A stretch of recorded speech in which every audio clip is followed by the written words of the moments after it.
Chapter 1, Reality, E-level cannon fodder, the laughingstock of the entire internet. The cold electronic voice, like an ice pick, sharply wedged into the deathly silence of the Dragon Country Security Bureau's highest command center. S-level Chosen One Zhu Long failed the rule analysis in the blood-red level dungeon, the Weeping Bride, with their mental form on the verge of collapse, forcibly withdrawing. Judgment, Dragon Country's strategy failed. Punishment initiated, the 7th super first-tier city of Dragon Country, Jinchang, will be enveloped by black mist in 10 minutes. Boom! This sound was like a hammer smashing the backbone of a nation. General Zhang Guodong's face, etched with the frost of many years, drained of color. His hand, pressed against the command platform, clenched so tightly that veins bulged, each one pale and taut, as if he were about to crush the metal surface. Zhu Long. Our last S-level has fallen too? Jinchang. My home. My home is in Jinchang. It's over, everything is over. Inside the command center, no more commands could be heard, only the stifled sobs and the futile buzzing of the instruments. On the large screen, the satellite images coldly presented the scenes of the apocalypse. Above the prosperous Jinchang, a visible mass of black mist, seemingly alive, was slowly rotating and descending. It was a tightening noose, about to strangle the city's throat. Meanwhile, the outcome of this global nerve-wracking strategy battle spread across the world. Lighthouse Country, National Security Broadcast Room. Chief Expert Smith, blonde and blue-eyed, showed a smile filled with superiority as he faced the camera. He adjusted his tie and spoke in a tone of pity, delivering the most cruel words. It is with great regret that we witness the end of an era. Dragon Country's Zhu Long was once dazzling, but it has been proven how fragile it is to rely solely on the reckless actions of a few heroes. When a hero falls, the entire nation becomes defenseless. He changed his tone, his voice full of unhidden arrogance. Look at them, they can't even find a decent replacement. An E-level? Or maybe a C-level? How can they face even more terrifying rule domains in the future? The golden age of Dragon Country is over. Mr. Smith is right, said the little village leader from Sakura Country, Kojiro, immediately chiming in with a malicious grin. Without strong backup forces, the so-called S-level is just a castle in the air. Jean Pujan from Universe Country pushed his glasses up. Our Universe Country has already established a complete team of chosen ones from S to F levels, ready to handle any situation at any time. This is something Dragon Country truly needs to reflect upon. These voices turned into the sharpest knives, stabbing deep into the hearts of every Dragon Country viewer. Sadness, helplessness, anger. These emotions intertwined, plunging the entire Dragon Country's online space into an oppressive grayness. Dragon Country Security Bureau Command Center. General. A combat officer suddenly raised his head, eyes bloodshot, and hoarsely growled, "We have to do something. The people. The people can't hold on any longer." Zhang Guodong looked at the negative comments scrolling across the screen, closed his eyes, and his chest heaved violently. When he opened his eyes again, only iron-like determination remained in his gaze. Initiate. Firefly plan. He spoke each word slowly, his voice as harsh as iron. Firefly plan? The surrounding core staff were all stunned. That wasn't a backup plan, it was Dragon Country's most helpless, yet boldest gamble, an alternative theory activated when conventional forces completely fail. This theory believed that some dungeons, especially seemingly harmless blank-level ones, might not require a powerful force to crack them, but rather an extremely special logic frequency or thinking model. What they needed to find was not a strong warrior, but a unique key that could unlock a specific lock. An absolute outlier. General, this is just an unproven theory. Execute the order. Zhang Guodong's gaze was unshaken. Immediately screen the files. Psychological resilience rating must be EX level. Yes. A file was instantly pulled up onto the main screen. His name is Lin Mo. Gender, male. Age, 22, second-year student at Dragon Nation University of Technology. Talent rating, E-level faint glow, effect, can vaguely sense nearby malice. Psychological resilience evaluation, EX level, evaluation report, extremely indifferent to macro-external stimuli, suspected lack of empathy. However, shows an extraordinary obsession and emotional fluctuations with micro matters related to personal areas of interest, presenting extreme contradictions. It's him. Zhang Guo looked at the slightly lazy ID photo and said in a deep voice. Take him secretly to the Security Bureau. Remember, absolutely no violence, it must be done politely. At the same time, Dragon Nation University of Technology, Boys Dormitory. Lin Mo stared at the computer screen. In the corner of the screen, the news of the Candle Dragon's strategy failure in Jinchang and Crisis was silently playing. But all his attention was on his game screen. Damn. Damn. Damn. Can that support player even play? Can he? Flashing up and applying weakness, what does that mean? Ha? I'm an assassin, bro. I just entered and you apply weakness on me, how am I supposed to deal any damage? Lin Mo kicked the desk leg hard, causing the instant noodles on the desk to shake 3 times. He stared fiercely at the gray failure on the screen, frustrated and pulling his hair, wishing he could climb through the network cable and punch his teammate. Just a little more. Just a little more and I could have gotten a pentakill. That play could have turned the game around. Exactly the same. Just like that idiot Candle Dragon. There was a better solution, but he insisted on fighting head-on. Only a pig brain would play like this. He was about to start the next round, when the dormitory door was quietly pushed open. 2 men in black suits, wearing sunglasses, and with expressions as cold as if they had just come out of a freezer, walked in. Lin Mo froze. Dude, here for a water meter check? You've got the wrong door, right? One of the men in black, with no expression, took out a red-headed document. Lin Mo, according to the National Special Talent, Firefly Plan, please come with us immediately. What the hell? Lin Mo was dazed for a moment, then reacted. Wait. Wait. I already know, let's go. His voice was steady, no longer with any panic from before. He whispered a few words in the ear of one of the men in black. After a quick tidy up, he was ready to leave with the men in black, and as he slowly walked toward the dormitory door, he suddenly stopped. Then he loudly shouted, veins popping on his neck. No. Let me report that stupid support first. The matchmaking system is a disaster. Then he left with the men in black. A ray of sunlight shone through the dormitory window, landing on the corner of a book that looked plain and unremarkable, only vaguely revealing the words family rules after years of wear. The global live stream suddenly switched its feed. A young man, looking somewhat frail, wearing a wrinkled t-shirt and beach shorts, his hair in a messy tangle, stood innocently in a pure white space. The live stream title was written in huge bold font. Dragon Nation's Last Hope? Earrank Chosen 1 challenges whiteboard level instance Happy Orphanage. Instantly, the global livestream chat was flooded with waves of mockery and sympathy. Lighthouse Nation, LOL. Is this Dragon Nation's secret weapon? A kid who looks like he was just dragged out of bed. Sakura Nation, look at his expression, he probably doesn't even know what's happening. So pitiful, like a lamb ready for slaughter. Cosmic Nation, E-level talent. Is this a joke? Is this Dragon Nation's self-destructive performance art? Dragon Nation can do it. Dragon Nation, keep going. Long live Dragon Nation. Dragon Nation, our Dragon Nation, do we really have no one left? Why him? Various voices slowly scrolled across the chat, some calm and optimistic, others serious and pessimistic. The camera zoomed in on Lin Mo's confused face. He blinked, muttering softly to the empty white space.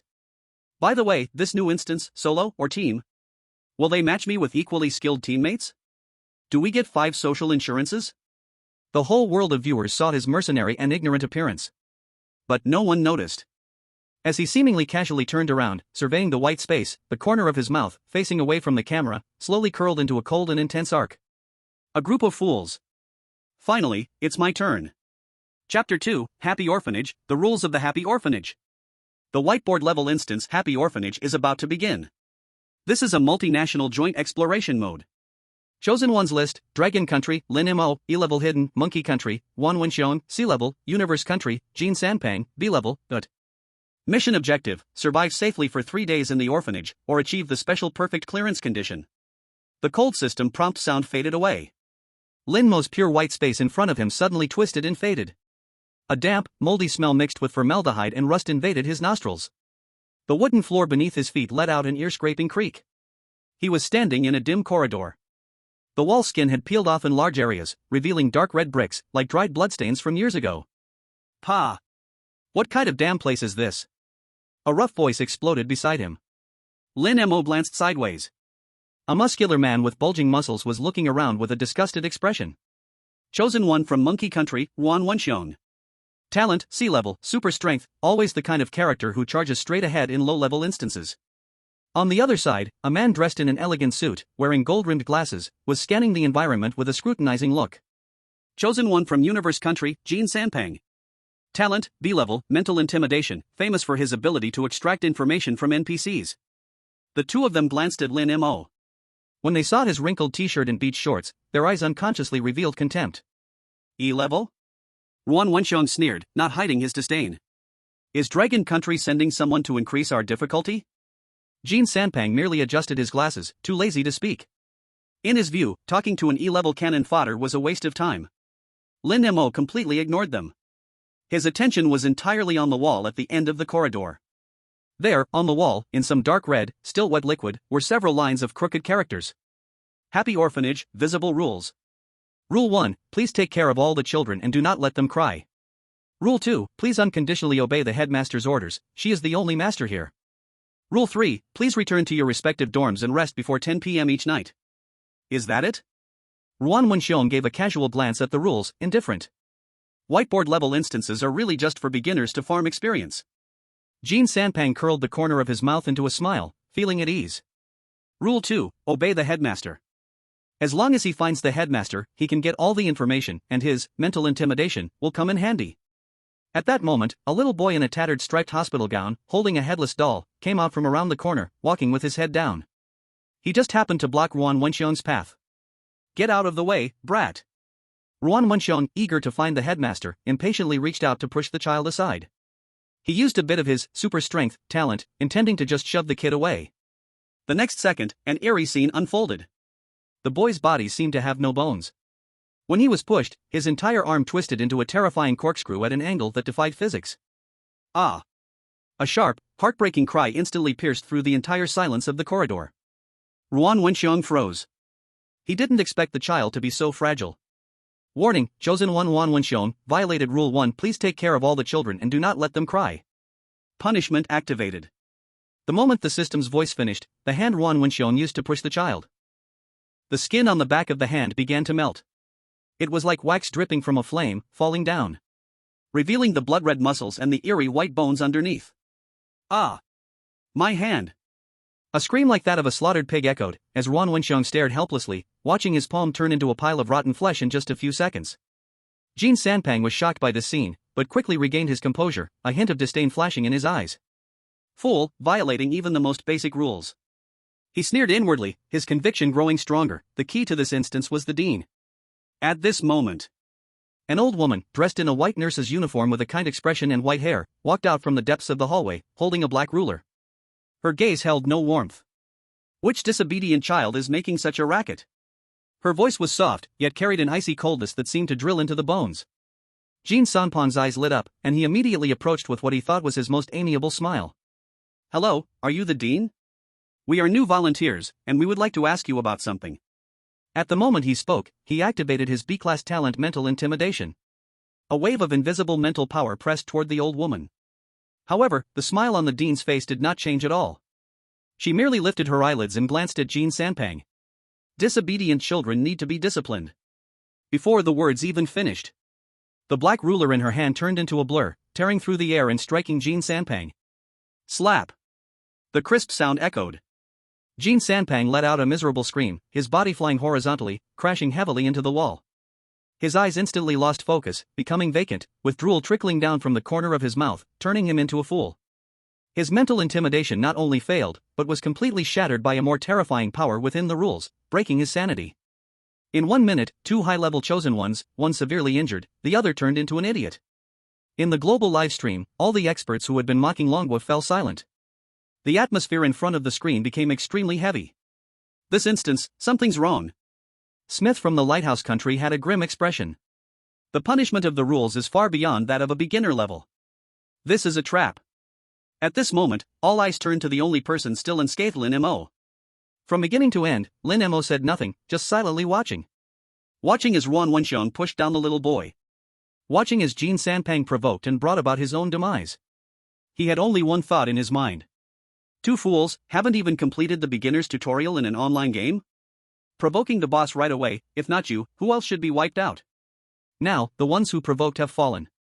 The little boy, whose arm had been twisted into a knot by Ruan Wenxiong, was still sitting on the ground, silently crying. Lin Mo sighed. He thought of a rule his father had taught him with a ruler: Lin family children, when outside, cannot bully the weak.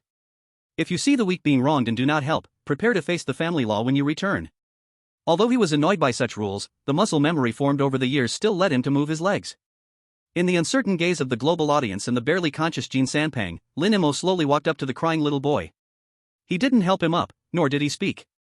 He just crouched down, took a piece of candy from his pocket. It was a strawberry-flavored hard candy he had grabbed casually from his desk before leaving the dorm. He clumsily unwrapped the candy, then gently placed the translucent candy into the little boy's unhurt palm. After doing all this, he stood up and stepped back, as though nothing had happened. In the hallway, the little boy's crying slowly stopped. The dean's cold, emotionless eyes rested on Lin Mo for 2 seconds, then slowly moved away. It was time for dinner. The dean led the three of them, including the severely injured Ruan Wenxiong and the mentally incapacitated Jin Sanpang, to the dining hall. On the long table, 3 large bowls of steaming meat porridge were placed. The porridge is grayish-green. There are unknown pieces of meat squirming inside. An indescribable, fishy stench fills the air. The dean wears a kind smile and sits down. Children, it's time to eat. Remember the rules. Ruan Wenxiong and Jin Sanpan's faces turn pale, their stomachs churning. How are we supposed to eat this? The live broadcast gives Lin Mo a close-up. He looks at the squirming bowl of meat porridge with a blank expression, without fear, without disgust. His gaze seems to be seriously thinking about something. In the Dragon Kingdom Command Center, General Zhang Guodong's heart is in his throat. What is he thinking? Chapter 3, Happy Orphanage. Eat without talking, sleep without speaking. The air at dinner is thick and cold, enough to make the most resilient nerves snap one by one. The gray-green lump of meat in the bowl is twitching slightly. Every tremor mocks the last remnants of human sanity. What the hell is this? The chosen one from the Cosmic Kingdom, Jin Sanpan, just recovered from the sharp pain of the cane, and now he stares at the food in front of him, his voice trembling uncontrollably. He suddenly looks up and yells at the dean sitting at the head of the table, "What you gave us to eat, is it human flesh?" The sharp question tears through the dead silence of the dining hall. The dean's professional smile instantly fades, like dry paint peeling off. In the Happy Orphanage, you must learn to be grateful. Her voice has no fluctuation, but it causes the temperature in the entire dining hall to drop to freezing point. Children who don't understand gratitude don't deserve to sit here. Warning, Chosen One Jin Sanpan, violation of hidden rule, do not question the food during meals. Punishment, stand and reflect. Before the words even finish, the chair under Jin Sanpan disappears into thin air.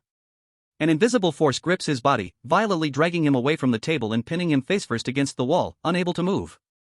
On the other side, Ruan Wenxiong from the Monkey Kingdom is scared half to death. His hand is still oozing foul, bloody pus, the pain piercing to his heart. When he sees Jin Sanpan's fate, his breath stops.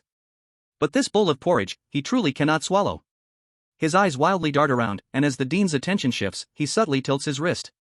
The squirming meat porridge silently slides off, spilling onto the floor by his feet. He thinks it's flawless.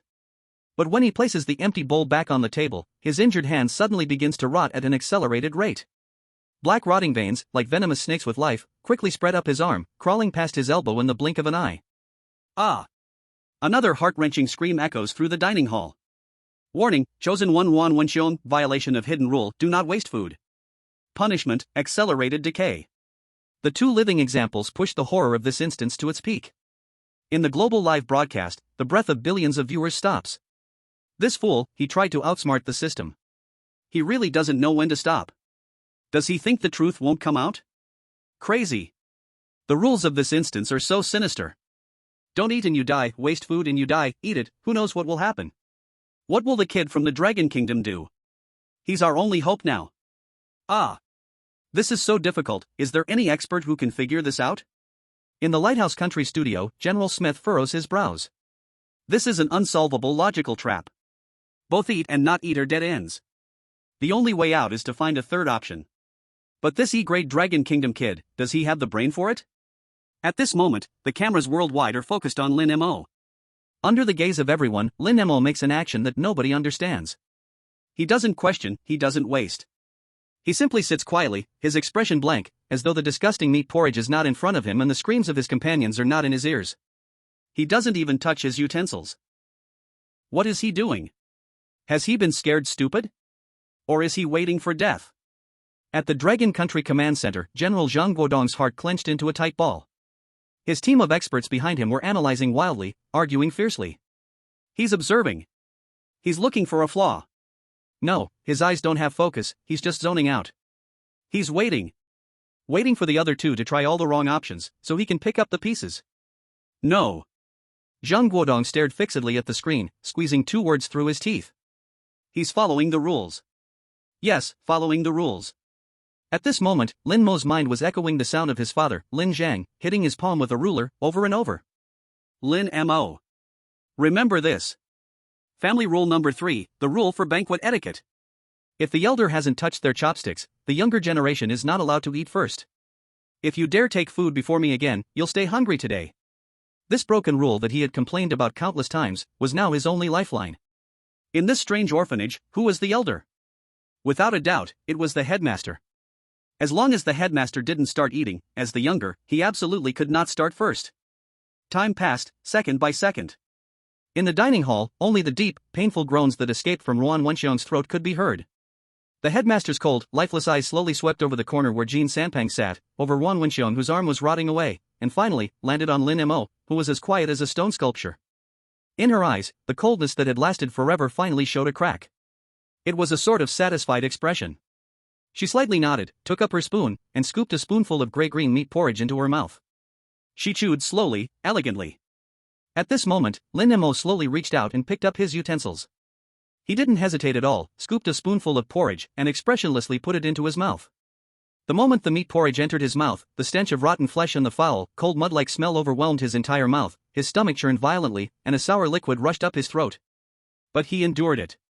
Because another family rule rang in his mind like a warning bell. Family rule number 7, do not speak while eating, do not speak while sleeping. When eating, even if the sky is falling, you must swallow what's in your mouth first. Do not make a sound. This is the most basic respect for food. Lin Mo chewed in silence, swallowed in silence. The whole time, he said nothing, his actions so standard they seemed to be instincts carved into his bones. His bizarre behavior not only left the global audience and expert team speechless, but also caught the attention of another presence in the restaurant. In a dim corner of the restaurant, there had been a little girl NPC sitting with her knees hugged to her chest. She was like a shadow of someone with social withdrawal, completely invisible from the start to the end. But now, her gaze was firmly locked onto Lin Mo, who was quietly drinking his porridge. The numbness and lifelessness in her eyes were starting to melt away, replaced by a kind of curiosity, even a silent trust. Finally, Lin Mo finished the last spoonful of porridge in his bowl. The global audience's hearts were in their throats. He finished eating. What's going to happen to him? Will his body start rotting like that person from the monkey country? But nothing happened. Yes, nothing happened at all. Lin Mo placed the bowl down safely. Lin Mo had thought he would feel sick, but after swallowing the porridge, a warm current spread throughout his body, making him feel particularly comfortable. He even let out a satisfied burp after finishing. Smith from Lighthouse Country nearly dislocated his jaw. How is this possible? He ate and nothing happened? This defies logic. It's luck. It must be damned luck. At the Dragon Country Command Center, a suppressed cheer burst out. It worked. He survived. This is too interesting. The ones who didn't drink the porridge had problems, but the ones who drank it didn't. General Zhang Guodong slammed his fist on the table in excitement. I understand now. This test is not about strength, not about intelligence, but about absolute obedience to the rules. At this moment, someone explained that perhaps Lin Mo followed the rules, so drinking the porridge was no problem. If he had drunk it first, he would probably have been punished. Dinner ended. The dean announced free activity. Just as Lin Mo was about to leave the dining hall, the little girl who had been hiding in the corner suddenly ran over like a flash of lightning.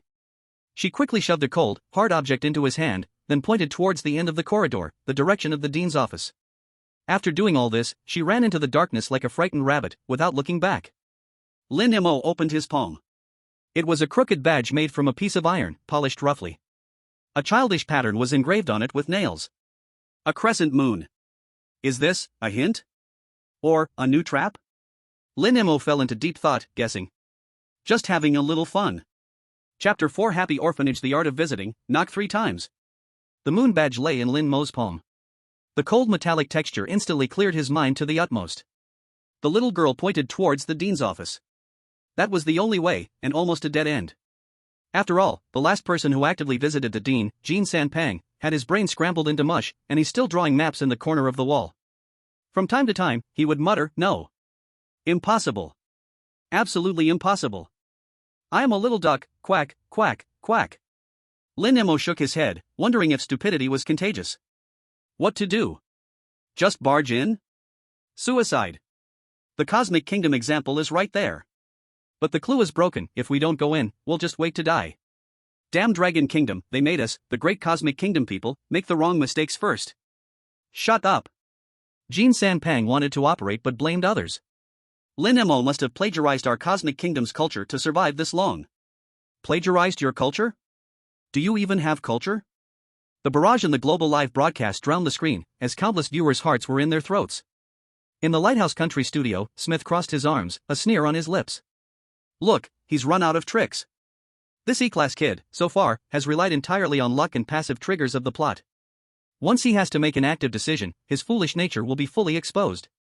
I bet he will either wander around like a coward at the door, or like Jean Sanpang, recklessly rush in and die.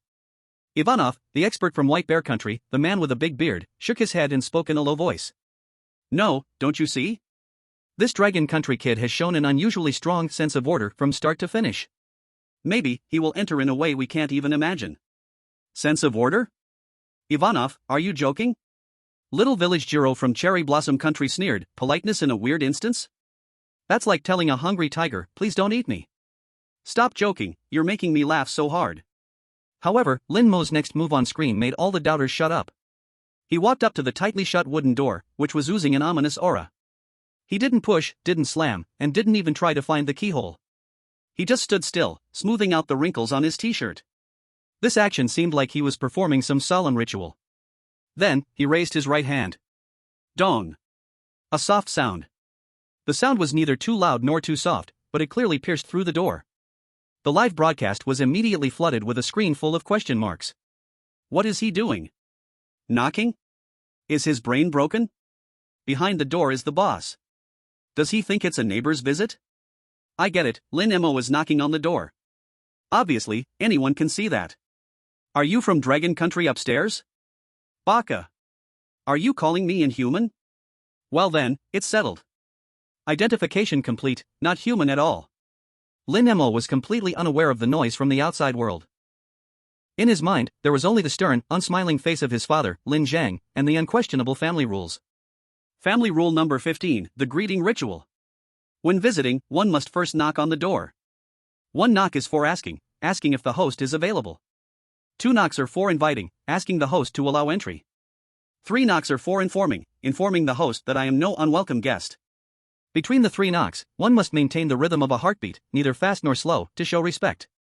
He waited for 2 seconds, his heartbeat steady, and then raised his hand again. Thud.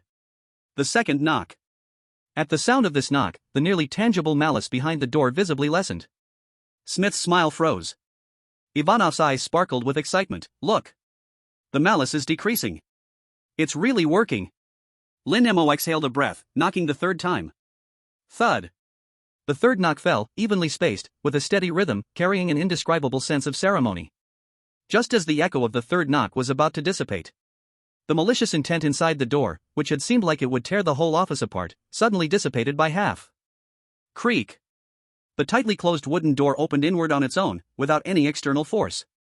A gap just wide enough for one person to pass through. The door, it just opened. Peacefully, automatically, it just opened.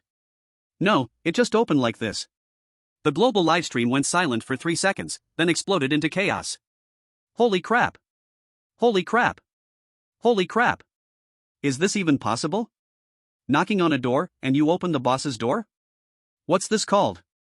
The polite breaking and entering method? I'm stunned, truly stunned. All the horror games I've played, the whole worldview just collapsed at this moment. Where's the expert from the Lighthouse Nation? The one who said he'd die just now. Come out and take a walk. God of Lin. The 3rd knock didn't just open the door, it also opened Smith's face. Smith's face turned a pig liver color, his teeth clenching and chattering, his eyes fixed fiercely on the screen. Impossible, this can't be. The rules must have failed? Yes, it must be a coincidence. At the Dragon Country Command Center, General Zhang Guodong slammed his fist onto the desk, making a loud noise. Beautiful. Absolutely beautiful. The young experts behind him looked at Lin Mo with eyes that had shifted from initial worry to absolute worship. I understand now. The greeting ritual. The core of this quest isn't combat, it's role-playing. We must play the part of a well-behaved child. Lin Mo has completely grasped the rules. Oh my god, this idea to break the stalemate is like a dimensional strike. Inside the instance, Lin Mo had no idea how his simple knocking had caused such a massive stir outside. He just silently complained in his mind, thank God, this damn rule actually worked. If it didn't, I'd be ready to kick the door down next. He sidestepped and walked through the door gap. The office was dim, with only an old desk lamp casting a corpse-like yellow glow. The headmaster sat behind the desk, her kind yet cold smile flickering in the light and shadow. Her eyes were fixed, unblinkingly, on Lin Mo. You are a well-behaved child. The headmaster spoke slowly, her voice like two blocks of ice rubbing together. A chill ran down the back of Lin Mo's neck. Here it comes, the boss's plot. The headmaster opened a drawer, took something out, placed it on the desk, and slowly pushed it toward Lin Mo. An apple. A bright red, plump apple, which even glimmered with an ominous oily shine in the dim light. A reward for the well-behaved child. Eat it. The headmaster smiled and repeated, eat it. Lin Mo stared at the apple, his pupils suddenly shrinking to the size of pinpricks. His E-level talent, Glimmer, was giving off a warning with unprecedented intensity. This wasn't just normal malice perception. It was a sharp, excruciating pain, as if countless poison needles were piercing into his brain. In his vision, beneath the bright red skin of the apple, countless twisted, silent screaming faces seemed to be struggling. This was a trap. A deadly trap disguised as a reward. The hearts of global viewers, once again, are tightly gripped. Don't eat it. Don't eat it. This apple is definitely dangerous. This is the ultimate test. If you eat it, you're dead for sure. Linshin, please don't eat it. I believe Linshin can definitely solve this. Here it comes. It's finally here, those damn people from Longwa are about to fail. This apple must be from our universe country. Smith saw the scene, and his spirit suddenly perked up, immediately shouting, look. I told you. The previous ones were just coincidences. This is the real test. An apple full of curses. If he dares to touch it, it will trigger the death rule. He's done for. No one can save him this time. Lin Mo stood still in place, motionless. His brain was working wildly. The dean's smile remained kind, but those eyes carried a coldness that brooked no refusal. The rules say you must be a well-behaved good child. A good child, would they refuse the dean's kind reward? But his talent was screaming wildly, warning him that if he ate this, his soul would be instantly devoured. Eating means death. Not eating, however, goes against the good child rule, and that too, might also be death. This is an unsolvable deadlock. What should he do? What should he do? Chapter 5 The happy orphanage the elder gives, cannot refuse. The apple, as red as a heart, quietly lay on the table. The ominous aura it emitted was so thick, it almost seemed to solidify. Lin Mo's E-level talent, faint light, was sounding alarms in his brain, the mental pain growing more intense with each passing moment, as if countless needles were piercing his temples. Danger! Run! In the global livestream room, hundreds of millions of viewers had their hearts in their throats. Run! It's as red as blood, it's definitely a poisonous apple. Lin Shin, don't! Run! This is a death choice. Eating means death, not eating will anger the dean, also death. It's over, there's no way out now, this is a deadlock. Lin Shin will definitely solve it. At the Lighthouse Country Command Center, Expert Smith leaned forward in excitement, his cheeks flushed with a sickly shade from the thrill. Yes. That's it. This is the essence of rules-based scenarios. Using a seemingly kind gesture to package a certain death trap. He's finished. This E-level kid from Longwa, his luck has run out. His eyes were glued to the screen, the corners of his mouth twitching as he began imagining the scene where Lin Mo reached for the apple and was instantly erased into a blood mist by the power of the rules. At the Longwa Command Center, the air was so heavy it was hard to breathe. General, the talent feedback shows that the apple contains extreme malice, both physically and according to the rules, it's a trap. Absolutely cannot touch it, a data analyst's voice trembled in tension. General Zhang Guodong did not respond, his ironclad fists were so tight his knuckles turned white. This was the most crucial step. One wrong move, and there would be no return. In the scenario office, Lin Mo stood motionless. Sweat beaded on his forehead, running down his cheek, bringing a cold sensation. His mind was undergoing a storm. The faint light alarm means the apple itself is deadly. If I eat it, my body might instantly collapse. But the dean gave me this apple.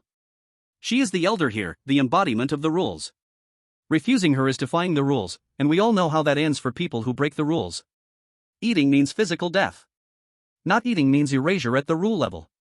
An unsolvable deadlock. Just as his mind was about to be torn apart, a family rule he had despised countless times surfaced from the depths of his memory without warning. It was an afternoon during Chinese New Year. His least favorite seventh aunt tried to force a red envelope into his hands. He refused in front of everyone, I don't want it. That night, in the ancestral hall, the sound of the bamboo ruler hitting his palm was both painful and loud. His father, Lin Zheng's words, seemed to be carved into his bones. Lin Mo. Rule number 19 of the family rules, the gift given. When an elder gives, it cannot be refused. No matter how disgusting you feel inside, no matter how much you don't want it, you must take it with both hands, then thank them. This is respect for the elder, this is the rule. You can throw it into the trash later, but you must never refuse the elder's face in front of them. This is the rule. When an elder gives, it cannot be refused. When an elder gives, it cannot be refused. In Lin Mo's dark eyes, a light suddenly sparked. All the chaotic clues were instantly connected. The core of this copy is not survival, it's acting. I must play the role of a well-behaved child. A well-behaved child, when facing an elder's gift, what will they do? Would they refuse? Absolutely not. So, the refuse option has been wrong from the beginning. It's the road to death in role-playing. Then, acceptance is the only way to survive. He continued digging deeper. Since acceptance is the correct answer, the apple's malice is not to directly poison me. Its malice itself is a test. It's testing whether I understand the rules. This logic formed in his mind in the blink of an eye. It seems Lin Mo is moving, an analyst excitedly said. Under the terrified gaze of the global audience, Lin Mo moved. He took a step forward. He didn't directly reach out to grab the apple. Instead, he adjusted his collar and, facing the smiling principal, bowed deeply and respectfully. Then, he straightened up, stretched out both hands, palms up, in an almost devout manner, steadily holding the crimson apple. Thank you, principal. He spoke softly, his tone extremely sincere. The moment his fingers touched the apple's cold surface, the huge malice that had been gnawing at his mind, almost tearing his spirit apart, suddenly melted away like snow, vanishing without a trace. The alert sound of Miko lights suddenly stopped. What? Smith's jaw nearly hit the control panel as he screamed in disbelief. How is this possible? The malicious reaction is gone? This doesn't make sense. Smith's face turned as red as an apple from anger. Lin Mo held the apple, his expression calm. He opened his mouth and took a bite of the apple. Crunch! A crisp, juice-filled sound exploded in the dead-silent office, also blasting through the microphone and echoing in every live stream room around the world. Everyone held their breath. 1 second. 2 seconds. 3 seconds. Lin Mo was unharmed. He even chewed carefully a couple of times, then nodded and vaguely commented, very sweet. Thud. Smith collapsed, drained of strength, slumping back into his chair, his face as white as paper, muttering absent-mindedly, impossible, this can't be. He's just lucky he just guessed right. His worldview, the data supremacy and logic supremacy of science that he had believed in, was being shattered piece by piece by this Dragon Kingdom youth in a way he couldn't even begin to understand, almost like witchcraft, punch by punch. The Dragon Kingdom command center erupted from its extreme silence, transforming into a roaring applause and cheers like a tsunami. He won. He won again. Lin Mo won. This isn't gambling. This is a crushing victory in cognition. He completely saw through the essence of this copy. General Zhang Guodong's bloodshot eyes filled with hot tears, spilling over as he looked at the young man eating the apple on the screen, his gaze filled with indescribable satisfaction and pride. In the copy office, the principal watched Lin Mo eating, and the formulaic cold smile on her face seemed to warm a little. She nodded with satisfaction. Lin Mo quickly finished the apple. When he bit into the last piece, his teeth hit something hard. He spat it into his palm and looked. It wasn't an apple core. It was an old, rusty brass key. A key? A way to pass the level? Lin Mo looked at the key in his hand. The moon badge the little girl gave him flashed through his mind immediately. Everything connected. He held the key, bowed again to the dean, and then turned to leave the office. In the dim flickering light of the corridor, he began his search. Soon, he found a small door that was almost hidden, blending seamlessly with the wall. On it, he saw a moon symbol drawn in chalk, exactly the same as the badge pattern.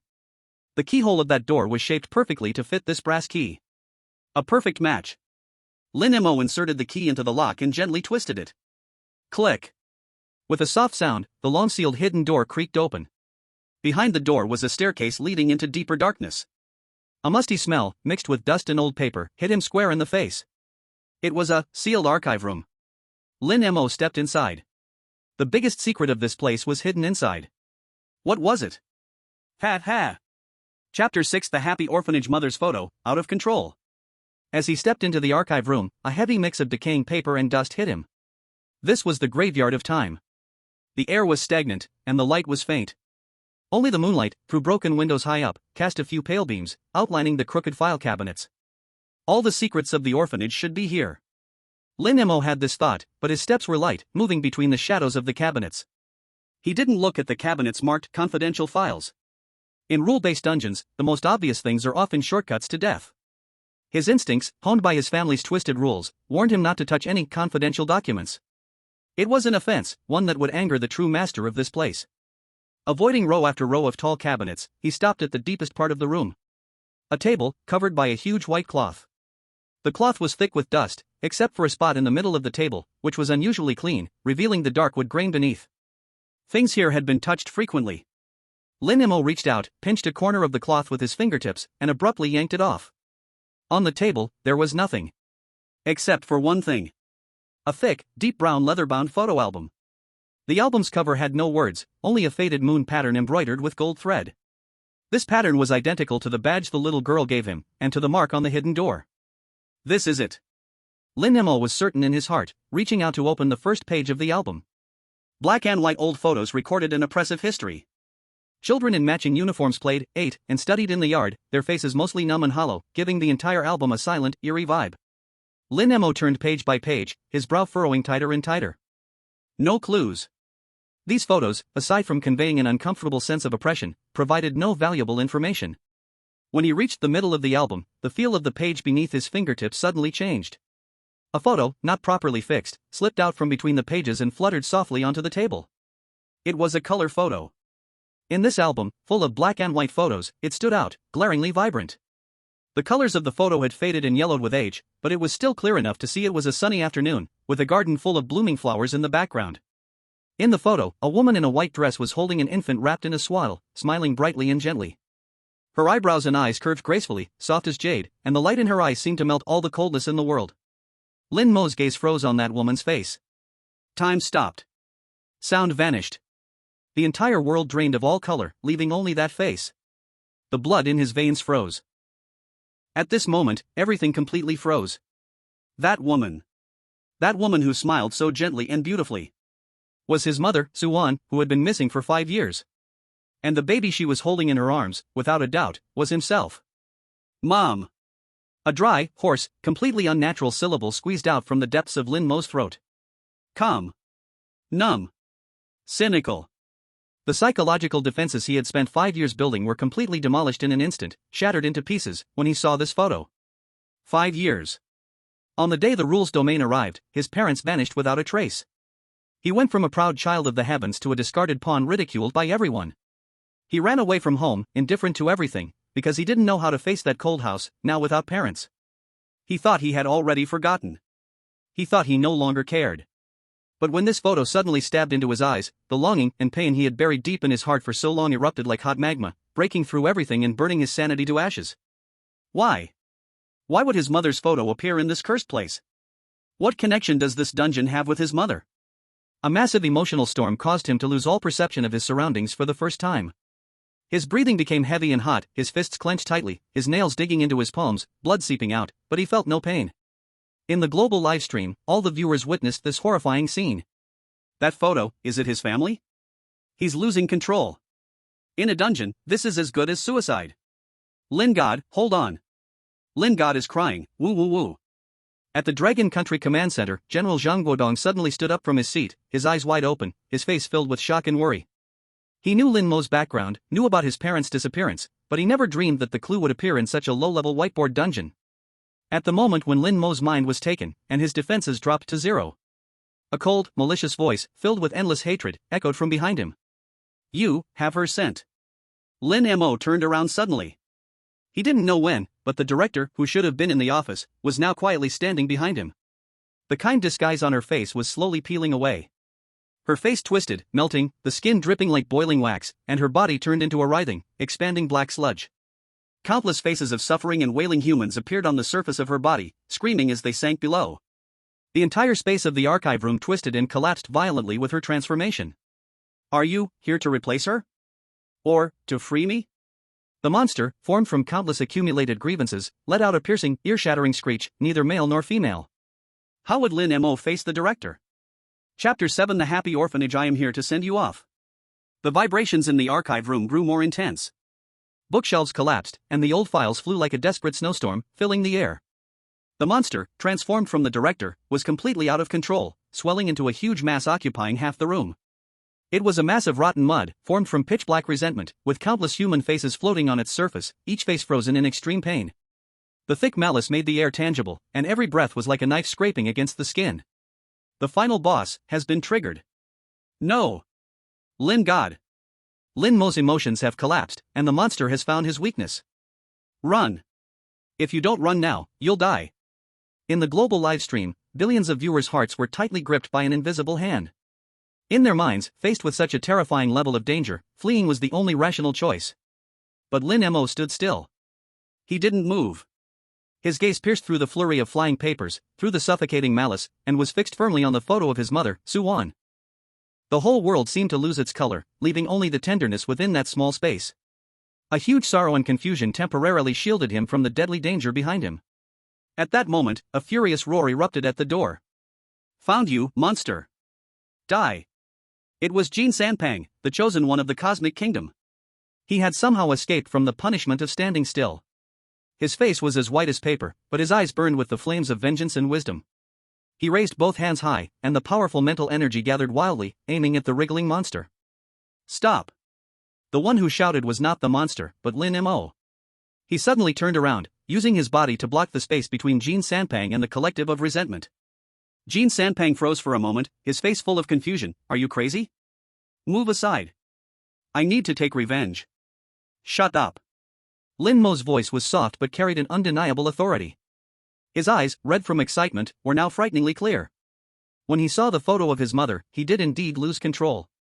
But it was that very loss of control that instantly pierced through all the fog. The source of the resentment in this instance was not some demon or monster. It was longing. It was regret. It was love. It was the twisted, inescapable obsession of this entity, made of countless orphans' resentments, for the woman in the photo, his mother, Su-Wan. It wasn't attacking him. It was asking for his help. Lin Mo ignored Jin Sanpang, whose thoughts had crashed. He slowly turned back and faced the hideous, terrifying collective of resentment. Then, he made a move that left the entire world's mind in a blank state. He spoke slowly to the global live broadcast, or rather, to the billions of viewers behind the camera who couldn't understand his actions. This was the first and only sentence he said in this instance, a sentence that would be recorded in history. This is not a battle. His voice pierced through the microphone, echoing clearly in every corner of the world. This is a long overdue funeral.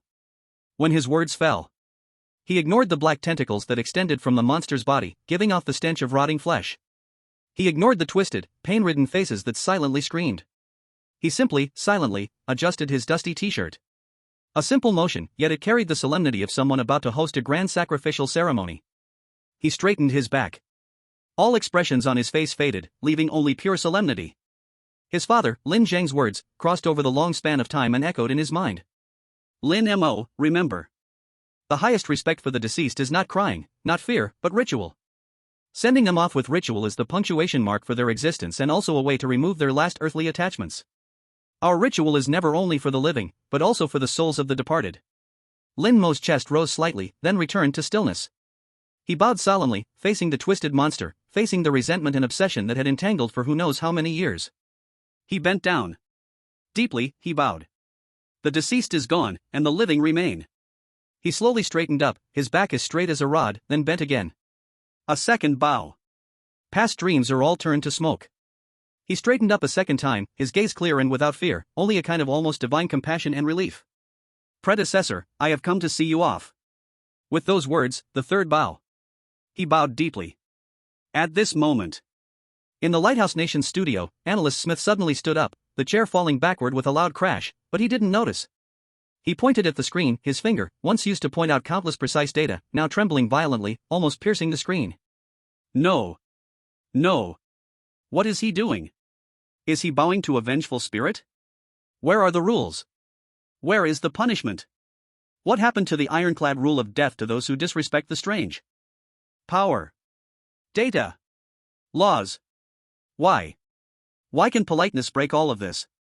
The theory he had believed in for a lifetime, built upon countless death cases and data models, was in front of Lin Mo's simple three bows. It didn't collapse. It was directly erased from existence. At the same time, in the Dragon Kingdom Command Center, a pin drop could be heard. General Zhang Guodong, along with all the elderly experts and scholars behind him, stood up. They adjusted their clothes and looked at the screen, their expressions solemn. What they saw was no longer a chosen one conquering a dungeon. It was an ancient and great civilization using its deepest and gentlest wisdom to comfort a soul lost for centuries.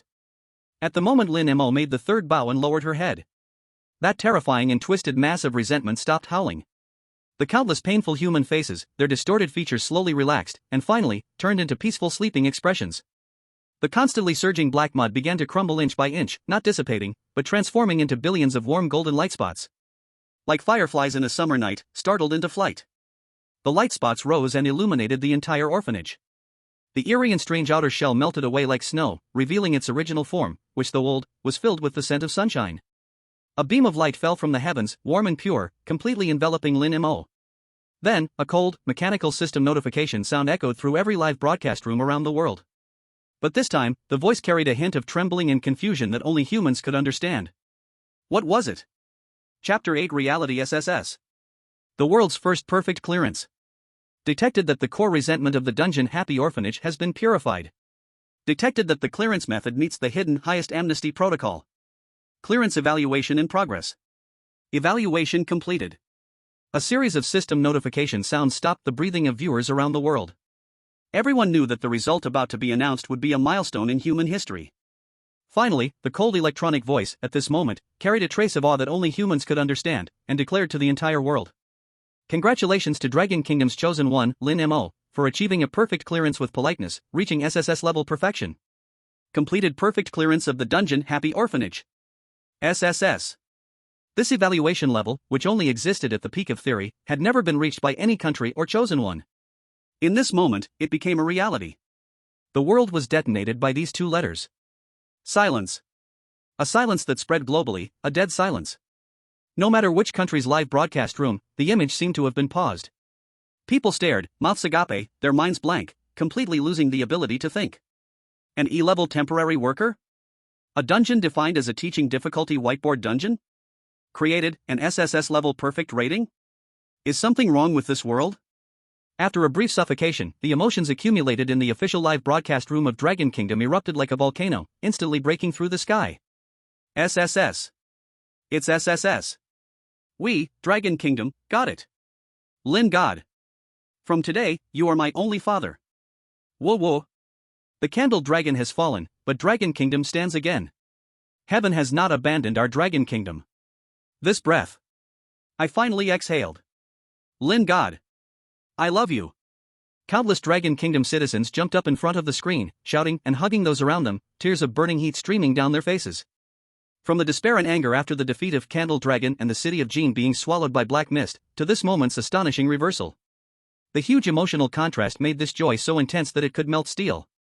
Dragon Kingdom's National Security Bureau Command Center. Good. Good. Good. General Zhang Guodong repeated the word good 3 times, each word separated by a heavy pause. This battle-hardened soldier's eyes were bloodshot, and tears couldn't stop falling. He slammed his hand on the table. Standing straight, he saluted the somewhat lazy figure on the screen with the most standard military salute of his life. Meanwhile, expert groups from countries around the world fell into a deeper silence. In the broadcasting studio of the lighthouse country, Smith slumped in his chair, as if all the bones in his body had been pulled out. His eyes were vacant, his lips slightly moved, but no sound came out. The young man he had disdainfully called cannon fodder and lucky boy had given him, and the entire lighthouse country, a silent yet loud slap to the face in a way he could never understand. Cherry blossom country, universe country, sun never sets country. All the experts who had previously echoed Smith wished they could disappear from the broadcasting studio right then and there. The system announcement was still ongoing. Due to Dragon Country's chosen one Lin Mo achieving an SSS level perfect evaluation, Dragon Country will receive the following national rewards. 1. Special item, Black Fog Purification Core 1 piece. Effect, can instantly purify a small black fog city and make it immune to black fog erosion for the next 100 years. 2. Special building, Spiritual Energy Spring 1 piece. Effect, can slowly increase the basic spiritual strength of all citizens within a designated area, greatly increasing the awakening chances for highly gifted chosen ones. 3. S-Level Technology Blueprint, Controllable Nuclear Fusion Fundamentals and Applications Comprehensive Guide 1 piece. Boom! If the SSS evaluation shook everyone's soul, then these 3 rewards were 3 mountains that could change everything in the real world. Black Fog Purification Core. Jinchang is saved. Spiritual Energy Spring. Dragon Country's extraordinary power in the future will surge forth like a fountain, endlessly. Controllable nuclear fusion. This is the ultimate technology capable of shaking the entire world's energy pattern and changing the course of human civilization. Any one of these would drive a superpower completely insane. And now, Dragon Country received all three at once. Crazy. This world is utterly insane. A reward from a whiteboard copy, why is it richer than the red copy? Just because of that SSS evaluation? This isn't fair. The expert groups from various countries could no longer maintain their calm facade, and the flames of jealousy and greed burned fiercely in their eyes. At this moment, in the center of the story, Lin Mo. He was wrapped in a warm beam of light, returning to the pure white space before entering the copy. In front of him appeared the excited face of General Zhang Guodong, his features slightly distorted with emotion. Lin Mo. Well done. You are the greatest hero of our Dragon Country. On behalf of the country and the people, I thank you. General Zhang's voice had a tone of tears, slightly choked. Lin Mo looked at the excited general and reached up to scratch his messy hair. His face wore a pure, shy smile. He paused for a few seconds, as if trying hard to organize his words. Global audiences held their breath, waiting for his speech, perhaps humble, perhaps a passionate patriotic declaration. However, Lin Mo spoke up. General Zhang. What do you want to say? How much is the reward money? Can it be directly transferred to my card? He asked seriously. I want to get a new computer, my old one is a bit laggy for gaming. The passionate expression on General Zhang Guodong's face froze instantly. In the Dragon Country Command Center, there was a silence. The global live streaming room fell into an eerie silence lasting several seconds. And then. Ha ha ha ha. I'm a fan. I totally became a fan right there. This guy is so real. The national hero only wants a new computer to play games, this reason is flawless. So cute. I love it. Love it. Lingard, I'll crowdfund for you. Buy the top spec alien one. Complete set. Lin Mo's lazy, money-loving heart set against his recently achieved monumental achievement created a strangely indescribable contrast. This contrast instantly ignited his popularity, skyrocketing at an unbelievable speed. General Zhang Guodong looked at him, speechless, just as he was about to say something, his expression unexpectedly turned extremely serious. Lin Mo. His voice deepened. You temporarily cannot return to school. Ah. Lin Mo was stunned, why? Isn't the bonus paid in cash? No. Zhang Guodong's eyes turned sharp, each word hitting hard. Your performance has made you a thorn in the side of certain countries, a pain in the flesh. They will not let you go. The Dragon Country will forever be your strong backing. To protect your safety, you should stay with us for now. Chapter 9, Reality, the Holding and Killing of the Lighthouse Country. Lin Mo's SSS level perfect evaluation exploded like a nuclear bomb in the global chosen order dominated by the Lighthouse Country. The lake was blasted open, balance torn apart. Overnight, the Dragon Country transformed from a tragic character pitted by the world into the most mysterious player on the table. And Lin Mo's name, with the efficiency of a virus, invaded the highest encrypted folders of every intelligence agency worldwide. E-level talent, SSS level evaluation. An Eastern person breaking the deadlock with ritual. He is not just clearing levels, he is educating those things. Various headlines, either terrifying or praising, dominated all media front pages. This made the Lighthouse Country, which always considered itself the beacon of human civilization, feel a threat and a deep-rooted humiliation. In the Lighthouse Country, the highest strategic command center, codenamed White House. Waste. A bunch of wastes. The 3 A-level elite teams we sent out didn't even stir a single wave before being completely wiped out. I know. Adams turned around, and in his ice blue eyes was an absolute confidence. So, this time, I will lead the team myself. And, in my name, I will extend an invitation to all chosen ones around the world.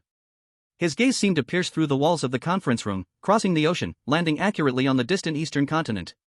Especially, that SSS-level rookie king from the Dragon Country, Mr. Lin Mo, who was hailed as the prophetic seer. The next day, a heavy news released by the Lighthouse Country official ignited the world. Lighthouse Country S-level chosen 1 Adams will form humanity's strongest joint team to conquer the Crimson-level dungeon mirror image, and extend the most sincere invitation to SSS-level rookie king Lin Mo from Dragon Country. At the press conference, Adams appeared in person, fervently praising Lin Mo. Mr. Lin Mo is a genius of an era. He has revealed another path to truth for us. His wisdom should not belong only to the Dragon Country, but is a precious treasure for all humanity. I, Adams, represent all chosen ones who seek the truth, and I strongly request Mr. Lin Mo to join us. We firmly believe that his presence is the only guarantee for the success of this conquest. This was an extremely vicious death by flattery. They lifted Lin Mo onto a pedestal, tightly binding him and the dragon country with the moral shackles of all humanity. Reject? The dragon country would bear the shame of selfishness and neglecting human safety, instantly wiping out all their accumulated prestige. Agree?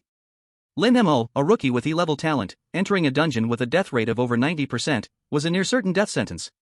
The lighthouse country didn't even need to lift a finger, the oddities in the dungeon could tear him to pieces. Even if he miraculously survived, he would undoubtedly expose all the secrets of his etiquette. It was an open trap. A trap that you see clearly yet have to force yourself to step into. Bastards! A group of robbers dressed in the clothes of civilization. In the command center of the dragon country, General Zhang Guodong trembled with rage, his fists turning white. He could see everything clearly but was helpless to act. The entire dragon country was being roasted over a fire. This was no longer a crisis for Lin Mo alone, it was a grand gamble that put the nation's fate on the line. Just when he was anxiously distressed and at a loss, an encrypted communication request popped up. It was Lin Mo. Zhang Guodong took a deep breath and connected the communication. General, I saw the news. Lin Mo's voice came from the receiver, lazy like he had just woken up. Lin Mo, you, Zhang Guodong's throat was dry, 1,000 words stuck in his chest, but he didn't know where to start. I'm going. Lin Mo said decisively. What? Zhang Guodong abruptly stood up, do you know what that place is? It's a crimson-level dungeon. It's a grave that Adams dug for you. I know. Lin Mo yawned, his voice carrying a hint of a smile, but didn't they say, I am the SSS-level rookie king, but prophetic seer? That's death by flattery. Zhang Guodong shouted. I know. Lin Mo smiled, and abruptly changed the subject. However, General, I think they are also right. I am SSS level now, my worth is different. This business trip to sacrifice myself on no, to save the world, the allowances and benefits, shouldn't they be at the highest standard? Zhang Guodong was momentarily stunned by his sudden twist, and all his sadness and anger instantly scattered, leaving him dumbfounded. In such times, this kid is still calculating this? What do you want? Zhang Guodong asked impatiently. Lin Mo on the other end seemed to be seriously counting on his fingers. First, the business trip allowance should be according to the standard for the president's visit from the lighthouse country, right? Double. Then there's the danger allowance, the crimson level dungeon, with a death rate of 90%, this risk factor should be maxed out, with 2 more zeros added at the back, isn't that too much? And also, compensation for mental distress. You think about it, being with that group of hypocrites led by Adams, breathing the air of falsehood, is a tremendous torture for my spirit, this should be counted as a cost. Oh right, my gear. I can't exactly wear these big beach shorts, can I? I have to represent the dragon country, so a custom-made suit is a must, the kind that is bulletproof, stab-proof, and radiation-proof. And the shoes must be top of the line, the kind with built-in GPS and mini-bombs. Listening to Lin Mo talking nonsense seriously, the huge stone in Zhang Guodong's heart miraculously fell to the ground. He took a long breath and smiled. This kid always knows how to surprise you. Perhaps, this is not even about bargaining. This kid is telling himself in his own way, General, don't worry, I'm confident. Alright. I promise you. I'll find you the best tailor for the suit. I can even fit rocket boosters in your shoes. Zhang Guodong gritted his teeth and spoke each word slowly, hanging a standard politician smile. But Lin Mo could see the restless, control-hungry beast lurking beneath that smiling mask. To Adam's left was the ghost shadow from the Cherry Blossom Nation. A dried-up man, holding a long knife that didn't match his height, looked like a piece of rotten wood soaked in formalin. His gaze assessed which parts of the prey could be taken apart and sold for a good price. Talent, A-class ninja. To Adam's right was Anna from the Polar Bear Nation. A tall, blonde woman, with the talent, A-class absolute 0. She showed no hostility, her ice-blue eyes were pure curiosity, like observing an experimental animal about to be dissected.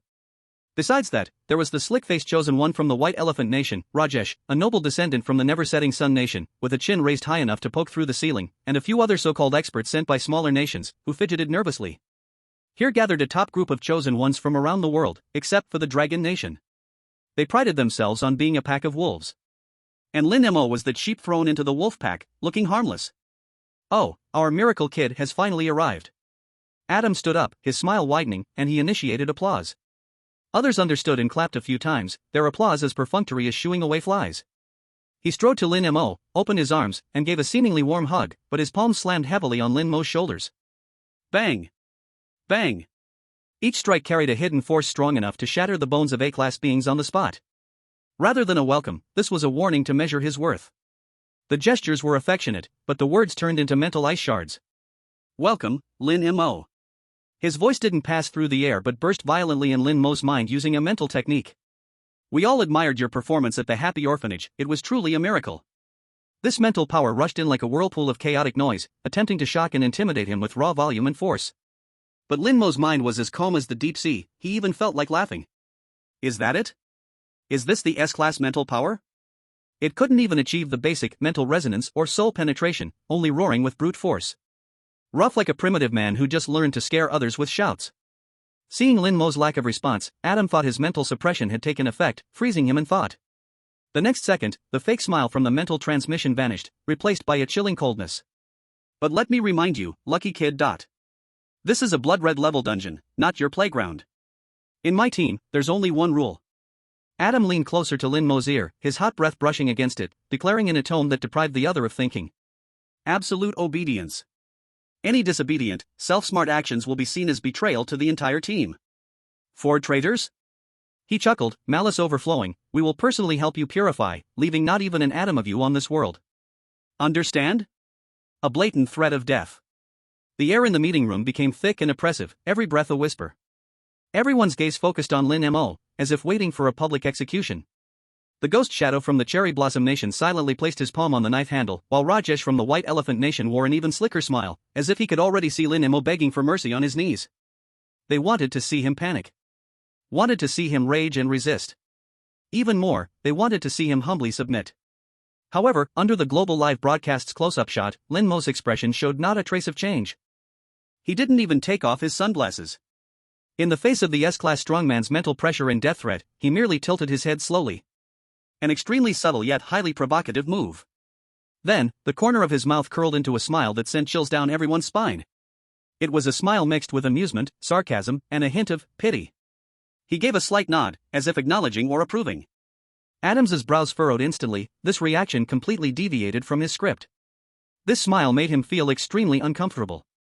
Just then, Lin Mo's lips moved slightly, uttering a sentence in a voice softer than air, only he could hear, the ancient rule of the Dragon Kingdom. Oh? Your rules? But?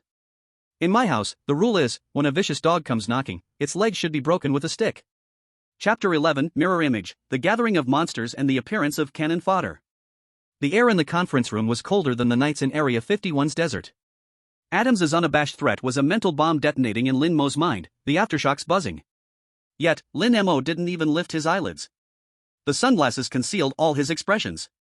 He merely used his tongue to gently push the tasteless lollipop stick from one side of his mouth to the other. Oh? Your rules? But my house's rule is, when a vicious dog comes knocking, its legs should be broken with a stick. This whisper was his most direct response to this banquet of traps. The moment he stepped into this room, he understood he had entered a beast arena more dangerous than any dungeon. There was no peculiarities here, yet it was more terrifying than the bizarre. Because the hearts of these people were the most twisted rules. Adams was quite satisfied with the pressure he created. He straightened up, putting on a perfect Hollywood smile again, as if the person who just issued a death threat was not him at all. He looked around the room, his voice booming with a leader's might. Ladies and gentlemen, since our hero from the Dragon Kingdom has arrived, let our joint strategy meeting officially begin. Adams walked straight back to the main seat, sitting with an air of dominion. The chosen ones beside him had different expressions, forming a vivid tableau of humanity. The shadow from Sakura Country, the thin man holding a long knife, had his eyes closed the whole time, ignoring everything around him. But Lin Mo's intuition caught a snake-like sensation, fiercely locking onto him. This guy was a pure predator, responding only to strong opponents and prey. Clearly, he now considered Lin Mo as the latter. Anna from White Bear Country, the tall blonde woman, was studying Lin Mo with great interest. Her gaze was direct, devoid of hostility, a pure curiosity. That look was like a scientist seeing a new species that couldn't be classified, longing to dissect and study it.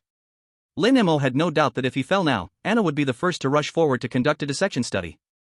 As for Rajesh from White Elephant Country, the man with an oily smile so slick he could slide right into a frying pan, flashed Lin Mo a standard smile with 8 teeth, waving enthusiastically.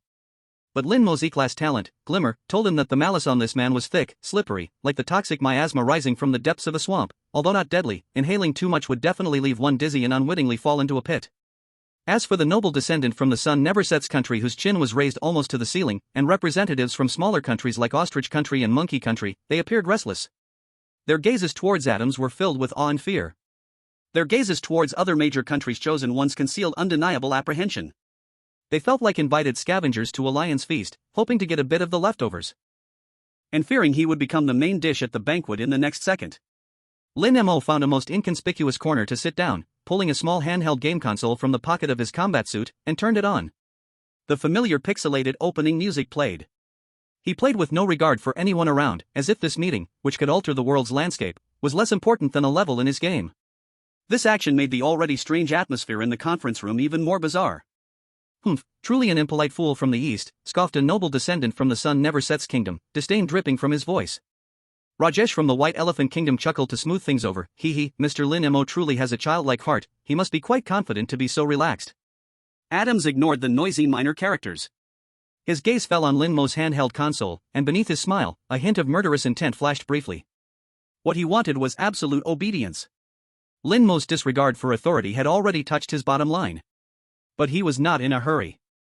In this instance, there were plenty of opportunities for this ignorant sheep to understand who the Wolf King really was. Adams uttered 2 words, silence. The room fell silent at once. He tapped on the table, and a holographic projection lit up in the center of the conference table, forming a twisted, bizarre 3-dimensional model. It was a long corridor made up of countless mirrors, with no end in sight. "This is our goal this time, codename Mirrorman, a blood-level dungeon." Adams' voice turned serious. "According to the intel we obtained at a great cost from the Human Optimization Alliance, this dungeon currently has only one known rule." He scanned the entire room, each word heavy and deliberate. "Rule 1, absolutely do not make eye contact with your reflection." As soon as his voice fell, the previously meditative figure from Sakura Country, Ghost Shadow, suddenly opened his eyes, emitting a sneer, his voice hoarse. "Heh, a coward's rule." His voice was like the sound of rusty blades scraping. "A true strong person has no need to fear their own shadow." His eyes held disdain for this rule and a madness yearning to challenge everything. Adams glanced at him without rebutting, instead smiling meaningfully. Mr. Ghost Shadow was right, rules are sometimes meant to be broken. I too look forward to this. The temperature in the conference room suddenly dropped a few degrees. In the Dragon Kingdom Command Center, General Zhang Guodong watched the tense atmosphere on the screen, fists clenched tightly, knuckles turning white. Bastards! These bastards! They're not going to conquer the dungeon, they want to use it to deal with Lin Mo, a young officer said, his face flushed with anger. Adams is fanning the flames. A senior analyst saw through Adams' intentions, his expression incredibly grave, filled with a sense of helplessness. He is deliberately tempting Ghost Shadow to violate the rules, using Ghost Shadow's life to pave the way for them, while also warning everyone, including Lin Mo. Everything was a transparent scheme. Zhang Guodong said nothing, just fixated on the corner of the screen where the young man was still playing games. In his heart, there was only one thought left. Kid, you must hang in there. You now represent more than just yourself. The countdown for the dungeon's entrance open mercilessly ticked in the center of the holographic projection in the conference room. 3, 2, 1. Blood-level dungeon Mirror Man has been opened. Wishing everyone good luck. The cold system notification echoed, and the next moment, a strong sensation of spatial distortion came, causing everyone's figures to instantly vanish from the conference room. Chapter 12, Mirror Man, The Price of Arrogance. The dizziness of space transition flashed away. Lin Mo's feet landed on solid ground. A scent invaded his nostrils, a sweet and fishy mix of decayed wood and mercury. He opened his eyes and found himself standing in a long corridor, with no end in sight. On either side of the corridor were not walls, but massive classical dressing mirrors. Polished to a gleam.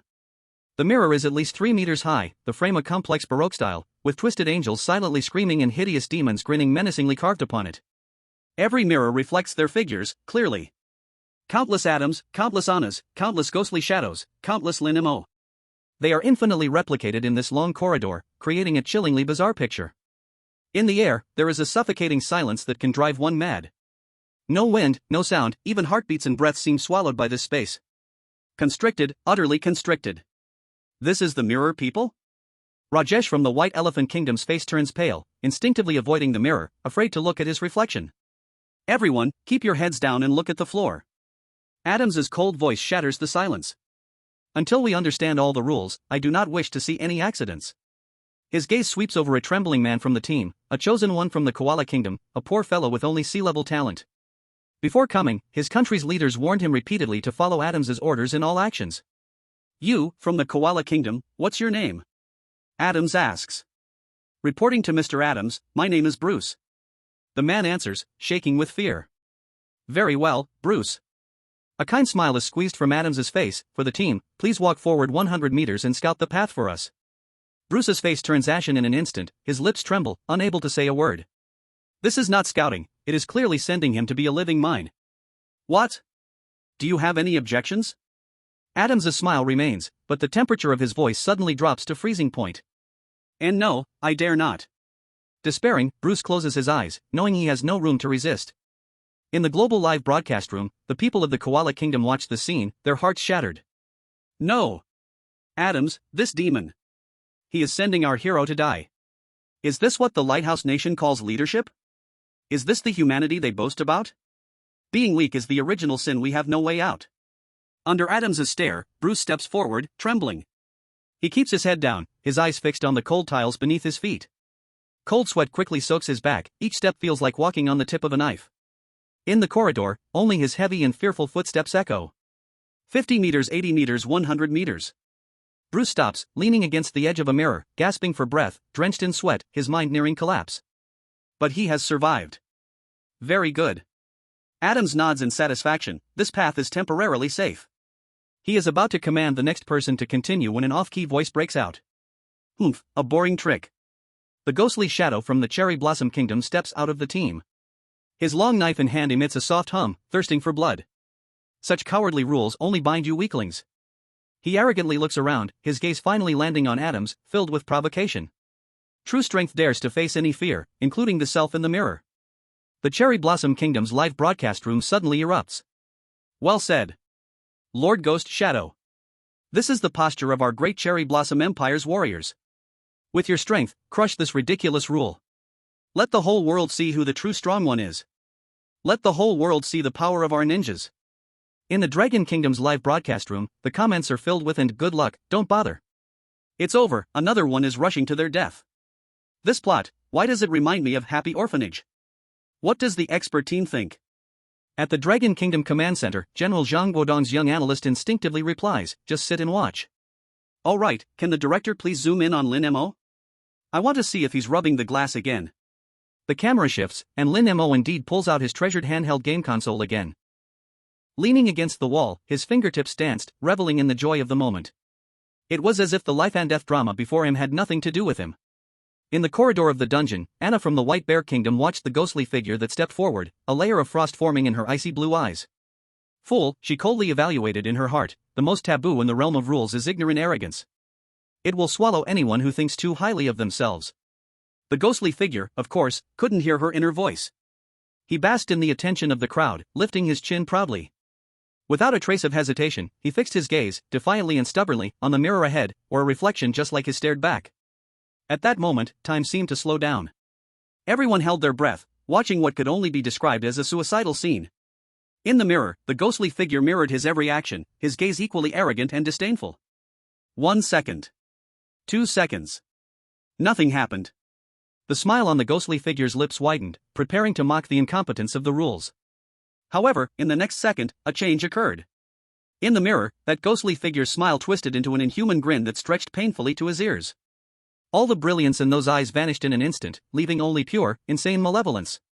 In reality, the ghostly figure felt as if his scalp had exploded. He instinctively wanted to retreat, to draw his weapon. But it was too late. The moment the thought arose, the reflection in the mirror moved. It moved with a speed that the ghostly figure in reality could not even comprehend, unleashing his most proud talent, a rank ninja.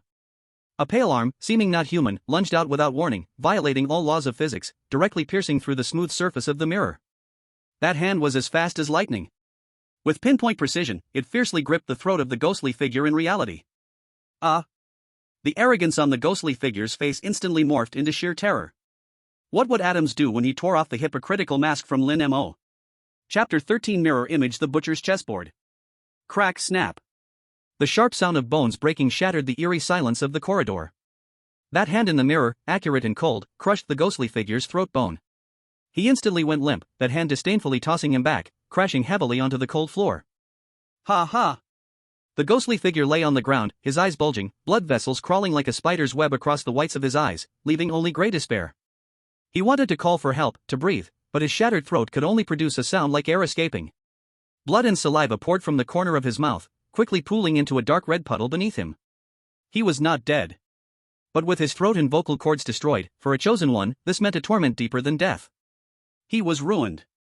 Several members from the Cherry Blossom Kingdom's team froze, their brains crashing, and after several seconds, they came back to their senses, scrambling to save their once proud ace. The atmosphere in the corridor plunged from eerie silence into bone-chilling cold. In the live broadcast room of the Cherry Blossom Kingdom, the viewers who had just been spamming comments in support of Lord Ghost fell into dead silence. Every expression froze on their faces as if they had been slapped with an invisible slap in the face. How is this possible? Lord Ghost, he is an A-rank powerhouse. Baka, how could Lord Ghost possibly lose?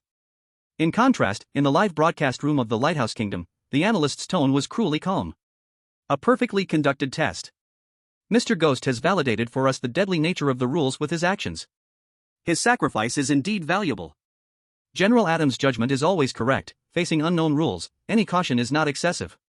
In his words, there was not a hint of regret for the demise of an ally, only satisfaction at the acquisition of experimental data. In the corridor, Adams didn't even glance at the ghostly figure on the floor. That was not a living person, just a dirty cloth that had been used and thrown away. He turned, facing the crowd. The voice stripped away all emotions. Rules validated. Look up and face the reflection in the mirror, and you will face a deadly attack. The method of attack is to copy and strengthen ourselves. Mr. Phantom's bravery has eliminated one mistake for us, and we should thank him. These words filled the spines of all the chosen ones from the small countries with chilling fear. In Anna's ice-blue eyes, a coldness crystallized. This is not a team. This is an altar of sacrifice. She chanted silently in her heart. Adams is that high and mighty priest, and all of them are just sacrifices to pave the way.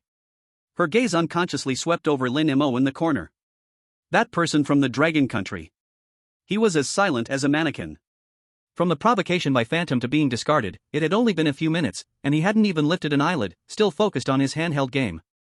Even just moments before Phantom's throat shattered, a crisp sound of game coins rang out from his device. Ding! In this dead silence, it was abrupt and piercing. Anna's pupils constricted slightly. Did he really not sense the danger, or did he not take these A-class strong warriors seriously at all? Adams clearly showed no interest in giving them time to think. His plan, paved with lives, was only just beginning. Efficiency first. He spat out 4 words, his gaze scanning the crowd, as if choosing the next animal to slaughter at a market. Finally, it landed on a pale-faced man. The chosen one from the Pyramid Country. You, keep paving the way. Start from where Bruce stopped, and walk another 100 meters. The tone of command left no room for rebuttal. I.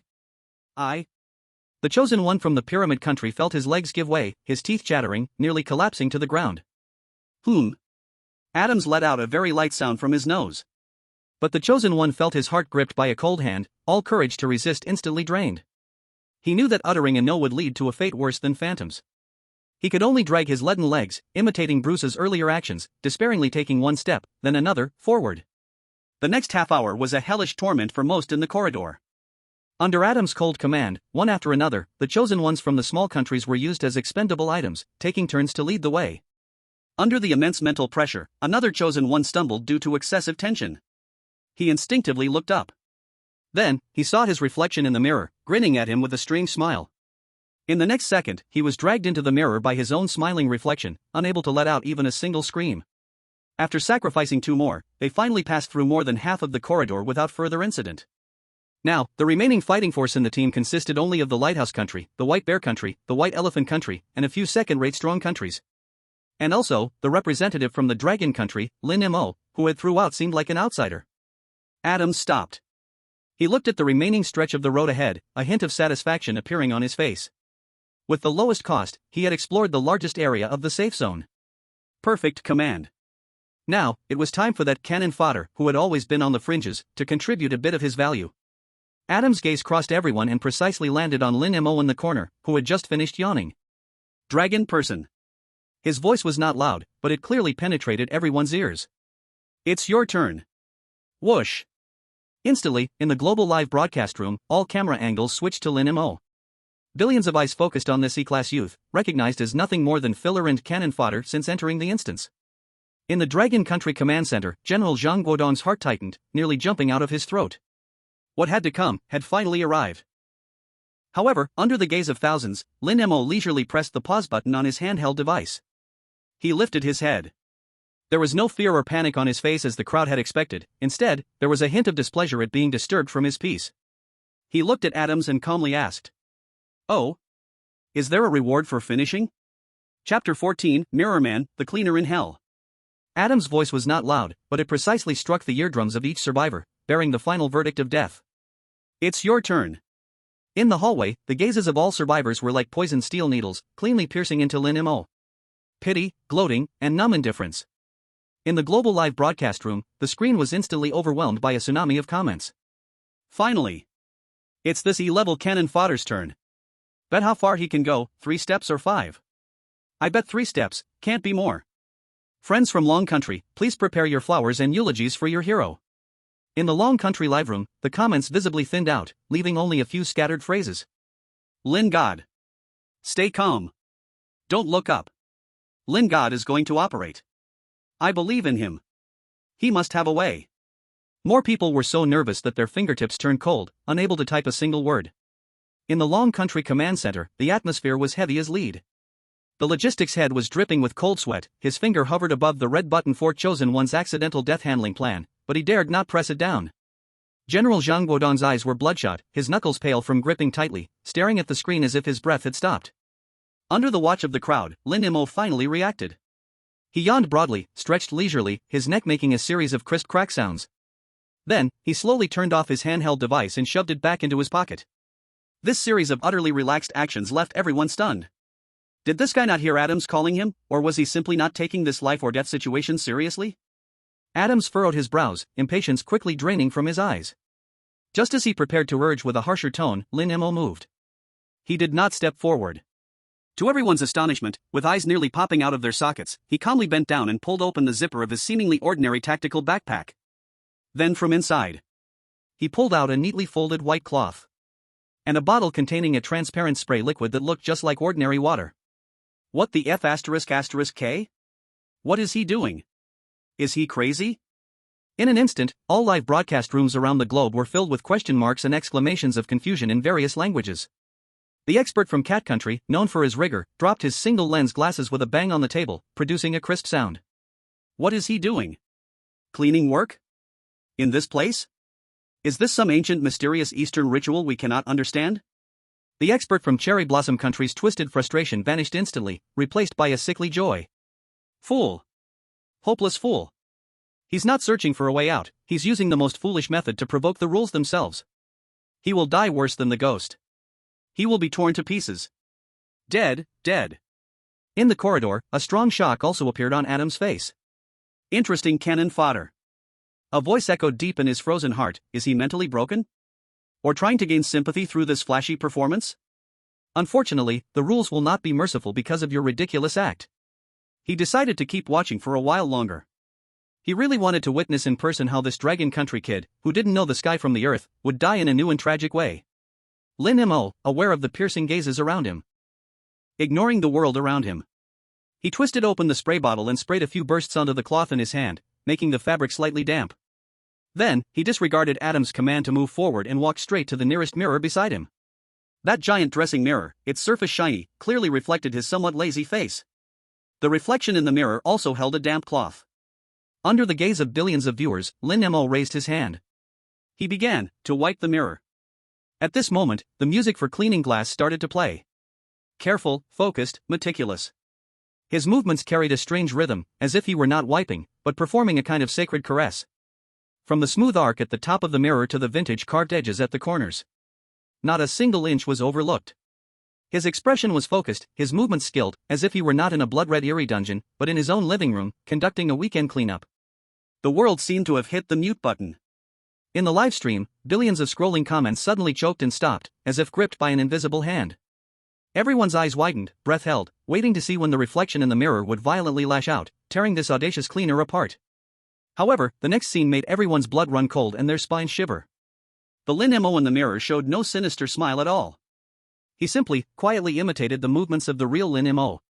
The real Lin Mo gently wiped downwards with the cloth. The Lin Mo in the mirror also gently wiped downwards with the cloth. The real Lin Mo changed angles, wrapping his fingertips around the cloth, carefully cleaning the vintage carvings at the edge of the mirror frame. The Lin Mo in the mirror also changed angles, wrapping his fingertips around the cloth, carefully cleaning the vintage carvings at the edge of the mirror frame. No aggression. No malice. Not even a hint of strangeness.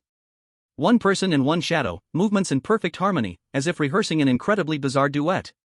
This scene completely shattered the understanding of everyone present. The joy on the face of the expert from Sakura Country froze, that expression seemed to be filled with scalding molten wax from head to toe. The old expert from Cat Country instinctively reached for glasses that did not exist, his jaw dropped open, unable to close for a long time. The ice in Adam's eyes shattered. In the Dragon Country Command Center, Zhang Guodong suddenly leaped from his chair, the force so great it even toppled the chair behind him. He stared intently at the figure in the screen who was seriously wiping the mirror, lips trembling violently, unable to utter a word. In the live stream, after a full half-minute of deathly silence, a comment wobbled out. Wow, did you all notice that thing in the mirror? It seems to really enjoy it? Really? What is this operation from Lord Lin? Chapter 15 The Mirror Person Unwritten Hospitality. The whole world fell into a strange silence because one man was wiping a mirror. In the corridor, Lin Mo's movements were focused to the point of being reverent. He first used the damp cloth to wipe away the thick dust on the mirror from top to bottom. His actions carried no hint of mundanity. Next, he pulled out another dry velvet cloth from his bag and meticulously dried the watermarks in the same manner. The mirror was as clean as new, reflecting his thin and serious face. He wiped slowly. Slow enough to make the hearts of billions of viewers outside the screen leap to their throats. Time flowed second by second, and the malice that almost froze one's soul in the corridor visibly faded in the wake of his orderly actions. The anticipated attack did not arrive for a long time. Other chosen ones, from the initial shock. From incomprehension to this moment, only the absurdity of a worldview being repeatedly crushed remains. What is he doing? What is he really doing? The chosen one from the Pyramid Nation, that strong man, is filled with confusion in his voice at this moment. The rag and clean water, are they some kind of S-level rule item? Rajesh from the White Elephant Nation squints his eyes, almost wanting to use his mind to disassemble those two ordinary pieces of cloth. Only Anna from the White Bear Nation, in her ice blue eyes, is experiencing a violent storm for the first time. She stares intently at Lin Mo's back, her brain's logic module is operating wildly, trying to construct a reasonable explanation. No, it's not an item. It's behavior. His behavior pattern is fundamentally unrelated to resistance. He is not looking for loopholes in the rules, he is following another deeper rule that we have all overlooked. A thought struck her like lightning into her mind. He treats the it in the mirror as a master that needs to be respected? This thought is too bizarre and too bold, causing Anna's heart to stop suddenly. At the same time, the global live stream room has completely boiled over. In the broadcasting hall of the Lighthouse Nation, Smith's face is ashen, almost shouting at the screen. Impossible. This doesn't make sense. There is no case in the database that can evade an attack through cleaning. This must be a coincidence. It's a system bug. Mr. Smith, calm down. The host tries to soothe him but is pushed away. Calm down? How can I calm down? Our chosen one is dead. It is because we believe this damn data. In the White Bear Nation's live room, Ivanov uncaps a bottle of vodka, takes a large swig, and then laughs heartily. Logic? Smith's nonsense data is a joke in the real realm of rules. I've always said that sometimes Eastern philosophy is much more useful than your computers. This kid is a genius. In the Dragon Nation Command Center, the chief rule scholar, a white-haired old professor, stares intently at the screen, silent for a full 3 minutes. In the command center, even the sound of breathing disappears, everyone waits for his final judgment. Suddenly, the old professor shakes violently, jumping up from his chair.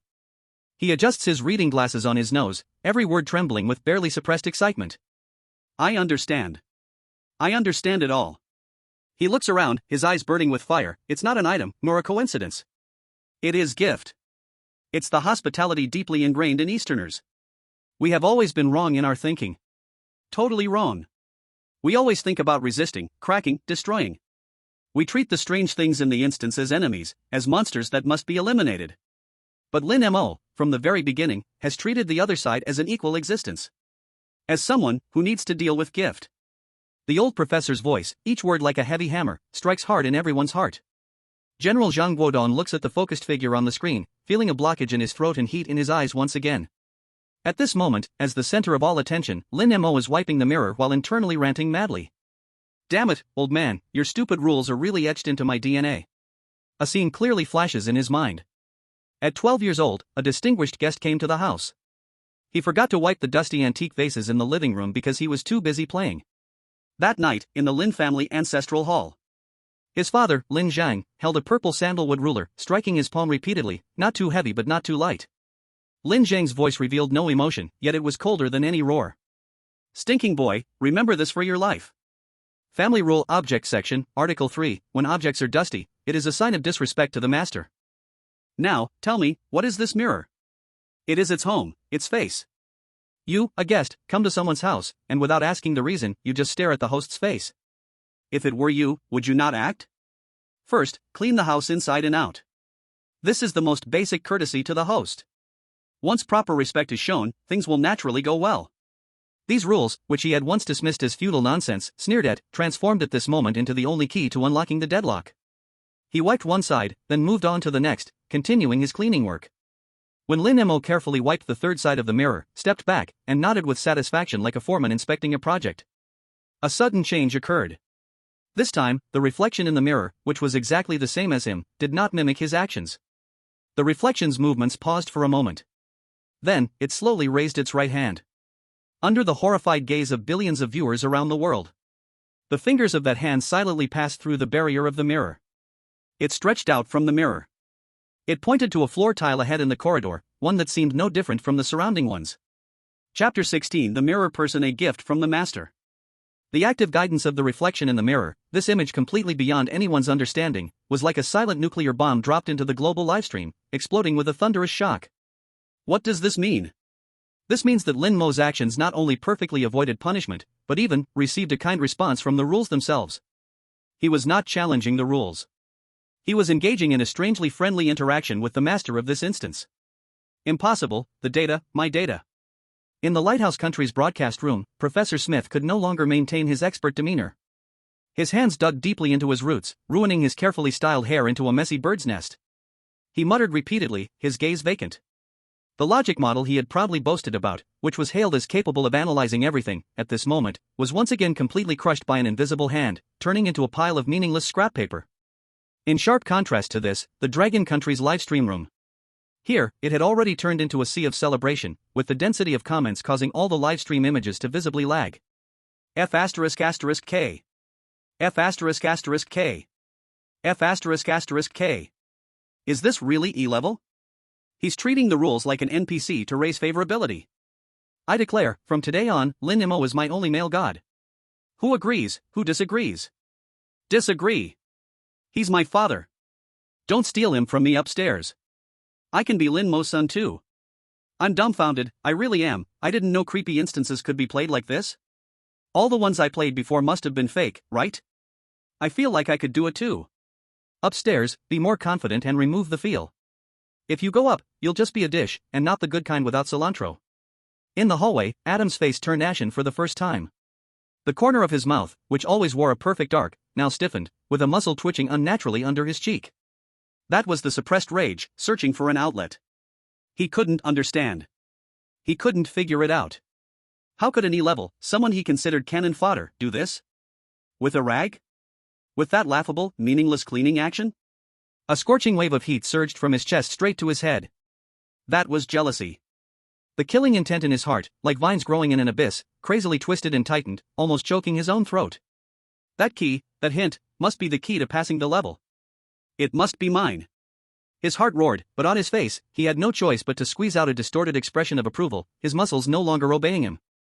Lin Mo had no idea the shocking impact he had caused in the outside world. He only stared at the mirror that pointed the way for him. A slight nod expressed his gratitude. This was written in the family rules: when you receive a favor, you must return it, even if it's just a nod. Then, he calmly walked to the designated tile in front of him and gently pressed down with the tip of his foot. Click. A crisp sound echoed, and the tile sprang open, revealing a hidden compartment just right for a hand. Inside the compartment lay a key, quietly resting. It was ancient, with a dull brass luster. Lin Mo bent down and picked up the key. It felt chilly to the touch, a weight far beyond its size pressing into his palm. The surface of the key was engraved with twisted and ornate patterns, originating from the design on the frame, intricate lines that, if looked at for too long, would leave one feeling dizzy and disoriented. After taking the key, he did not linger but continued to walk forward. Next, an even more incredible scene unfolded. Every mirror he passed no longer mimicked his actions and their reflections. Those reflections all actively and silently turned their faces to one side, slightly bowing their heads. It was an expression of absolute, deep-seated reverence. They did not dare, or rather, they did not want to meet the gaze of this noble guest. The death corridor that had made all chosen ones feel anxious and fearful transformed into a broad and unobstructed avenue before Lin Mo. He strolled leisurely as if in an uninhabited realm. This scene brought a visual shock to the other chosen ones far greater than the earlier defeat of the Ghost Shadow. If the Ghost Shadow's demise proved the fragility of violence before rules, then Lin Mo's current treatment proved another kind of power they could not comprehend, a power called etiquette, which could even command the rules. Adam stared hard at Lin Mo's back, his fist clenched so tightly in his sleeve that his knuckles turned white. The greed in his eyes almost solidified, turning into an invisible hand that sought to crush and consume the figure along with the key he held. Finally, Lin Mo walked unobstructed to the end of the corridor. There was no more path. Only a gigantic stone door carved from a single piece of obsidian. The door was etched with countless blurred human faces, some in pain, some in agony, some numb, while in the center of the door was a brass keyhole that perfectly matched the shape of the key in his hand. Without a doubt, this was the destination. Lin Mo was just about to step forward to open the door. A rich scent of an ancient cologne reached him first, and a tall figure appeared beside him almost out of thin air. It was Adams. He wore that charming, impeccable smile again, as if the previous gloom had never existed. "Well done, Dragon Kingdom person." He affectionately patted Lin Mo's shoulder, the weight of his hand heavy as stone. His tone, however, was unusually sincere. "You have made a great contribution to the team, and I thank you on behalf of everyone. But now, let me handle the next part." His tone shifted, voice lowered, carrying an inherent authority of a higher-up. "According to the International Joint Operation Regulations we signed before departure, all key items obtained in the subcopy should be analyzed and distributed by the team. This key is related to the lives of all of us, for safety's sake, and to utilize it more reasonably, please hand it over to me." He extended his hand, his broad palm open before Lin Mo. His gaze was no longer a pretense of familiarity but a naked command. The hearts of the global audience were once again raised to their throats. The plot thickened. Lin Mo finally raised his eyes, looking at the man who towered over him by a head. His gaze did not rest on Adam's outstretched hand, nor did it meet those oppressive eyes. He simply asked calmly, "Regulations? Which regulation? I've never seen it." Chapter 17 The Mirror Person, a resounding slap to the world. Adams's outstretched hand paused in midair. The pressure of an S-class powerhouse was released without reservation. The air in the corridor ceased to flow, every speck of dust was frozen in its path, even the light shimmered ominously. It was a pure mental crushing, stemming from the absolute dominance of the superior over the inferior, attempting to directly grind Lin Mo's will into dust, making him submit like a dog and obediently hand over the key. The hearts of the global audience were clenched by an invisible hand. The real confrontation has begun. This damned Adams, dog. It's over, now it's a forced submission. Adams, this thief. No more acting. Lin Mo, run. Or give him the key, your life is at stake. In the Dragon Nation's livestream, countless people clenched their fists, nails digging deep into their palms. They both hoped Lin Mo could stand tall and feared he might bleed on the spot the next moment. But faced with the tremendous pressure that could make even A-class powerhouses kneel and beg for mercy, Lin Mo remained unfazed, slowly rubbing the ancient patterns on the brass key with his thumb. Suddenly, he smiled. In that smile, there was no fear, no anger, only amusement at seeing through the clown's tricks. "Team?" He finally spoke, his voice not loud but like a burning steel needle, precisely piercing through Adams's swollen aura. "I remember I just participated in General Adams's cannon fodder consumption list?" With that one line, he bluntly tore apart all the illusions Adams had woven before.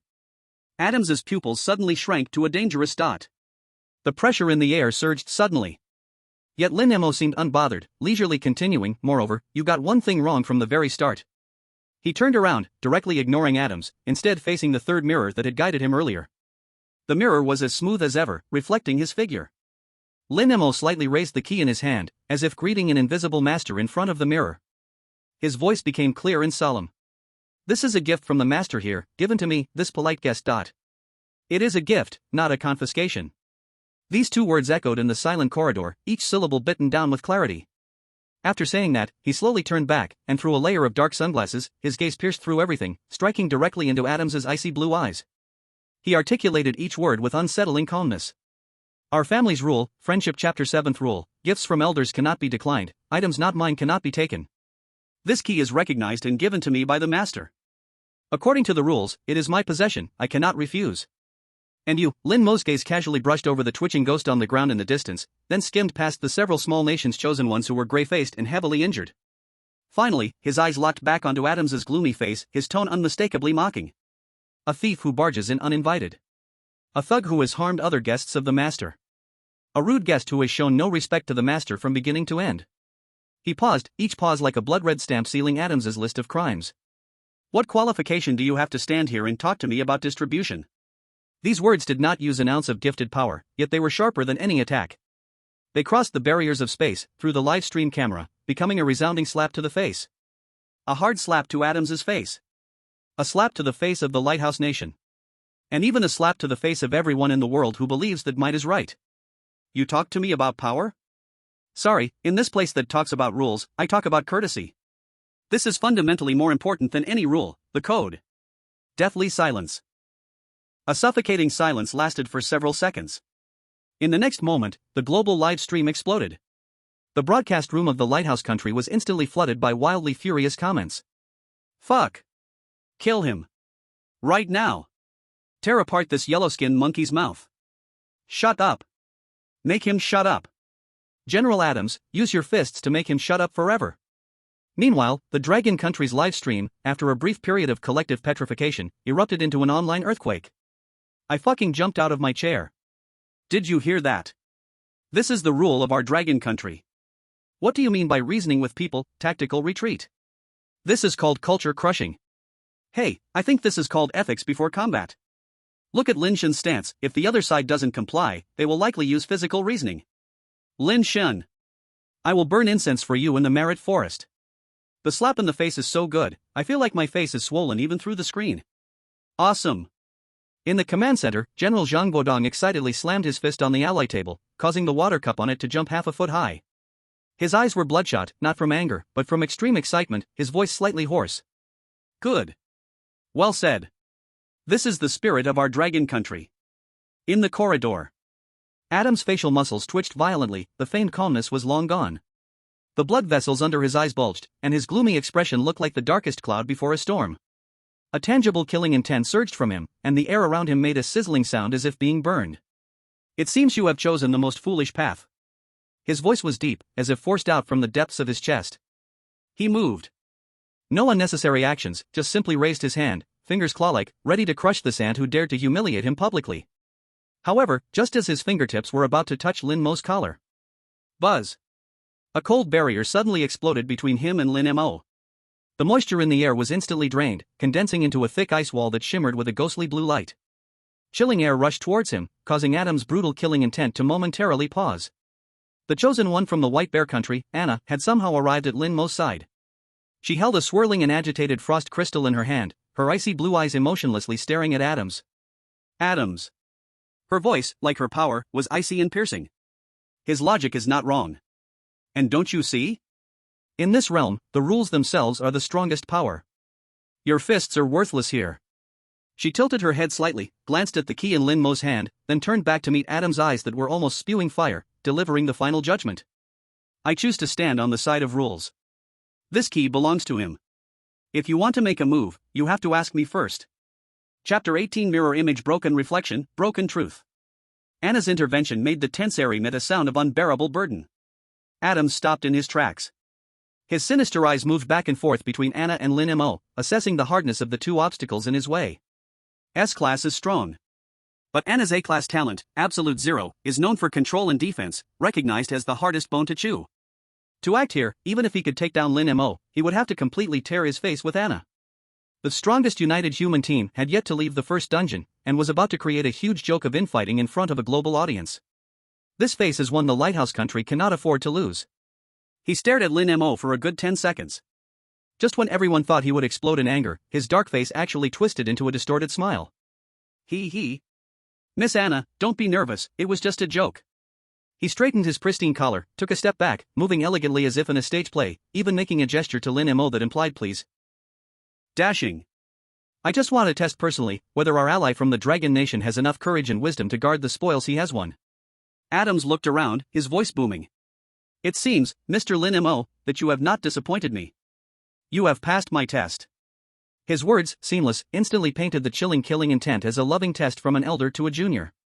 The chosen ones from the small nations around them immediately sighed in relief, their eyes filled with deeper reverence towards Adams. Only Rajesh from the White Elephant Nation, with a glimmer of cold insight in his eyes, retreated 2 steps discreetly, completely removing himself from the whirlpool. Oscar owes you a little golden statue. Lin Mo sneered coldly in his heart. This guy's thick skin was comparable to a rule weapon. He was too lazy to play along, sucking on a lollipop, turning to walk towards the massive obsidian door. The bond was forged. A deadlock. He took out the ancient brass key, inserting it into the keyhole on the door under the watchful eyes of the crowd. It fit perfectly. Click. A crisp mechanical sound of movement. Creak.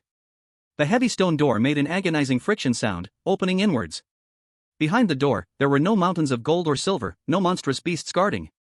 Only a vast, empty, circular space that seemed capable of devouring heartbeats. The ground, walls, and ceiling, all of pure black. A material that could entirely absorb all light, all hope. Standing here, senses deprived, up and down, left and right lost all meaning, as if thrown into the depths of a starless universe. Silence. Absolute silence. In the very center of the space, floated an incredibly huge mirror. A mirror that had been completely shattered. The cracks resembled a spider web, no longer adequate to describe. It was billions of cracks, slicing the entire mirror's surface into countless fragments, each flickering with ominous light. Each shard was an independent source of curse. The overwhelming sadness and resentment rushed at him, dense as ink, almost solidifying. This was the true core of the Mirror People subquest. So it is like this. Lin Mo gazed at the shattered mirror, all previous doubts instantly linking, the truth laid bare. His thoughts reorganized in a flash. The entire corridor, those mirrors, are just its shell. It is its defensive mechanism to protect itself. Its core is a shattered, severely injured rule entity. That's why it reacts so violently to malicious spying, like a stare. And provides feedback to kind actions, like cleaning. It is like a child who has been deeply hurt, thus completely sealed itself off. The more you try to brute force your way into its heart, the more fiercely it resists. Understanding this, Lin Mo no longer hesitated, stepping towards the shattered magic mirror. Others followed in, every face written with vigilance. Lin Mo approached, looking up. He gazed at those broken mirror surfaces. Countless fragments reflected countless twisted images, stripping every person's innermost truth layer by layer. He saw atoms. The reflection in the mirror was of a devil wearing a crown, a grim face, greedily devouring everything around, not sparing even air. That was pure, unmasked incarnate of desire.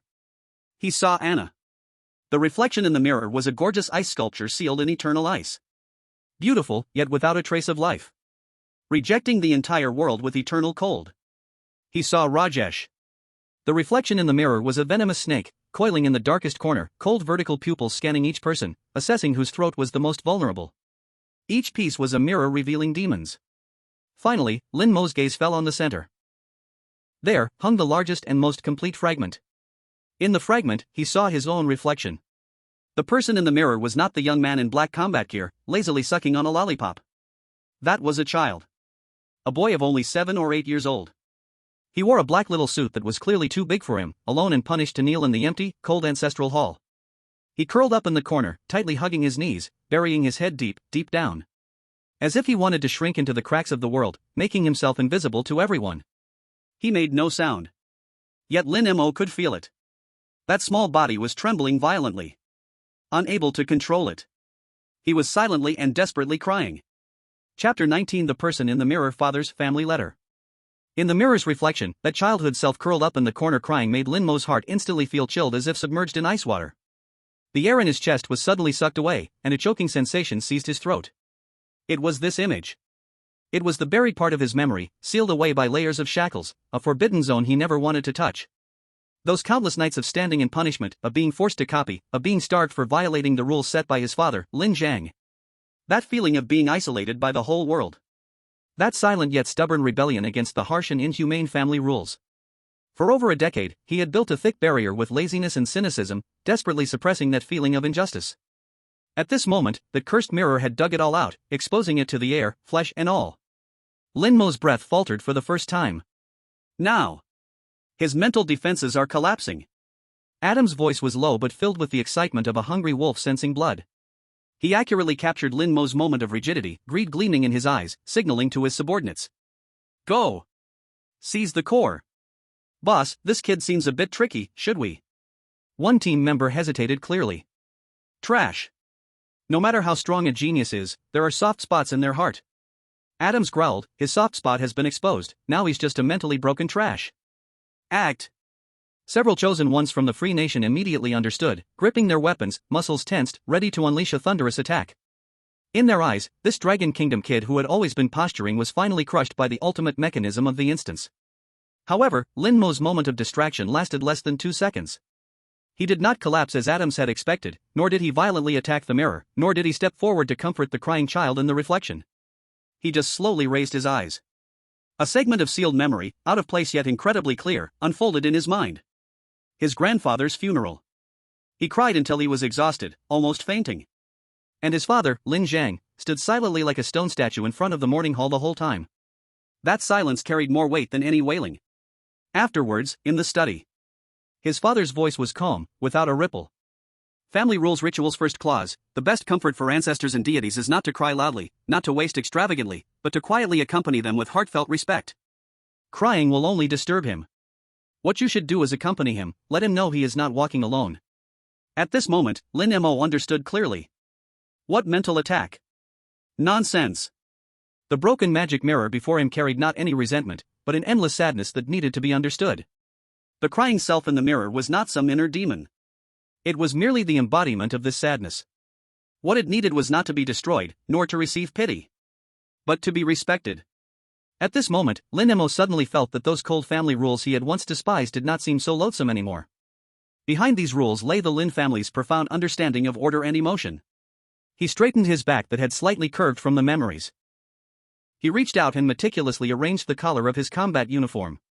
Then, before billions of viewers worldwide, and the stunned gaze of Adams and others, Lin Mo bowed solemnly, deeply, before the shattered, wailing magic mirror. Without any selfish motives, without seeking any rewards. Only to soothe this immense sorrow that crossed time and space, making him feel the same. At the moment he bent down, a miracle arrived. In the entire space, the soul-rending wail suddenly ceased. Absolute silence. That thick, overwhelming sadness, like morning mist meeting the blazing sun, swiftly dissipated at a visible speed. In the mirror, the crying child slowly raised his head. On the tear-stained face, there appeared a hint of relief, a soft smile. Immediately after, from the cracks of the entire broken magic mirror, warm white light burst forth like the dawn breaking. At the center of the mirror, a palm-sized core lens reflecting Lin Mo's childhood gently trembled and detached from the mirror body. It floated like a weightless feather, drifting toward Lin Mo. Lin Mo reached out and firmly caught it. Detected that the core resentment of the instance, the mirror person, has been purified. Evaluating the level of completion. Congratulations to the chosen one of the Dragon Country, Lin Mo, for achieving a special completion condition, Ritual of Soul Rest. Final evaluation, SSS level perfect completion. The system's notification echoed in everyone's minds. The entire instance space shook violently and began to disintegrate. Everyone's figures turned into dots of light, being forcibly transported. No! Adams let out a desperate roar, watching helplessly as the core lens fell into Lin Mo's hand. In the final moment of being transported, Lin Mo tightly gripped the core lens, feeling a sudden mild burning sensation at his fingertips. A nearly imperceptible glimmer flashed across the lens. That light quickly traced a few words in a unique encrypted handwriting only understood by the core members of the Lin family, the supermarket that never closes. It was his father's handwriting, Lin Zhang's. Lin Mo's blood seemed to freeze in that instant. Then, his heart raced, as if it were about to burst through his chest and leap out from his throat. That place where he grew up. That unremarkable, even somewhat shabby supermarket. These words were like a thunderclap, exploding deep in his mind. Chapter 20 The Mirror Person, the Fangs of the Cannon Fodder and the New Hunting Ground. When the sensation beneath his feet became firm again, Lin Mo had returned to the cold circular conference room. But this time, the air in the conference room was like two different worlds compared to before they entered the instance. Silence. A silence more suffocating than the monsters deep within the instance. Everyone's gazes were like invisible nails nailed firmly to Lin Mo. If last time, their looks were of scrutiny and disdain, then this time, all that remained was twisted shock, bottomless dread, and a hint of uncontrollable fear. A rookie with E-grade talent. In a blood-red instance where the death rate exceeds 90%. Stepping leisurely before the cameras live-stream to the whole world. In the end, he achieved an SSS-level perfect evaluation again, in a way that no one could understand. This world has gone mad. Clap, clap. Applause erupted, sparse yet exceptionally clear. It was Anna from the White Bear Country. She looked at Lin Mo, her ice blue eyes rare with pure, unreserved admiration. The members from the White Bear Country behind her immediately joined in the applause. With someone leading, the chosen ones from other countries woke from their dream, and the applause grew loud, yet it was filled with insincerity and rigidity. The global live broadcast had already been interrupted when the system declared the instance cleared. But the news of Lin Mo's legendary battle had already turned into a tsunami of information, sweeping through every corner of the global network. E-grade cannon fodder? No. Now, he is the Jester of Rules, the mysterious Eastern wizard, a walking SSS rating. Within Longhua, the excitement has long since boiled over. General Zhang Guodong, upon receiving the intelligence, immediately issued the highest command to raise Lin Mo's safety level directly to that of a national treasure. In the conference room's main seat, Adam's mask was nearly slipping off. He stared intensely at Lin Mo, the focus of everyone's gaze, with jealousy and murderous intent roiling in his heart, almost spilling over from his carefully maintained smile. But in the end, he suppressed it all. That iconic, flawless smile returned to his face as he strode towards Lin Mo with long strides. Mr. Lin Mo. Congratulations! You have once again created a miracle. He opened his arms, trying to give Lin Mo a warm hug. This time, Lin Mo merely sidestepped, skillfully letting that hug fall into empty space. Sorry, Mr. Adams. His voice was lazy, with a hint of stickiness like he had just finished a piece of candy. We Longhua people are not used to being so close to unfamiliar people. Adam's arm froze in midair, and the smile on his face showed a barely noticeable crack. He casually retracted his hand, and his tone became even more sincere, as if the earlier awkwardness had never happened. Mr. Lin Mo, your talent should not be buried in the East.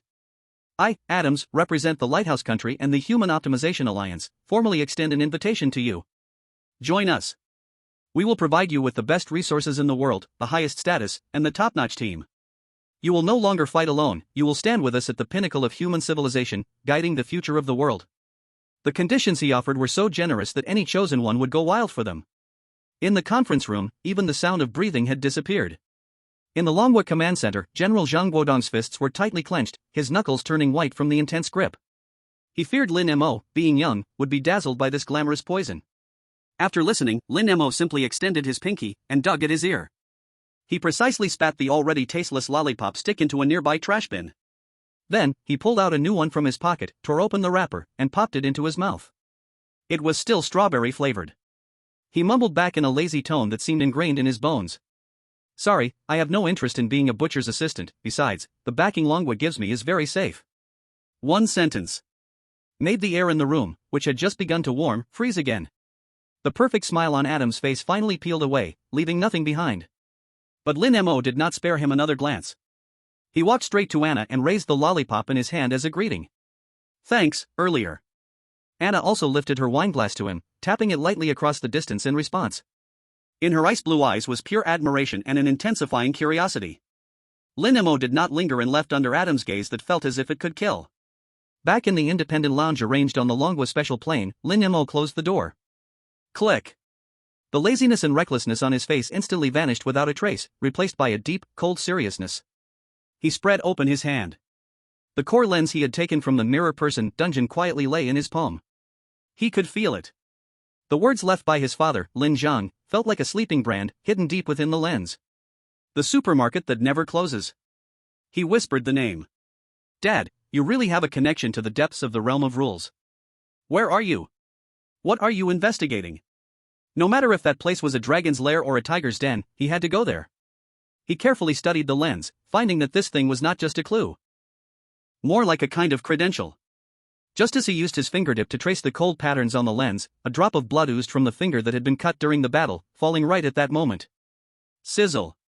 The lens devoured that drop of bright red blood like a hungry beast, consuming it instantly. Then, on the surface of the lens, a new line of cold, merciless text appeared, like a price list for goods. Product, Beginner's Guide to the Never-Closing Supermarket. Price, one of your happiest memories. At the moment he saw these words, Lin Mo's pupils suddenly constricted. For the first time, he intuitively glimpsed the giant hidden behind all the instances the World Instance Arbitration Court. That cold, cruel, unyielding essence of equivalent exchange. It devoured not only life, but also emotions, memories, and everything that made you you. Lin Mo looked at the lens in his hand, his gaze gradually deepening. He remembered when he was 5 years old, when his parents took him to the amusement park.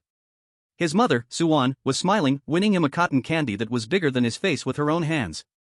That was the purest sweetness in his memory. He fell silent for a moment. Then, he smiled. The game had just begun. Chapter 21 The Never-Closing Supermarket Blood Red Invitation. Lin Mo returned to the private lounge specially prepared for him in the Dragon Country. The door closed, cutting off all the noise and probing from the outside world. The laziness on his face faded completely, replaced by an almost cold focus. He opened his hand. The core lens taken from the Mirror Man instance lay quietly in his palm. That drop of accidentally fallen blood acted like a burning key, piercing through the surface layer of the lens, exposing its deeper secrets. Product: Beginner's Guide to the Never-Closing Supermarket. Price: one of your happiest memories. Lin Mo stared at this line of words, his pupils showing no fluctuations. He remembered when he was 5 years old, at the amusement park, when his mother, Suan, held her breath and shot all the bullets in a shooting game to win him a cotton candy that was bigger than his face. Under the sunlight, his mother smiled, handing him the cotton candy, while his father, Lin Zhang, clumsily fiddled with an old camera nearby, trying to capture that moment. That memory was an anchor, one of the few unrestrained, pure moments that could warm him to the core. Transaction. He silently chanted in his heart. At the instant the command was issued, he felt an invisible hand forcibly tear apart and extract the warm painting made of sunshine, smiles, and cotton candy from deep within his mind. He could still remember the outline of the event, remembering his father, remembering his mother. But that melting joy, that sweetness, had completely vanished. On the wreckage of memory, only a cold blank remained.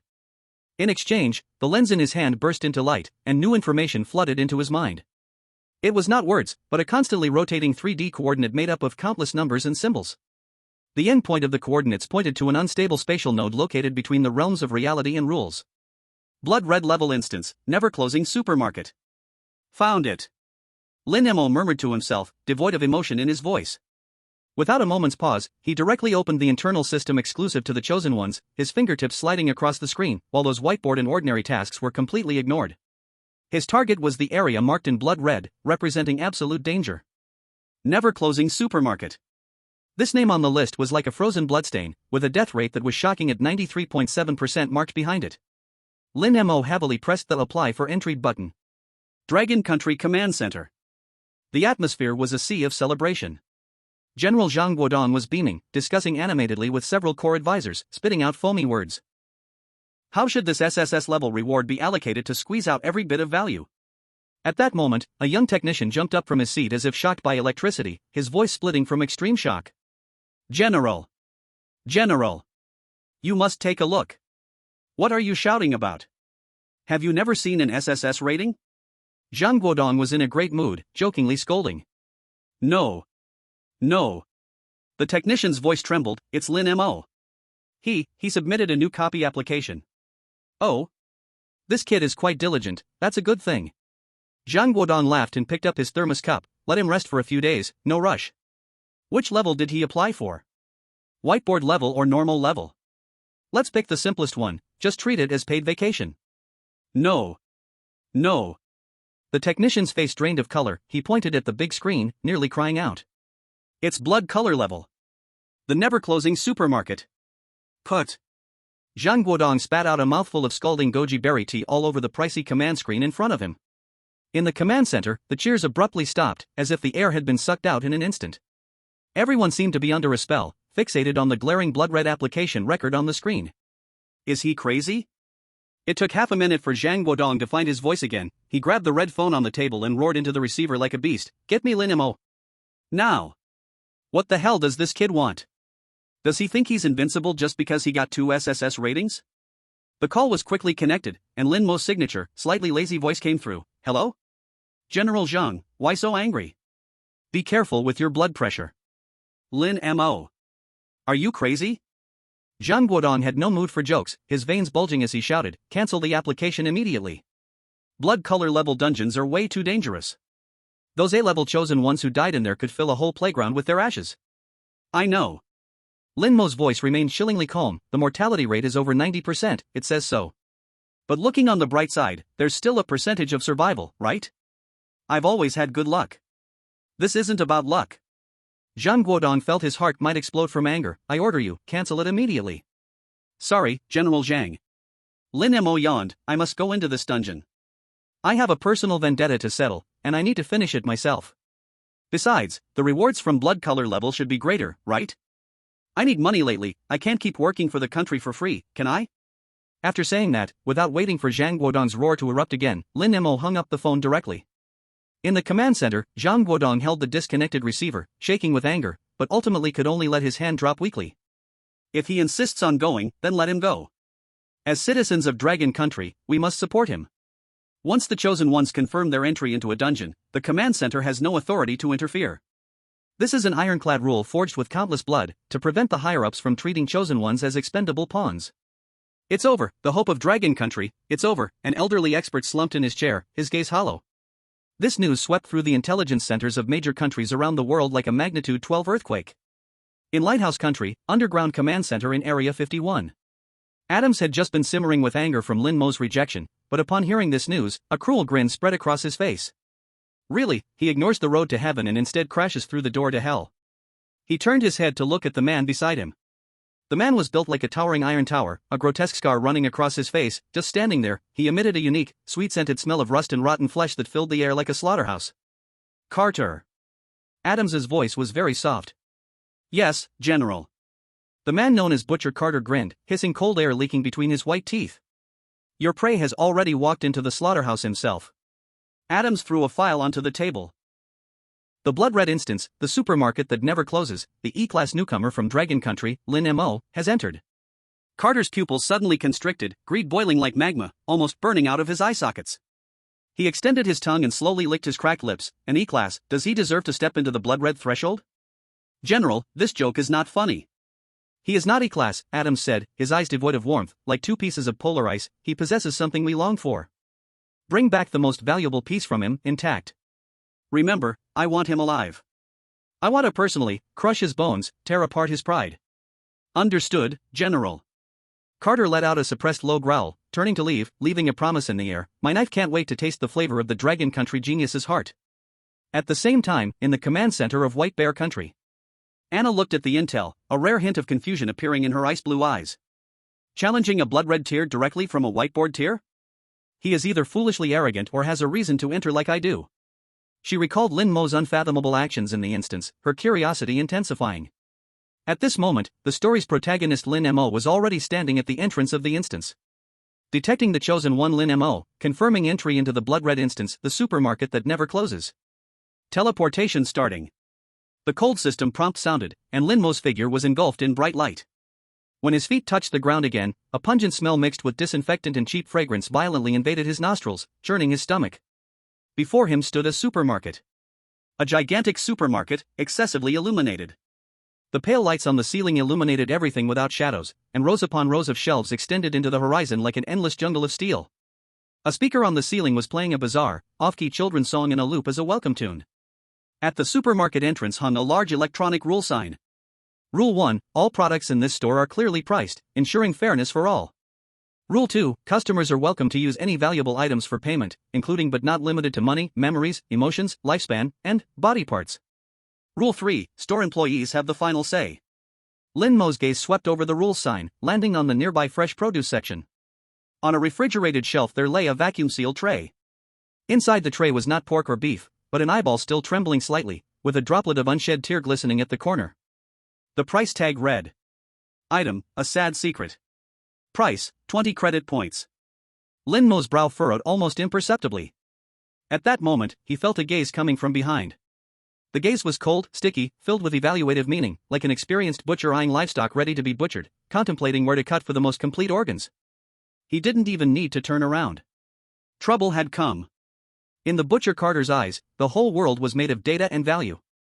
His talent, A-class flesh valuation, allowed him to clearly see the most valuable parts on any living creature. At this moment, in Carter's eyes, Lin Mo radiated a faint white light, the value of an ordinary life form. But at his chest area, there, a golden sun shone brightly. The light was blinding, dazzling enough to make Carter's blood boil in an instant. Beside the light, a virtual pricing tag blinked wildly, finally settling on. S-class potential core, value, incalculable. The greed in Carter's eyes could no longer be restrained, transforming into a tangible joy and murderous intent. Hey, kid from Dragon Country. A hoarse voice came from behind, with a texture like rubbing sandpaper. Carter, along with two unkind-looking Chosen Ones from Lighthouse Country, formed a perfect triangle, completely sealing off Lin Mo's escape route. This man was extremely tall and broad, his special combat suit stretched to the brink of tearing due to his bulging muscles. A hideous scar slashed down from his forehead, running across his whole face. When he grinned, the scarred flesh twisted and contorted, making him look disturbingly ugly. Let me introduce myself, Human Optimization Alliance, Carter. He stuck out his tongue and licked his cracked lips, but his gaze was like a scalpel, precisely pinned to Lin Mo's chest. That gaze was filled with greed, as if he had already peeled off the combat suit and seen the powerful heart inside. A newbie with quite the nerve. However, you are lucky to have encountered me. Lin Mo turned around, moving lazily, the plastic stick of the lollipop he bit making a popping sound. Oh? What good luck is that? Is your supermarket on sale? Buy a heart, get a coffin for free? Or is the whole store on your tab? Carter's massive body shook with laughter like a train whistle, and the two lackeys behind him let out hyena-like cackles. But the laughter abruptly stopped. Carter's expression suddenly turned fierce. Kid, you're sharp-tongued even when death is at your doorstep. My talent tells me the most valuable thing on you is your heart. Its potential even exceeds S rank. Sell it to me, and I'll give you a quick death, saving you from experiencing this hell. How about that? Lin Mo dug at his ear, looking at him seriously. Sell it to you? Sorry, no credit available. If you want to buy something, what do you have to trade? Carter's scar suddenly twitched fiercely. Let's trade it for your life. Before his words fell, the ground beneath him sank slightly, and his enormous body transformed into a bullying shadow, charging straight at Lin Mo. A terrifyingly shaped butcher knife was unknowingly grasped in his hand, the dark red bloodstains on the blade exuding a strong metallic scent. However, just a split second before Carter launched his attack, Lin Mo's body had already shot sideways, without a hint of warning, plunging into the maze-like shelf area next to him. Think you can run? How naive. Prepare to die, Lin Mo. Carter sneered, his speed not decreasing but instead increasing. His talent, flesh valuation, could not only see through value but also lock onto the target's biological aura. In his vision, Lin Mo was a bright humanoid light cluster. No matter where he hid behind the shelves, he could not escape. Split up and surround him. Force him into the cold storage area. Carter roared orders at his two subordinates, showing a cruel and savage smile, licking his lips with his tongue. A bloody cat-and-mouse game began in this bizarre supermarket. In the global live broadcast room, all the viewers felt their hearts jump to their throats. The Dragon Country live room was instantly flooded with desperate comments. It's Butcher Carter. We're done. The craziest dog under Adams. The chosen ones from various countries who died at his hands, you can't even count on both hands. Lin God's E-rank talent gleam is utterly useless when targeted by an A-rank talent. Run. Hurry and run, Lin Mo. No. Lin God hasn't married me yet. Put. Go, Lin God. The Lighthouse Country live room was a sea of celebrations. Haha, look at that Dragon Country kid scared out of his wits. Carter is going to teach him a lesson. Let him know what absolute power is. The general's orders are to bring back the most valuable thing. Carter will definitely extract his heart intact. Carter is going to give this Dragon Country person a hard lesson, making him understand how foolish he is. In the command center, experts from various countries were also analyzing madly. The chief expert of Lighthouse Country, Smith. With great satisfaction, he explained to the camera, everyone, please look, Carter's talent is top-notch in tracking and locking on, one smart, there's nowhere to hide. That guy from the Dragon Country seems to be struggling, but in reality, every move he makes is part of Carter's plan. He's being driven towards a death trap. At the Dragon Country Command Center, General Zhang Guodong's fists clenched so tightly that his knuckles turned white, and the veins on the back of his hands bulged. No way, he's completely restrained.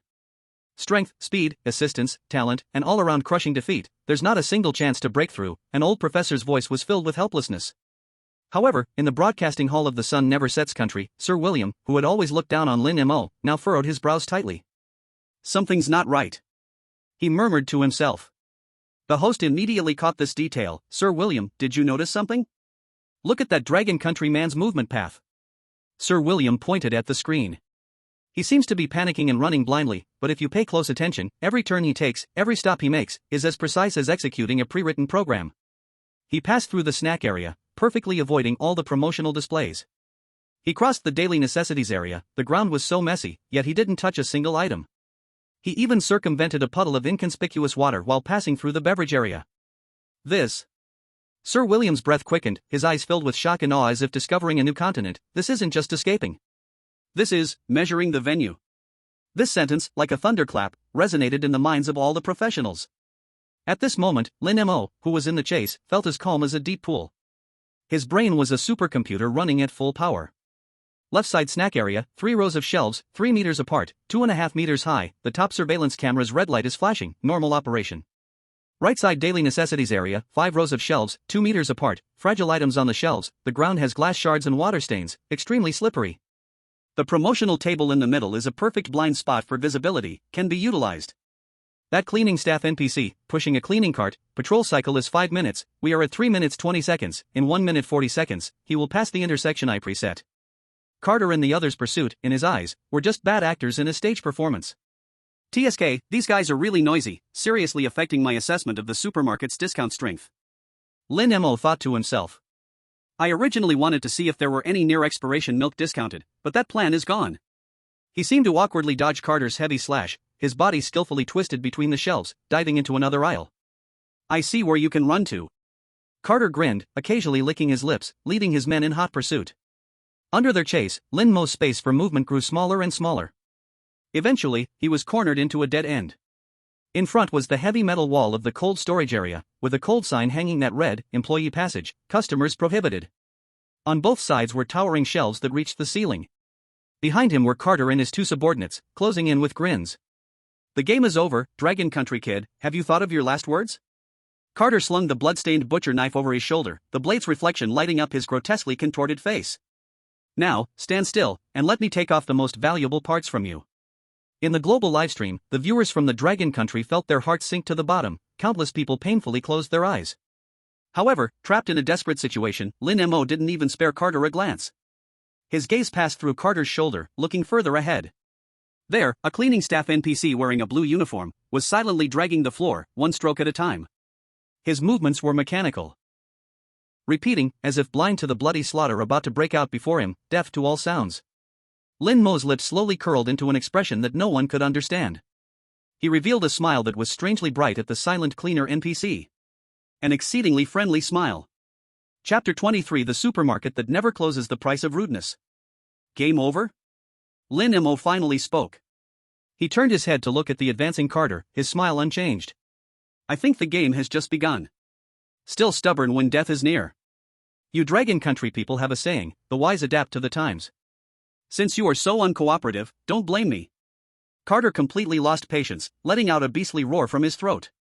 His massive body whipped up a black whirlwind, the slaughter knife in his hand ripping through the air with a screech, aimed straight for Lin Mo's neck. This strike gathered all the power of an A-grade talent user. Where the blade pointed, the air twisted in ripples. Everyone in the livestream held their breath, convinced that the next moment would be a bloodbath. However, Lin Mo's actions shattered everyone's expectations. He did not retreat. He moved forward. At the last moment before Carter's blade would touch his skin, Lin Mo's body took a sharp step sideways towards the cleaner NPC behind him. A perfect dodge. The movement was so small it seemed unbelievable, yet it perfectly avoided the deadly trajectory of the slaughter knife. The blade grazed past his nose, the fierce wind flipping his bangs upwards. At the same time, he softly said, "Excuse me, coming through."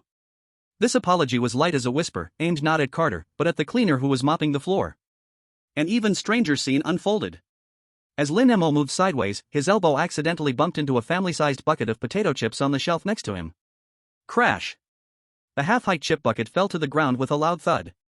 Golden, crispy chip fragments scattered like a rain of gold, popping and cracking across the floor. Without a single misstep. It perfectly covered the shining floor that the cleaner had just mopped clean. Carter's strike missed, twisting his waist to turn around, muscles tense, preparing for a second attack. His army boots precisely stomped into the yellow minefield. Snap. A clear, crisp crack. In this dead-silent supermarket, this sound was amplified countless times, sharply piercing the eardrums. It was this sound. An invisible switch was instantly flipped. The silent, background-like cleaner NPC froze in his mopping motion. He slowly raised his head. It was a face with indistinct features, like poor-quality plastic that had melted and then solidified. But at this moment, a pair of originally hollow eye sockets suddenly ignited with 2 points of crimson light. Like the infernal flames that never extinguish from the depths of hell. A cold, merciless will, surpassing life and death, instantly locked onto Carter, who had dirtied the floor. A mechanical, emotionless synthesized voice arose from all corners of the supermarket, clearly drilling into everyone's ears. Warning, violation detected. Triggering, Supermarket Employee Code of Conduct Cleaning Department Supplementary Regulation 7.4, floors must be kept clean at all times. Any deliberate or negligent act that causes mess on the floor will be deemed severe damage to store property. Violators will be cleaned. Fuck.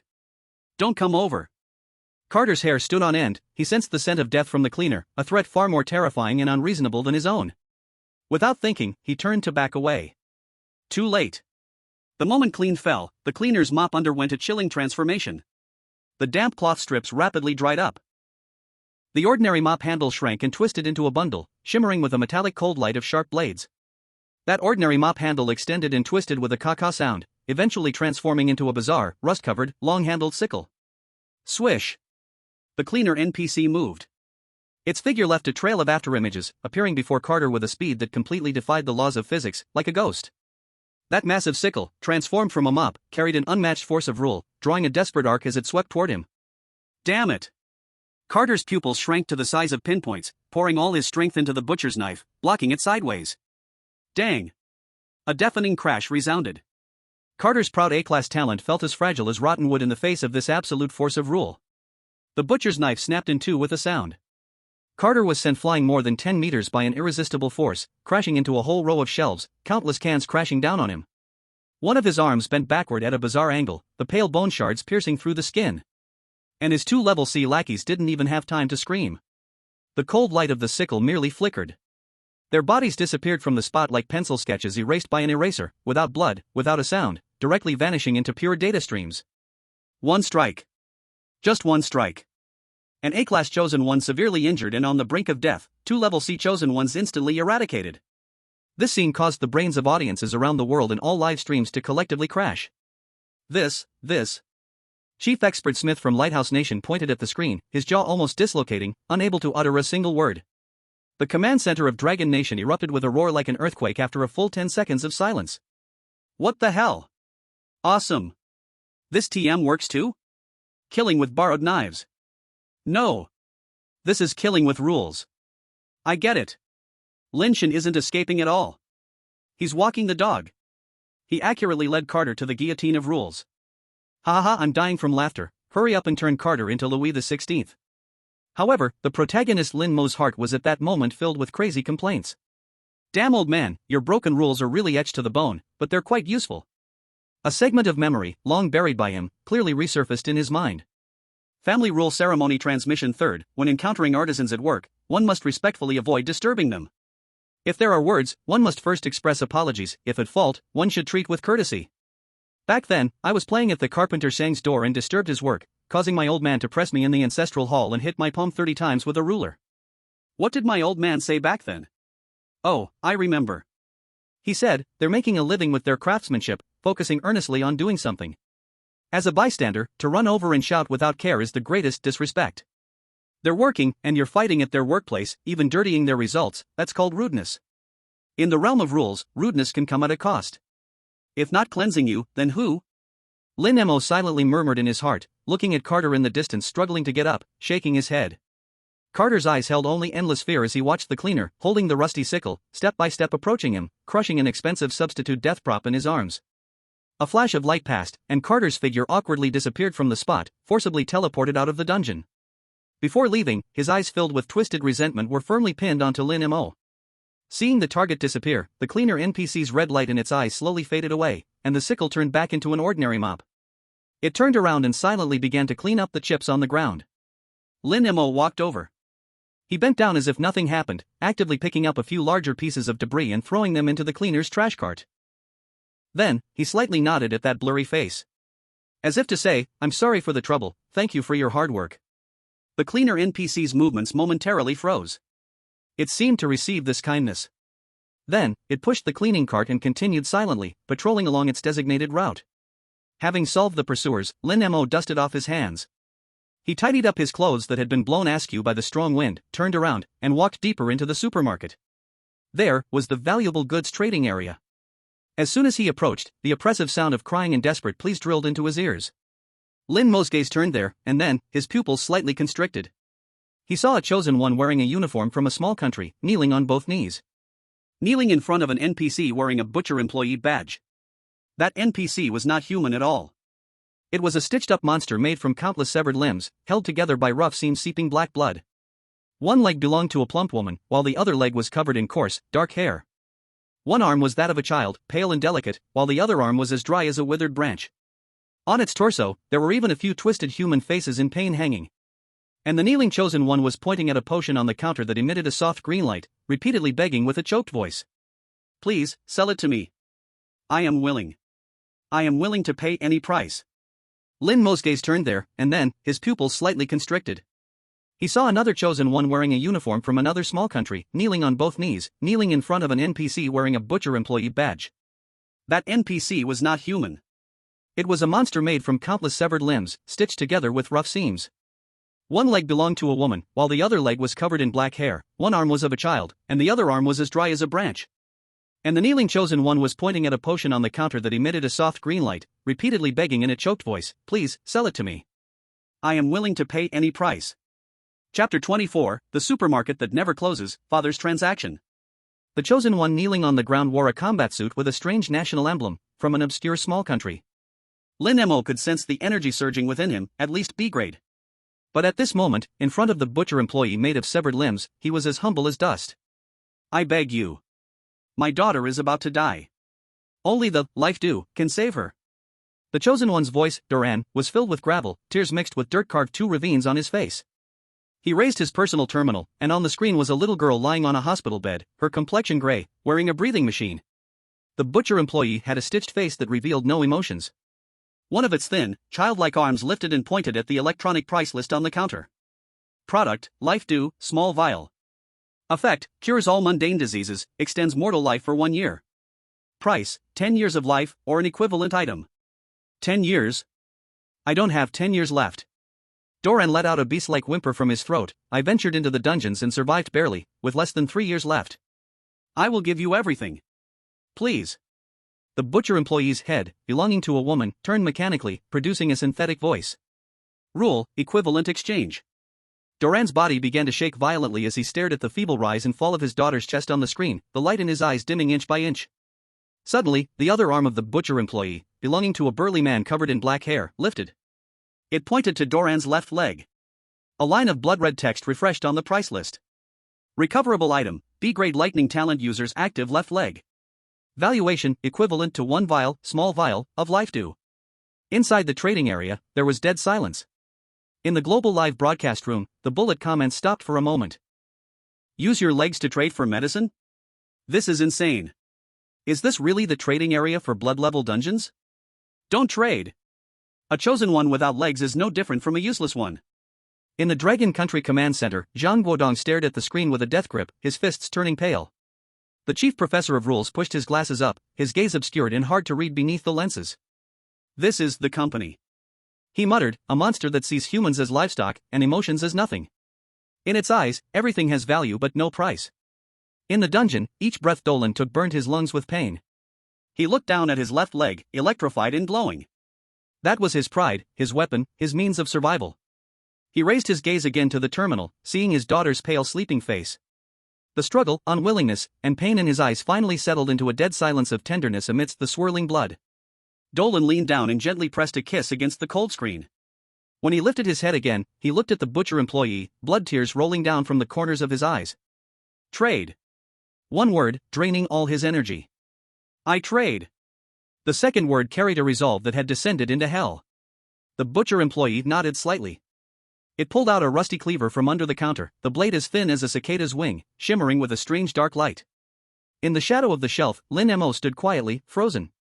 His chest felt as if filled with lead, heavy enough to suffocate him. He saw the butcher employee walk up to Dolan. No anesthetic. No disinfection. No preparation. It just lifted the knife. Then, it fell. Ah! A piercing scream even made the lights in the trading area flicker for a moment. Scalding blood sprayed out, quickly solidifying into a strange dark red on the cold floor. Dolan rolled in the blood, convulsing, all his muscles twitching. But his uninjured hand tightly grasped the bottle of life elixir that had just come into his possession. That bottle, emitting a soft green light, he held close to his chest. That was his daughter's hope. And also his grave. The butcher employee remained expressionless, picking up the still twitching, arcing severed leg and turned towards the back of the trading area. There, a row of massive metal cold storage cabinets stood. It casually opened a cabinet door and tossed the severed leg inside. The action was casual, like a butcher handling unwanted scraps. This scene pierced Lin Mo's pupils like a glowing steel needle. He was not a good person. For his goals, he could sell out enemies without hesitation. But the live scene before him, dissecting fatherly love and pricing life, stirred his stomach and sent a cruel chill racing up his spine. This is the World Dungeon Arbitration Court? This is what that thing calling itself the company really is? Turning human hope, feelings, life, and body into commodities. Lin Mo's vision uncontrollably recalled his father's unchanging iceberg face and his mother's eternally sorrowful eyes. This is the thing my parents are fighting against? Suddenly, he understood. Those family rules he viewed as shackles and feudal remnants since childhood. Respect the elders' gifts, do not refuse. If the object is dusty, it is the owner's disrespect. When encountering artisans at work, one must avoid them with solemnity. Behind these rules were not the sulky dispositions of some ancient artifacts, but definitions of the boundary between human and object. Defining the order of older and younger. In a crazed world where everything could be commodified, it forcibly upheld a bottom line called human. In the end, those rules were the armor left behind by his father. Lin Mo's breathing suddenly quickened, his chest heaving violently. At that moment, his gaze froze, his pupils suddenly narrowing to a point. He saw that the butcher employee, after tossing Dolan's severed leg, did not immediately close the cabinet door. Picked up a piece of unidentifiable meat wrapped in plastic wrap. Then, it threw Doran's severed leg and that piece of meat into a separate, locked dark compartment deep in the cold storage. Outside the compartment was a special anti-counterfeiting label. On it were printed two words. Lin Zhang pre-order. Lin Zhang. It was his father's name. Lin Mo's mind stopped spinning. The sounds of the world disappeared at that moment. My dad also did transactions here. He pre-ordered these people's bodies. For what? Chapter 25 The Supermarket That Never Closes Payment Failure? Father's name, Lin Zhang. These two words felt like an invisible mountain, crashing down on Lin Mo's consciousness. He forced himself to stay calm, but the heart in his chest thumped like a disturbed beast, wildly crashing against his ribs. Old man, what are you doing here? His gaze was fixed on the cold storage marked Lin Zhang pre-order, a storm rising in his mind. Why would his father be in a place like this? Pre-ordering these bloody things called parts? What is the connection to his mother's disappearance? Lin Mo forcibly suppressed the surging thoughts, his eyes scanning the entire transaction area rapidly. He knew that impulsiveness was the deadliest poison right now. The skills the butcher employee showed earlier were not something he could confront directly. He had to find the real clues his father left behind. Soon, his gaze was drawn to an object in the far corner of the transaction area. It was a brass safe, old-fashioned, covered all over with a layer of dull green patina. The safe had no combination dial, no keyhole. Only a small groove and a line of cold, faintly glowing text. To take this item, you must pay a most precious memory of fatherly love. Another emotional payment. Lin Mo's brows furrowed into a knot. He closed his eyes, diving into the deep sea of his memories, searching desperately. Memories of his father. At 5, he was punished to stand in the corner for 2 whole hours for talking too much while eating. His father Lin Zhang's voice was colder than the winter wind, no talking while eating, no speaking while sleeping, that is the rule. At 8, he got in trouble for playing too much and secretly took the heirloom inkstone left by his grandfather, accidentally chipping a corner. Lin Zhang hit him with a ruler 50 times, his palm swelling high, like 2 dowie buns. The family heirloom is not for playing around. That is great disrespect. At 12, he was punished to kneel in the ancestral hall all night for inappropriate conduct while hosting esteemed guests. His father's back looked particularly huge and cold under the candlelight. The Lin family's reputation cannot be tarnished. That is family virtue. Scenes replayed, incidents piled up. All cold rules, strict punishments, and that face which seemed forever expressionless. Pain. Oppression. Injustice. In his memories, everything about his father was disconnected from the words precious and love. Cold sweat oozed from Lin Mo's forehead, sliding down his cheek. He could not come up with the product that met the requirements. In the global live broadcast room, all the experts saw through his predicament. The rigorous old expert from the Cat Kingdom pushed up his single-lens glasses and said heavily, emotional payment rules, this is one of the trickiest and most unsolvable types in the realm of rules. It does not verify logic, nor does it test strength, only the authenticity of emotions. If the chosen one cannot provide genuine, strong emotions, they will be judged as fraud by the rules. The consequence of fraud is, at best, serious injury, at worst, immediate eradication. In the command center of the White Elephant Country, the analyst next to Rajesh, who had a little mustache, grinned widely. Ha, it seems our Dragon Kingdom's lucky gentleman has finally come to an end. A cold-blooded creature who seems indifferent to everything, what kind of precious memories of fatherly love can he have? A person without feelings, in the realm of rules. Just the garbage that's eliminated first. The command center of Dragon Country was frozen, like solid matter. Zhang Guodong's fists were clenched tightly, his knuckles turning white from the strain. He stared at the screen, muttering repeatedly, "This kid has never gotten along with his dad since he was young. Where is he supposed to The rhythm was steady, yet like a massive hammer, it struck the hearts of viewers around the world. A cashier, what right do they have to talk about value? His voice was not loud, almost indifferent, yet it carried a commanding authority that shattered his usual lazy facade.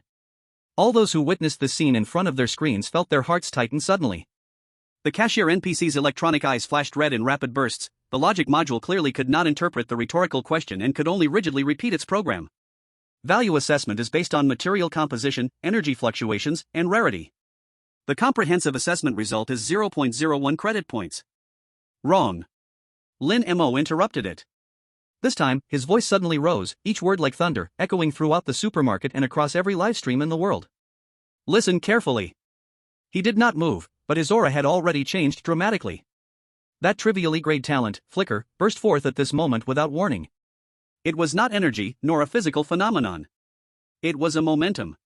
A momentum born from bloodlines, settled in thousand-year civilizations' rules. According to my Lin family rules, family rule, sacrificial offerings first, ancestor offerings carry family fortune, their value is immeasurable. This jade pendant has been passed down from my Lin family ancestors for 18 generations, closely kept by each generation. It is the token connecting the souls of my Lin family ancestors. It symbolizes the fortune of my Lin family's rise and fall. With each sentence Lin Mo spoke, that intangible momentum grew heavier, brutally and unreasonably pouring into the cashier NPC system through his voice. He took a step forward, staring directly into those flashing electronic eyes. Now, you tell me. How much is the fortune and legacy of a family, passed down for 18 generations worth? ZZZZZZ. The cashier NPC's electronic eyes burst with dazzling sparks, and a burnt smell of scorched circuitry came from within its body. Its core database was experiencing a violent storm of logic. In its world, the value of the jade pendant was determined by its physical properties, a basic axiom. But Lin Mo, with his one-of-a-kind, family secret manual, forcibly implanted a higher priority definition. A new value definition originating from civilization and rituals, completely overriding commercial logic. Immeasurable. This concept is a pure product of Eastern philosophy. Infinite, uncountable, beyond calculation. For a body of commercial rules centered on fixed pricing and equitable exchange, this thing is utterly inapplicable. It is a logic black hole. The cashier's body began to tremble at high frequency, its processor emitting a sharp overload roar due to the terrifying amount of calculations, black smoke spewing from the seams. At this moment, experts around the globe lost their voices collectively. He is talking culture with an NPC, a federal expert instinctively adjusted his glasses, his gaze absurd. No. He is not reasoning. An old expert from the Han's cat kingdom stood up suddenly, his beard shaking violently. He is using his own rules to contaminate the rules of this instance. Attacking the civilization of commercial with the civilization of ritual. My God, how insane and how genius. A madman, absolutely a madman. Another financial analyst from the Eagle Sauce country murmured, as on his screen, all models concerning value collapsed, leaving only glaring red gibberish. In the Dragon Nation command center, Zhang Guodong and a group of advisors stared fixedly at the screen, long forgotten how to breathe. They looked at the young man standing tall, his words carrying weight, their minds blank. He was not a player. He was a god walking among men. However, the slaughter was just beginning. While the cashier NPC was still frantically struggling in this logic black hole of immeasurable, Lin Mo delivered a fatal blow. He reached out his hand. Gently, he pushed the jade pendant, redefined as a priceless treasure, towards the cashier. A simple action that showcased the giver's grace and judgment over the recipient. And Lin Mo's voice returned to calm, yet its impact was even more powerful. Family rule, respect hierarchy, Article 7, gifts from elders cannot be refused. Every word felt like a new code, forcibly written into the NPC's fundamental logic. In this supermarket, I am the customer, and you are the service. I consume, you serve. In terms of status, I am the elder, and you are the junior. Lin Mo's lips slightly curled up, not a smile, but a nearly cruel declaration. So, this priceless treasure is considered my gift to you. Boom. If the family rule, rituals, Article 1, was a logic bomb, then the phrase, my gift to you was the nuclear button that detonated it. Customer and service provider. Elder and junior. Gift and accept. In an instant, several ironclad rules derived from the basic ethics of human society were forcibly grafted onto this transaction. The equal status of buying and selling was completely overturned and shattered. The cashier NPC's body trembled as if it would fall apart, with black smoke filled with a burnt smell seeping from its joints. Its stiff neck cracked with a snap sound, seemingly resisting this ridiculous command with all its might. But the rule "gifts from elders cannot be refused" took priority over its survival instincts, locking down all of its actions. It could not refuse. Under the world's watch, its mechanical arms slowly and painfully rose, as if on the brink of collapse.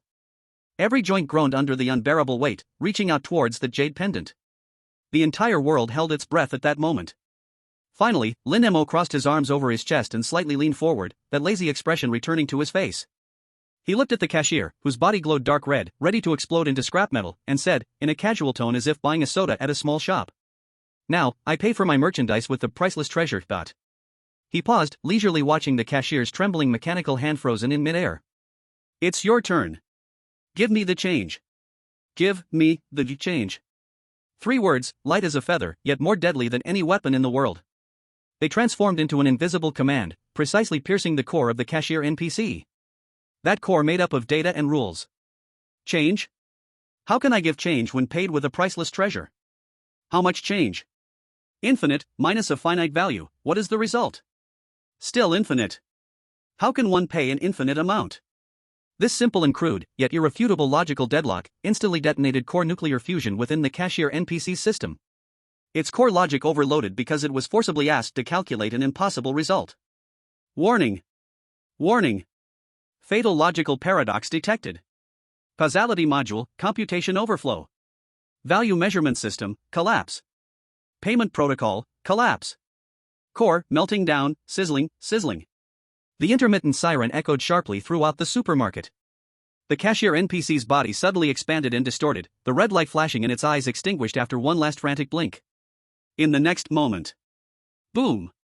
This was not a physical explosion, but the collapse of the rules themselves. The cashier NPC's body dissolved into billions of flashing 0s and 1s, turning into a deadly rain of data fireflies, sweeping in all directions. Wherever the data flow passed, shelves, products, and ceilings turned into twisted mosaics, flaking off and dissolving. Afterward, a chaotic and profound data abyss emerged. The chain reaction began. With the collapse of the cashier as the embodiment of core rules, the system of the never-closing supermarket lost its order to sustain itself. Prices for goods on the shelves soared wildly, with a bag of chips skyrocketing to astronomical numbers, while a bottle of genetic medicine turned into a negative value. Walls and ceilings cracked open huge gaps, and the entire space was heading toward destruction. In this apocalyptic scene, a cold system prompt sound. A trace of panic suddenly appeared in the air. Warning! The core rules of the dungeon have been completely destroyed by unknown logical commands. Emergency forced settlement is in progress. Detected chosen one Lin Mo, who completed a transaction of immeasurable value. According to the ultimate principle of equivalent exchange, it is determined that the highest payment limit will apply. Reward generation in progress. Error. Reward generation failed. Reward pool overflowed. Emergency plan activated. All allocable resources are being forcibly transferred to the chosen one's Dragon Country account. Dragon Country Command Center. Silence.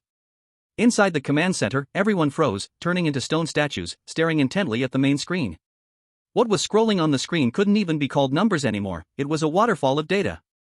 "General, our account is about to burst." A young technician's voice trembled, filled with a cry. "Congratulations to Dragon Country, acquired S-level technology blueprint, Sky Mothership, Construction Core Module X1. Congratulations to Dragon Country, acquired A-level special resource, Spring of Life Source Water 1000 liters. Congratulations to Dragon Country, acquired rule-type items, City Guardian Barrier, X3. Congratulations to Dragon Country, acquired credit points, 999,999,999,999. Value overflowed, cannot be displayed normally. The list was so long it seemed endless. That astronomical number of credit points caused the financial staff responsible to roll their eyes and faint on the spot. The ash had burned to the end, scorching Zhang Guodong's fingers, but he felt nothing. He looked at the rewards on the screen, capable of altering the world's landscape. He glanced again at the screen, at the young man in the eye of the data storm, whose clothes remained unruffled. His throat bobbed violently, the act of swallowing feeling tremendously difficult. He didn't come to clear levels. He muttered. The advisor beside him instinctively replied, "Then he is here too. Damn, what a genius. Well done, Lin Mo." Zhang Guodong suddenly slapped his thigh, his voice rising in pitch. He came to rob. Did he just loot this bizarre dungeon? At the same time, inside the dungeon, The moment the rules were completely thrown into chaos, the brass safe that required father's love memory to open made a crisp click sound. It popped open automatically. Inside, there was no gold or silver treasure, just a pure black card lying quietly. Lin Mo walked over and reached to pick it up. The card felt cold to the touch, made of neither metal nor stone, with several golden letters on the front. Eternal Feast Employee ID Card. At the same time, the cold cabinet labeled Lin Zhang Pre-Order also opened by itself. The gruesome chunks of meat that once sent chills down people's spines quickly dissipated in the chaos of the rules, turning into pure data streams and completely disappearing. On the bottom layer of the cold cabinet, there was only a small receipt, like a shopping ticket. Lin Mo walked over, bent down, and picked it up. On the receipt, in a handwriting he knew all too well, unique to his father Lin Zhang, was written the line. Wan, wait for me. Wan was the nickname of his mother, Su Wan. Lin Mo's heart suddenly jolted, nearly stopping. In that moment, the collapse and clamor of the world faded away, leaving utter silence. The command centers of major countries around the globe erupted in chaos. An expert from Han's cat country trembled with fingers, his pupils under the single lens sharply contracting from excitement. My God! He is not using the rules. He is attacking the foundation of the rules. He used reciprocity, a social etiquette rooted in ancient human civilization, as a weapon to precisely destroy the business logic on which the company relies. This is a dimensionality reduction strike. A philosophical level attack. In White Bear Country, a fire ignited in Anna's ice blue eyes, one she had never felt before. So, the rules can be used this way. Lighthouse Country Command Center. Bang! Adam slammed his fist on the control panel, his handsome face twisted with jealousy and rage. Trash!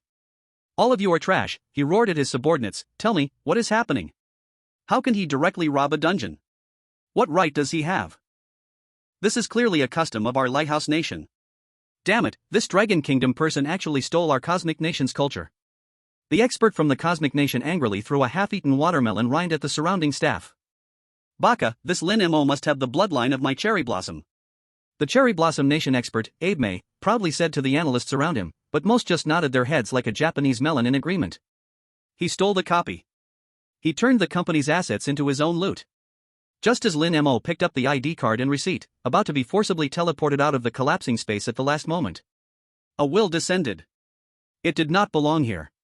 It was cold, absolute, from a higher dimension, crossing endless space, directly imprinting in Lin Mo's mind. It was neither a voice nor text. It was a kind of understanding. Pure, overbearing, irresistible. The company has noticed you. The company has noticed you. The company has noticed you. Chapter 28, The Supermarket That Never Closes, The Gaze from the Company. That will had no emotions. It hovered at the end of thought, cold, objective, pure, scanning and analyzing Lin Mo exhaustively with inhuman logic. Lin Mo felt his existence being peeled away layer by layer. From surface consciousness to deep memory, and then to the subconscious realm he had never touched, everything was laid bare. He tried to build a mental barrier, fleeting images of 3 meals and tax regulations flashed in his mind. It was futile. All thoughts were completely transparent in front of that will.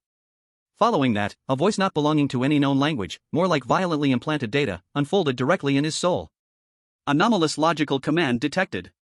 Command source analysis source, human civilization pre-commercial era concept of rights collection. Command conflict assessment, highest level. Potential structural damage to the company's basic commercial logic. Creating new file. Lin Mo's body was locked by an invisible force, forced to passively accept all of this. He knew he had stirred up a huge mess. What he faced was no longer some NPC in the copy, but the ultimate existence hidden behind everything, the World Copy Arbitration Court, the entity that called itself the company. Target identity confirmed, Dragon Kingdom's chosen one, number G10874. Talent detection E-level, dim light, error hidden bloodline talent detected talent level assessed S-level, family rules. Updating file. New file number, 777. Name, Lin Mo. Threat level assessment, medium. Potential to grow into high threat. Behavior pattern defined, rule distorter. Hereby granted temporary identification code, high-risk observation target. A series of definitions, with a burning sting, were branded onto the essence of his existence. Finally, that voice left a message. The format of that message was congratulations, but its content was colder than any curse in the world. Congratulations, employee Lin Mo. You have successfully attracted the attention of the board of directors. We have prepared a special welcoming ceremony for you at your next stop, dining department. We appreciate your creativity displayed in the supermarket. We look forward to your outstanding performance in the dining department. Welcome to join the company. The last syllable fell. That horrifying will that crushed soul suddenly vanished, as if it had never existed. An extreme sense of spatial distortion gripped Lin Mo. His figure was instantly erased in the completely collapsed supermarket. Dragon Kingdom's private jet lounge. Light burst forth in the air, a burnt smell of ionized ozone filled the space. Lin Mo's figure appeared out of nowhere, stumbling and crashing into the cold metal wall. He propped himself up with one hand against the wall, his body shaking violently, his face drained of color, panting heavily with every breath drawn, each breath carrying a hoarse whistle. Sweat gathered from his temple, dripping along his jawline, drip, drip, hitting the ground. The consumption of energy in the body was almost zero. But just now, the will gaze from the company entity caused a mental burden far exceeding the total of piercing through 10 bloody sub-dungeons. Bang! The door to the lounge was violently slammed open. Zhang Guodong burst in with a group of experts and medical staff, each face intertwined with wild joy at survival and undeniable worry. Lin Mo. How do you feel? You brat. I was almost done writing my eulogy. Zhang Guodong rushed forward in quick steps, his large hand raised as if he wanted to punch him. But that hand paused in midair, ultimately transforming into a heavy slap that landed on his shoulder, and his fierce eyes were slightly red. You little brat, you almost scared me to death. We made it. Lin Mo, we really made it. A young officer with gold-rimmed glasses was so excited he was almost losing control, trembling as he held up the battle report tablet, his voice cracking. Just the energy core recovered from the frozen zone is enough to support the construction of 3 new sky motherships. And that automated restocking shelf technology. Oh my god, the significance for logistics is revolutionary. You are the hero of our dragon nation. The wild joy instantly ignited the entire lounge. Yet Lin Mo remained deaf to it all. Slowly, he pushed away the hands helping him, straightening his body little by little. There was not a hint of joy in his eyes, only a dead silence that even chilled the air around him. He raised his hand, cutting off all cheers. In his hand was a pitch-black ID card, seemingly able to swallow all the light around it. The next target, the everlasting feast. His voice was not loud, yet had an astonishing penetrating power, instantly slicing through all the noise.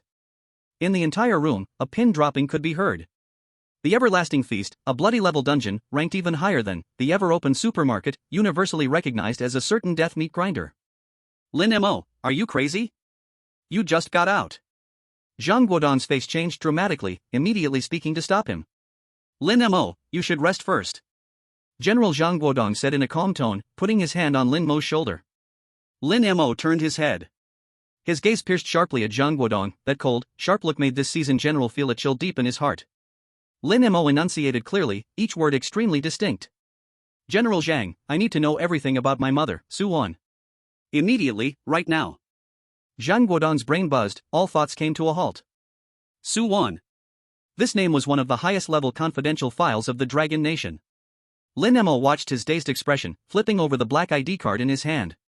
On the back of the card, there was a line of tiny, almost indecipherable affiliation information. Then he uttered the words that plunged Zhang Guodong into an icy pit. She is, according to them, an employee of the catering department. Chapter 29, Reality, The Shaking World. Lin Mo's words were like a silent spark, igniting a violent storm of thought in the Dragon Nation command center. His mother? Su Wan? In the files, Su Wan's identity is a university librarian, gentle in nature, completely unrelated to the term bloody-level dungeon.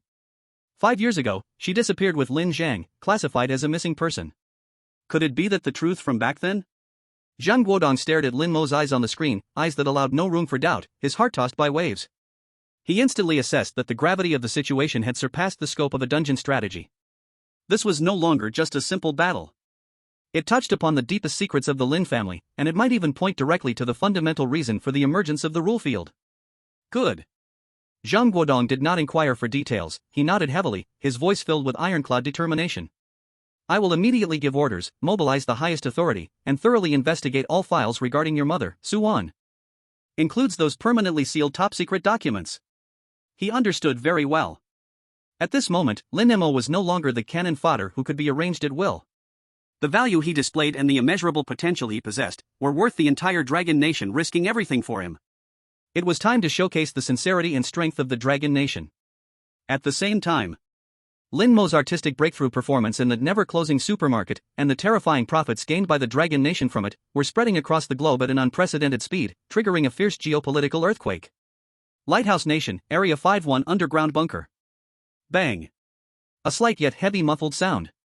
On the conference table made of special alloy, beside the palm pressed down by Adams, the metal surface displayed unnatural liquid ripples, which quickly solidified in the low temperature, leaving behind a smooth yet twisted handprint.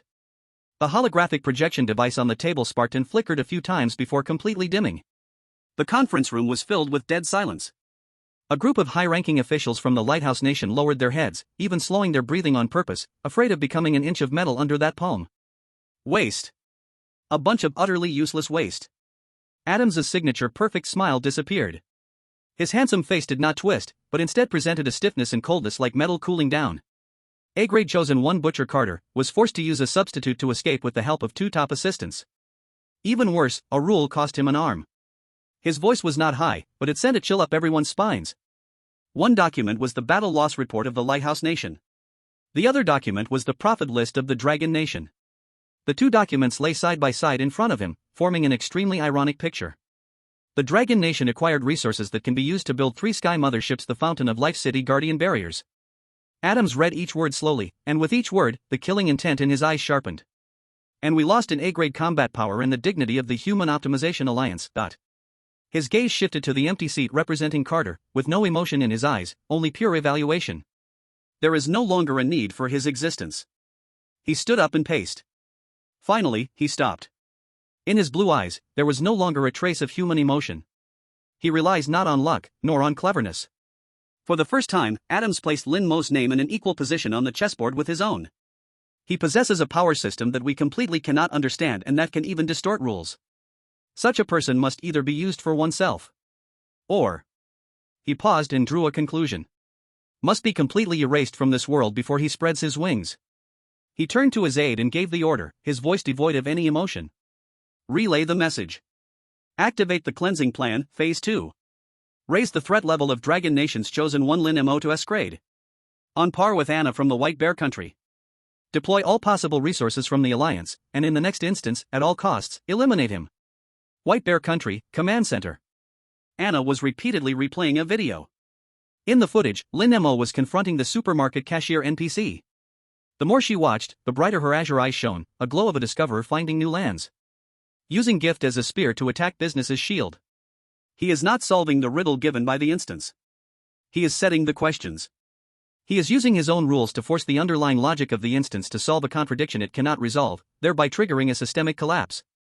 Anna murmured to herself, her words filled with uncontrollable excitement and shivers. She closed the video and turned to submit an urgent report to her superiors. Recommendation: immediately upgrade the cooperation with Dragon Nation's chosen one Lin Mo to the highest strategic level. His capability system? It is completely different from any talents we know. He is very likely the only variable that can break the monopoly of the company rules. If necessary, we can give up part of our current interests in exchange for a direct conversation with him. The sun never sets, Han's Cat Country, Universal Country. In the core conference rooms of the world's major powers, the lights are bright, especially in the Pentagon of Lighthouse Country, which shines like a lighthouse.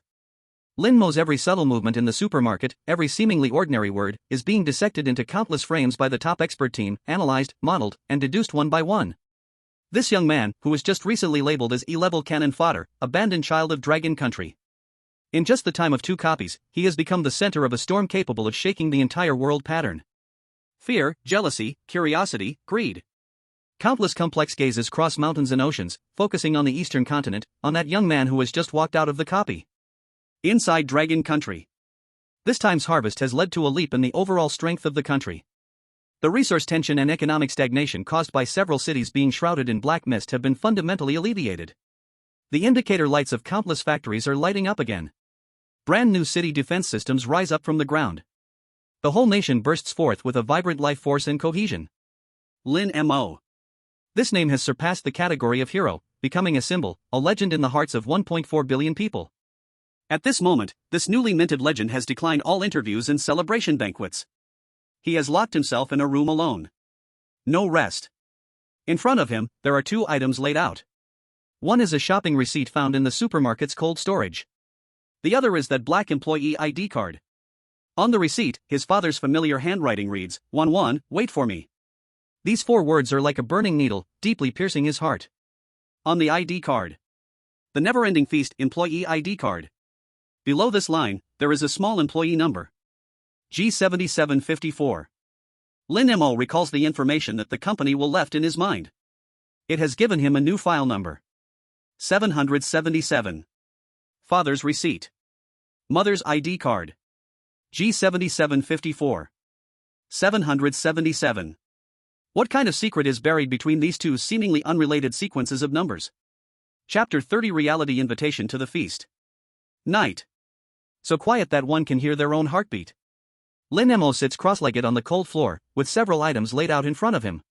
The core lens of the mirror person copy glimmers softly, like a lifeless pupil. The employee ID card belonging to his mother, Su-Wan. And the receipt left by his father Lin Zhang, bearing 37S. A clue that had been forcibly severed, he has painfully reconnected it with blood and sorrow. At this moment, it finally reveals its grotesque yet complete outline. The disappearance of his parents was not an accident. It is a war. A bold charge against the colossal company with the bodies of mere mortals. Father Lin Zhang laid down guiding stones in countless cold copy worlds.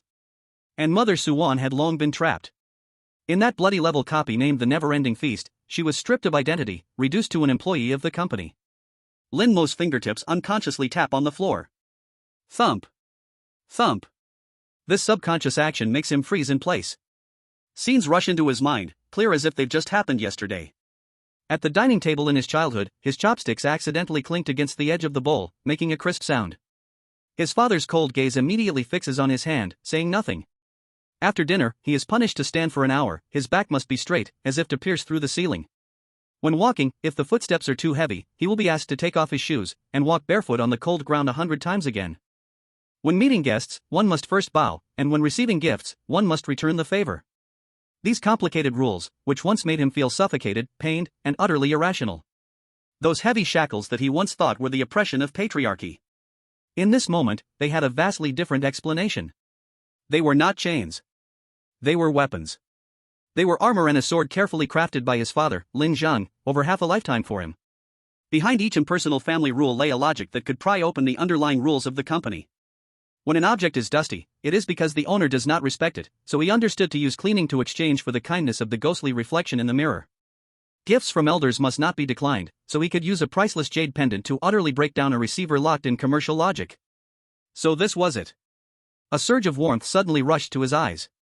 It wasn't sadness, nor was it grievance, but a realization that had been delayed for a full 20 years. He did not love himself. He just loved too profoundly, too clumsily. His nasal passages swelled with sourness. Lin Mo firmly closed his eyes, forcing down the rising dampness. When he opened his eyes again, the confusion and laziness in his gaze had been stripped away completely. In its place was a bone-deep longing for his parents, a boiling killing intent toward the company, and a brand of resolve that permeated his very marrow. He had transformed from a lazy homebody who only wanted to play games to someone who truly understood what he bore on his shoulders at this moment. It was not just the familial responsibility of finding his parents. It was also taking over the battle flag that had long been soaked in blood from their hands. Charging at that cold company that labeled life and emotions with clear price tags. No longer passive. No longer waiting. From now on, the positions of hunter and prey must change. Lin Mo grabbed the communicator, his fingertips gliding over it, connecting to Zhang Guodong's dedicated line. Beep, beep. The phone rang only twice before being answered. The voice of Zhang Guodong came through, his hoarseness from staying up late unable to disguise his excited, hurried tone. Lin Mo? There's new information. Our people have investigated all night. Your mother Su-Wan's file has a major breakthrough. Before her disappearance, she was researching a unique book on ancient court banquets. We seriously suspect that the instance she entered is the unending banquet. Lin Mo calmly finished his sentence. On the other end of the line, Zhang Guodong abruptly halted in his speech as if choked. There was a dead silence for 2 seconds before he asked in shock, "How do you know?" Lin Mo did not answer. With an eerily calm emotion, he presented a request that left this battle-hardened general in disbelief. General Zhang, I temporarily do not need weapons or props. Then what do you need? Intelligence support? Or a rescue team? Zhang Guodong immediately inquired, instantly entering combat deployment mode. Information. What information? The internal structure map of the company? Or known monster data of that instance? All ancient texts regarding hospitality and banquet etiquette. Lin Mo's speech remained slow, but each word landed heavily in the communicator. From the Zhou dynasties Zhou, Li, and Li Ji, to the food lists from the Tang and Song dynasties, and then to the rules of the Ming and Qing court banquets. The more detailed, the better. The more ancient, the better. The more complicated, the better. The communicator fell into a prolonged silence. The only sound was Zhang Guodong's heavy breathing, like a beast trapped in a cage. After a good 10 seconds, his incredulous voice finally broke the silence again. Kid, are you feverish? Let me repeat, that's a bloody level instance. 9 lives lost. The last S-level exploration team that entered didn't come back with a single hair. And you don't want high explosive grenades, or energy shields, but want recipes and codes of conduct? To be precise, what I want is rules, Lin Mo corrected. Zhang Guodong's voice instantly shot up an octave, almost shouting, what good are rules? Do you think those ghostly things will be nice to you just because you hold your fork right? Will you let it go? They will only use your skull as a soup bowl. Charging in to recite disciples' rules to them, to enlighten them? Rules cannot kill. Nonsense. Lin Mo's voice carried a chilling amusement. But it can kill ghosts. Zhang Guodong fell silent again. This time, he deliberately lowered his breathing. He struggled to distinguish the tone of the young man on the other end of the line, trying to determine if he was truly mad or just teasing this old general. Lin Mo did not explain further. He simply added calmly. In the next round, I will attend a grand banquet. He paused and laughed. The laughter was light but unusually clear in the quiet night. But who is Lu Bang, and who is Xiang Yu? That will be decided by me. The call ended. The communicator's screen darkened, reflecting his face, calm and without a ripple. Moments later, the screen lit up again. A prompt for encrypted file transfer appeared. Sender, Zhang Guodong.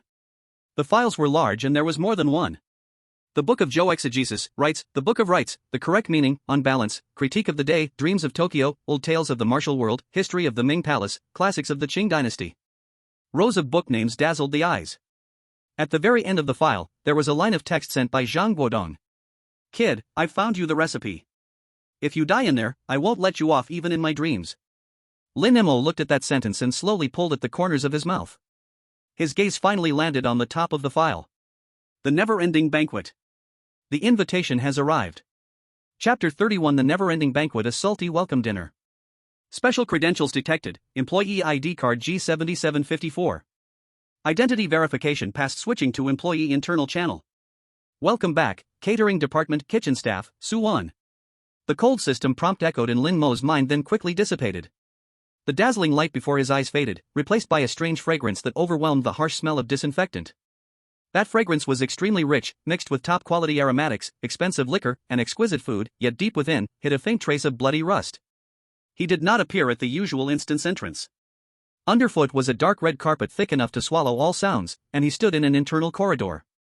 At the end of the corridor, a huge oak door carved with intricate patterns stood ajar, warm light spilling from the crack, along with faint symphonic music, as if a giant beast were whispering. Employee Passage Catering Department Kitchen Staff. Lin Mo quietly chewed on these words, his heart ached, anticipation and anxiety clashing in his chest. His mother, Suwon, had walked through here years ago to enter this blood-soaked mill called the Never-Ending Banquet? He clenched the cold ID card in his pocket, the metal edges digging painfully into his palm. He pushed open the heavy door. Extreme luxury and eeriness instantly seized all his attention. The ceiling, too high to see, was painted with bizarre and twisted star maps. Countless large crystal chandeliers hung down, scattering diamond-like brilliance, yet failing to penetrate the darkness deep within the hall. A seemingly endless long dining table ran through the entire hall, with sparkling golden cutlery laid upon a pure white tablecloth. On either side of the table, countless guests sat upright. They wore extravagant outfits from various eras, and on all faces was a stiff and eerie smile. Those people mechanically sliced food from their plates, knives and forks clinking vividly, yet no one ever brought food to their mouths. A butler in a tailcoat and white gloves stood beside the head of the table. His face was smooth, devoid of features, like an unfinished wax figure. He looked at Lin Mo, the empty face turning in his direction, data flowing invisibly beneath the skin. Welcome, distinguished guest. His voice came from deep in his chest, carrying the unique metallic scratchiness of an old phonograph. At that moment, the space at the main entrance of the hall suddenly twisted, and 7 or 8 figures stumbled out in disarray. The leading man had golden hair and blue eyes, with a tall stature and extraordinary handsomeness. He looked around, a conqueror's arrogant smile on his face. It was Adams, the S-Class chosen one from the Lighthouse Nation. Behind him, a one-armed man with a grotesque scar on his face stared fixedly at Lin Mo, his eyes filled with undisguised hatred and murderous intent. It was the butcher, Carter, but there was no spark in his eyes. Rather than a person, he seemed more like a puppet. Adams also noticed Lin Mo, his gaze lingering on him for a moment before dismissively turning away, as if looking at a bug that had wandered into a temple. a newcomer from the Dragon Nation? To enter a bloody level dungeon, he must have taken some shortcut or was just being used as cannon fodder for scouting. The butler showed no reaction to the intrusion of Adams and his group, only announcing the rules to all newcomers in his unchanging voice. Welcome to the endless feast. The rules of this banquet are as follows. 1. Be seated on time, in front of your nameplate. 2. Please enjoy everything that the chef has carefully prepared for you. 3. Table manners are fundamental to your survival here. Please be sure to remain elegant. As the voice fell, several new seats materialized along the long table, each with a gilded nameplate in front. Lin Mo found his own spot, Lin Mo. Not far away was the seating for Adams and his group. Humph, a piece of E-class trash is worthy to sit with us, a chosen one from the Lighthouse Nation muttered under his breath, but it was still clearly audible in the silent banquet hall. Lin Mo seemed to hear nothing.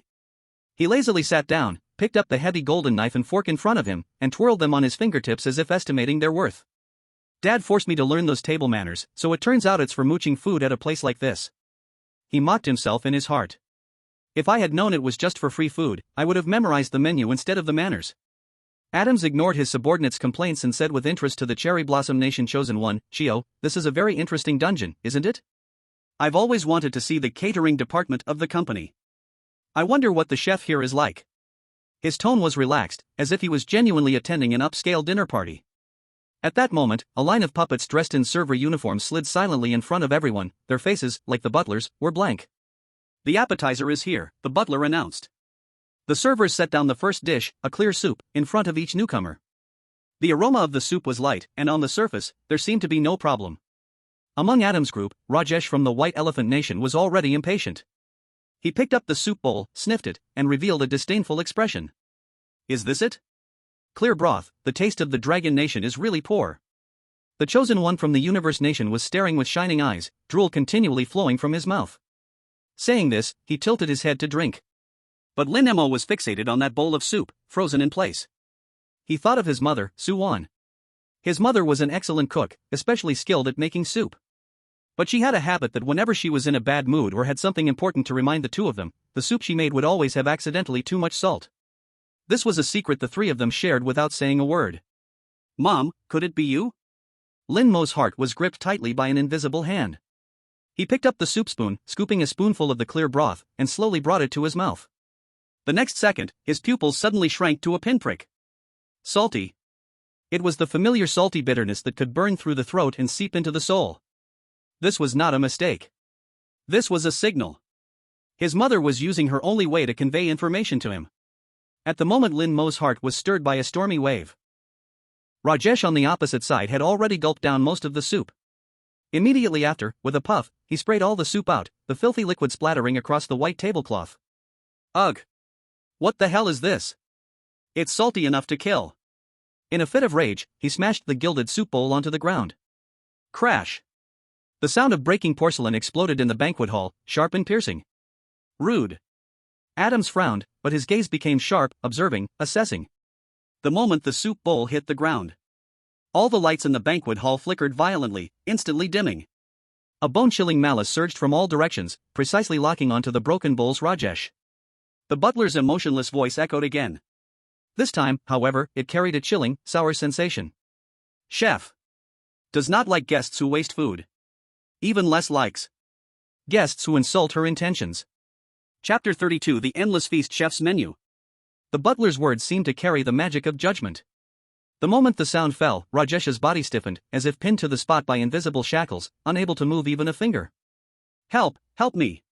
Lord Adams! He screamed in terror, his face filled with absurdity and fear. He could not understand, having just dropped a bowl and complained about a dish, how could he trigger such a terrifying punishment? Adams tightened his brow and raised his hand, seemingly wanting to intervene.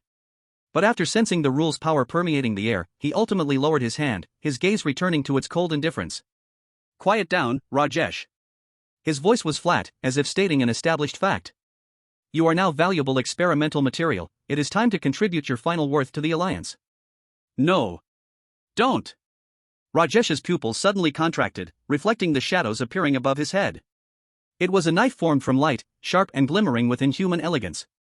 No blood splattered, no dying wails. The light knife began to process Rajesh in an almost artistic precision. Cutting, boning, plating. The whole process resembled a Michelin 3-star chef meticulously preparing a top-grade foie gras, filled with a strange, cold ritualistic sense. Rajesh's body, under the gaze of billions of viewers worldwide, was dissected into countless delicate ingredients and then reassembled. In the end, a brand new dish was born. It was served on a huge jade plate, carefully piled with flesh and bones, strangely shaped, exuding an ominous aura. An NPC waiter pushed a serving cart forward, respectfully placing this dish in the center of the long table. Beside it, a new menu card automatically floated up. Today's special, the noisy tongue. Taste it, and you will gain a chance to speak freely, but the price is, forever losing the ability to tell the truth. In the global live broadcast room, there was dead silence. Oh my god, is this the punishment of the bloody level dungeon? Sir William from the Sun Never Set's kingdom turned pale, his teacup shaking violently in his hand. It's terrifying, he turned a living person into a dish. Ms. Jean, an analyst from the Universe Nation, covered her mouth, her stomach churning violently. In the command center of the White Elephant Nation, screams filled the room as they watched their S-rank seed player die inexplicably on the spot. In the Dragon Nation command center, Zhang Guodong and a group of experts also gasped in shock. The rules of this dungeon are too damn tyrannical. A young advisor whispered angrily, just saying one wrong word turns you into a dish?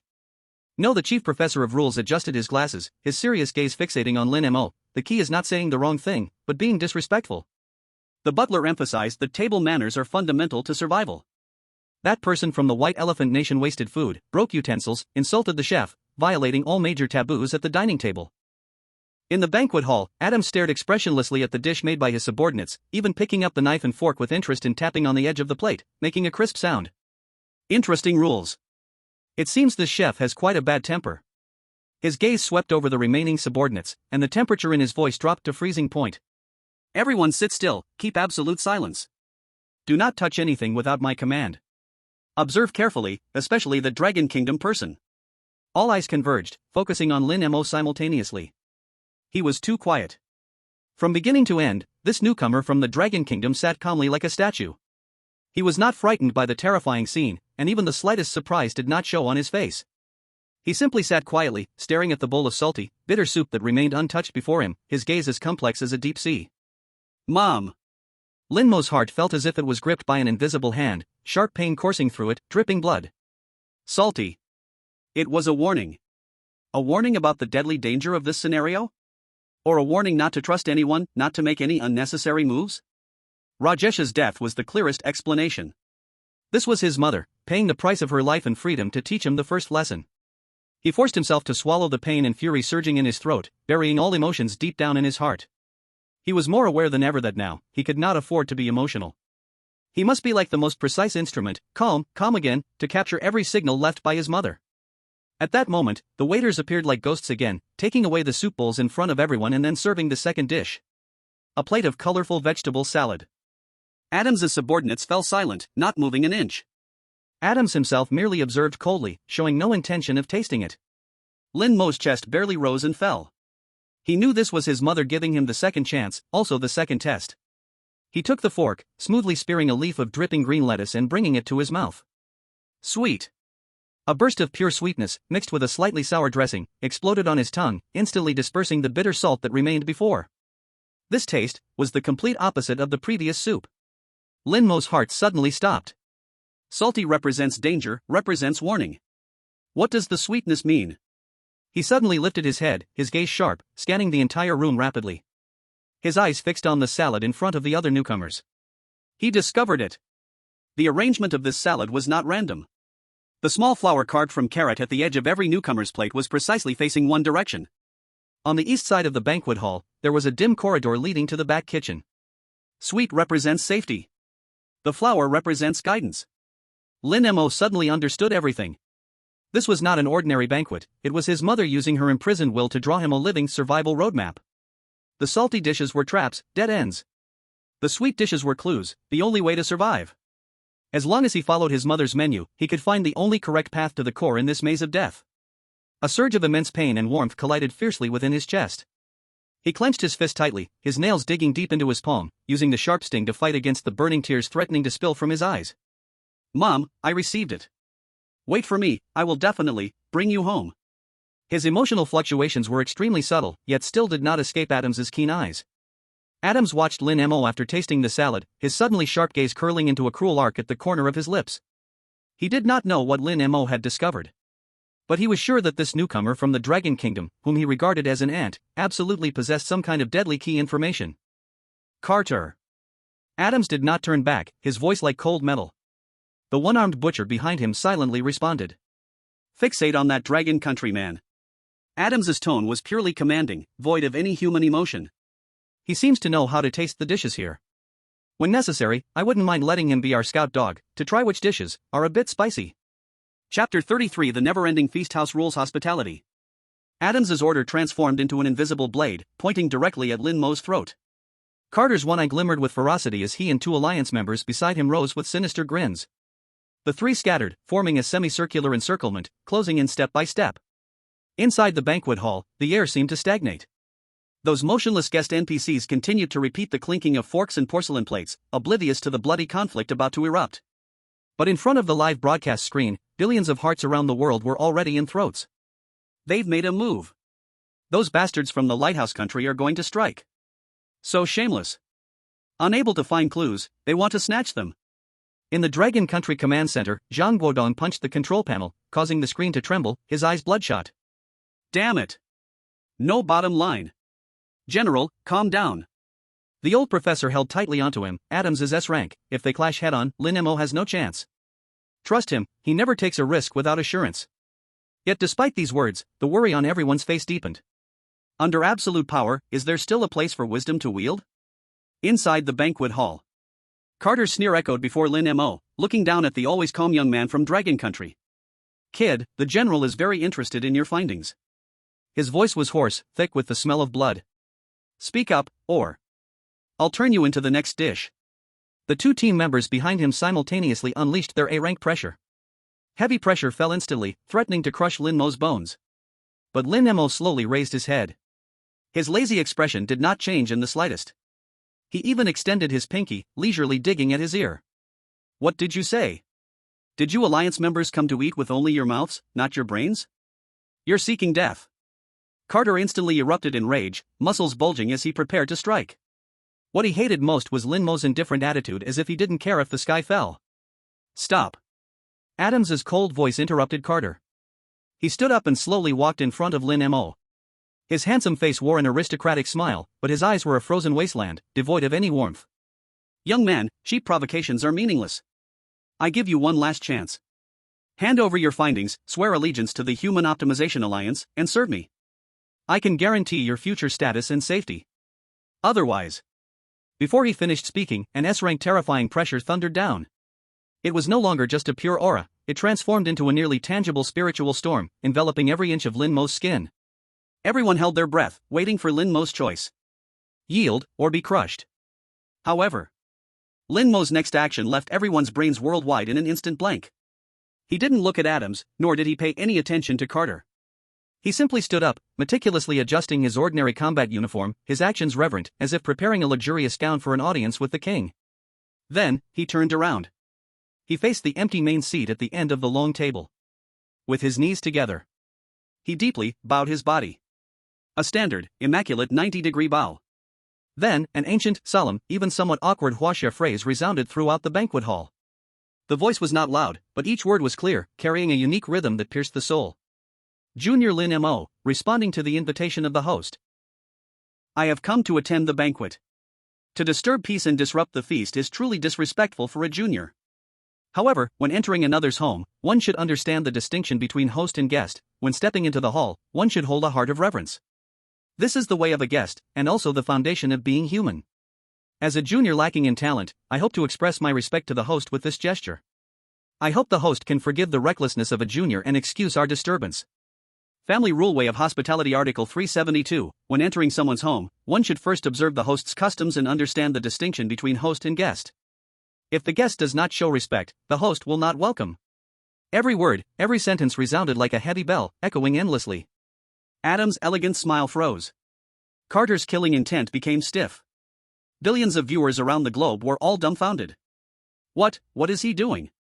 Is this some kind of spell? Reciting ancient texts? Crazy. He must be terrified by the S-class pressure. Facing a great enemy, he isn't fighting but is here bowing and reading a script? What do you know? You will never understand the actions of the god Lin. The god Lin is starting again, write it down. Upstairs, quickly share god Lin's knowledge. In the White Elephant Nation Command Center, a harsh laughter erupted. Ha ha, the chosen one from Dragon Country is stunned? Is this the latest surrender ceremony? I'm dying of laughter. However, the next second, all laughter came to an abrupt stop. At the moment Lin Mo uttered his last word, the cold, eerie, and malicious atmosphere enveloping the banquet hall suddenly vanished. No, it did not vanish. It was forcibly erased by a higher, more dignified, and ancient existence. Standing silently beside the main seat, like a wax figure, was Butler Sequence 0. In its hollow, lifeless eye sockets, two dazzling golden lights suddenly exploded forth. Its stiff body, for the first time, performed a standard human action. It turned around and unexpectedly bowed deeply to the empty main seat. After the bow, it straightened up and turned to Lin Mo. On that wax figure-like face, muscles moved in a strange manner, squeezing out a hint of a smile. Though rigid, it was indeed a smile. Honorable guest. The butler's voice was no longer a harsh metallic scrape. It became gentle, rich, carrying a hint of magnetic warmth from the passage of time, as if it were a chief butler serving an ancient royal family for centuries. Your etiquette is flawless. Your respect. The chef has received it, and he is very satisfied. Boom. This sentence, though not a slap, was louder than any slap. It struck hard against Adam and all the Alliance members' faces, making their eardrums ring and their spirits whirl. This sentence, though not a nuclear bomb, exploded the singularity of understanding in the minds of all experts and scholars. The old expert from Cat Country surged up from his seat in excitement, pointing at the screen, his whole body trembling. Oh my God. I understand. I understand. He is not begging for mercy. He is defining. He is declaring. He used the oldest form of etiquette to divide the factions. He is the honored guest who comes with respect. And Adam and his group are the wicked guests who shout and disrupt the banquet. In this cursed place where etiquette is the supreme rule. With a bow and a few words, he turned himself into the only one favored by the host. He became the darling of the rules. We should learn the culture of Dragon Country and treat others with respect. Chapter 34. An endless banquet. The wicked guests arrive. The butler's statement, the chef is very satisfied, made Adam's expression darken for the first time. The elegance he maintained on his handsome face completely collapsed, leaving only a shadow of malice. He couldn't understand. With S-class talent and absolute power, why in this scenario was he being suppressed by an E-class newcomer? From deciphering the dish signal to this damn dining etiquette. What kind of monster is this person from Dragon Country? Is his talent really so simple? Before he could finish his thoughts, the butler's next words poured cold water over him, igniting his fury. The butler turned to Adam and his team, his gentle expression fading. Turned back to the coldness and indifference of metal. The chef has spoken. Its voice was harsh and piercing, like two pieces of metal scraping against each other. For the intruders who do not understand manners and trespass on the banquet, no dishes will be served. Please, everyone make yourselves at home. In an instant after the words fell, the plates, forks, and wineglasses in front of Adams, Carter, and all Alliance members evaporated in a flash of light. They were stripped of their qualification as guests. In this instance, centered around the enjoyment of dishes, they were completely expelled by the rules. Bastard! The chosen one of the cosmic nation's eyes were opened wide with fury. Why? I haven't eaten yet. Quiet. Adam's voice was cold enough to drop icicles, interrupting Carter's roar. Anger or not, he hadn't lost his reason. Colliding hard against the embodiment of rules brought no benefit. His gaze was fixed on Lin Mo, the murderous intent almost tearing the air apart. He couldn't understand, but the truth was right in front of him. This Dragon Kingdom person had won the favor of the instance rules in a way he had never heard of. And Lin Mo seemed completely unconcerned about it all. He sat down calmly. A silent NPC waiter glided to his front, presenting him with a brand new dish. A tiramisu cake, exquisitely crafted, shaped like an arrowhead. The rich aroma of coffee and cocoa was sweetly intoxicating. The arrow pointed directly towards the dim corridor leading to the kitchen. So sweet, is it urging me to hurry over? Lin Mo understood in his heart, taking a small piece with his fork and placing it into his mouth. The moment it melted in his mouth, the silky texture, mixed with a hint of bitter wine aroma, instantly soothed the last bit of anxiety in his heart. His mother was telling him in this way that she was fine, urging him to hurry. He hesitated no longer. Leisurely finishing the last bite of cake, he wiped the corner of his mouth with a napkin and then stood up. From beginning to end, he didn't look at Adams again.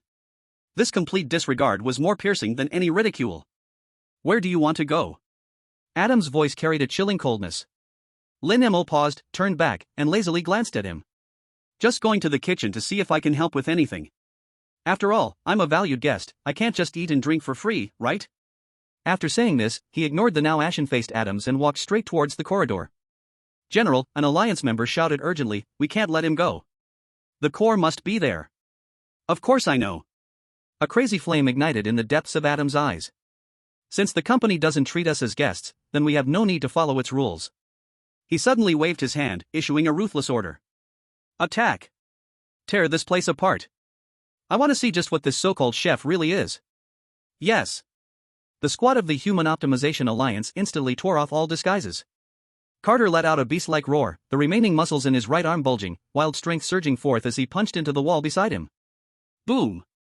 A huge sound exploded, the luxurious wallpaper along with the solid wall behind it blasted open, exposing a cold metallic framework. This strike ignited the collective fury of the entire banquet hall. The whole building began to shake violently and wail. Warning! Malicious destruction detected. Security system activated. The butler's voice became sharp and distorted, the electronic eyes flashing red. In the hall, all the seated NPC guests stood up in unison, their fixed smiles cracked, their lips curling into an inhuman angle, raising the knives they held. Above, the huge crystal chandelier swung wildly.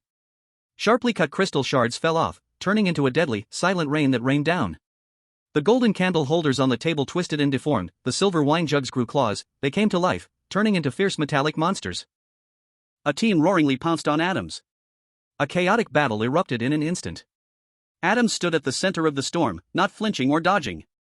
S-level talent God's pressure fully activated. An invisible, heavy aura exploded around him, twisting, breaking, and bouncing away all attacks, monsters, and crystal pillars that approached him. A bunch of scrap metal. Clear the way for me.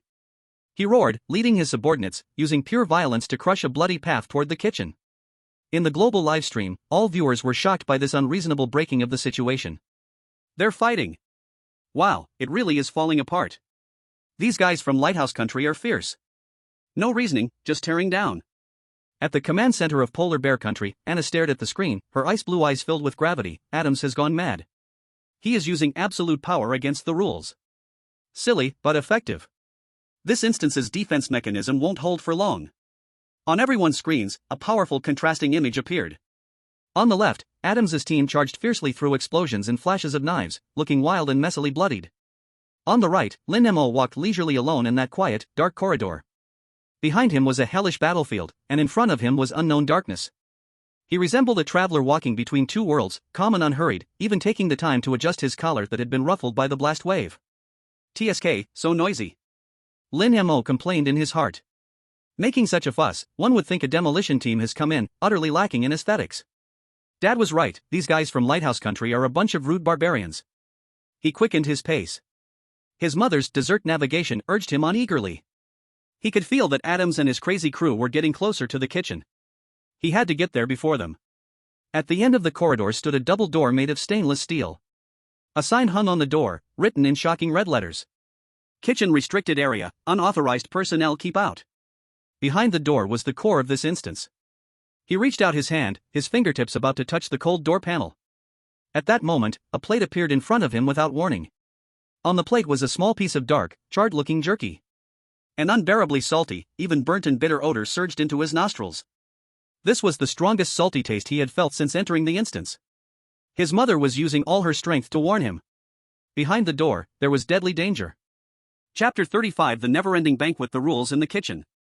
That bitter salty taste was a cold warning, sharply piercing Lin Mo's senses. Why did Lin Mo have a unique understanding of salty and sweet? Because every time he caused trouble, if his father punished him, it would be salty, if his father didn't punish him, it would be sweet. His hand reaching for the door froze in midair. He could not enter. Alarm bells rang loudly in his mind. The signal left by his mother was so strong, meaning that there was a deadly trap behind the door waiting for intruders. If he pushed the door open just like that, his fate would not be any better than Adams smashing through walls. But... boom! A heavy muffled sound shook the entire corridor violently. Adams and his crazy crew had already broken through. In front was certain death, behind was bloodthirsty pursuers. A dead end. Lin Mo's breathing became rapid, his brain racing at an unprecedented speed, his vision locked tightly on that stainless steel door and the sign that read "Unauthorized personnel keep out." Unauthorized personnel. Keep out. Unauthorized personnel? A dusty memory fragment was pried open a crack by this word. He remembered long ago, his mother had also put a similar note on the kitchen door at home. Back then, he was mischievous, often sneaking in while his mother cooked to steal a bite, not only toppling the soy sauce bottle but also knocking over the boiling hot soup pot. Several times, he almost had an accident. Later, his mother posted a paper on the kitchen door with 4 big words, Lin Mo forbidden entry. But he still wanted to go in. He ran to ask his mother what he had to do to not be counted as that troublemaking idle person. How did his mother answer back then? Lin Mo closed his eyes, searching deep in the sea of memories. The scene slowly became clear. On that sunny afternoon, his mother Suwan was busy in the kitchen, wearing a floral apron.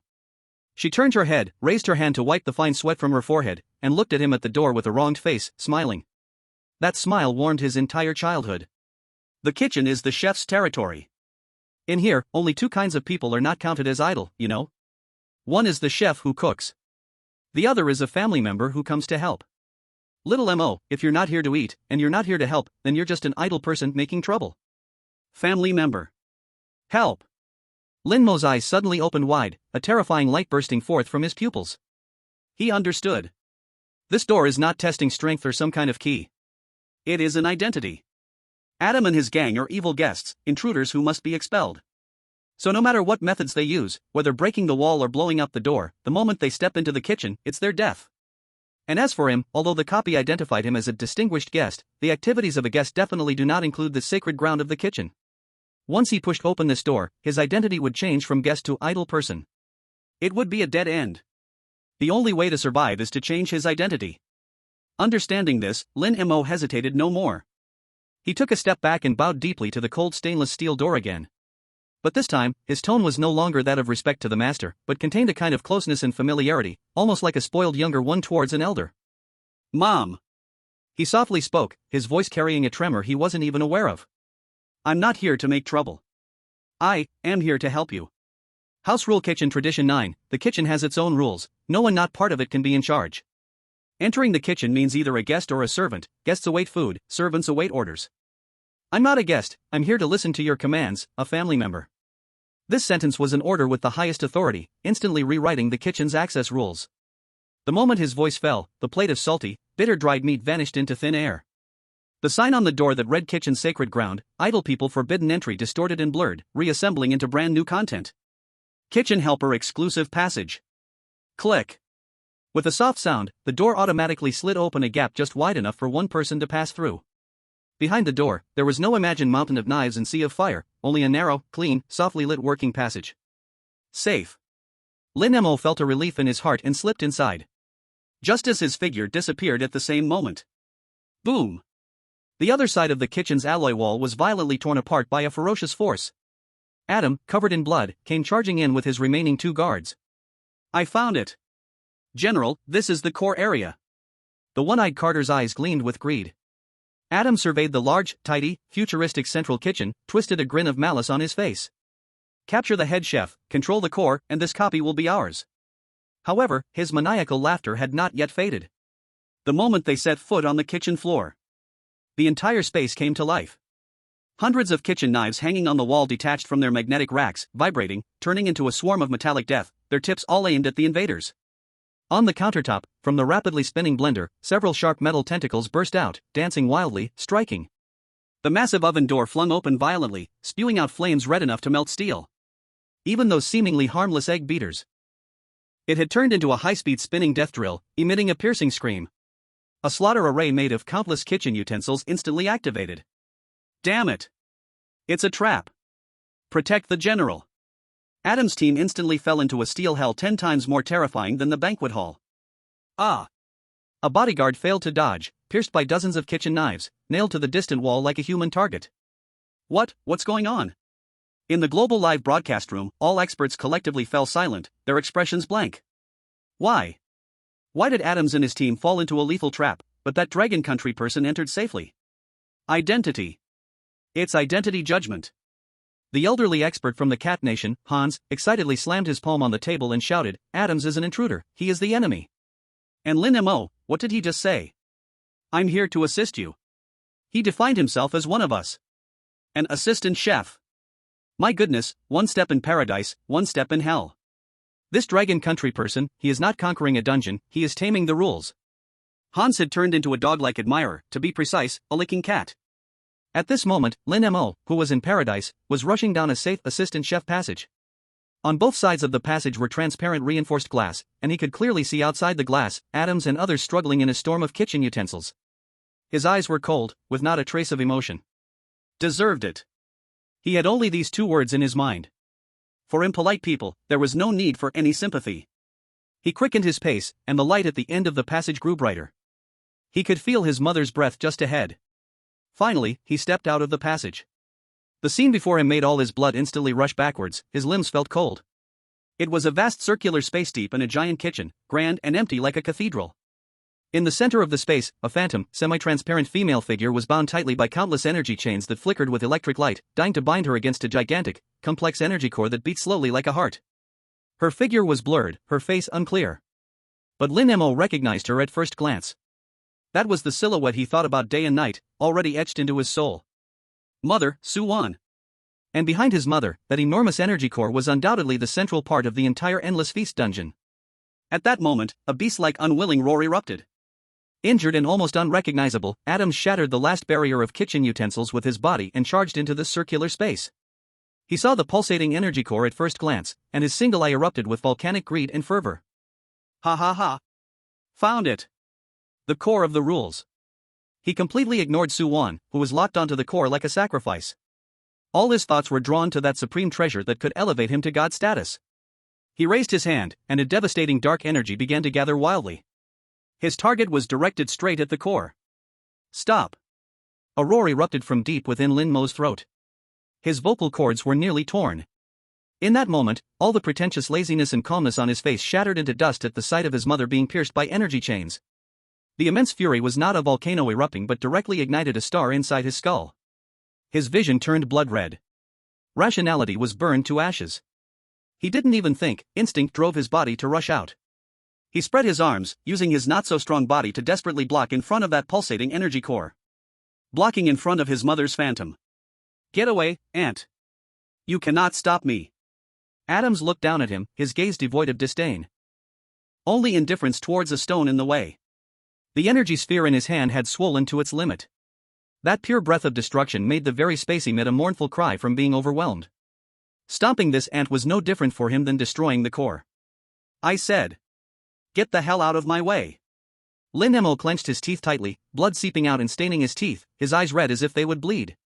His body trembled violently from the extreme anger. He certainly knew. He couldn't withstand even 1 second of a full strike from an S-class powerhouse. But he could not retreat. Behind him was his mother. Behind him was the home he protected with his life. This place was his territory. There was no retreat. What to do? What to do? What can I use? What do I have left? His brain screamed madly on the brink of crashing. All the family rules he had learned, all the experiences he had gone through, all the teachings his father had etched into his bones, countless fragments of information swirled and collided chaotically in his mind, turning into a storm of confusion. Elder grants, cannot refuse. Items covered in dust are a sign of disrespect from the owner. Enter someone's home, first pay respect to the host. The kitchen has its hierarchy, only its rightful masters may lead its affairs. Home? Yes. On this ruin of thoughts, a spark of insight split through the chaos like lightning. In Lin Mo's mind, the tattered family genealogy of the Lin family suddenly appeared before him. Not a certain page. But the very first page. That page bore no names of ancestors, only a line written in cinnabar, deep as blood. That was the Yi guideline all Lin family descendants must engrave in their souls. A surge of power from the deepest part of his bloodline, ancient, fierce, and unreasonable, was fully awakened at this moment. Lin Mo suddenly raised his head. He no longer looked at Adams but instead swept his gaze across the vast, cold kitchen filled with killing intent. His voice lost all the roaring anger and became unusually calm. It was a calm that declared the world's truth, carrying an absolute authority that allowed no living being to question. I, Lin Mo, the 27th descendant of the Lin family. Each of his words resounded like a bell, ringing through this space, even penetrating the barriers of the instance, broadcasting live to the entire world. This place is where my mother, Su-wan, labors. I am the young master of this place. According to the rules of the Lin family. He articulated each word clearly, like numerous ancestors' shadows overlapping behind him. Family rule first guideline: wherever the family is, I am the master. Must protect family affairs, must safeguard my family members, must drive away evil guests.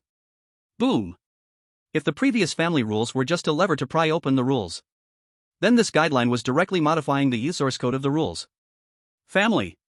He used the most savage, most indisputable way to forcefully redefine this instance kitchen, belonging to the company and the enemy, as his Lin Mo's home.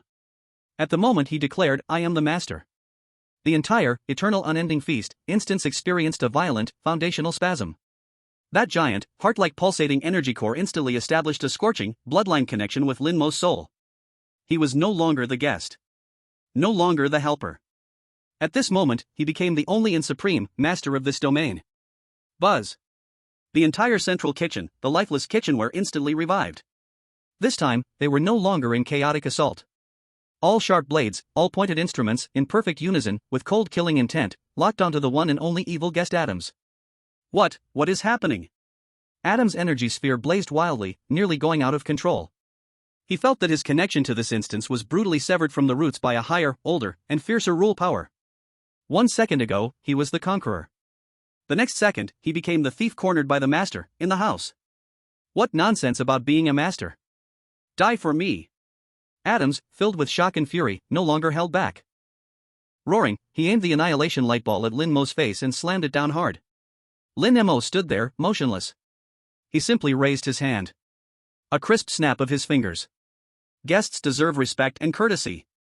He looked at Adams, a chilling smile creeping across his lips. But when evil guests arrive, we must meet them with blades.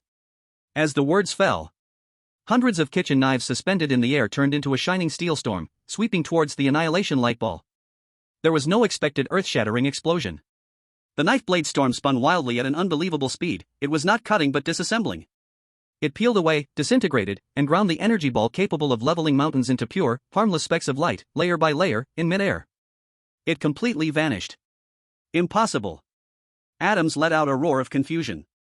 This was no longer a clash of strength but a crushing of laws. Nothing is impossible. A cold voice whispered against his neck. Adams felt all the hair on his body stand on end and whirled around. Lin Mo was standing behind him, at some unknown time. In his hand was a long knife formed from countless pieces of dinner knives forcibly reassembled under rules, the blade flowing with a chilling light. On my territory, obey my rules. Lin Mo swung the knife. A dazzling streak of light, impossible to describe in words, tore through space. At the moment the blade light shone. Su-wan, locked at the core, trembled violently. A crystal-clear tear, made of purest light, silently slipped down her blurry cheek. Her son had grown up. He had grown to the point where he could, like his father, support this family. A wave of emotion, huge enough to shake Lin Mo's soul, rushed over him. It was relief, it was pride. And at the end of this warm current, a coldness, a sense of final parting, a resolution. As if completing a final task. Lin Mo's heart was sharply struck by that resolution. A fearful premonition instantly tightened around his heart. Chapter 37, The Never-Ending Feast, The Last Meal. Lin Mo became the master. At this moment, the entire replica space became an extension of his body. Rules flowed under his will, power surged with his thought. With a single thought, the marble floor beneath him turned into a devouring quicksand. With a wave of his hand, the splendid crystal chandelier in the banquet hall could rain down knives that pierced everything. This was the authority to control the world, the power of the divine. So this is the strength of my Lin family. Lin Mo looked at Adams, who was pushed back by his single strike, his face full of horror, and for the first time, felt an emotion named pride towards the family rules that had once suffocated him. Kill him. At all costs, kill him for me. Adams seemed mad, issuing a beast-like roar at the few remaining subordinates. The few alliance members were full of fear, but under the absolute command, they could only drain their potential, unleashing their talents to surround Lin Mo from all sides. A flicker of firefly light, how dare it gaze at the blazing sun? Lin Mo's gaze was indifferent, even too lazy to raise his hand. With the heavenly constitution in his mouth, his voice echoed throughout the space. Family rule 7th rule at the banquet: the master does not move, the guests must not move. As the words left his mouth, the laws followed. The matters that anger the master, the guests cannot do, the matters that the master forbids, the guests also cannot do. The few alliance members charging halfway suddenly froze. Their movements, expressions, and even thoughts were crystallized at that moment, completely turned into still statues. Now, it's time for the reckoning. Lin Mo's eyes were cold without a trace of warmth as he dragged the long knife, step by step, toward Adams. The blade scraped against the ground, sparking a bright string of blinding sparks, like a declaration of death. Adams, your greatest mistake was to move against my family in front of me. With every word he spoke, the oppressive force on him grew heavier. All the power of the game world surged madly towards him, the master, causing the space to groan under the unbearable weight. Adams felt that soul-crushing pressure. He knew that in this home court belonging to Lin Mo, he had no chance of victory. Run? No, he Adams, the strongest S-rank chosen one of humanity, had no such word in his dictionary. The last thread of reason in his eyes was burned away, leaving only pure madness and ruthlessness. Very well, you little mouse from the Dragon Kingdom, you have succeeded in forcing me to this point. He suddenly turned around, ignoring the relentless Lin Mo, extended his hands, and plunged them straight into the chests of the two trapped team members. Ah! General! You! Their painful and confused screams came to an abrupt halt. The two members felt their lives, talents, souls, everything being violently pulled out and devoured by those hands. The forbidden ability of the S-rank talent, God's pressure, sacrifice. Using the lives of loyal followers as a sacrifice to instantly gain godly power beyond limits. Since I cannot have it, let's all go to hell together. Adams laughed maniacally, his muscles bulging, bones cracking, skin erupting into countless golden fissures. A godly aura, far surpassing the limits of S-rank, exploded violently from within him. The entire game space could not bear this power, starting to twist violently, the chains of rules breaking inch by inch. Lin Mo's face changed dramatically. He felt that his control over the game was being forcefully torn apart by an invincible brute force. Useless. In the face of absolute power, your clever little rules are worth less than nothing. Adams raised his hands high. A dark golden orb of light, condensed to the extreme, formed in his palm, collapsing even light itself. That was pure destruction. Disappear, for me. He bellowed, slamming the orb capable of flattening the entire game towards Lin Mo with fierce force. Lin Mo exhausted all his strength and summoned every rule he could control to build up heavy defenses in front of him. Mountains of knives rose from the ground, seas of fire surged into the sky, and layers of spatial barriers stacked upon one another. Yet, before that dark golden orb of destruction, all defenses were laughably fragile. The mountain of knives evaporated in an instant. The sea of fire was extinguished in a moment. The spatial barriers were pierced with a single strike, not even stirring a ripple.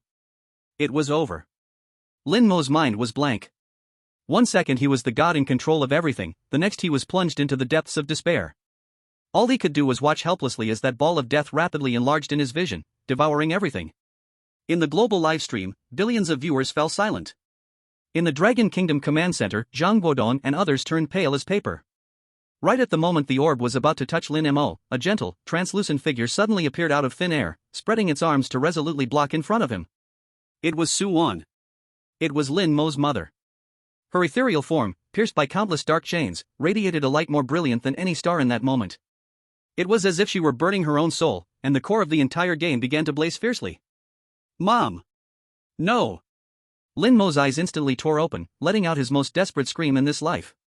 Su Wan slowly turned her head, her blurry face seeming to outline an incredibly gentle smile. Her gaze penetrated the boundaries of life and death, deeply imprinting itself in the depths of Lin Mo's soul. Within it was solace, pride, reluctance. And even, a decisive love that burned everything away. Live on. Using, our way. A clear, gentle voice, yet exhausted to the extreme, echoed in his mind for the first time and the last.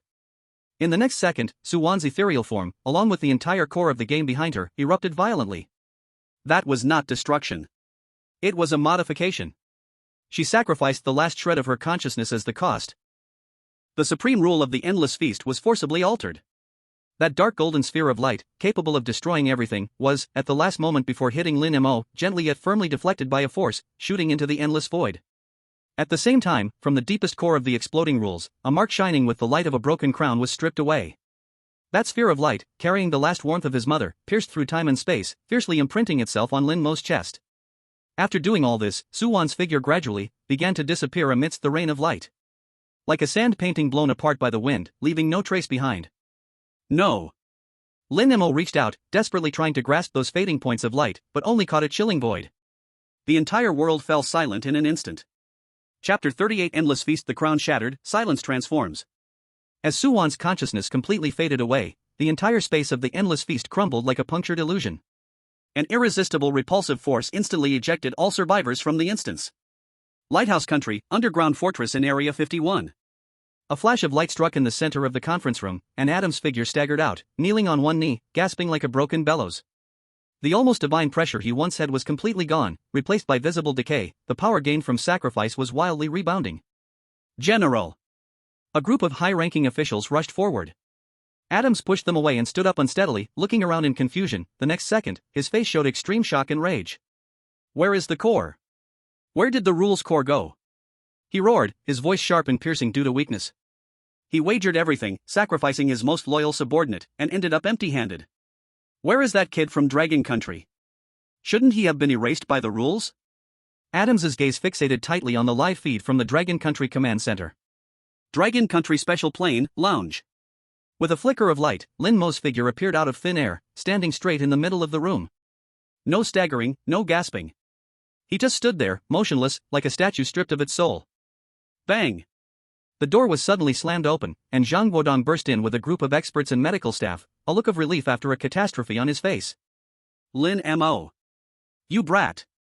Zhang Guodong's words got cut off. The following sentence, finally back, felt like an invisible hand had tightly grasped his throat, unable to come out.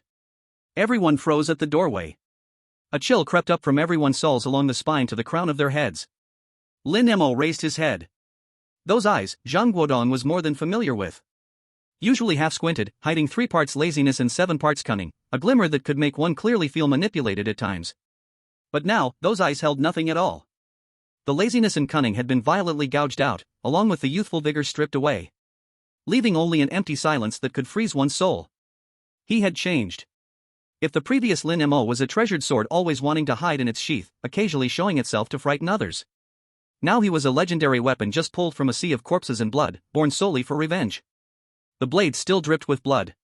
He opened his hand. In his palm, that broken piece of crown formed from light was glowing faintly. It was the only remaining warmth in this house of silence. It was what his mother left him, with her life and soul, the last bit of warmth. Lin Mo's lips moved, his throat rolled, but no sound came out. The immense sorrow was an invisible iceberg, pressing down hard on his chest, each breath carrying the pain of having his insides torn apart. He didn't cry. Nor did he scream. He just stood there, his eyes blood red, staring intensely at that flicker of light in his palm. That was once his entire world. This silence was more piercing than any heart-wrenching cry. It was even more suffocating. In the entire lounge, one could hear a pin drop. A young nurse instinctively stepped back, her heel bumped against the doorframe, making a muffled sound. In this deadly silence, it echoed like thunder. Her face turned pale in an instant, and she tightly covered her mouth. No one dared to step forward. No one dared to speak. They could all feel that on this young man, something most important had shattered. And another more terrifying thing was crazily breeding, silently roaring within his bones and blood. This scene, broadcasted globally, was burned into the eyes of high-ranking officials around the world. In the command center of the lighthouse country, Adams stared at the silent young man on the screen and the dazzling fragment in his hand, his handsome face twisted in jealousy and rage. Suddenly, he laughed nervously. Ah, it's him, he took it. I sacrificed everything. In the end, he got the benefit. Why? Why? In the command center of the White Bear Country, Anna stared at the cold young man on the screen, her ice-blue eyes filled with complex emotions. She slightly tilted her head and whispered instructions to the officer behind her. Immediately update the profile of Long Country's chosen one, Lin Mo, threat level, adjust to the highest. She paused for a moment and added, additionally, send a condolence telegram to Long Country in my personal name. Within Long Country, countless people who saw this scene through special live streams were utterly stunned. The bullet comments eerily halted at this moment. The usual Lin God is awesome, 666, and various playful remarks were now reduced to scattered question marks. What happened? Why do I feel? Lin God is not quite right? What is he holding? Why does looking at him make my chest feel so tight? Whoa, Lin God, I'm crying. The Lin God in their hearts, the one who always wore a playful smile, who could beat levels with a toilet plunger, at this moment, was like a child who had everything dear taken away. No one knew how long it had been. So long that Zhang Guodong thought Lin Mo would turn into a stone statue, just standing there forever. Finally, Lin Mo moved. He ignored everyone's gaze in the room and took one step, towards Zhang Guodong. The sound of his boots on the floor was the only heavy rhythm at this moment. With each step, it seemed to tread on everyone's hearts. The live stream was cut off. He stopped in front of Zhang Guodong, opened his hand, revealing the broken fragment of the crown. His throat moved violently. That voice, as if it had exhausted all his strength, squeezed out painfully from deep within his chest, each word carrying the taste of rust. I want to know. Where can this thing take me? Chapter 39 Reality Our Way. Lin Mo's voice was soft, but it struck like a heavy hammer on each person's heart in the command center, every word magnified multiple times, clear and audible, like an unavoidable verdict. Zhang Guodong stared at Lin Mo, his eyes bloodshot, his once bright gaze now appearing exceptionally dim and emotionless. These eyes seemed to contain endless exhaustion and despair, evoking a sense of pity. Zhang Guodong's heart felt like it was tightly gripped by an invisible hand, a sharp pain surged. He could hardly imagine what this young man, just 20 years old, had endured in that unknown and dangerous dungeon, what kind of hellish torment he had gone through. However, Zhang Guodong did not speak up to ask, knowing that any words at this moment would seem pale and powerless. He silently walked forward, extending his palm and pressing it heavily on Lin Mo's shoulder, as if trying to convey some strength and comfort through this gesture. All right. I will immediately order the launch of the Jojo plan. Zhang Guodong's voice was suppressed, trembling slightly. No matter what this thing is, we will spare no effort to help you uncover the secret. Jojo plan. The final plan for the Dragon Kingdom to respond to the highest unknown threat. To activate it means that the entire country's resources will burn for this. Zhang Guodong knew very well that Lin Mo was no longer just a simple hero of the Dragon Kingdom. He was the only spark that had hope of directly confronting monsters like atoms. Any of his requests must be of the highest priority. The highest level of secrecy in the Dragon Kingdom, the Jojo Laboratory. Here gathered the most brilliant minds of the Dragon Kingdom, and even some were invited from hidden families as honored guests. The Crown of Silence fragment, brought by Lin Mo, was held up by an energy field, floating in the center of the laboratory. It emitted a faint glow, yet was like a black hole of information, consuming all detection attempts. Dozens of national treasure-level scholars surrounded it, battling for 3 days and nights. No. The mass spectrometry analysis result is none, and the quantum tunneling scan shows it to be empty. It's mocking physics. Its energy fluctuations do not belong to any known form, it feels more like a definition. Damn it, as a high-energy physicist, I'm starting to doubt if the world is idealistic. An elderly academicist tore off his glasses, his eyes filled with despair. The chief expert in rule theory delivered the final conclusion: it is a lock. A lock forged from rules that we cannot comprehend. One despairing conclusion after another kept coming. Lin Mo stood behind the one-way glass of the observation room, listening quietly. There was no expression on his face. Sadness and anger settled deep in his heart, crystallizing into the cold fuel that drove his actions. He closed his eyes. His mother's last words echoed in his mind. Live, our way. Our way. What exactly is our way? Lin Mo's breath paused for a moment. He opened his eyes and his gaze fell on the outline of his pocket. He reached in and pulled out 2 other items. One was the core lens from the copy of the Mirror Man, cold and piercing. The other was a receipt belonging to his father from that never-closing supermarket. 1 wait for me. And that string of numbers 777. His father's landmark. The relic of his mother's lingering consciousness. Lin Mo looked at the 3 items in his hand. A thought broke through like a crack in a frozen lake. So that's it. This is their way. He pushed open the heavy lead door of the observation room. Under the astonished gazes of the experts, he walked straight toward the floating platform. Please move aside. Lin Mo uttered those few words. There was no emotion, yet no one dared to question it. An old professor frowned, wanting to say something, but was silenced by a glance from Zhang Guodong. The crowd silently parted to both sides. Lin Mo placed the core lens back into his pocket. He reached out, slowly bringing the receipt from his father, marked with 777, close to the fragment of the broken crown from his mother. The 2 items were about to touch. At that critical point, a change suddenly occurred. That ordinary receipt spontaneously caught fire. There were no flames, no heat, not even ashes. It directly decomposed and reformed into a torrent of pure golden numbers 777, like a living creature, instantly diving into the crown fragment. Buzz! The crown fragment erupted with blinding light. A solid golden beam pierced through the laboratory's alloy dome, casting a huge light screen into the air. On the light screen, twisted ancient texts were appearing one after another. It's reacting. My God! There's a reaction between them. Record. Start holographic data capture. Analyze immediately. The experts lost control, cries of joy ringing out one after another. Lin Mo ignored the noise around him. His gaze was branded on that light screen. These words, he recognized. They were the encrypted texts of the Lin family. It was what his father had forced him to engrave into his bones since childhood. He had once thought he would never need it in this life. Lin Mo looked at those words, silently translating them in his mind. At the top of the light curtain, there is a saying. The end of lies is the voiceless truth. Lies, truth. A glimmer of cold light passed through Lin Mo's eyes. Below the saying, there is a continuously flashing spatial coordinate. Next to the coordinate, there is a label with a copy code. Nightmare level copy, a town without lies. Nightmare level. Zhang Guodong's body stiffened and chills ran through him upon seeing these 3 words. He understood better than anyone what this represented. Above bloody levels, it is a forbidden zone with a death rate approaching 100%. So far, no chosen one in the world has returned alive from a nightmare level copy. Found it. Lin Mo whispered to himself, with not a trace of fear. He knew. This is the path his mother pointed out for him.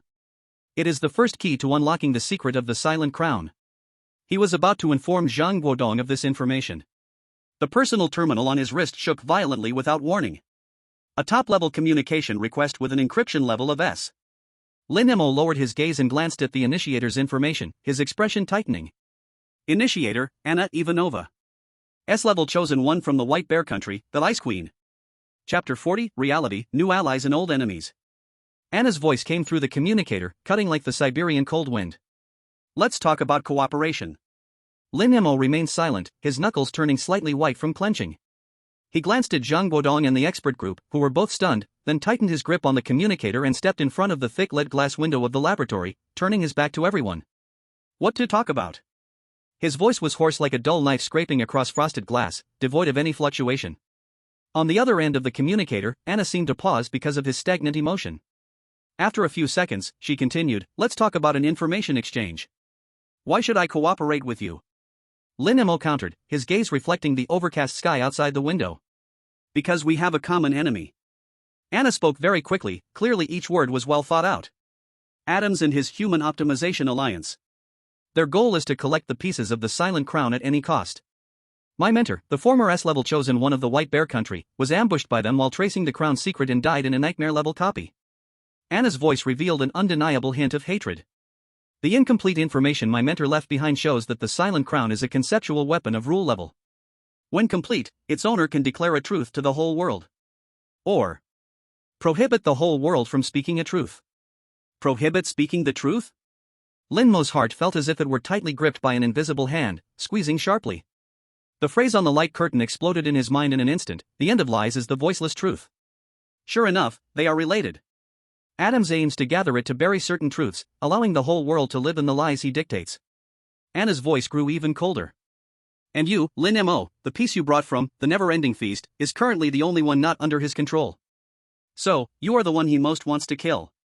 No exceptions. Lin Mo's breath stopped for a moment, then he asked, you want me to cooperate just to deal with Adams?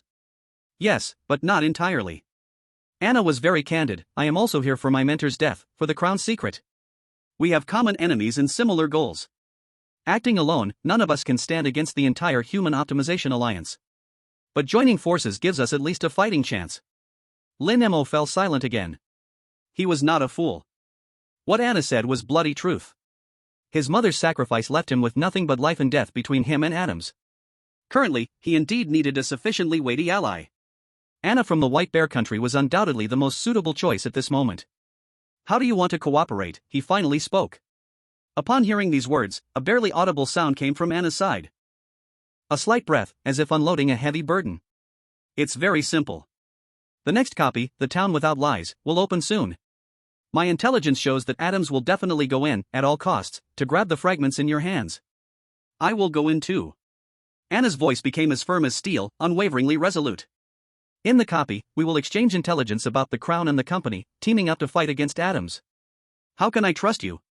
Lin Mo asked the final and most crucial question. On the other end of the communicator, Anna suddenly laughed. There was not a trace of warmth in that laugh, only the coldness of an ice field and absolute confidence. You don't need to completely trust me. In the realm of rules, trust is the cheapest thing. You just need to believe one thing. Before we kill Adams, our interests are highly aligned. That's enough. A cold curve appeared at the corner of Lin Mo's mouth. Okay. He only said one word. I promise you. Wise choice. Anna's voice became crisp again, see you in the copy. The communication ended. Lin Mo put away the communicator and turned around. Zhang Guodong had somehow stood behind him, his face filled with questions and undeniable worry. Is it Anna from the White Bear Country? Yeah. Lin Mo nodded. She wants to cooperate? Zhang Guodong's voice was slightly tight. The cooperation of the Chosen One relates to the fate of the nation. Lin Mo did not hide anything and recounted the earlier conversation about the Silent Crown and the intelligence regarding the next copy in the simplest terms. As his words fell, the entire laboratory fell into a dead silence. Zhang Guodong and the surrounding experts turned pale, taking a sharp breath. Forbidding the whole world to speak the truth, this is something only a god can accomplish. What a terrifying conceptual weapon. Nightmare-level copy. Lin Mo, you just went through a great battle, your body and mind are at their limits. This is too dangerous. I have no time to rest. Lin Mo calmly interrupted them. Beneath that calmness was an erupting lava. Notify downwards, I request to enter nightmare-level copy, the town without lies. Additionally, transfer all top-level materials in the Long Country database regarding psychology, micro-expression analysis, and interrogation lie detection techniques to me. Facing a world where lying is impossible, he needed all new weapons. Zhang Guodong looked into Lin Mo's eyes. What kind of eyes they were. Like a lone wolf that just lost a beloved one, locking onto its enemy in the snowfield, no longer shaken. He knew that any persuasion would be futile. This vengeful lion had already embarked on a path of no return. Zhang Guodong's throat rolled, 1,000 words ultimately turning into a heavy sigh. All right. I will arrange this immediately. The Long Country will spare no effort to support you. Lin Mo nodded and turned to walk out of the laboratory. He needed to be alone, to digest everything, to sharpen his killing intent, to prepare thoroughly for the next life and death battle. When he reached the boarding steps of the special plane, his steps suddenly paused. A cold, eerie gaze, as if it could freeze a person's soul, clung to him from a corner far away at the airport. That gaze was filled with resentment and a deep hatred for murder. He slowly turned his head, precisely locking onto the source of that gaze. In the shadow of the distant terminal, Adams's angelically handsome face fleetingly appeared. His lips moved soundlessly. Across the vast distance, Lin Mo clearly read that piece of lip language. I'm waiting for you. Lin Mo expressionlessly met that shadow's gaze. Then, he slowly raised his right hand. He raised his middle finger. A new alliance was forged in the cold wind. Old enemies had finally revealed their fangs in the dark. A bloody battle over lies and truth was about to begin. Chapter 41 The Town Without Lies, the entry ticket to the honest town. Long Country, top secret level Jojo laboratory. Lin Mo stood in front of the huge light screen. It displayed information unlocked by his father's receipts and his mother's crown fragments. Nightmare level copy, the town without lies. The constantly blinking coordinates seemed like a red-hot nail, branding his retina. Behind him, Zhang Guodong and several white-haired old experts held their breath. The laboratory was dead silent, only the faint buzzing of precision instruments broke the quiet. Lin Mo, have you really made up your mind? Zhang Guodong's voice was dry, each word dripping with suppressed worry. Nightmare level. These 3 words represented a forbidden zone built by countless chosen ones with their lives, the death rate dangerously close to 100%. Dragon Country had not tried this before, but each attempt ended in the loss of the best chosen ones and an entire city swallowed by dark mist. I have no choice. Lin Mo did not turn around, his voice showing no emotion, like a deep, bottomless dry well. Adams and the Human Optimization Alliance, their goal is the complete crown of silence. The fragments in my hands are an obstacle they cannot bypass. There's no escaping. His gaze shifted from the light screen to the personal terminal on his wrist. Anna's communication had just ended, but the woman's voice, that cold determination, seemed yet to fade away. Before killing Adams, our interests are aligned. I need an ally. Lin Mo finally turned around, his gaze sweeping over Zhang Guodong and every expert present. An ally strong enough, and has a deadly feud with Adams.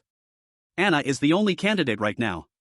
But, White Bear Country, Zhang Guodong's throat rolled, the tangled relationships between the nations made it hard for him to trust easily. I do not trust her, and she does not trust me. Lin Mo interrupted him directly, his tone as cold as a surgical scalpel. We are just coincidentally in the same leaky boat, rowing in the same direction. Before kicking the other group off the boat, we won't stab each other in the back.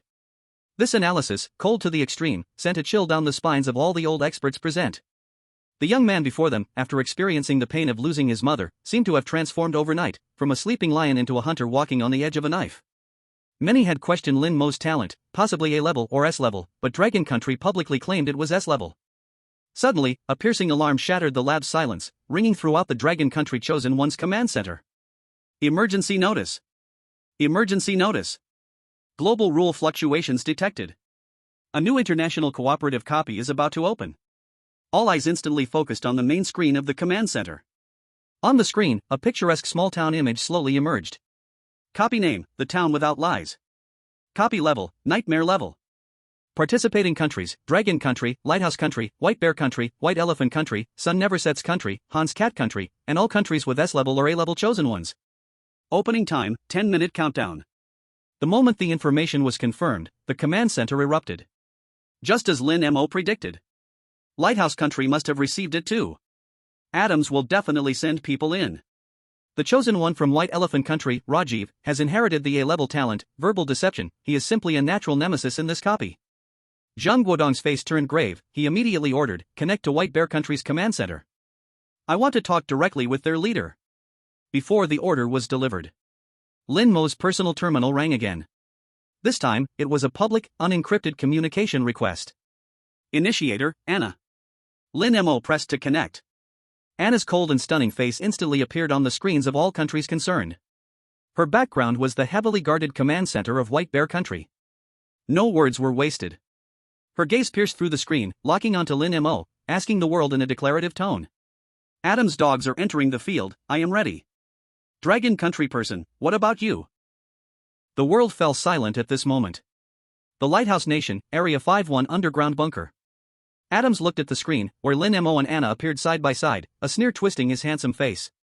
Stupid woman, choosing a trashy E-rank as an ally, thinking this is a game?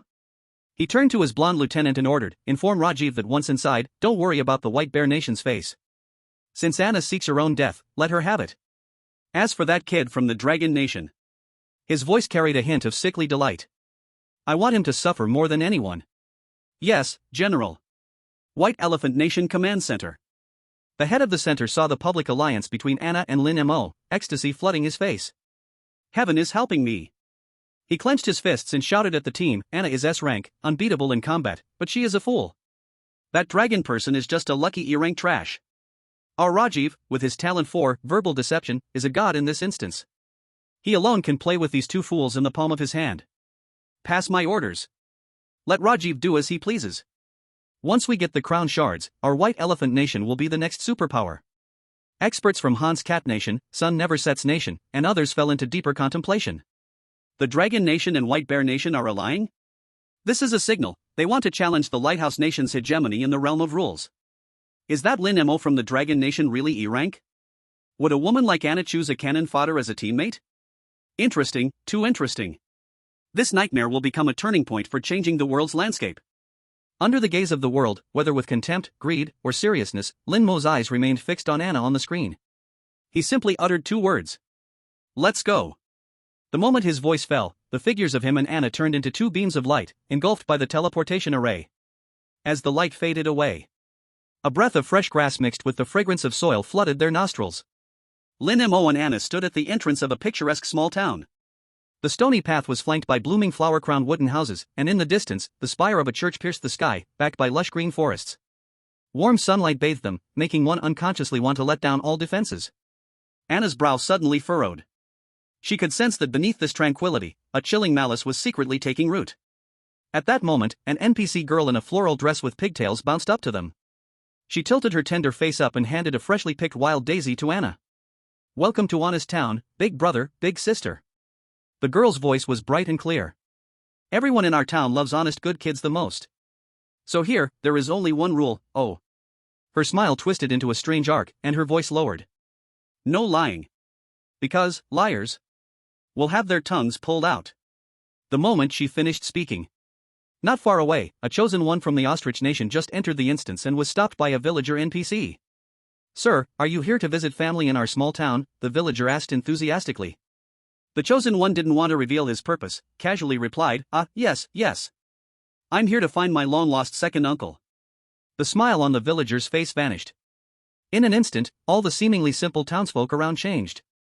Their eyes lost their spark, and with stiff movements, they turned their heads, a multitude of hollow gazes fixating on the chosen one. He's lying. He's a fraud. Pull out his tongue. Emotionless syllables converged from all directions. No. What are you doing? The chosen one retreated in terror, but it was already too late. Several burly villagers appeared ghost-like beside him, pinning him to the ground. One pulled out a huge rusty iron clamp from his pocket. Ah! A scream shattered the peace of the small town. Then, it stopped abruptly. That chosen one was dragged into a dark house by a group of expressionless townsfolk. The small town returned to silence. The sun still shone brightly, the flowers still bloomed vibrantly. The smell of blood was masked by the fragrance of flowers, the scream carried away by the wind, as if nothing had ever happened. Chapter 42, The Town Without Lies, The Cost of White Lies. The scream was blown away by the wind, but its echo turned into an invisible ice pick, piercing the souls of every chosen one present. The global live broadcast room fell silent. The command center of the Ostrich Kingdom, which had been buzzing with excitement just a second ago, was now quiet enough to hear the sound of hearts breaking. The person's bones seemed to be drawn out, slumping in the command seat, their eyes empty. Their nation's last A-grade chosen one had been erased from the world within less than 180 seconds after the dungeon opened, in the most brutal manner by the rules themselves. Oh God! Sir William of the Sun Never Set's Kingdom instinctively took off his monocle, the lens fogged with mist. This kind of punishment, it doesn't even bother to disguise itself. This is nightmare. Hans, the old expert from Cat Country, spoke in a hoarse voice. It gives you no chance to make mistakes, one wrong step, and it's the abyss. At the entrance of the small town. The air was suffocatingly nauseating. All the chosen ones tightly closed their mouths, even slowing their breathing, fearing that one careless word would become their epitaph. Anna's ice blue pupils reflected gravity. She lowered her voice to almost a whisper, her breath brushing Lin Mo's ear. The core of the rules is language, words are traps. From now on, communicate with your eyes. Lin Mo did not respond, her gaze calmly crossing over Anna, landing on a group of people not far away. The chosen one from the White Elephant Kingdom, Raju. He and his few allies were savoring the bloody death show from earlier with an almost appreciative stance. Raju had dark skin, a tall and lean figure, and excitement flickered in his triangular eyes, contrasting starkly with the despairing atmosphere of this place, like a bull that had finally barged into a porcelain shop. Ha, this place is simply a paradise tailor-made for me. He whispered to his teammates in his native language, the curve of his mouth stretching wider. His talent, A-grade, word fraud. This talent did not allow him to fabricate lies out of thin air, but it made every word he spoke logically flawless, while accurately distorting the listener's perception. In the town where lies are forbidden, this was like a divine skill. Seemingly to showcase his privilege to everyone, Rajiv adjusted his collar and swaggered towards an NPC villager who was sweeping the floor. Hello, diligent sir. Rajiv's smile was soaked with calculation. May I ask if the mayor's house is located under that tallest bell tower? An extremely cunning question. He wrapped a question he did not know the answer to as a yes or no option, completely throwing the responsibility of judgment onto the NPC. The NPC villager paused his sweeping and lifted his head. Those eyes without pupil focus first looked at him, then glanced at the distant bell tower, and then answered in a monotone voice without any fluctuation, the mayor's house is on the east side of the town. It did not answer with yes or no, but simply stated a fact. Oh, thank you very much for your generous guidance. Rajiv bowed exaggeratedly in thanks, and as he turned, the look he cast towards the other chosen ones was filled with unabashed provocation and disdain. This move instantly sparked suppressed gasps around him. Rajiv, his use of the rules has reached such a level. His talent here is a bug. A few chosen ones from the Lighthouse Kingdom also cast admiring glances at Rajiv, the alliance clear and unsaid. A huge vanity filled Rajiv with elation. He enjoyed this feeling of being looked upon with awe. Immediately, his malicious gaze locked precisely onto Lin Mo, who was being protected by Anna. An E-grade waste, how dare you stand next to Queen Anna? Let me tear apart your mask that can only survive by relying on women, in front of the whole world. He made up his mind, suddenly raising his voice to ensure everyone could hear clearly. He shouted at the village NPC, Sir, you are such a warm-hearted person. However, I see that gentleman over there from Dragon Country, he seems to be troubled, his brows are tightly knitted. Look at his listless appearance, he must not have rested well last night? Brush. Over 20 gazes, like searchlights, instantly focused on Lin Mo. Anna's expression suddenly turned cold. In the Dragon Country Command Center, General Zhang Guodong stood up abruptly, the immense force made the metal table groan under the pressure. His fists cracked ominously, veins bulging on his arms like dragons. Bastard! This is a dead end. The old professor slammed his palm on the table, trembling as he pointed at the screen. This is a language trap based on time paradox. The trap has been set. All the chosen ones entered the instance from their respective countries' teleportation zones. They had no last night at all. Lin Mo replied, yes, I didn't rest well, a lie. Lin Mo replied, no, I rested very well, also a lie. Silence? With the chosen ones from Ostrich Country not yet cold in their graves, silence would be judged as dishonesty, and the outcome would be the same. This is an inescapable killing trap. Ha ha ha. Let's see how he dies. This fool. In the command center of White Elephant Country, a wild burst of laughter erupted. General Adams' strategy is truly brilliant, using a knife to kill, Rajiv did beautifully. The people of Lighthouse Country also showed victorious smiles. In the small town. That village NPC was drawn by Raju's voice. It stiffly turned around, step by step. One step. Another step. It walked towards Lin Mo. Its face wore that strange and naive smile, repeating Raju's question in a lifeless childish voice. Sir, you look troubled. You must not have rested well last night? Anna instantaneously stepped forward, shielding Lin Mo protectively. The air temperature around her dropped suddenly, white frost began to spread from her toes. The S-grade talent, Absolute Zero, was ready to unleash, prepared to forcibly freeze the rules the moment the NPC moved. Rajiv, seeing this scene, laughed even more triumphantly. Queen Anna, are you going to challenge the entire town's rules for a waste? What a moving friendship. This was the effect he wanted, forcing Anna to act, making the rules punish both. Killing two birds with one stone. Billions of viewers worldwide, all analysts, all surviving chosen ones, held their breath. In their eyes, Lin Mo was already a dead man. However, at this critical moment, Lin Mo reached out, gently pulling Anna aside. There was not a hint of panic on his face. Even that characteristic lazy expression, as if he had just woken up, did not change in the slightest. Facing the NPC's hollow, eerie gaze, under the watchful eyes of the world, he remained calm and unhurried. He pulled out a small, ordinary-looking hardshell notebook from his seemingly mundane tactical backpack. And a common carbon pen that costs just 1 yuan. This action made everyone's minds go blank instantly. What is he doing? Is he writing a farewell letter before dying? Chapter 43 The Town Without Lies Perfect Trap? Lin Mo moved. Under all the focused gazes, he did not refute, did not argue, nor showed the slightest emotional fluctuation. He just slowly took out a notebook and a pen from his backpack. This action made Rajiv, the chosen one from White Elephant Country, wear a grim smile of assured victory. Instantly froze. Facing death, pulling out paper and pen? Writing a will before the end? Or drawing a circle to curse me? Even Anna, the chosen one from the White Bear Country, who always stayed alert, had a flash of astonishment in her ice-blue eyes. The cold air she gathered at her fingertips was disrupted for a moment because of this. This man was too calm. So calm that he didn't seem like a prey about to be erased by the rules, but rather like a teacher ready to give a test to his students. In the Dragon Country Command Center, the commander Zhang Guodong and a group of expert consultants held their breath, staring at the screen. Writing? What's the use of that? The rule is no lying. If you write down a lie, is it not still a lie? The essence is the same. It's over. Is this kid pushed to the brink of a mental breakdown? The hearts of millions of global viewers hung in the balance. Under everyone's gaze, Lin Mo opened the notebook. Swish swish. At the silent entrance of the small town, only the faint sound of the pen gliding across the paper remained. This sound was very soft. Yet it was like an invisible drumstick, hitting the tightly strung heartstrings of everyone, one beat at a time. The strange villager NPC did not urge, it merely tilted its head, staring intently at the tip of Lin Mo's pen with its unfocused eyes, as if trying to understand this behavior beyond its grasp. A few seconds later, the pen tip stopped. Lin Mo looked up, turned the notebook around, facing the NPC and the whole world. Black characters on white paper. A line of clear handwriting struck like thunder, exploding in everyone's minds. I'm sorry, my voice is broken, I can't speak. The world fell silent.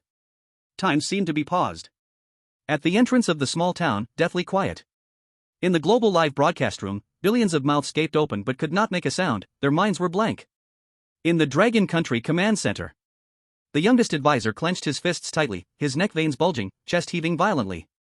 Finally, only one word was squeezed out fiercely from between his teeth. Damn! This single word detonated like a deep-sea bomb, instantly igniting the entire command center. He didn't answer the question. The old expert from Han's Cat Country excitedly propped himself up from his wheelchair, his withered fingers almost piercing the screen, tips white from excessive force. He bypassed the binary logic trap of yes and no. He merely stated a condition. A condition that cannot be confirmed or refuted here at all. No.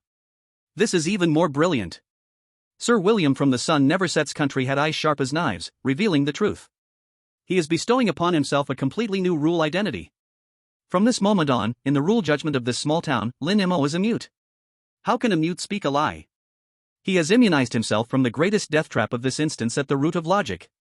Boom! The world's command centers erupted in a frenzy. This wasn't understanding the rules, nor was it utilizing the rules. This was playing tricks with the rules. How audacious!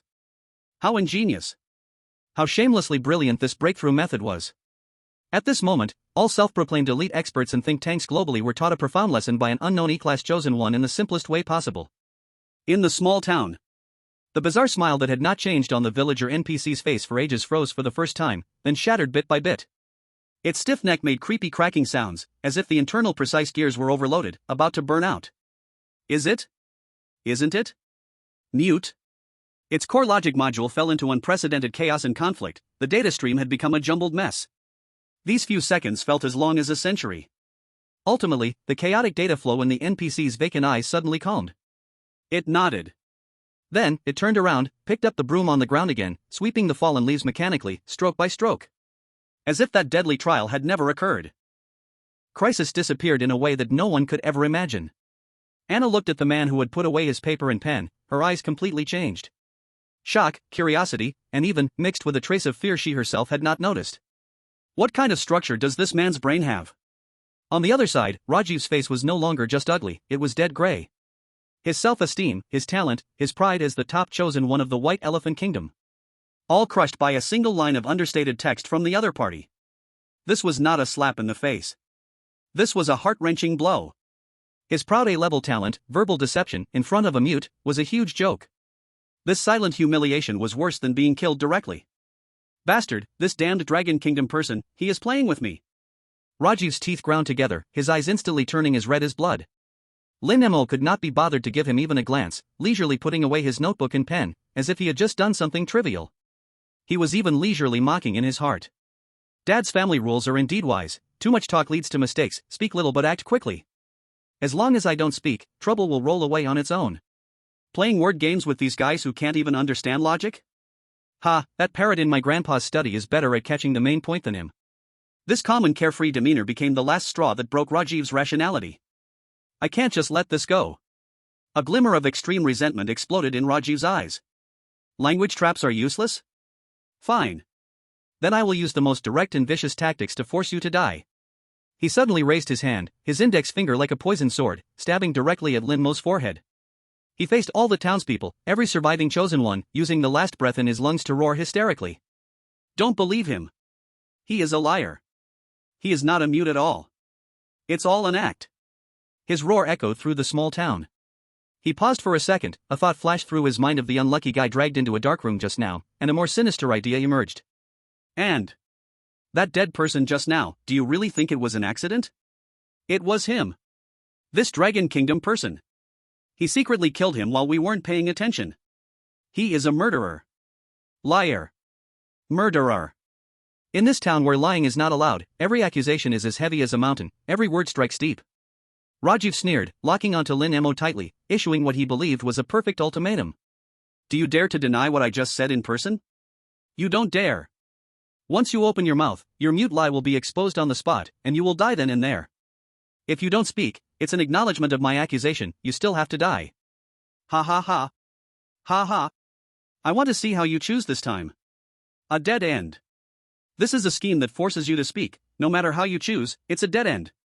In an instant. All the villagers in the town focused their strange, cold eyes on Lin Mo once again, like searchlights. With judgment, with hunger, with greed ready to enjoy a feast. 10 times more dangerous than before. Chapter 44. The town without lies, the unspeakable truth. Rajiv's roar, like thunder on a clear day, shattered the dead silence of the town streets. Murderer. Liar. Every word struck the heart. Every syllable turned into invisible poison thorns, piercing Lin Mo directly. The surviving chosen ones, their bodies' instincts faster than their brains' thoughts, took a step back in unison. The gazes looking at Lin Mo were instantly filled with vigilance and suspicion. In this place, trust is thinner than paper, while accusations are deadlier than knives. The townspeople by the street froze in place in an instant. Like puppets, rigid. Pairs of hollow eyes rolled their eyeballs, all locking onto Lin Mo. The icy malice returned, condensing in the air, becoming thicker than the swamp. Anna's face grew cold, the chill almost bursting from her eyes.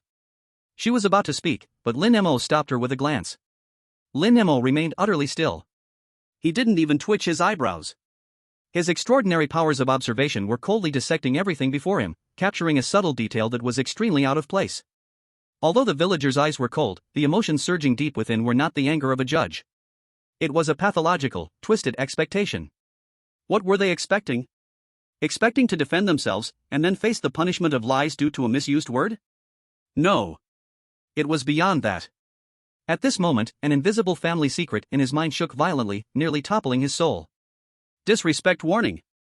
The intensity of the warning far exceeded any previous one. But the source of the warning was bizarre. It wasn't directed toward the act of lying itself. It pointed to a deeper, more obscure, and more deadly realm. Trap. Lin Mo understood in an instant. He directly ignored all the gazes around him, as well as the seemingly insane Rajiv. He took out that familiar notebook and pen again. Upon seeing this combination, Rajiv's eye muscles twitched violently. Back to this again? It's useless. This is a crime accusation. Even if you pretend to be deaf and mute, you can't escape, he shouted, spitting everywhere. However, Lin Mo's next action short-circuited everyone's thoughts yet again. He did not write down any defenses. No, I'm not. No, you're talking nonsense. His pen moved, writing a question completely unrelated to the imminent life and death crisis, even absurd to the extreme. Having finished, he raised his hand and turned the notebook to the raging Rajiv. On it, a clear line of writing appeared. May I ask, what color is your underwear today? The world fell into absolute silence again. If the last shock was stunning, this one was pure, incomprehensible blankness. Ha! Rajiv's roar was abruptly cut off, like a duck with its throat squeezed. He fixed his gaze on that line of text, his mind blank, CPU burned out on the spot. Anna, whose face was always as cold as ice, also showed a moment of confusion. She completely couldn't keep up with Lin Mo's train of thought. In the global livestream, all the experts fell silent collectively, their mouths agape enough to fit a light bulb. What is this approach? On-the-spot humiliation? Mental attack? I don't understand. I really can't understand the thinking of the Longwa people has evolved to a dimension we can't grasp. At the White Elephant Country Command Center, the responsible person was shaking with anger, pointing at the screen, yelling, "He is humiliating you. Rajiv! This is blatant humiliation. Ignore him, keep pressing him on whether he's a murderer." But, in the thick of it, Rajiv had been completely triggered by this question. It wasn't simple anger. It was the ultimate humiliation of having his intelligence rubbed on the ground with the coarsest sandpaper. The raging anger instantly consumed the last shred of his reason. Are you out of your mind? Rajiv blurted out without thinking. It's blue. I'm wearing blue. What does that have to do with you? Answer my question. The words he shouted were simple and brutal. And it was 100% pure truth. It was this sentence of truth that caused the air in the entire town to be instantly vacuumed. Buzz. An indescribable low-frequency vibration surged from deep underground, penetrating everyone's eardrums, striking at their souls. If lies brought the punishment of rules, then this time, the truth attracted the entire world's loathing. The pathological expectation on the faces of all the townsfolk collapsed in an instant, replaced by a kind of deathly silence. A kind of ultimate fear and disgust, as if one faced the rotting corpse of a deity and glimpsed the deepest filth of the universe, suddenly emerged. Their bodies began to tremble violently, curling up and retreating, as if the word blue was some unspeakable taboo, a burning iron that scalded their souls. He said. A villager murmured in a breathless voice, his teeth chattering wildly. He said that the truth is the truth. Ah! A piercing scream ripped through the deathly silence. One villager NPC suddenly clutched his head, his eyeballs bursting first, turning into two streams of murky liquid that flowed down his cheeks. Immediately after, his skin, muscles, and fat twisted and shed under an invisible high temperature, making a sizzling sound, melting down like a burning candle. On the ground, it accumulated into a writhing puddle, emitting a foul odor like waxy substance. Then came the second. The third. The apocalypse descended in a melting manner. The entire town fell into a sacrificial hell, just because of the truth, blue underwear. Standing far away was the dull old man who resembled the mayor, his body making cracking sounds. He slowly, stiffly, turned around, inch by inch. His gaze pierced through the panicked crowd, like two rusty iron nails, firmly nailing into the already terrified Rajiv. In a tone devoid of emotion but filled with endless compassion, he pronounced each word with heavy weight. You spoke the truth. In this town, the truth is the most unwelcome thing. After finishing, he raised his withered hand and pointed at Rajiv. The townspeople, who were collapsing and melting, instantly stopped their screams as if they had received a command. They turned their eyes, flowing with murky wax, in unison toward the collapsed Rajiv, dragging their bodies that were melting and dripping. One step. Slowly advancing toward Rajiv. Chapter 45, The Town Without Lies, a town that hates the truth. Rajesh completely broke down. He sat on the ground, scratching backward with hands and feet, a face twisted beyond the grasp of reason, filled with terror. Why is this happening? I'm telling the truth. I didn't lie. Why are you doing this to me? He couldn't understand. The worldview he took pride in was crushed at that moment. In this town that prided itself on honesty, liars had their tongues pulled out. But why did speaking the truth lead to a horror deeper than death? Those townspeople closing in had long lost their human form. Their bodies were melting like candles scorched by fierce flames, skin twisting, features dripping, leaving behind long, sticky, shining trails on the rough stone road. Mundane syllables squeezed out of their throats. Ha, ha. This hellish scene, through the live broadcast, sent an uncontrollable cold shiver down the spines of countless viewers worldwide. Silence. In the meeting room of the global expert group, there was absolute silence for half a minute. Finally, the old expert from the cat kingdom, with white hair, trembled his lips, as if each word drained all his strength. The core rule. I understand. What do you mean you understand again? The audience thought. His voice was hoarse, filled with exhaustion from witnessing some terrifying truth. What is it? The young assistant beside him almost shouted out. The core rule of this scenario is not telling lies. The old expert raised his head, his clouded eyes filled with fear, speaking each word as if proclaiming a blasphemous conclusion. It is not being able to speak the truth. That so-called not being able to lie is itself a huge lie.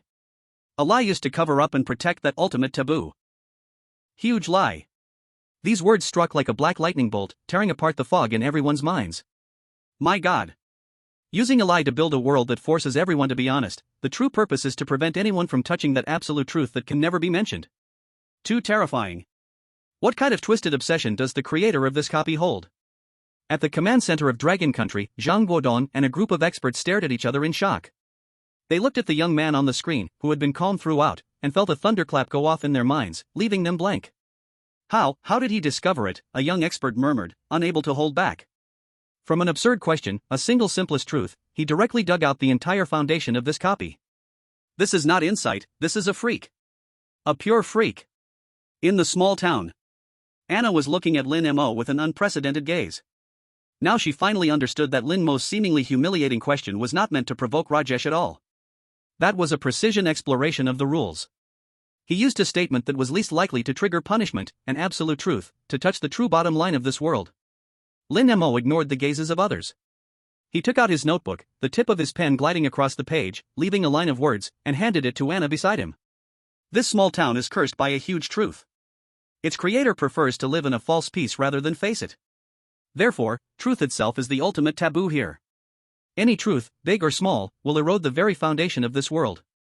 In Anna's ice blue eyes, the last trace of confusion vanished, replaced by pure understanding. Her gaze was asking, what exactly is that truth? Lin Mo shook his head and scanned the various places of the small town. In front of the church, the toppled tombstone, the name worn to obscurity by time. On the windows of those wooden houses, faded children's drawings that still reveal youthful strokes. And the mayor. That dull man, when looking at the clock tower, occasionally revealed a kind of pain deep in his eyes that could drown a person. In Lin Mo's mind, a story sad to the point of rotting was quickly pieced together by these fragments. Long ago, perhaps due to a drunken night or a fierce argument, the mayor ended the lives of his wife and child with his own hands. He could not bear the weight of this guilt. The immense pain and regret twisted his soul and birthed a sickly obsession. Thus, this bizarre copy was born. All the NPCs in the town are extensions of his twisted will, prisoners forced to act alongside him. They perform the cozy drama of everything is fine day after day, year after year. They hate everything. They hate anything that could awaken that terrifying memory of truth. Even if that truth is just, my underwear is blue. At the moment when Lin Mo and Anna rapidly exchanged information through their eyes, the cornered Rajesh erupted with his final madness. He knew he was doomed. Before he was completely devoured by those melting monsters, his face, twisted with fear, was suddenly overtaken by an endless resentment and desire for revenge. He wanted revenge. He wanted the Dragon Country person who dragged him into hell to feel the taste of being hunted by the whole world. He suddenly pulled out an item from his pocket, a rusty, old-fashioned amplifier. This was his last resort, capable of forcibly flooding his voice into the minds of every creature in this copy. Rajesh exhausted his last strength, activated the device, and shouted into the amplifier. With all his strength, he let out the most deadly truth that could ignite the entire scene. The fragment of the silent crown. It's on that Dragon Kingdom person, Lin Mo. Kill him. Kill him to get it. This truth was 1,000 times more lethal than the blue underwear. It directly touched the core, deepest, and most forbidden taboo of the entire scenario. No. A mournful scream that sounded inhuman came from the center of the town, and the mayor's body turned into ashes amid the shriek. And Rajesh, the moment he shouted that phrase, his voice abruptly stopped. Countless black needles emerged out of thin air, piercing through his lips with surgical precision and cruelty, stitching his mouth tightly shut. The extreme terror on his face was forcibly frozen, stretched into an eternal, eerie smile. His body no longer melted away. In its place, rapid petrification took over. Flesh turned to stone, and he became a new statue, forever trapped in this town that hated the truth. At the same time, above the capital of the White Elephant Kingdom, New Delhi, a thick black mist began to slowly gather, swirling, foreshadowing the imminent fall of a megacity. But Rajesh's goal was achieved. With his own death and the country's downfall as the price, he ignited an uncontrollable greed in the hearts of all the chosen ones present. The crown fragment is on him? Kill him. He's just an E-rank. There's only a woman next to him. We have so many people. In an instant, all the surviving chosen ones, especially the members of the Human Optimization Alliance, were instantly filled with blood and greed in their eyes. Their breathing became heavy, muscles tensed, all killing intent like invisible blades, piercing into Lin Mo and Anna. Chapter 46, The Town Without Lies, The Pursuit in Lies. Rajesh's scream before death was like a bomb igniting greed, completely changing the situation in the town. The core rules were revealed. The strongest deterrent vanished. In its place was the naked law of the jungle. The temptation of the crown fragment was enough to make anyone's reason snap. Make your move. An A-rank chosen from the Sun Never Sets nation, codenamed Knight, was the first to react. He drew a long sword shimmering with holy light, pointing its edge at Lin Mo. Everyone, the Dragon Kingdom is hoarding treasures. It's against the natural order. Let's work together to take him down, and we can discuss the fragment's ownership later. This statement sounded grand, yet the greed inside was not hidden at all, just to seize the opportunity. Right. We can't let the Dragon Kingdom and the White Bear Kingdom join forces. That Anna is S-rank, tough as nails. Let's focus our fire and take down that Lin first. A few chosen from the Human Optimization Alliance immediately responded, spreading out from different directions, gradually forming a large semi-surrounding circle around Lin Mo and Anna. A hunt in the Liar's town suddenly erupted. Anna stepped forward, firmly protecting Lin Mo behind her. The air temperature around her rapidly dropped, and sparkling snowflakes began to crystallize and fall. The aura of the S-rank chosen fully unleashed, sweeping a chilling force over every enemy present. A bunch of fools looking for death. Her voice was tinged with ice. However, just as she was about to take action, she discovered a comically deadly problem.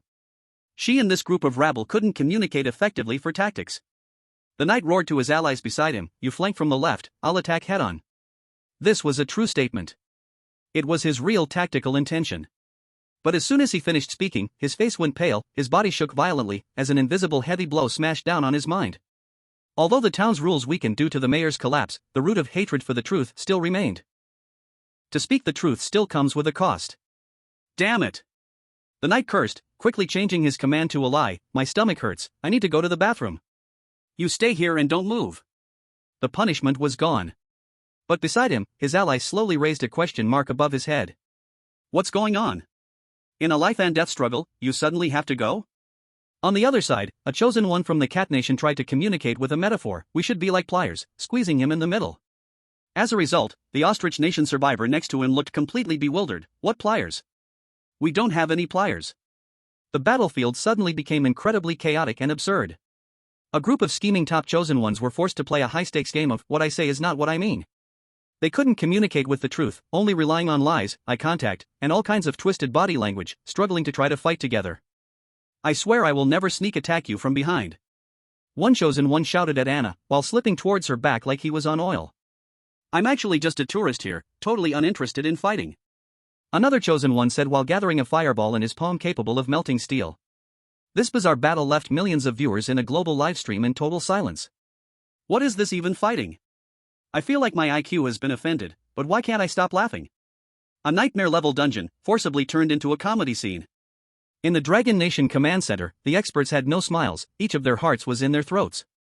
The scene is funny, but the danger has not lessened at all. Lin Mo and Anna are surrounded, there are too many of them. Zhang Guodong said worriedly. "No, look at Lin Mo." An old professor pointed at the screen, his murky eyes reflecting the light from the screen, revealing an almost fanatic brightness. He seems not nervous at all. And indeed, facing the attack of over 10 A-class chosen ones, Lin Mo still looked lazy. He even had the leisure to slowly pull out a bag of chips from his backpack. Crunch! The crisp sound of crunching seemed especially harsh on the chaotic battlefield. Anna was bearing the pressure akin to a mountain collapsing and a tsunami raging, with ice walls rising one after another, only to be shattered repeatedly. She blocked the attacks coming from all directions, and when she turned back to see Lin Mo like this, the veins at her temples throbbed. She sent a questioning look. Can't you do something?